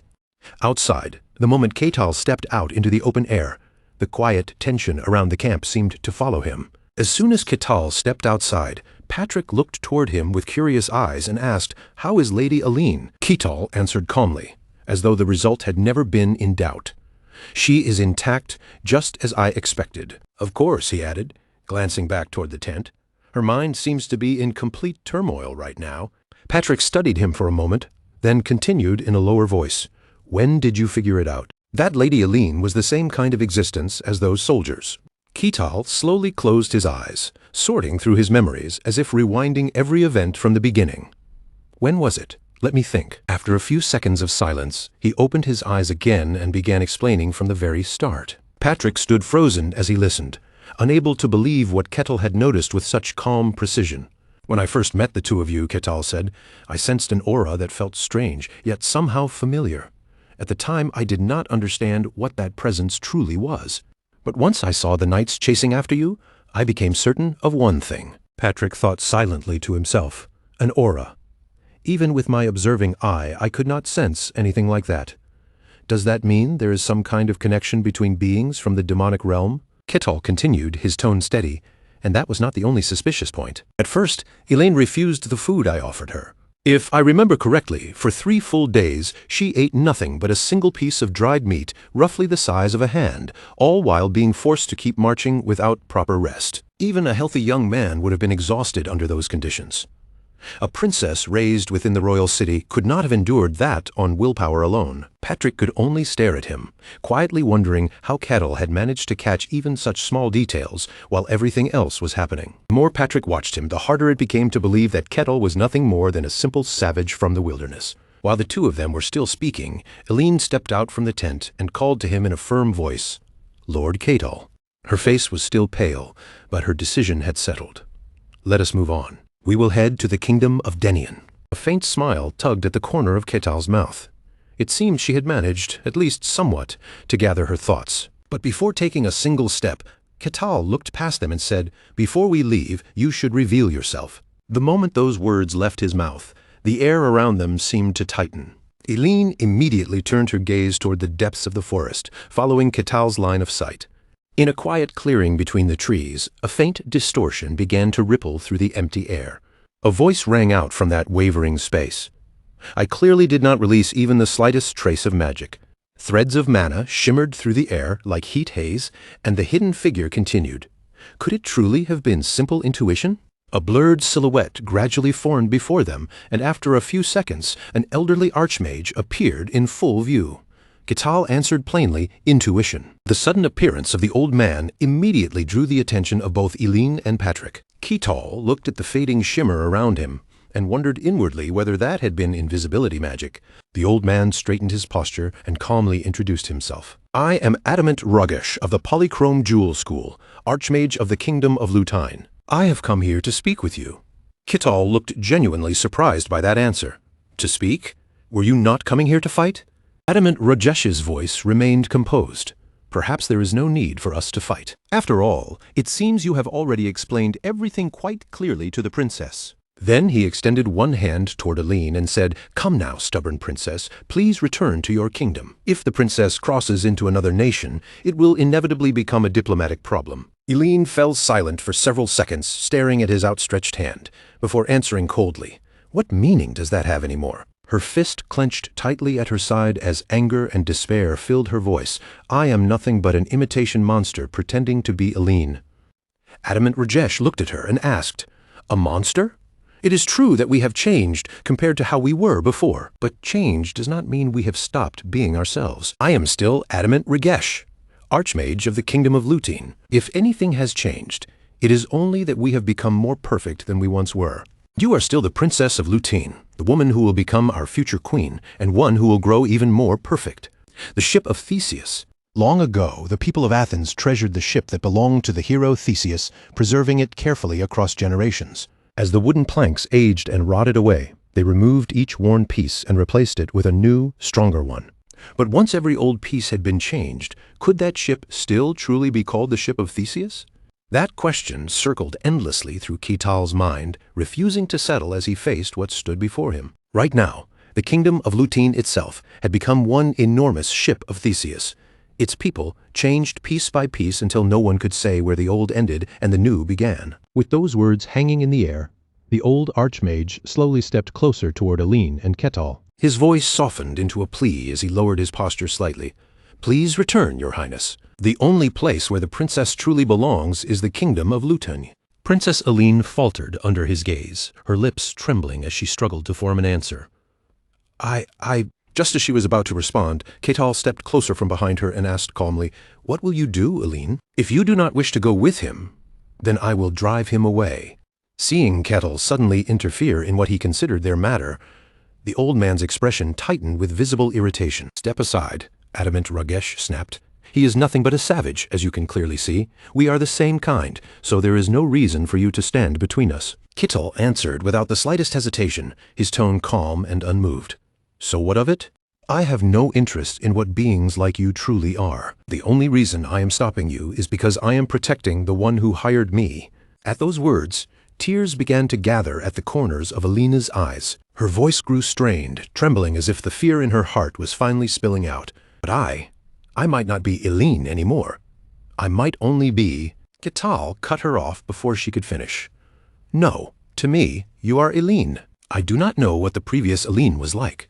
The one who hired me, and the one who has traveled with me until now, is you. The person I intend to protect is the Eileen standing here in the present. Then Ketal turned his head back toward her, meeting her shaken eyes directly.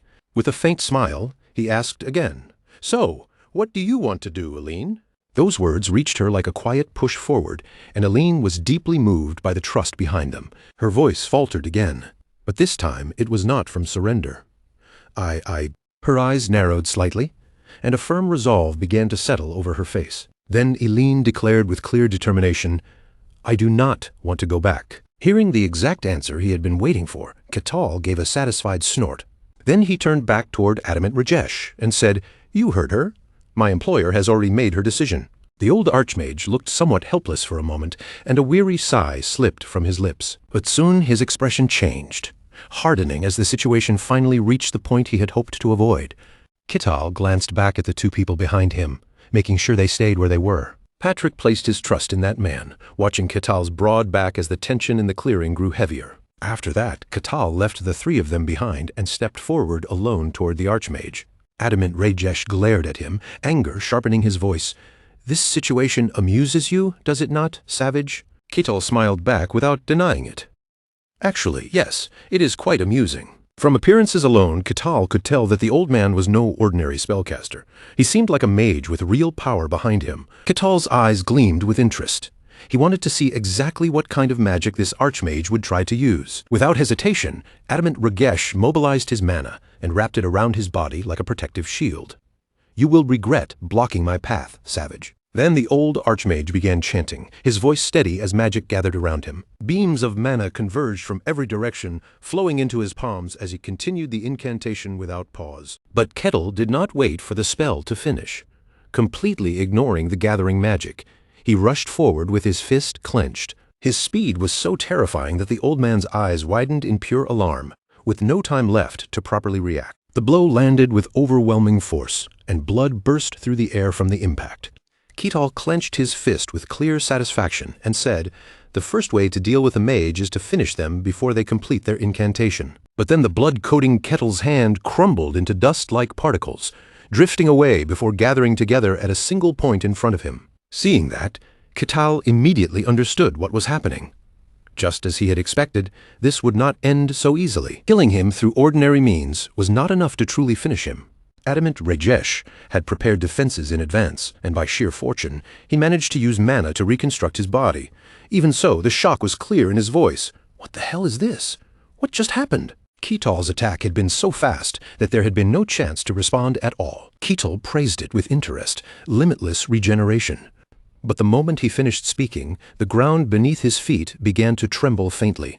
He turned his gaze to the side, noticing the movement beneath the earth. Immediately, countless massive boulders rose from the ground on all four sides, slowly surrounding Ketal as if the earth itself was closing in around him. Ketal stared for a moment. Then his expression shifted into clear amusement, as if he had just discovered that this strange little trick could be used in a completely different way, too. Addict Rajesh wasted no time at all. Without the slightest hesitation, he poured his mana into two massive boulders and drove them toward each other, trying to crush Ketal between them with brutal force. Right after that, he thrust his arm forward with a sharp, forceful motion, his sleeve snapping with the movement as even more spells began gathering around him. The ground beneath them suddenly trembled, and thick vines burst upward from the soil as if the forest itself had answered his call. Those vines twisted and stretched through the air, crawling toward the heavy rock that had pinned Ketal down, trying to coil around it and hold him even tighter. Addict Rajesh's face twisted with anger as he growled under his breath, then shouted for the entire thing to be reduced to ash. Before the first spell could even settle, he added a blazing fireball on top of it, clearly intending to roast Ketal alive like meat over an open flame. A huge wall of fire erupted with a roar, the flames swelling so violently that everyone watching from outside the battlefield froze in alarm. Eileen's face went pale, and she cried out in terror, her voice shaking as she called Ketal's name. "Lord Ketal." Patrick narrowed his eyes as he watched the battle unfold. Adamant Ragesh was firing off one spell after another without pause, burning through an absurd amount of mana, and yet the question kept gnawing at him, could that mana actually be restoring itself? A mage who could keep casting without ever running dry was no ordinary threat. If even a whisper of something like that spread outside this place, it would shake the entire magical world and cause an uproar beyond imagination. But Adamant Ragesh had chosen the worst possible opponent, because inside that storm of magic, Ketal simply swung one ordinary punch and shattered the attack as if it were nothing. For the first time, Adamant Rajesh's expression faltered, his eyes widening as he stood there stunned by what had just happened. The next instant, Ketal had already moved in behind him, and Patrick's thoughts raced even faster. That man was not merely strong, he was a monster standing completely outside common sense. Patrick's voice took on a strange excitement as he watched, unable to hide his fascination. A mage this powerful was already rare, but seeing him clash with Ketal made the whole thing even more interesting. Adamant Ragesh sensed the danger too late and turned his head in fear, his eyes jerking over his shoulder. The very moment he looked back, Ketal's fist was already there, driving straight into him. The blow smashed into his face with horrifying force, breaking it apart as though his head had been made of fragile clay. Then, just like before, Adamant Ragesh's body lost its shape and scattered into smoke. The blood that had splattered across Ketal's hands faded away again, vanishing into thin air as though it had never existed. Adamant Ragesh revived once more, but this time fear was plain in his voice as he shouted at Ketal, "You monster! What exactly are you?" Ketal only smiled, calm as ever, and answered with almost absurd simplicity, "I'm just an ordinary savage." Adamant Rajesh's expression hardened, and his voice dropped with deadly seriousness. "Don't joke around with me." As those words left his mouth, his entire body began rising slowly into the air, robes fluttering around him. Fine, the testing ends here. His gaze sharpened from above as he declared that from this point on, he would use his full strength to send Ketal to his end. But as Ketal watched Adamant Ragesh float overhead, his eyes lit up with genuine delight, as though the battle had finally become something worth looking forward to. A colossal tornado suddenly tore through the forest, spinning with savage force and ripping everything around it into chaos. Patrick reacted immediately, lifting his hand and casting a protective barrier around Eileen and the others before the violent winds could swallow them. Ketal, however, remained exactly where he was, standing calmly in front of the roaring high-level magic as it churned and twisted before his eyes. The spell carried enough power to imitate one of nature's most terrifying disasters, the kind of calamity that could devastate everything in its path. At the center of that storm, Adamant Ragesh appeared with overwhelming presence, his figure wrapped in raging mana while his eyes burned a fierce red. Ketal gave a small smirk as he looked up at it, openly admitting that this magic was actually rather impressive. Then he shifted his stance, lowering his center of gravity and gathering his full weight into his legs as he prepared to move. With a single thunderous stomp, Ketal drove his foot into the ground, and the earth beneath him shook violently like it had been struck by a falling mountain. The impact exploded outward from Ketal's foot in a brutal shockwave, tearing through the surroundings and smashing apart everything caught in its path. Adamant Ragesh was blasted away by the terrifying pressure, thrown aside by the very storm and force he had unleashed. The old mage could only stare in shock, his wrinkled face twisting with disbelief as his mind struggled to accept what he had witnessed. The enormous tornado that had filled the forest vanished in an instant, wiped away so suddenly that it was as if the storm had never existed. As the dust and smoke slowly cleared, the ruined ground and shattered remains of the collision were finally revealed. Patrick broke into a cold sweat, because no matter how carefully he looked, he could not sense even the faintest trace of magic in Ketal's strike.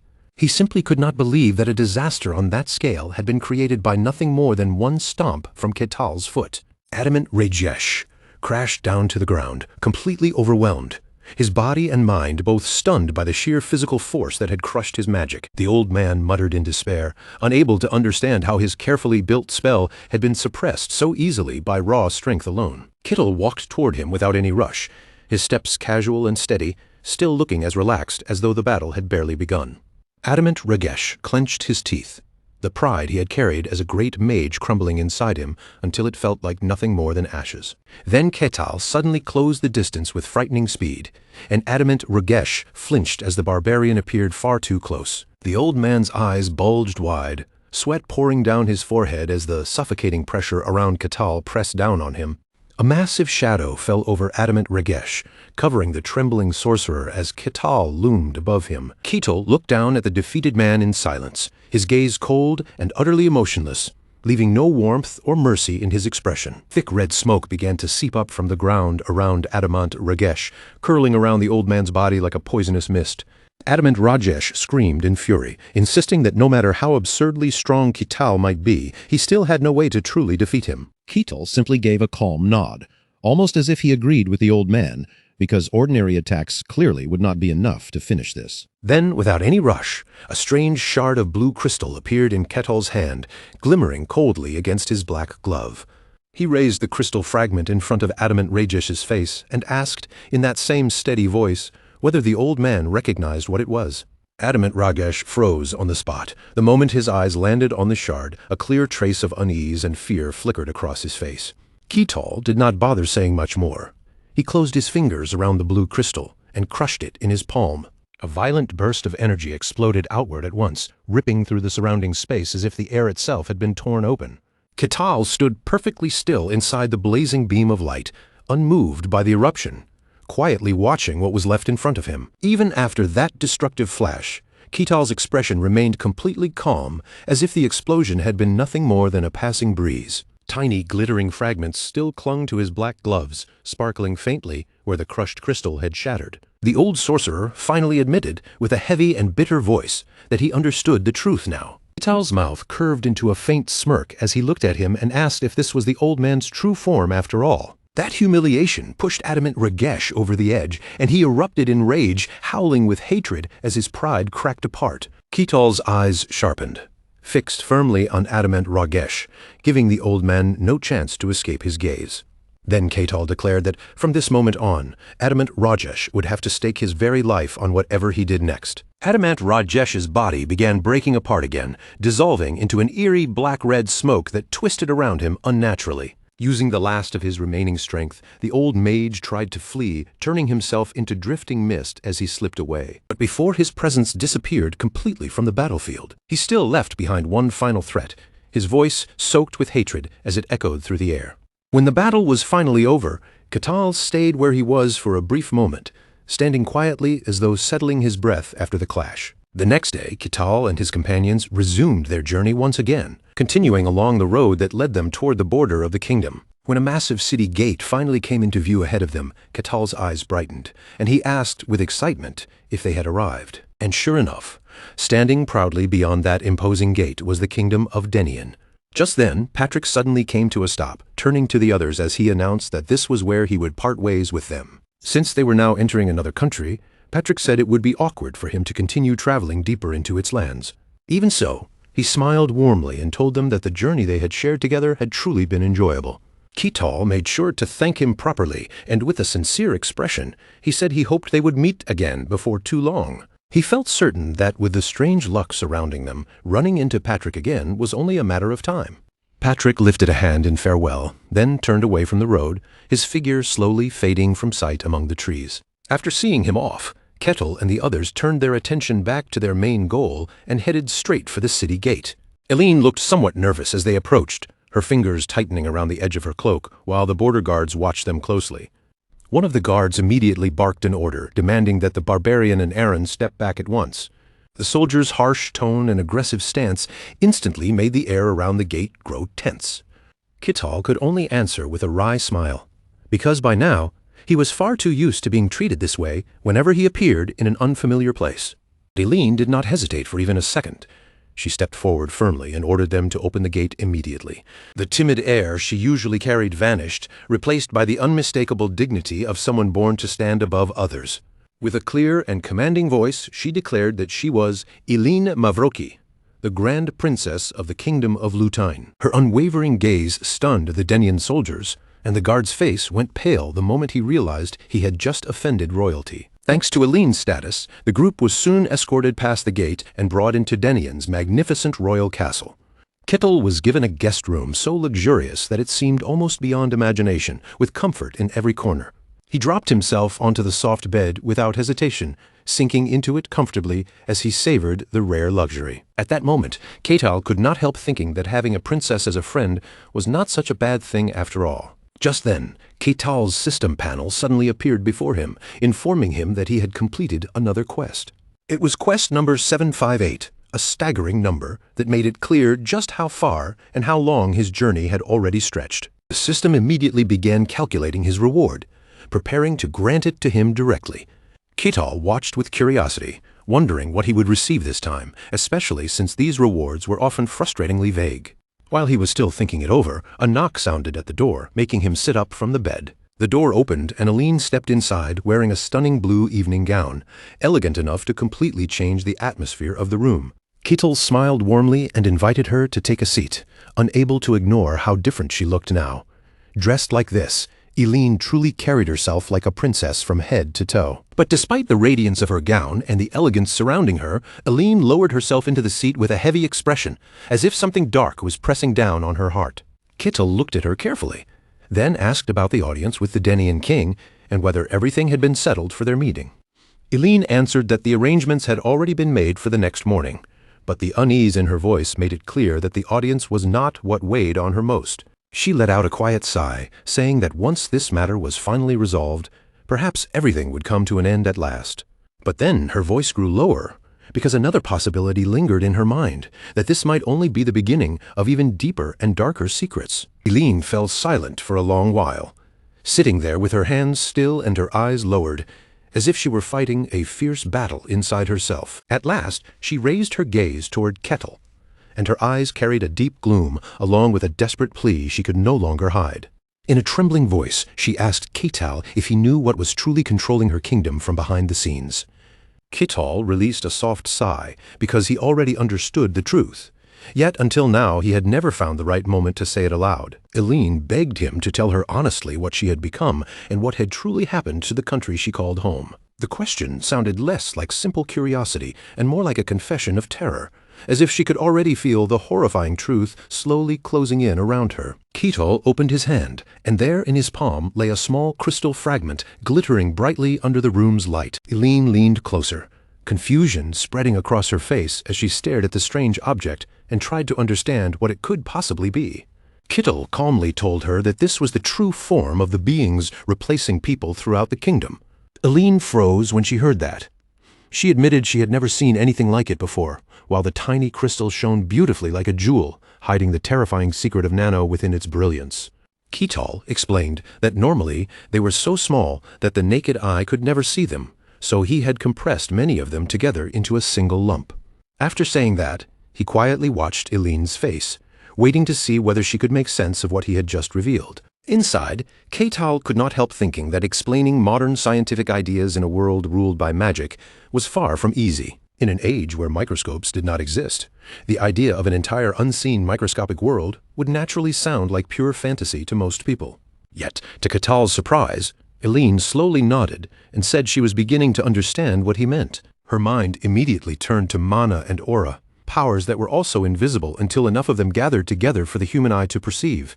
Ketal was genuinely impressed by her insight, silently acknowledging how sharp she was, because magic did follow a surprisingly similar principle. Aline went quiet again, her gaze darkening as she began connecting each piece of information one by one. Ketal continued, asking her to imagine that her entire existence was made from a collection of those tiny particles, from the top of her head to the soles of her feet, from her organs to her bones, marrow, and flesh. Every part of her body would be composed of them. A chilling sensation ran through Aline's body, making her tremble as she unconsciously gripped her own arm. She lowered her head, her face turning pale as the terrible possibility of what she was settled heavily over her. Seeing how strongly Aline reacted, Ketal spoke up carefully, checking whether she was all right. Aline quickly forced herself to regain her composure and apologized, admitting that the idea was simply too unpleasant to accept easily. After hesitating for a moment, she looked at him anxiously and asked whether those tiny particles were truly dangerous. Ketal reassured her that for now, they were in a suspended state and that enough physical force could break them apart rather easily. For the sake of convenience, he decided to refer to these strange entities by a shorter name, Nano. He explained that Nano existed as independent individuals, yet when gathered together, they could assemble into the form of a human being. To make it clearer, Ketal compared them to a lake. No matter how violently someone struck the water itself did not die, and Nano was much the same. Aline's eyes widened in shock as she asked if that meant they were immortal, and Ketal confirmed that Nano did not possess a concept of death. But almost immediately, Eileen caught a glaring contradiction and hurriedly interrupted him before he could continue. If she was truly one of them, then why did she fear death so deeply, with every instinct in her body rejecting it? Ketel nodded at once, acknowledging that it was an excellent question, and one that deserved real consideration. He narrowed his eyes slightly as he looked at her, then began offering his own guesses based on what he had experienced so far. Ketel concluded that Eileen was likely a variant, a rare being who possessed a soul and a will separate from the mindless collective nature of Nano. That answer left Eileen completely stunned, and she lifted her head with wide eyes, unable to hide her astonishment. The next morning, bright sunlight poured over the magnificent castle of the Denian kingdom, washing its grand walls in a golden glow. Meanwhile, Ketel was still sprawled out comfortably on the bed inside his lavish guest chamber. He propped his head on one hand and stared lazily up at the ceiling, wondering how the report to the king was coming along. When the thought of the king crossed his mind, Ketal quietly closed his eyes and sank into deeper contemplation. He imagined a solemn ruler seated with dignity, a monarch who had received some mysterious power from the gods. A faint smile tugged at Ketal's lips because he was honestly curious to meet the leader of this kingdom and see what kind of person he truly was.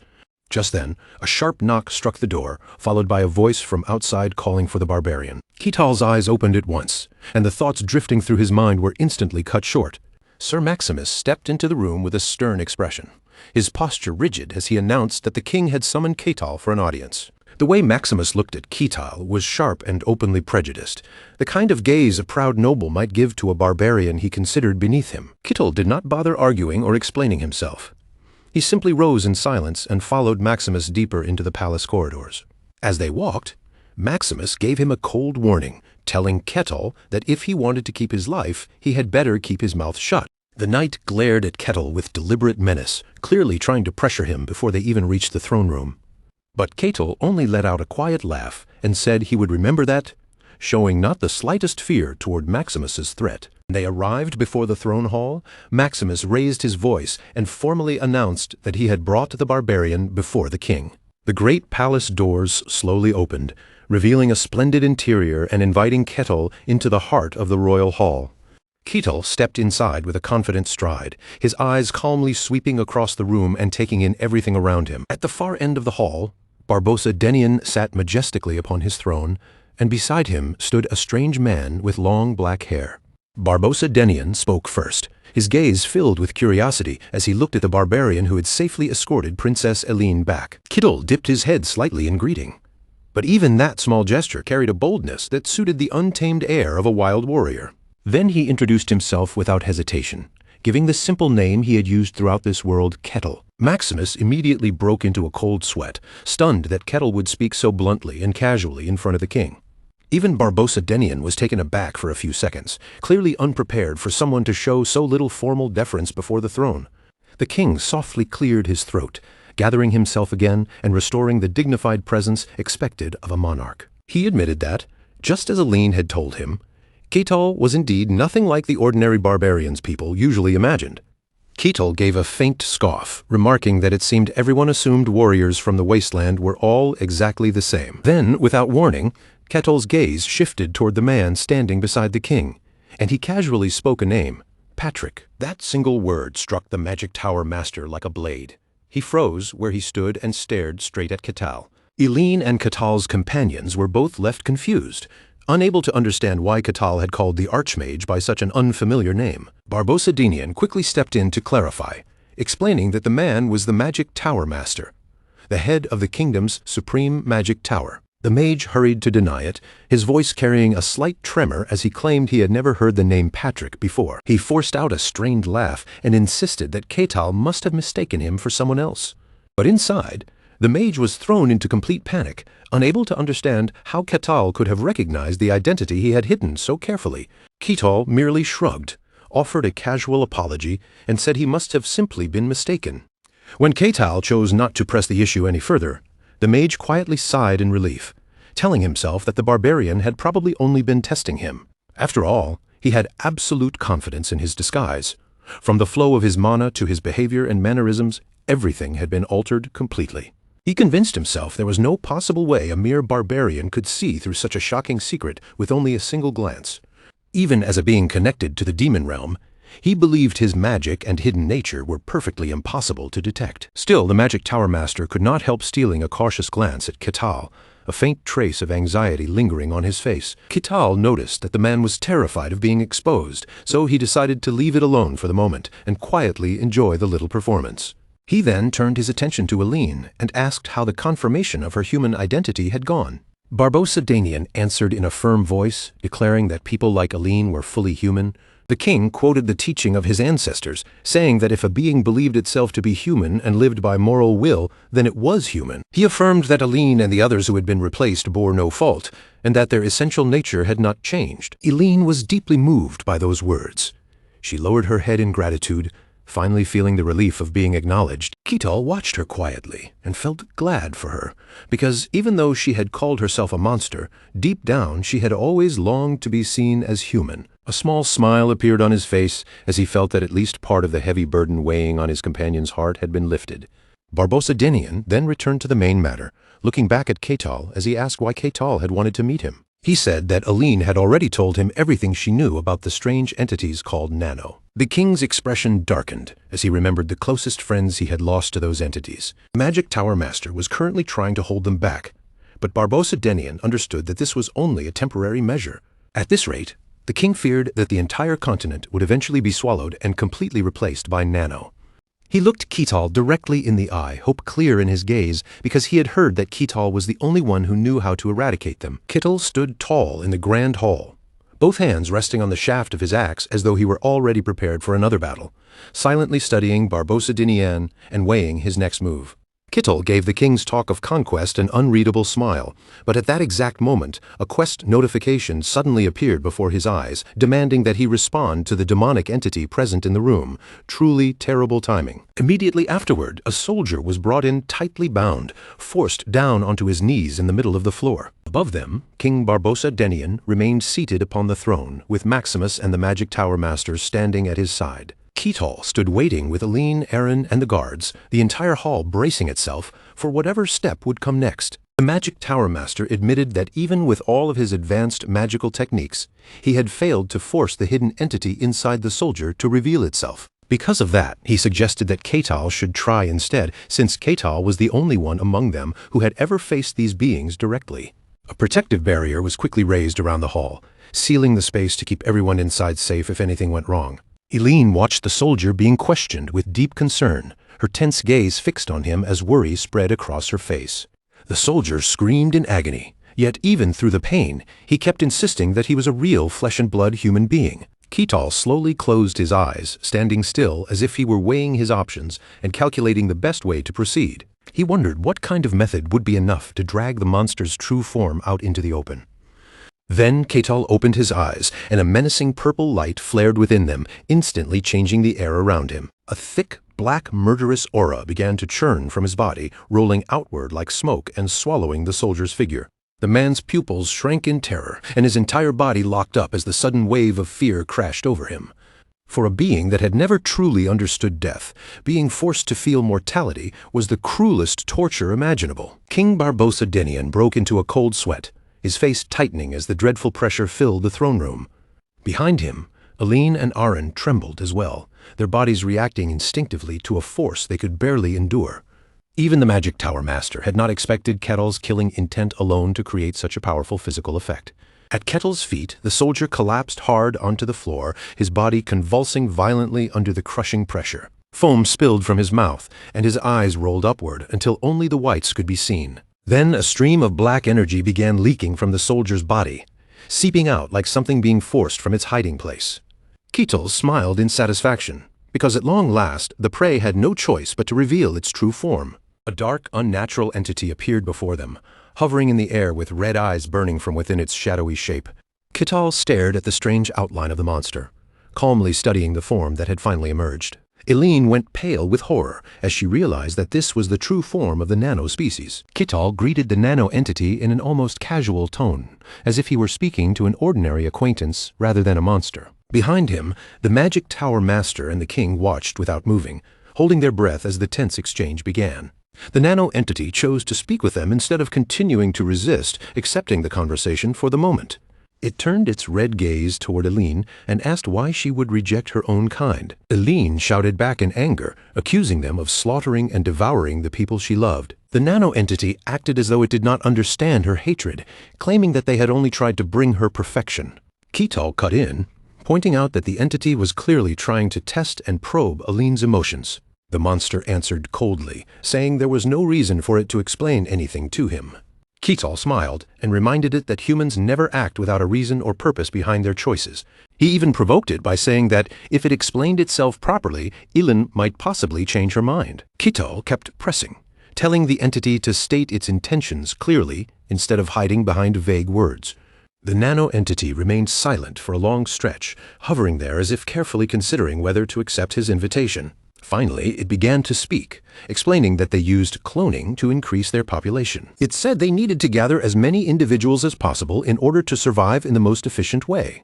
Yet it also seemed puzzled, wondering why 2 individuals had been able to refuse their summons. Ketal listened with interest, then asked what the ultimate goal was behind increasing their numbers so relentlessly. The nano-entity flared with a deeper red light, its ominous shape glowing against the darkness surrounding it.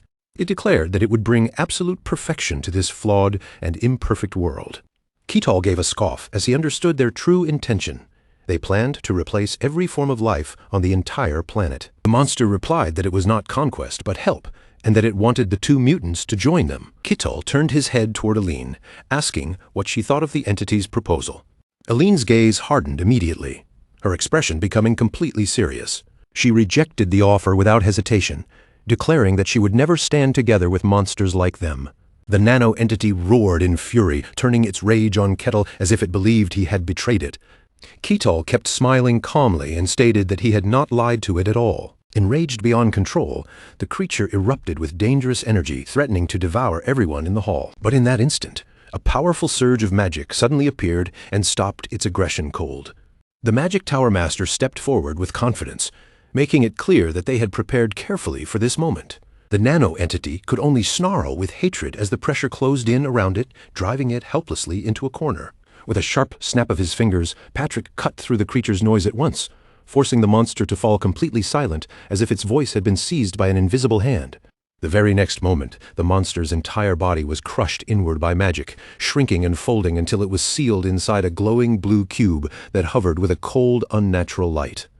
Patrick calmly reached out and took the blue cube into his hand, saying that he had already gathered all the information he needed and would take this specimen back to the laboratory for further examination. King Barbossa Denian watched the cube with clear unease in his eyes, his expression tightening as he imagined the disaster that could unfold if even one of those monsters slipped away without being completely wiped out. The Magic Tower Master then turned his gaze toward Ketal and asked, in a measured but serious tone, whether he would be able to deal with the remaining monsters still hiding elsewhere.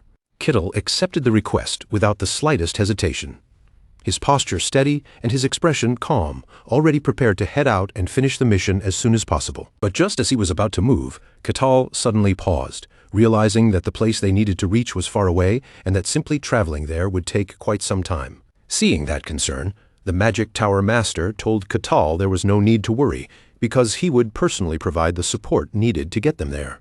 He then declared that he could send the entire group to their destination in the blink of an eye through teleportation magic, leaving Ketal visibly surprised by how casually he said it. The Magic Tower Master also made it clear that he intended to go with them, since he needed to put proper measures in place to make sure the monsters could not escape again.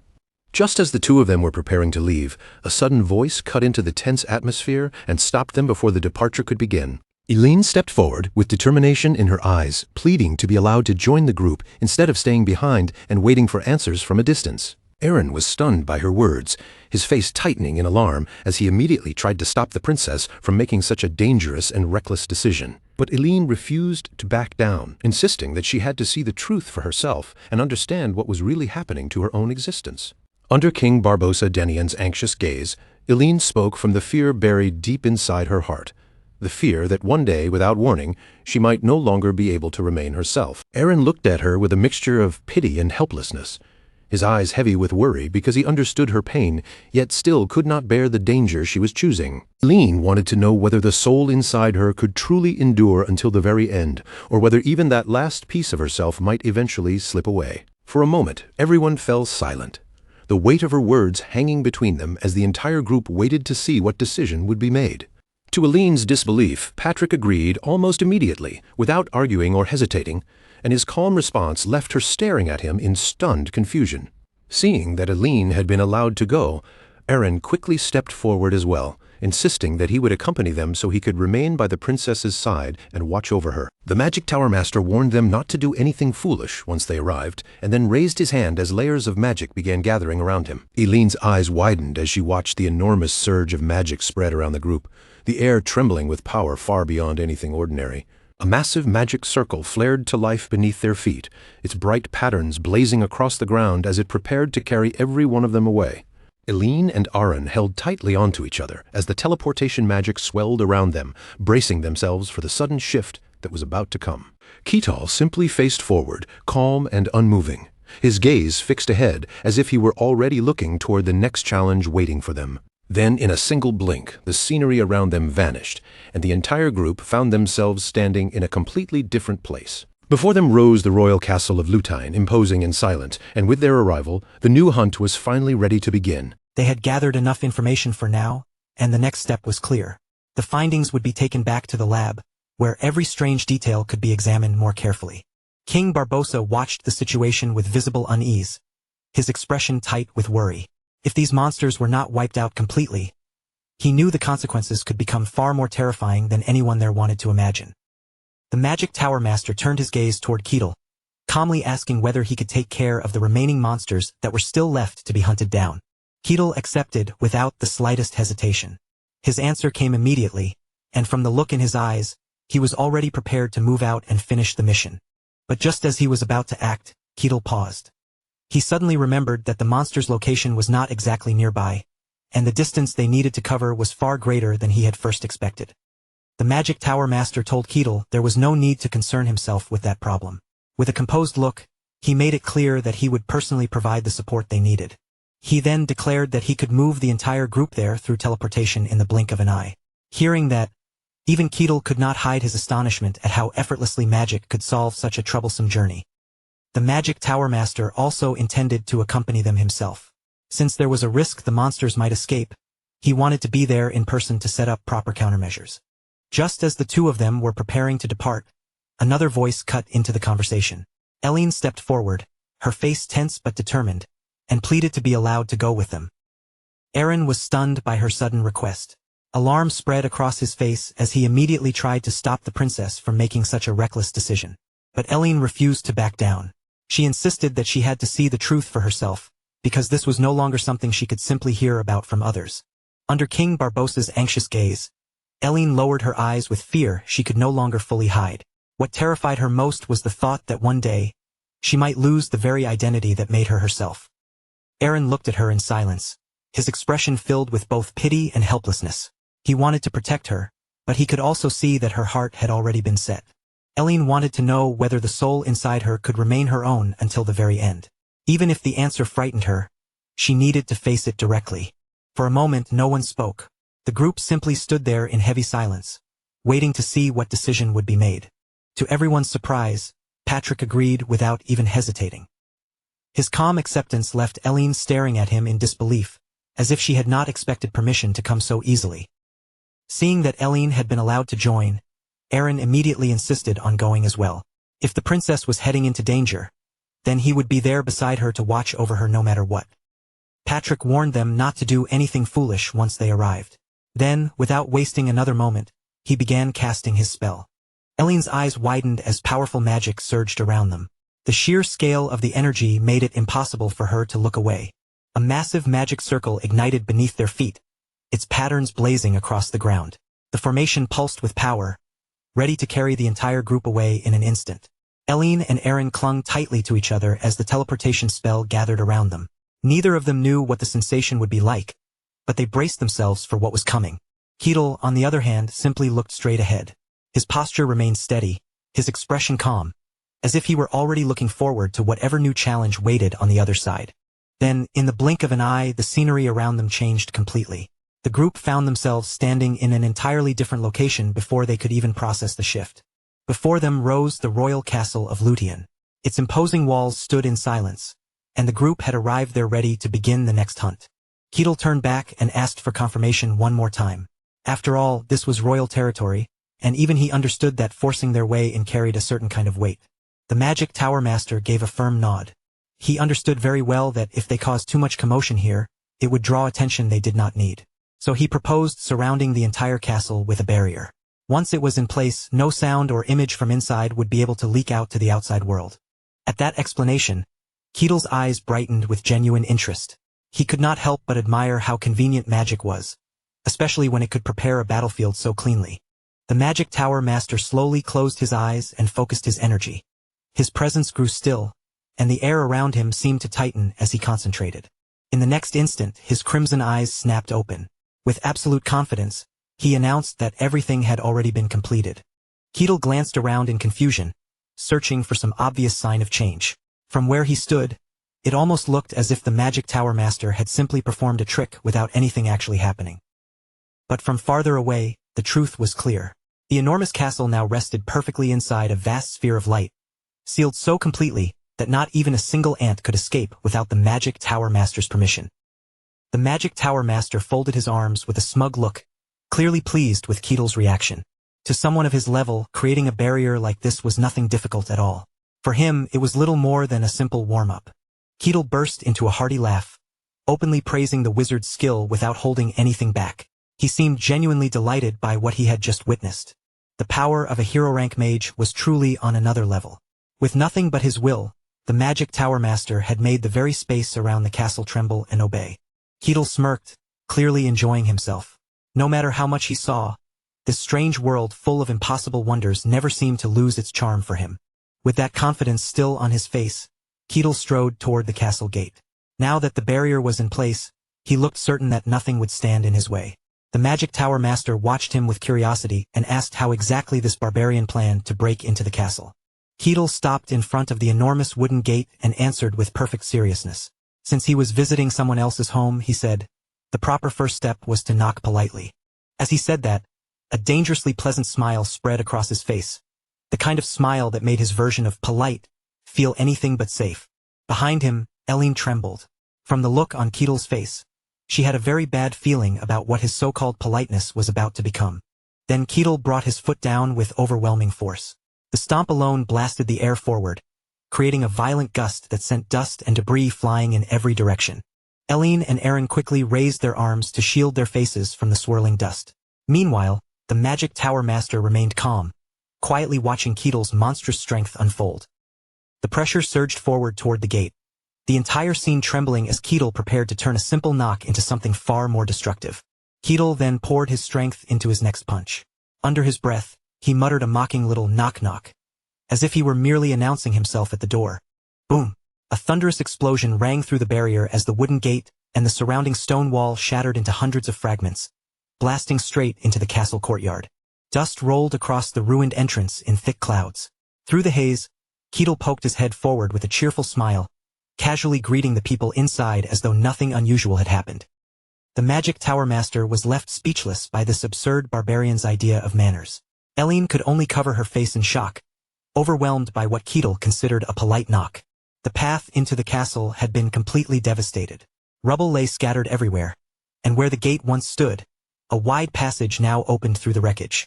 Ketil slowly lowered his fist, the force of the blow still lingering in the air as dust drifted around his thick, muscular arm. Beneath the broken debris, one of the guards lay flattened against the floor, probably still unable to understand what had struck him or how everything had collapsed so suddenly. Ketil remained standing in place, his sharp eyes fixed straight ahead into the depths of the castle, where a single figure was now making his way toward him. Adamant Ragesh appeared with fury written across his face, his voice booming as he shouted at the fool who dared to cause such chaos in a sacred place like this. But when Ketil saw him, there was not even the slightest trace of fear on his face. Instead, he greeted Adamant Ragesh almost casually, as though he had just run into an old acquaintance. The old mage wasted almost no time on words. The moment he stepped forward, magic surged around him, and sharp blue rays began spinning in the air like blades of light.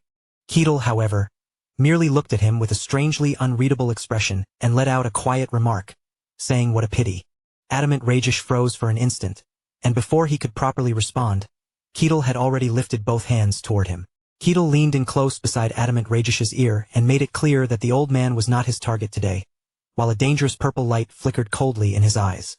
Then, without giving Adamant Rajesh any room to move, Ketil snapped his fingers right in front of his face, and a blinding explosion erupted between them. Dark red crystal fragments burst outward in every direction, scattering through the air and revealing that the figure before him had only been an illusion. Adamant Rajesh's body broke apart like a false shell, shattering into a blazing red mist that quickly dissolved into the surrounding air. The nearby guards fell into panic at once. They stared in disbelief, unable to accept that a great wizard had vanished before their eyes in such an unnatural way. Ketil narrowed his eyes at the lingering red mist, silently challenging whatever presence was hiding inside it to stop skulking and reveal itself. The crimson fog began slipping down into the cracks across the castle floor, spreading like blood through stone and making it clear that something truly sinister was about to emerge. One of the guards was caught by the red mist, and his body began to dissolve as he screamed helplessly in terror before that evil power. The magic tower master stood nearby with his arms crossed, watching the chaos unfold in front of him with a calmness that felt almost chilling. His red eyes stayed locked on the scene, and from his steady gaze, it was clear he understood that the hidden entity had finally begun to show its true form. Before long, the entire Denayan castle was swallowed by a deathly red mist, as if the presence of a being from the demon realm had spread through every corner. Even then, the magic tower master's expression remained cold and unmoved, like this terrifying transformation was something he had already expected. Meanwhile, Eileen and old Aaron recoiled in alarm, their faces tightening as the horrifying change twisted the very air around them. The magic tower master told them they were safe, explaining that Eileen and Aaron had not been affected by the demon's collective will. Eileen stood there in shock, cold fear still running through her, as she heard him say that she was somehow different from those who had already been assimilated. The red mist soon began gathering into one place, drawing together in thick, pulsing waves as it shaped itself into something powerful and terrifying. At last, the demonic being took form before them, a pitch-black body filled with tiny shimmering lights, like a miniature starry sky trapped inside living darkness. Ketil stood face to face with the monster as it roared in fury, demanding how he dared to cause such a massive uproar here. The creature accused Ketil of interfering with what it called mercy, claiming that its actions toward the people here had been a blessing bestowed upon them. Ketil sneered at those words, clearly finding the monster's idea of mercy so twisted that it was almost laughable. The entity continued speaking in that droning, inhuman way, saying that they had never intended to expose themselves this early. Behind Ketil, his companions watched the tense exchange in silence, barely daring to breathe as the pressure between the two sides grew heavier. Eileen broke into a cold sweat when the monster claimed that taking over other souls and stealing them away was actually a way of granting freedom. Ketil suddenly burst into loud laughter, his mouth curling into a scornful smile as if the creature's deranged reasoning was too absurd to take seriously. But in the next moment, that smile vanished completely. His gaze turned icy, and he asked what any of that nonsense had to do with him. He pointed straight at the creature and made it plain that the thing before him was nothing more than a monster pretending to be the dead. The demon's anger exploded at those words. It clenched its fist tightly as blazing red energy wrapped around its arm like burning flame. The single eye on its face flared with murderous light, and it threatened to erase Ketil's very existence from the world. Ketil only shrugged and laughed, brushing off the threat as though it sounded far more difficult than the demon imagined. In the next instant, a volley of dark red crystal arrows shot forward, slicing through the air as they aimed directly at the barbarian's position. The entity showed no trace of mercy. It intended to crush this insolent fool in a single overwhelming strike. The arrows poured down like a violent storm, setting off explosion after explosion that tore into the ground and filled the castle with smoke and shattered stone. But through the choking dust, a shadow suddenly shot forward at unbelievable speed, cutting straight through the aftermath of the attack. Ketil closed the distance in a flash, rushing out from the smoke and leaving the wreckage of the demon's assault behind him. For the first time, the entity seemed slightly surprised by how quickly Ketil had broken through. Ketil immediately twisted his body into the motion, gathering every bit of his strength into a crushing, 1,000-pound punch meant to finish the opponent in one blow. The impact erupted with terrifying force, sending crimson lightning scattering in every direction and shaking the very space inside the castle. Ketil smiled with calm confidence as he saw that his powerful strike had landed exactly where he wanted it to. The direct punch smashed into the monster's head, making it burst apart in a blinding flash and a violent shockwave. The entity was driven backward by the force, part of its glittering, star-filled body breaking apart beneath Ketil's tremendous power. Ketel scratched the back of his head and chuckled lightly, admitting that his blow had been just a little off target. The demon's eye flared once more, but this time the pressure pouring from it felt even heavier and more oppressive than before. The creature sucked in a sharp breath through its teeth, staring at Ketel in disbelief. Even after taking the attack head-on, Ketel stood there without a single wound, and the monster could only hiss one word at him, monster. Ketel's expression barely shifted. Instead, he answered with a faintly mocking edge in his voice, saying that being called a monster by an actual monster was almost too ridiculous to take seriously. The being's body began to writhe and twist, its form changing right before Ketel's eyes. From its flesh, dark purple claws burst out one after another, each one gleaming with a razor-sharp edge. Its outer skin split and peeled away like a discarded shell, revealing a far stronger battle form underneath. With its new body exposed, the creature declared that Ketel had to be erased at once. A savage roar tore from the monster's throat, echoing across the broken battlefield. It glared at Ketel with murderous fury, swearing that it would rip him apart until nothing but fragments remained. Ketel did not answer immediately. He simply stood in place, silent and steady, calmly studying the monster's evolved form, as though he had just discovered something genuinely interesting. Then, all at once, Ketel's eyes lit up with childlike excitement.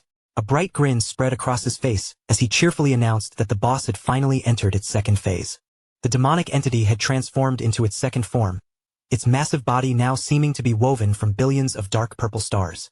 It towered in front of Ketel, releasing a crushing pressure so heavy it felt almost unbearable. Without wasting even a heartbeat, the creature shot downward like a falling meteor. It slammed into the spot where Ketel had been standing, and the impact blasted earth and stone outward in a horrifying explosion. The entity moved with such impossible speed that its actual body could barely be seen. Only streaks of shimmering purple light cut through the battlefield, ripping across the air like scars in space itself. Ketel shifted lightly to the side, avoiding the attack with almost casual ease. At the same moment, the monster spun its body like an enormous drill, grinding into the stone floor and tearing it apart. The mist strike carved open a massive crater in the ground. Dust and smoke surged upward in thick waves, spreading through the area until almost everything was swallowed from sight. Ketel was hurled back against a stone wall with enough force to shake the surrounding rock. Yet even after that brutal impact, he only watched calmly, as if his huge frame had barely felt it at all. His eyes stayed cold, focused, and strangely detached. Rather than panic or retreat, Ketel kept measuring the opponent's movements, quietly judging what kind of attack would come next. The monster rushed in again, refusing to give him any room to breathe. Its body kept changing shape mid-charge, twisting and stretching as it searched for a way to pierce through Ketel's defenses.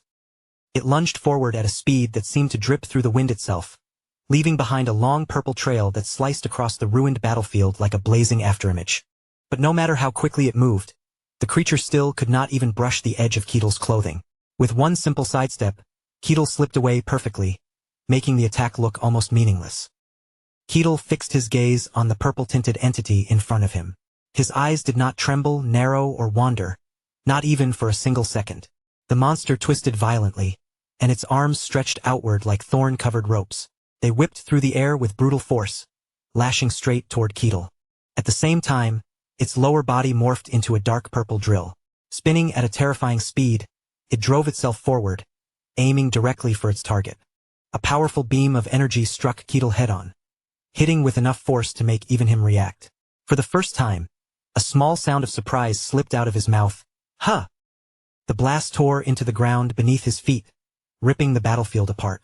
Broken stone and debris flew everywhere, scattering violently in every direction. Even under that crushing pressure, Ketel planted his feet deep into the ground. The force shoved him backward over a long distance, but his posture remained firm, solid, and unshaken. Ketel straightened again, his attention drifting through the purple smoke curling around him. He watched the haze calmly, as if waiting for the enemy to reveal its next opening. For a brief moment, Ketel's eyes softened with mild disappointment. It was almost as though the monster's strange tricks were beginning to feel a little too simple for him.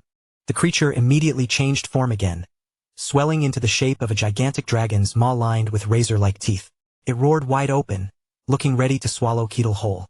That terrifying mouth blazed with brilliant purple energy. The power gathered between its jaws, ready to crush and consume anything caught in its path. Watching that horrifying sight from outside the battlefield, Eileen stood frozen with worry. Her face tightened as fear rose in her chest, and she called out Ketel's name. The Magic Tower Master observed the battle with a stern, unreadable expression. Silently, he judged that Ketel's raw strength and speed had already gone far beyond the limits of any normal human. Even he could not hide his amazement. A barbarian with not even a trace of magic in his body was standing face to face against a supernatural entity, meeting it directly without retreating. Ketel's lips curved into an amused smile. Rather than feeling threatened, he remarked that the monster's constant shapeshifting was actually rather entertaining to watch. Then an unseen force burst outward from Ketel's body. The invisible pressure swept through the area and blew away the purple energy that had been coiling around him. The shock of Ketel's power struck the creature, and glittering particles began to spill from its body. They fell like fine dust or sand, shimmering faintly as they drifted down. Ketel casually lifted one hand and brushed off his shoulder. The relaxed motion made it look as though he had only finished dealing with some minor inconvenience. The demonic entity froze in place. It seemed unable to understand how an opponent could stand before its power with such calm, careless confidence. A fierce golden light suddenly erupted from the core of the monster's body. The glow pulsed violently, releasing waves of unstable energy that surged out of control. And then, without warning, Ketel disappeared from sight. In the next blink, Ketel reappeared directly behind the monster. His body was already set in a perfect striking stance, every part of him poised to attack. Ketel drove a devastating punch straight into the dark purple entity's body. The blow landed with crushing weight, scattering the monster's gathered energy in every direction. The impact was so overwhelming that the creature's body could not hold together. It shattered into thousands of glittering crystal-like fragments, bursting apart and flying across the battlefield. Those sparkling shards rained down to the ground like a fallen meteor shower. Piece by piece, they marked the collapse of the evil entity that had once seemed so menacing. When the fragments settled, only a faint trace of smoke remained. It drifted weakly through the air before slowly fading away. The monster collapsed in visible agony, its ruined body gradually dissolving. The majesty and terror it had carried moments earlier were gone, leaving behind only a broken, fading shell. Ketel stood over it without the slightest sign of fear. In a taunting tone, he asked if that was truly all a being from the demon realm could manage. But even then, the monster refused to surrender. Deep within its crumbling form, its energy core flickered again, glowing with one last dangerous threat. It lifted its hand high into the air and poured every remaining ounce of strength into a final attack. Dark energy gathered above it, forming a jet-black sphere that crackled with crimson lightning. With desperation burning through its voice, the creature declared that it would use all of its power to erase Ketel from this world, even if doing so meant sacrificing itself. Ketel watched the enemy prepare its final desperate strike without a trace of alarm on his face. His calm expression made it seem as though he had already expected this outcome. He half closed his eyes, looking almost bored, and gave a dismissive judgment of the demon realm's creatures. To him, their skill still fell short of anything truly impressive. Ketel tightened his grip around the handle of his axe. Inwardly, he thought that although this opponent could not compare to what he had seen in the White Wasteland, it was at least good enough for now. The monster's body erupted again, dark purple energy bursting out from within it in violent waves. Blinding rays tore through the air for one last instant before its entire form finally broke apart and vanished. Ketel's lips curved into a deeply satisfied smile. From the look on his face, it was clear he hadn't just survived the battle. He had genuinely enjoyed every second of that brutal clash. A gigantic pillar of purple light shot straight upward, piercing the heavens like a spear. The remaining dark clouds above the battlefield were ripped open as the light swallowed the sky. For a brief moment, the radiance from the explosion was so intense that everything nearby disappeared beneath the glare, as if the whole battlefield had been painted white. When the light faded, the ground had been torn to pieces. Smoke rolled across the shattered earth, and thick clouds of dust rose from the place where that entity had been completely destroyed. Ketel stood in the middle of the devastation with his axe still gripped in one hand. Even though the fight was over, his expression remained cold, sharp, and deadly. Eileen and the Magic Tower Master watched from a distance, frozen in place. Their faces were filled with disbelief as they stared at the terrifying power this barbarian had just unleashed. Through the smoke drifting over the ruined ground, the monster's final curse echoed out. Even as it disappeared, it still couldn't accept that someone like Ketil truly existed. The black smoke rising from its ruined body slowly thinned, scattering into the air until nothing remained. With that, its mistaken existence in this world finally came to an end. A verdant notification board appeared in front of Ketil, glowing clearly before his eyes. It announced that he had now completed his 786th quest. Sparkling motes of light began to fall gently toward the broken ground, each one glimmering like treasure dust. They signaled that the victor's rewards were about to be granted. The Magic Tower Master stepped forward while looking over the wreckage, unable to hide his frustration. He muttered that Ketil had truly turned everything in the area upside down. Ketil glanced back over his shoulder, and for a moment, his eyes still carried the fierce intensity of the battle he had just finished. Eileen and old Aaron hurried toward him, their steps quick and anxious. Eileen looked up at Ketil with worry in her eyes and asked if everything was really over. Ketil gave the two of them a brief sidelong look. By then, the heat of combat had begun to fade, and his face had settled back into its usual calm expression. Ketil calmly assured them that everything was fine. He stood there without the slightest tremor, surrounded by glittering rubble scattered around his feet. The Magic Tower Master stood beside him, still staring in stunned silence at the enormous fissure carved into the ground before them. Ketil then smiled brightly, as if nothing serious had happened at all, and said he was fine. After that, he casually turned his attention to everyone else's condition. Right where the battle had taken place, a massive canyon had been ripped open in the earth. The damage was so overwhelming that even the Magic Tower Master's barrier had been torn apart. The Archmage could only force out a bitter smile. He admitted that his defensive barrier had been completely shattered by a single swing of Ketil's axe. He explained that he had managed to deal with the shockwave just in time, so it wouldn't spread and cause even more destruction, though the protective magic itself had vanished like smoke.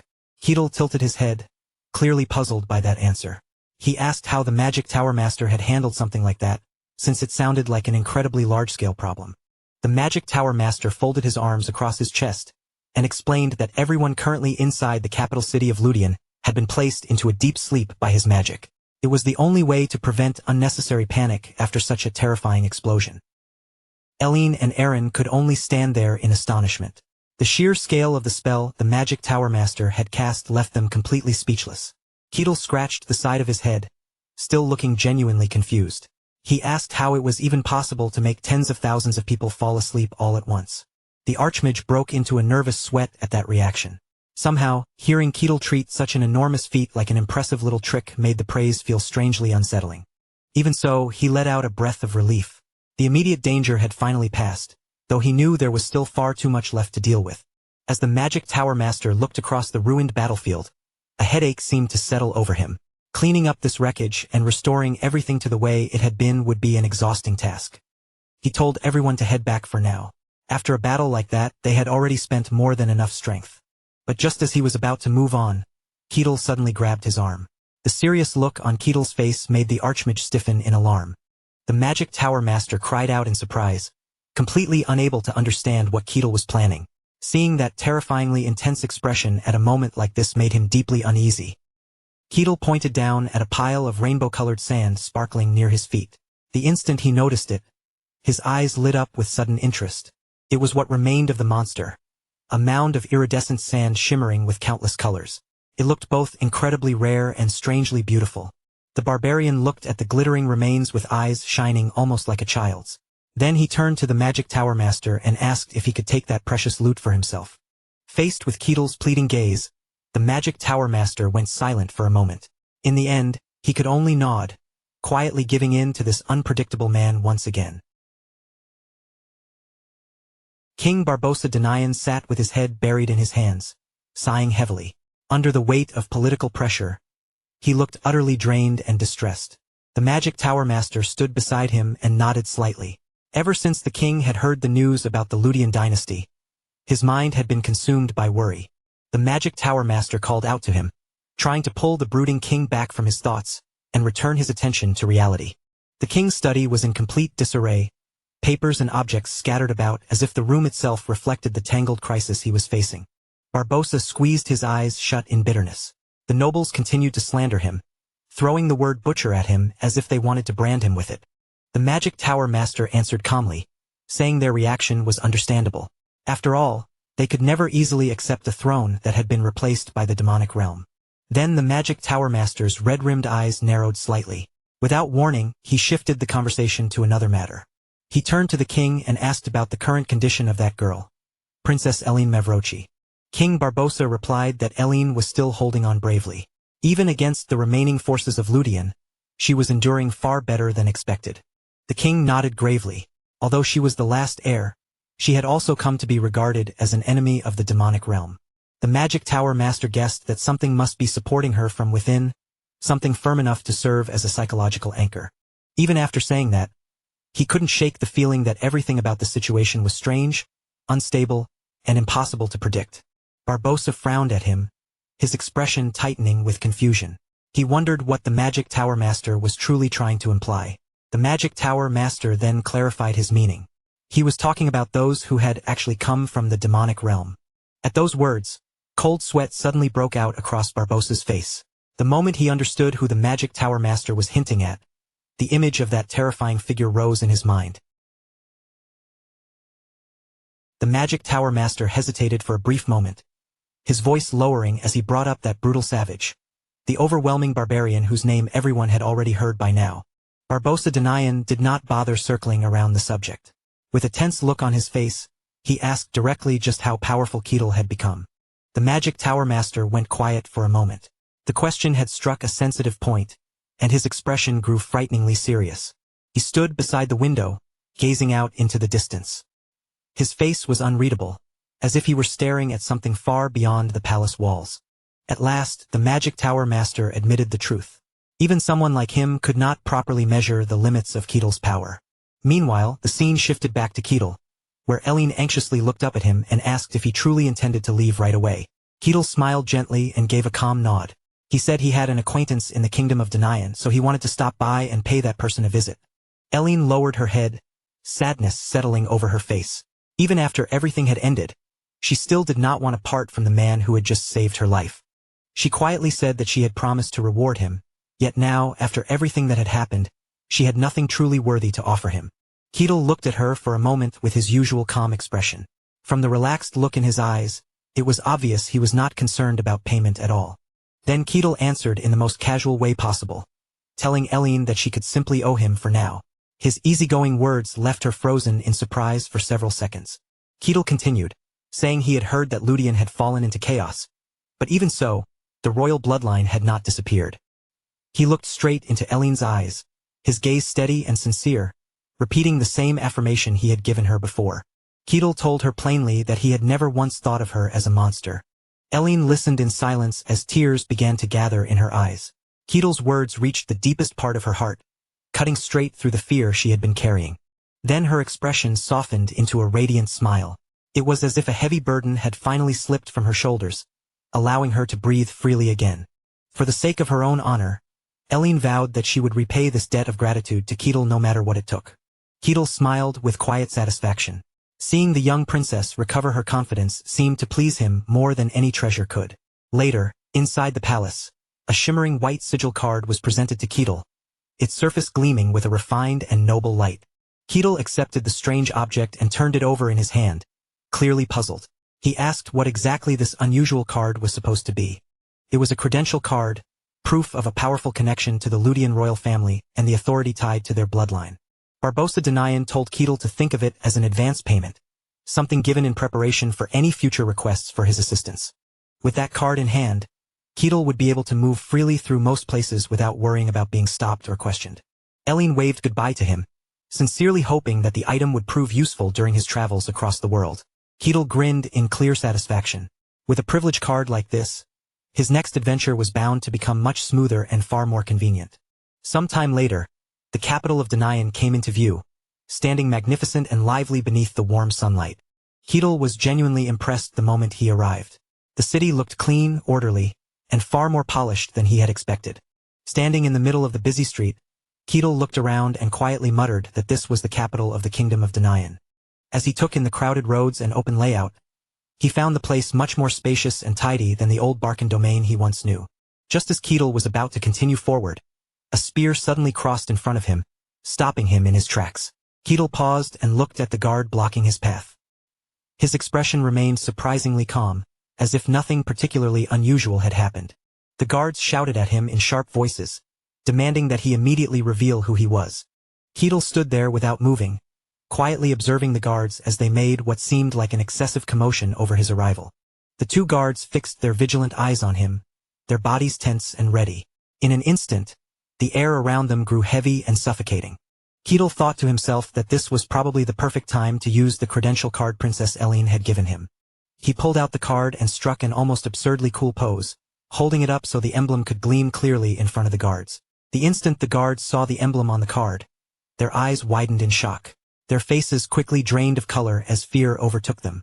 The two guards immediately bent forward in deep bows, apologizing again and again for offending someone with such an important background. Keatle gave a small, smug smile. He had expected the card to be useful, but even he seemed a little surprised by how well it worked. After that, Keatle strolled into the city with relaxed steps, looking around as though he had come purely to enjoy the sights.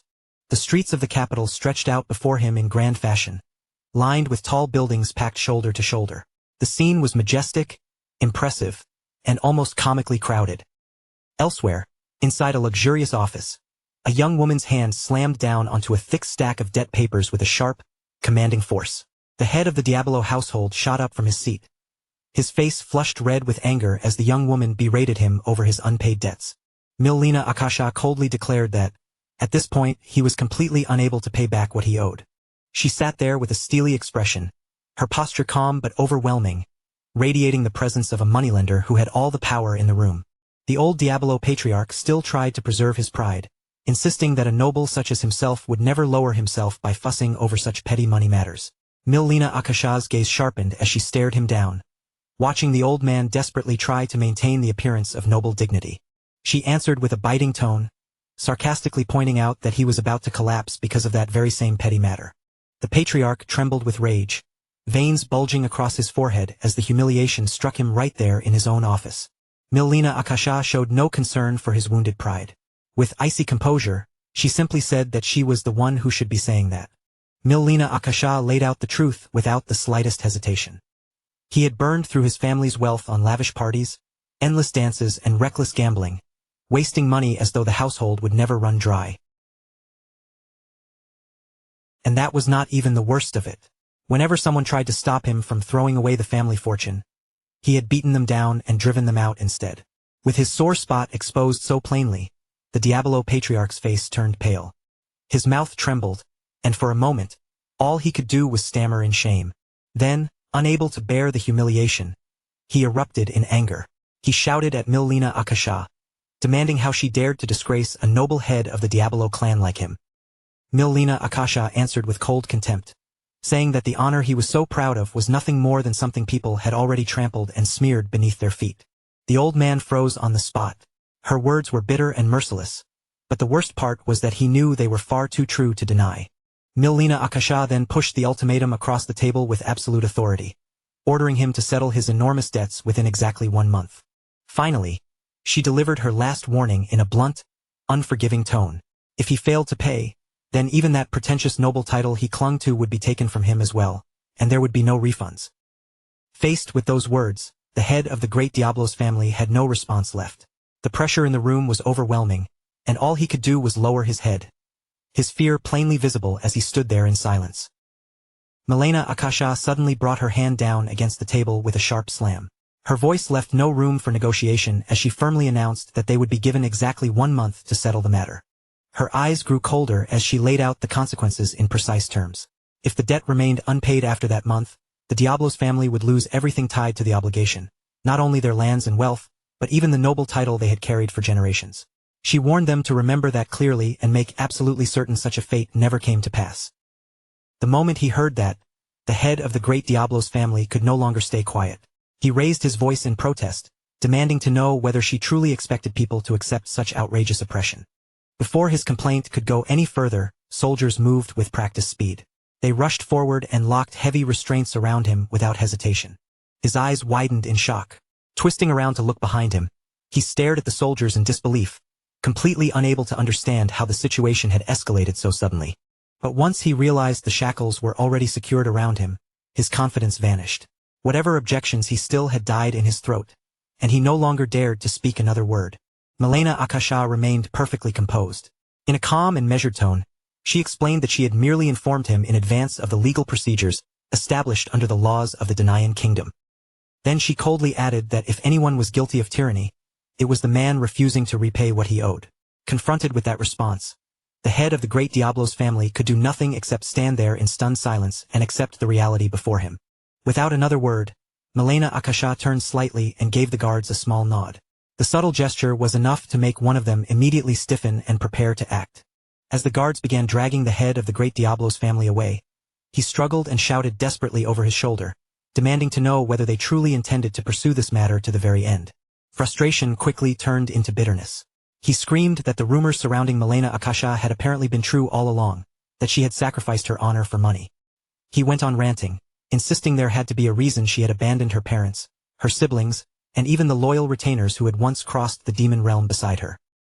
The instant those accusations reached her ears, the expression on Milena Akasha's face darkened noticeably. A moment later, the door shut behind the departing group, leaving her alone in the quiet room. Just then, a cautious voice broke the silence. Someone addressed her respectfully as "my lady," and gently asked whether she was all right. A servant carefully peeked through the partially opened door, concern written all across their face as they looked toward her. Milena Akasha lowered her eyes for a moment. Looking exhausted, she quietly replied that she was fine. After releasing a tired sigh, she straightened herself slightly and asked what task awaited her next. The servant awkwardly informed her that the next item on the schedule was an inspection of a mansion currently being held as collateral. According to the report, it was only about a 20-minute walk away. Milena Akasha made her decision immediately. Without wasting any time, she ordered that they head out at once and begin the inspection. The hours slipped by steadily, carrying the day from bright morning into the colors of dusk. Outside an enormous mansion, Keatle stood admiring the impressive building before him. Looking it over carefully, he announced with satisfaction that this was indeed the place. Excitement sparkled in his eyes as he planted his hands proudly on his hips. Looking up at the massive estate, he remarked that it was enormous and added with clear admiration that Milena Akasha seemed to have truly made something of herself. Suddenly, a sharp voice rang out from behind him. The shout was loud and agitated, demanding to know exactly who he was. A guard marched forward and sternly ordered him to leave immediately. He declared that this estate belonged to the Akasha family and was no place for a savage wanderer like him. Those words left Keatle staring blankly for a brief moment. Then he calmly explained that there must be some misunderstanding because he had come to the correct place. After all, he was an invited guest. The guard looked even more puzzled and quickly demanded to know who could possibly have invited him. Keatle answered without hesitation. He explained that Milena Akasha herself had invited him and had specifically told him to stop by some time after he emerged outside. The guard was completely caught off guard by that answer. He stared at Keatle for a moment before questioning him again, unable to believe what he had just heard. Pointing at Keatle with obvious irritation, the guard loudly declared the claim absurd. He demanded to know why the famous Iron Lady, Milena, would ever invite a barbarian like him. Keatle blinked in confusion and repeated the title to himself, questioning it aloud. Thinking back to the Milena Akasha he had met, he quietly wondered whether that description really suited her. She certainly had not seemed that way to him. Then he reached into his belongings, placed an item into the guard's hand, and explained that she had personally given it to him as proof and told him to visit. The moment the guard saw the object resting in his palm, he was left speechless. The stone glittered with a faint sparkling light. As its glow reflected in his eyes, the guard's expression gradually shifted into something far more serious and thoughtful. After staring at it for a moment, the guard unexpectedly burst out laughing. He remarked that Keatle had presented the item with such confidence that he had assumed it was something incredibly important. Then, almost as if a switch had been flipped, his attitude changed completely. In an oddly enthusiastic voice, he loudly announced that an honored guest had arrived and ordered everyone nearby to clear the way immediately. Elsewhere inside the estate, Milena Akasha sat quietly alone in her room. A knock sounded at the door before one of the guards stepped inside. With a respectful bow, he informed her that a guest had come to see her. The scratching sound of her pen moving across paper never stopped. Without even looking up from her work, she coolly replied that she did not remember scheduling any appointments for that day. The guard grew visibly more confused and hesitantly tried to explain further, but Milena Akasha cut him off before he could finish.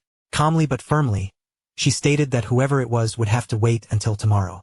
Reminding him that she was currently occupied, she instructed him to tell the visitor to return the next day. The guard stammered once more, trying to object, but her patience finally began to wear thin. Irritated, She asked whether her instructions had somehow been difficult to understand. Startled by the sharpness in her voice, the guard immediately bowed his head. He quickly assured her that he understood and promised to inform the guest that they would have to wait until tomorrow. Not daring to linger any longer, he hurried out of the room and carefully shut the door behind him. Once she was alone again, Milena Akasha slowly set down her pen and released a long, weary sigh that seemed to carry the weight of the entire day. After leaving the room, the guard approached Ketil with an apologetic expression. Lowering his head, he explained that the meeting would have to wait and that Ketil would need to stay until tomorrow. He then awkwardly added that the only available accommodation remaining was a room in the basement. Ketil accepted the news without the slightest complaint and casually replied that it was perfectly fine. Looking around the estate with genuine appreciation, he even remarked that staying in a basement sounded rather nice. In his imagination, the room immediately became far more exciting. Ketil found himself thinking that a basement seemed exactly like the sort of place where secret meetings would be held. He even wondered whether there might be a hidden chamber concealed somewhere behind the walls. The hours continued to pass, and before long, darkness settled over the estate as night finally arrived. A glass of wine rested quietly on the table nearby. Sitting alone, Milena Akasha lowered her head and spoke in a subdued voice. She murmured that being called an outcast abandoned by both family and retainers was not entirely an unfair accusation. Covering her face as though she were struggling to hold back tears, she quietly admitted to herself that those words were not completely wrong. At last, the darkness of night began to fade, and the first light of dawn slowly spread across the sky. By then, Milena Akasha had already finished preparing herself for the day. Accompanied by her servant, she made her way down the long corridor with calm, measured steps. The atmosphere felt unusually stiff. The guard stood perfectly straight with a serious expression, and even the nursemaid nearby looked visibly nervous, as though something important had happened. As a thought suddenly crossed her mind, Milena Akasha slowed slightly and asked whether anyone had come by the previous day. Curious, she wondered aloud if perhaps it had been a debt collector. The guard hesitated for a moment before carefully answering that it had not been a debtor at all. Instead, the visitor had been a barbarian. The moment she heard those words, Milena Akasha froze. Her eyes widened in surprise as she quickly turned around and asked the guard to repeat what he had just said. Disbelief was written all over her face, as though she could hardly process what she had heard. Her pace immediately quickened. Almost rushing forward now, she muttered under her breath that it simply couldn't be him. Seeing such an intense reaction from her shocked the guard as well, and he hurriedly called out to her with concern. But Milena Akasha paid no attention. Without the slightest hesitation, she pushed the door open and rushed straight inside. The sight before her made her eyes open even wider, stunned beyond words. Ketil casually turned his head toward the doorway. Letting out a simple sound of acknowledgement, he immediately broke into a warm smile and cheerfully greeted her. "It's Milena. It's good to see you again." Milena Akasha stood rooted to the spot, staring at him in utter astonishment before finally blurting out Ketil's name in disbelief. Just moments earlier, Ketil had been quietly examining the wall. Now, hearing Milena Akasha's excited voice, he looked completely at ease, pleased to see her after so long. Having run there in such a hurry, Milena Akasha's cheeks had turned red. Slightly out of breath, she hesitantly called out in a soft voice, "Ketil Nim." Almost immediately afterward, she lowered herself into a deep bow and sincerely apologized. She admitted that she could hardly believe she had allowed someone like Ketil Nim to stay in such a modest and inadequate room. Ketil merely smiled faintly and assured her that the room was perfectly acceptable. Then, after glancing around, he casually added that it would have been an excellent room if it had contained a secret chamber somewhere. As he lightly tapped the wall beside him while saying this, Milena Akasha blinked in confusion and politely asked what he meant. After some time had passed, the two of them relocated to the tea room to continue their conversation. Taking a sip, Ketil softly remarked that it was good. Meanwhile, standing nearby, the servant seemed somewhat uneasy and remained quietly on edge. Milena Akasha lowered her head once more, unable to let the matter go, and offered another apology. Ketil simply smiled in response and gently told her that there was truly no reason to worry about it. Hearing those reassuring words, Milena Akasha finally let out a long breath of relief. With a faint smile, she remarked that it really had been a very long time since they had last seen each other. Ketil nodded happily in agreement and wondered aloud exactly how many years had passed. Without needing to think for long, Milena Akasha answered that she believed it had been 5 years. Closing his eyes for a moment, Ketil reflected on those words. 5 years had already gone by, and the passage of time truly felt faster than he realized. Milena Akasha's eyes brightened with curiosity as she asked whether the issue Ketil had once mentioned, the one that had prevented him from leaving, had finally been resolved. Ketil answered that everything had been settled perfectly. Thanks to that, he had finally managed to escape that dreadful place. Clearly happy to hear that, Milena Akasha smiled and said she was relieved things had turned out well for him. Looking at him more carefully, she added that he seemed to have achieved quite a bit of success himself. As they spoke, brilliant sunlight streamed through the windows and filled the room with a warm glow.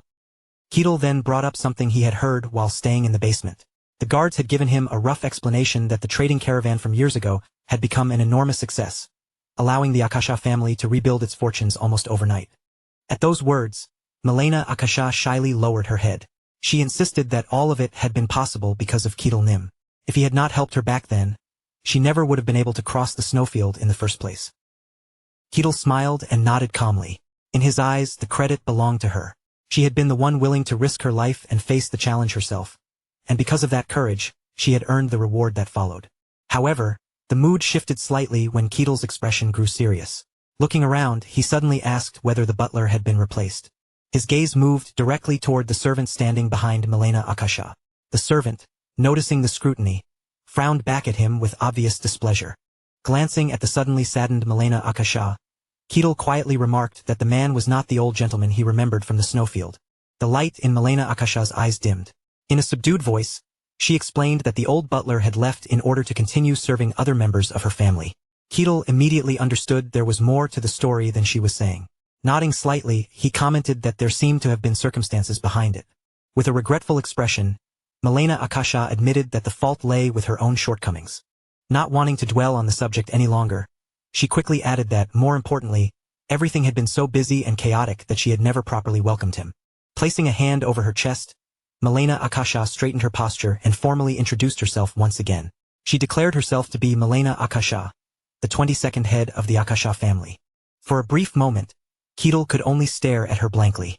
Milena Akasha then rose gracefully to her feet, respectfully lifted the edge of her skirt, and formally announced that she would welcome Ketil Nim, the benefactor of both herself and the entire Akasha family, as an honored guest. A polite smile appeared on her face as she offered her welcome once again. Afterward, Ketil was escorted to a different guest room prepared especially for him. Waiting on the table inside was a plate filled with freshly washed grapes, their skins still glistening. Ketil casually plucked a grape from the bunch and popped it into his mouth. As he chewed, he slowly looked around the room and remarked that it was truly luxurious. Tilting his head back slightly, he glanced upward and commented that while it wasn't quite as extravagant as a room inside the royal castle, it was still remarkably splendid. He admitted that staying somewhere like this wasn't bad at all from time to time. Just then, a faint sound broke the silence. Ketil lifted his head with mild curiosity and wondered what it could be. A moment later, the source revealed itself. Milena Akasha was peeking carefully through the partially open door. Poking her head in slightly, she softly called out to him, "Ketil Nim." With a cautious expression, she asked whether she was interrupting his rest. Ketil smiled reassuringly and told her it was perfectly fine. Then he asked what she needed. Looking a little embarrassed, Milena Akasha revealed a bottle of alcohol she had been carrying and shyly asked whether he would like to have a drink with her. Some time later, Milena Akasha's cheeks had become noticeably flushed. Letting out a long breath, she lowered her head and admitted that, more than anything else, she never knew Ketil enjoyed drinking alcohol. The comment made Ketil think back to his old military unit. Chuckling to himself, he replied that he had simply become accustomed to drinking because of those days. Then he added with amusement that he also had not known she enjoyed alcohol. Hearing that response, Milena Akasha suddenly fell quiet, her expression becoming more complicated. Lowering her eyes toward the table, she quietly confessed that it wasn't really because she liked drinking. Ketil's eyes drifted across the table, taking in the collection of empty bottles scattered everywhere. After a brief look, he casually remarked that, judging by how much she had been drinking, it seemed like something heavy had been weighing on her mind for quite some time. Milena Akasha didn't answer right away. She simply sat there in silence, her troubled expression speaking louder than any words as a shadow of worry lingered across her face. After sitting quietly for a while, Milena Akasha finally broke the silence. Looking toward him, she asked whether Ketil Nim knew what she had been doing since the day she left the snowy wilderness. Ketil answered calmly, saying that all he really knew was that she had been involved in various businesses and investment ventures. Taking a slow breath, Milena Akasha began explaining. She told him that her trading caravan had successfully crossed the vast white snowfield and that, just as Ketil had once predicted, that success had allowed her to obtain genuine authority within her family. With that authority in hand, She had thrown herself into all kinds of investments and commercial endeavors. Whether it was luck or fate smiling upon her, most of those ventures had prospered, allowing her wealth to grow at an astonishing pace and bringing tremendous riches to her family. Yet, as she continued her story, her voice gradually lost its confidence. Speaking more softly now, she admitted that every one of those successful caravans had carried tremendous risks. If even a single venture had failed at the wrong moment, the consequences could have been disastrous, and the collapse of her entire family would have only been a matter of time. Milena Akasha went on to explain that those dangers had eventually forced her to search for safer ways to invest and generate profit. After much thought and consideration, she had ultimately arrived at a conclusion that seemed simple: the buying and selling of money itself. She said that this new path had brought even greater prosperity to her family. Their success had continued to grow, but despite those achievements, the people around her had begun leaving one after another. They accused her of becoming obsessed with money, claiming she had abandoned her family's honor in pursuit of wealth. Having been deserted by nearly everyone she trusted, Milena Akasha lowered her gaze sorrowfully. She confessed that she had always believed every decision she made was for the good of her family. With lingering pain in her voice, she asked whether all of those choices had truly been mistakes. Without hesitation, Keatle shook his head and rejected the idea outright. He simply told her that he didn't think she had been wrong at all. Looking genuinely puzzled, he questioned how her actions could possibly be considered wrong. From his perspective, she had merely lent money to people who needed it and safeguarded the funds entrusted to her care. He continued by pointing out that he had heard she had even obtained official approval from the kingdom. If the authorities themselves had granted permission, then he saw no reason why there should have been any issue in the first place. At the same time, Keatle reflected quietly on the nature of finance itself. Considering the era they lived in, he could understand why many people viewed such work with suspicion. Still, from a modern perspective, everything she described sounded perfectly ordinary and entirely acceptable. Milena Akasha stared at him in disbelief. Her eyes widened as she asked whether he truly meant that. Did he really not see her work as something dirty or disgraceful? Keatle answered as calmly as ever. Of course he didn't. As far as he was concerned, she hadn't violated any laws or committed any wrongdoing. So there was no reason for anyone to label her work as shameful. In fact, he went even further. One could argue, he said, that by accumulating such enormous wealth and influence, she had elevated her family's prestige to heights it had never reached before. Hearing those words, Milena Akasha's cheeks flushed with embarrassment. Softly, almost as if speaking to herself, Milena Akasha called out Keatle's name. As she did, an old memory resurfaced vividly in her mind, the day one of her servants had prepared to leave her side. Back then, panic had overtaken her. She had hurriedly stopped the servant and begged him to wait. Tears filled her eyes as she desperately asked whether he was abandoning her too, and demanded to know why he wanted to leave. The servant had lowered his head apologetically before admitting the truth. He told her that he simply didn't believe he could continue serving her any longer. A tear slipped from her eye and fell into the wine glass she held. Staring into the rippling surface, Milena Akasha quietly murmured that she finally understood now. Perhaps, after all this time, she hadn't been wrong. Tears continued streaming down her face, but this time they were tears of relief and happiness. Through her sobs, she confessed that in the 5 years since everything had happened, Keatle was the very first person who had ever spoken such words to her. Meanwhile, outside the room, the hallway remained quiet and dimly lit. A maid paced nervously back and forth, unable to settle down as anxiety continued to grow inside her. Earlier that day, Milena Akasha had specifically instructed her not to interrupt under any circumstances. She had explained that she needed to discuss something important with her guest and wished to be left alone. Even with those clear instructions, the maid couldn't shake her unease. As she wandered the corridor, she found herself wondering whether the family head truly understood how precarious her current situation was. In the maid's opinion, allowing a barbarian into the mansion was already controversial enough. Yet now the two of them were spending time together deep into the night, which only made the situation seem even more alarming. Then suddenly, a loud sound burst from inside the room and echoed down the corridor. Startled, the maid immediately rushed toward the door, throwing it open as she called out in concern for the family head. But the moment she looked inside and realized nothing dangerous had happened, the urgency in her voice quickly faded, becoming noticeably softer. Inside, Milena Akasha sat crying openly as she insisted that everything she had done had been for the sake of her family. Frustration spilled out between her tears as she complained that those people couldn't even repay the money they owed. Yet they still lectured others about honor. To her, that kind of behavior was utterly shameless. Sitting across from her, Keatle smiled and readily agreed, remarking that they really did sound like shameless people. At the same time, however, Keatle secretly felt a growing impatience. Deep down, he found himself wondering exactly how much longer he would have to sit there listening to the endless complaints. Meanwhile, becoming even more agitated, Milena Akasha passionately declared that there was more. She continued ranting about another person who had acted in exactly the same infuriating way. Standing just outside the doorway, the maid ended up witnessing the entire exchange from beginning to end. After quietly observing for a moment, she slowly stepped backward and carefully pulled the door shut once more, deciding it would be better to leave the pair alone. As she walked away, she repeatedly told herself that everything she had seen and heard today needed to be forgotten immediately. Milena Akasha lifted her gaze and greeted the visitor warmly, a bright smile appearing on her face as she welcomed him inside. With complete sincerity and respect, she addressed the man seated before her as the great swordmaster, Lord Maximus. Maximus, however, responded with a cool and distant tone. He told her there was no need for such formal treatment because he had not come in any official capacity that day. Maintaining her polite smile, Milena replied that she understood. Internally, however, she was completely stunned and couldn't begin to imagine what reason could have brought someone like him to her family's doorstep.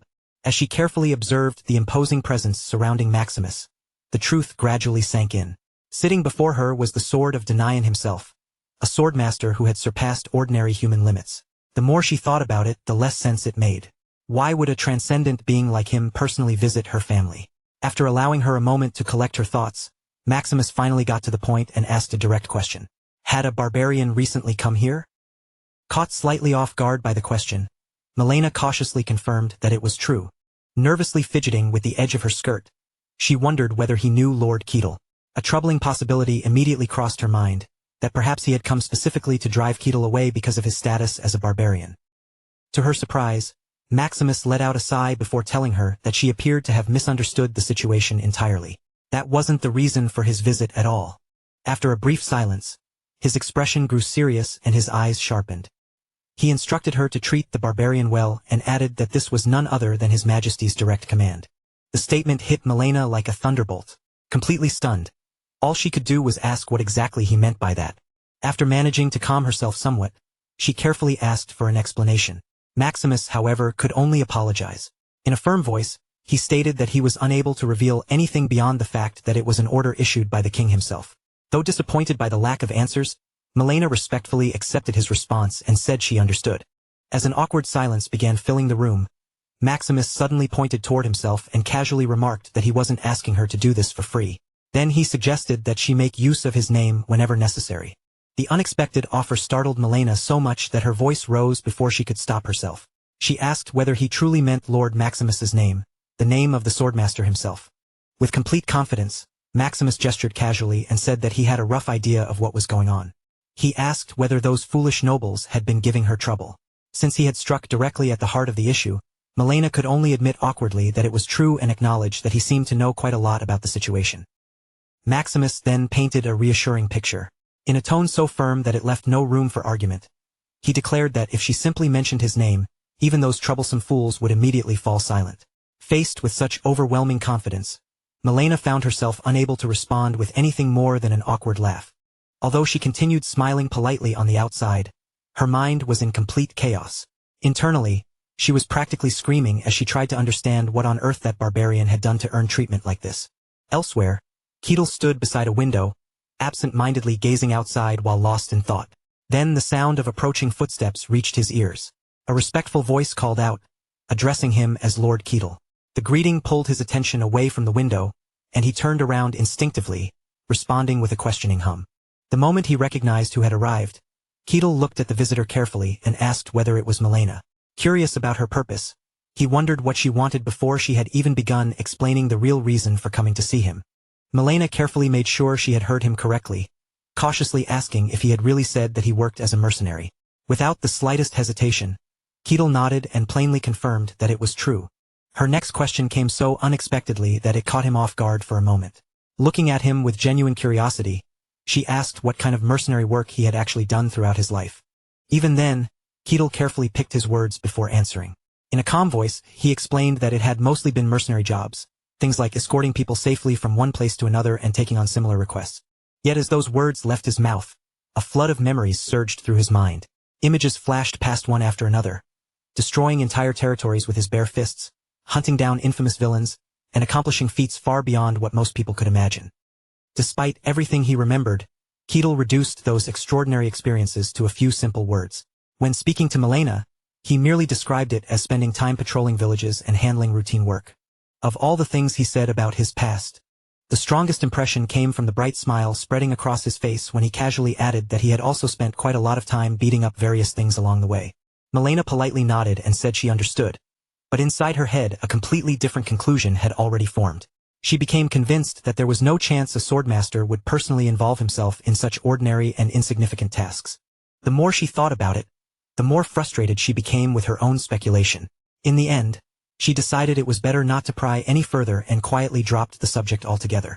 Quickly pushing aside her disappointment, Milena returned to her cheerful demeanor. With a friendly smile, she explained that she had simply been curious. Since that topic was finished, she offered to show him around and asked if there was anywhere in particular he wanted to visit. Ketil did not answer right away. He slowed down, appearing to think seriously about the question, then repeated the idea to himself as though carefully searching for something he truly wanted to see. After pondering for a short while, he looked at her and curiously asked whether her family operated many different kinds of businesses. Although she was unsure why he wanted to know, Milena confirmed that the Akasha family was indeed a merchant family. Hearing that alone seemed to satisfy Ketil, and he immediately gave his answer. Before long, the two of them arrived at the Akasha Trading Company. The building was alive with activity, people constantly entering and leaving through its doors. Standing proudly amid the bustling atmosphere, Milena introduced it as the trading company owned and operated by her family. Acting every bit the capable guide, she explained that the establishment allowed even common citizens to borrow money or deposit their savings, although certain qualifications were required. Ketil listened attentively from beginning to end, and the only response he could manage was an impressed sound of admiration. On the surface, he appeared calm, but his mind was racing with thoughts. From what he could see, the overall system and structure felt remarkably similar to the banks he knew from the modern world. More than the company itself, what truly fascinated him were the customers moving in and out of the building. Watching people dressed in unmistakably medieval clothing conduct business in a place that resembled a modern financial institution amused him greatly. To him, it felt like the perfect collision of fantasy and modern civilization. Milena suddenly interrupted his thoughts and asked what he thought of the place. Without needing even a second to consider it, Ketil raised a thumbs up and declared that he found it surprisingly enjoyable. His unusual choice of words left Milena slightly puzzled. She quietly wondered to herself whether a place like this could really be described as enjoyable. Deciding not to dwell on it, Milena set aside her doubts and guided him toward their next destination. The moment they stepped through the doorway, Ketil's eyes lit up. Almost immediately, he excitedly blurted out that they had arrived at the armory. Clearly proud of the place, Milena explained that the weapon trade had been what originally saved the Akasha family. Ever since then, they had devoted tremendous effort to producing and selling weapons. She added that this particular location housed some of their most valuable and unusual creations. However, while she was speaking, Ketil's attention had already been captured by something else entirely. His gaze settled on a sword displayed on a nearby rack. After staring at it for quite some time, he finally turned toward Milena and cautiously asked if he could hold it for a moment. She immediately granted permission, telling him to handle it however he liked. Unable to contain his curiosity any longer, Ketil wrapped his hand firmly around the sword's hilt. He lifted the weapon from its display stand and casually brought it down in a simple downward swing. The instant he did, a flicker of fire suddenly appeared at the tip of the blade. What started as a tiny spark rapidly spread across the metal, until flames covered the entire sword from end to end. Milena's eyes widened in amazement at the sight. Looking at the blazing weapon, she explained that it was a sword crafted with enchantment. The moment he heard that word, Ketil was completely stunned. Enchantment. The word echoed through his mind as he stared at the sword engulfed in flames. Deep emotion welled up inside him. This, he thought, was what real enchantment looked like. The idea struck him so strongly that his eyes began to water, overwhelmed by how incredibly appealing even the word itself sounded. Seeing how deeply moved he was, Milena gently asked whether he would like to keep the sword. Ketil immediately looked up at her with tear-filled eyes and asked if she truly meant what she had just said. Rather than answering right away, Milena simply smiled. Then she mentioned that before discussing that, there was actually something she wanted to ask him first. Her eyes drifted toward the burning sword still resting in his hand. Looking slightly awkward, she asked whether it was not unbearably hot. Ketil froze in place for several long seconds before awkwardly insisting that he was perfectly fine. After calming down somewhat, he admitted that he was uncertain whether accepting such a valuable item would really be appropriate. Milena casually waved away his concern and assured him that it was not a problem at all. In fact, She confessed that the weapon was practically useless in its current state. She explained that she had once hired an alchemist to create a flaming sword. The result certainly produced flames, but unfortunately those flames extended all the way to the handle, making the weapon impossible for an ordinary person to wield. Remembering the situation, Milena explained that she had once gone back to complain about the flaw. The alchemist had merely looked confused and asked whether she had ever specifically requested a safety mechanism in the first place. Out of everything she said, one particular word instantly caught Ketel's attention. Looking surprised, he asked whether alchemists actually existed in this world as well. With a trace of frustration in her voice, Milena admitted that they certainly did. She went on to explain that her family had spent an enormous amount of money to hire one, though in hindsight she felt somewhat regretful about the decision. Without Milena realizing it, those words sparked an entirely new possibility inside Ketel's mind. The idea of an alchemist sounded incredibly fascinating to him. His curiosity immediately took over, and he asked what kind of person this alchemist was. Slightly surprised by the question, Milena nevertheless answered politely. She explained that the man's personality was undeniably strange, but when it came to skill and ability, nobody could compare to him. She continued by saying that this very alchemist was responsible for turning a person with absolutely no understanding of mystic power into a warrior who had reached the superhuman class. The revelation hit Ketel like a bolt of lightning. His composure instantly crumbled, and he became visibly flustered. Without wasting a moment, he asked whether such a thing was truly possible.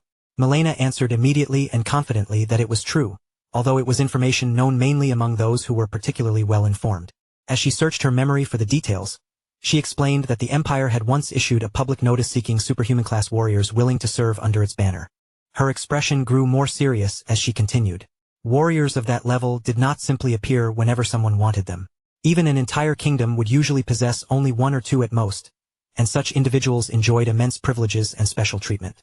Because of that, there was virtually no reason for them to answer the Empire's recruitment call.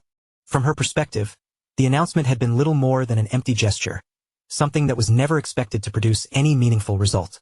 Then, however, she explained that everything changed one day when an alchemist suddenly appeared. According to his own claim, he possessed a method capable of creating a warrior who had reached the superhuman class, and all he wanted in return was a single favor. After deliberately letting the silence hang for a moment to build suspense, Milena continued her explanation. Under ordinary circumstances, anyone hearing such a proposal would have laughed it off and branded the man a complete madman. Yet for reasons no one could fully understand, the Emperor had chosen to indulge the idea and personally ordered him to transform his son into a superhuman warrior. The sheer absurdity of what he was hearing caused Ketel's brows to knit together. Staring at Milena, he asked if the Emperor had really allowed his own son to be placed on an experimental table for such a dangerous undertaking. Without the slightest hesitation, she nodded and confirmed that it was true. Then she revealed an even more shocking detail.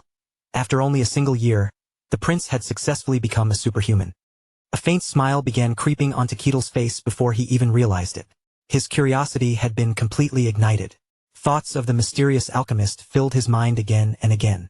Someone had taken a person who knew absolutely nothing about mystic power and somehow elevated him into the ranks of superhuman warriors. The more he thought about it, the more fascinated he became. After silently considering everything he had heard, Ketel finally turned toward Milena and spoke. He told her that there was something he wanted to ask. Without even pausing to think about it, she immediately replied that he was free to request anything he wished. Much to her surprise, Ketel's request was not what she had expected at all. He simply asked if he could meet the alchemist she had been talking about. The question left Milena completely stunned. For several long seconds, she struggled to process what she had just heard. In the end, all she could offer was a baffled stare and a confused noise as she tried to make sense of the unexpected request. Before long, the scene shifted away from their conversation and moved deep into a tranquil forest, where a beautiful house stood quietly hidden among the trees.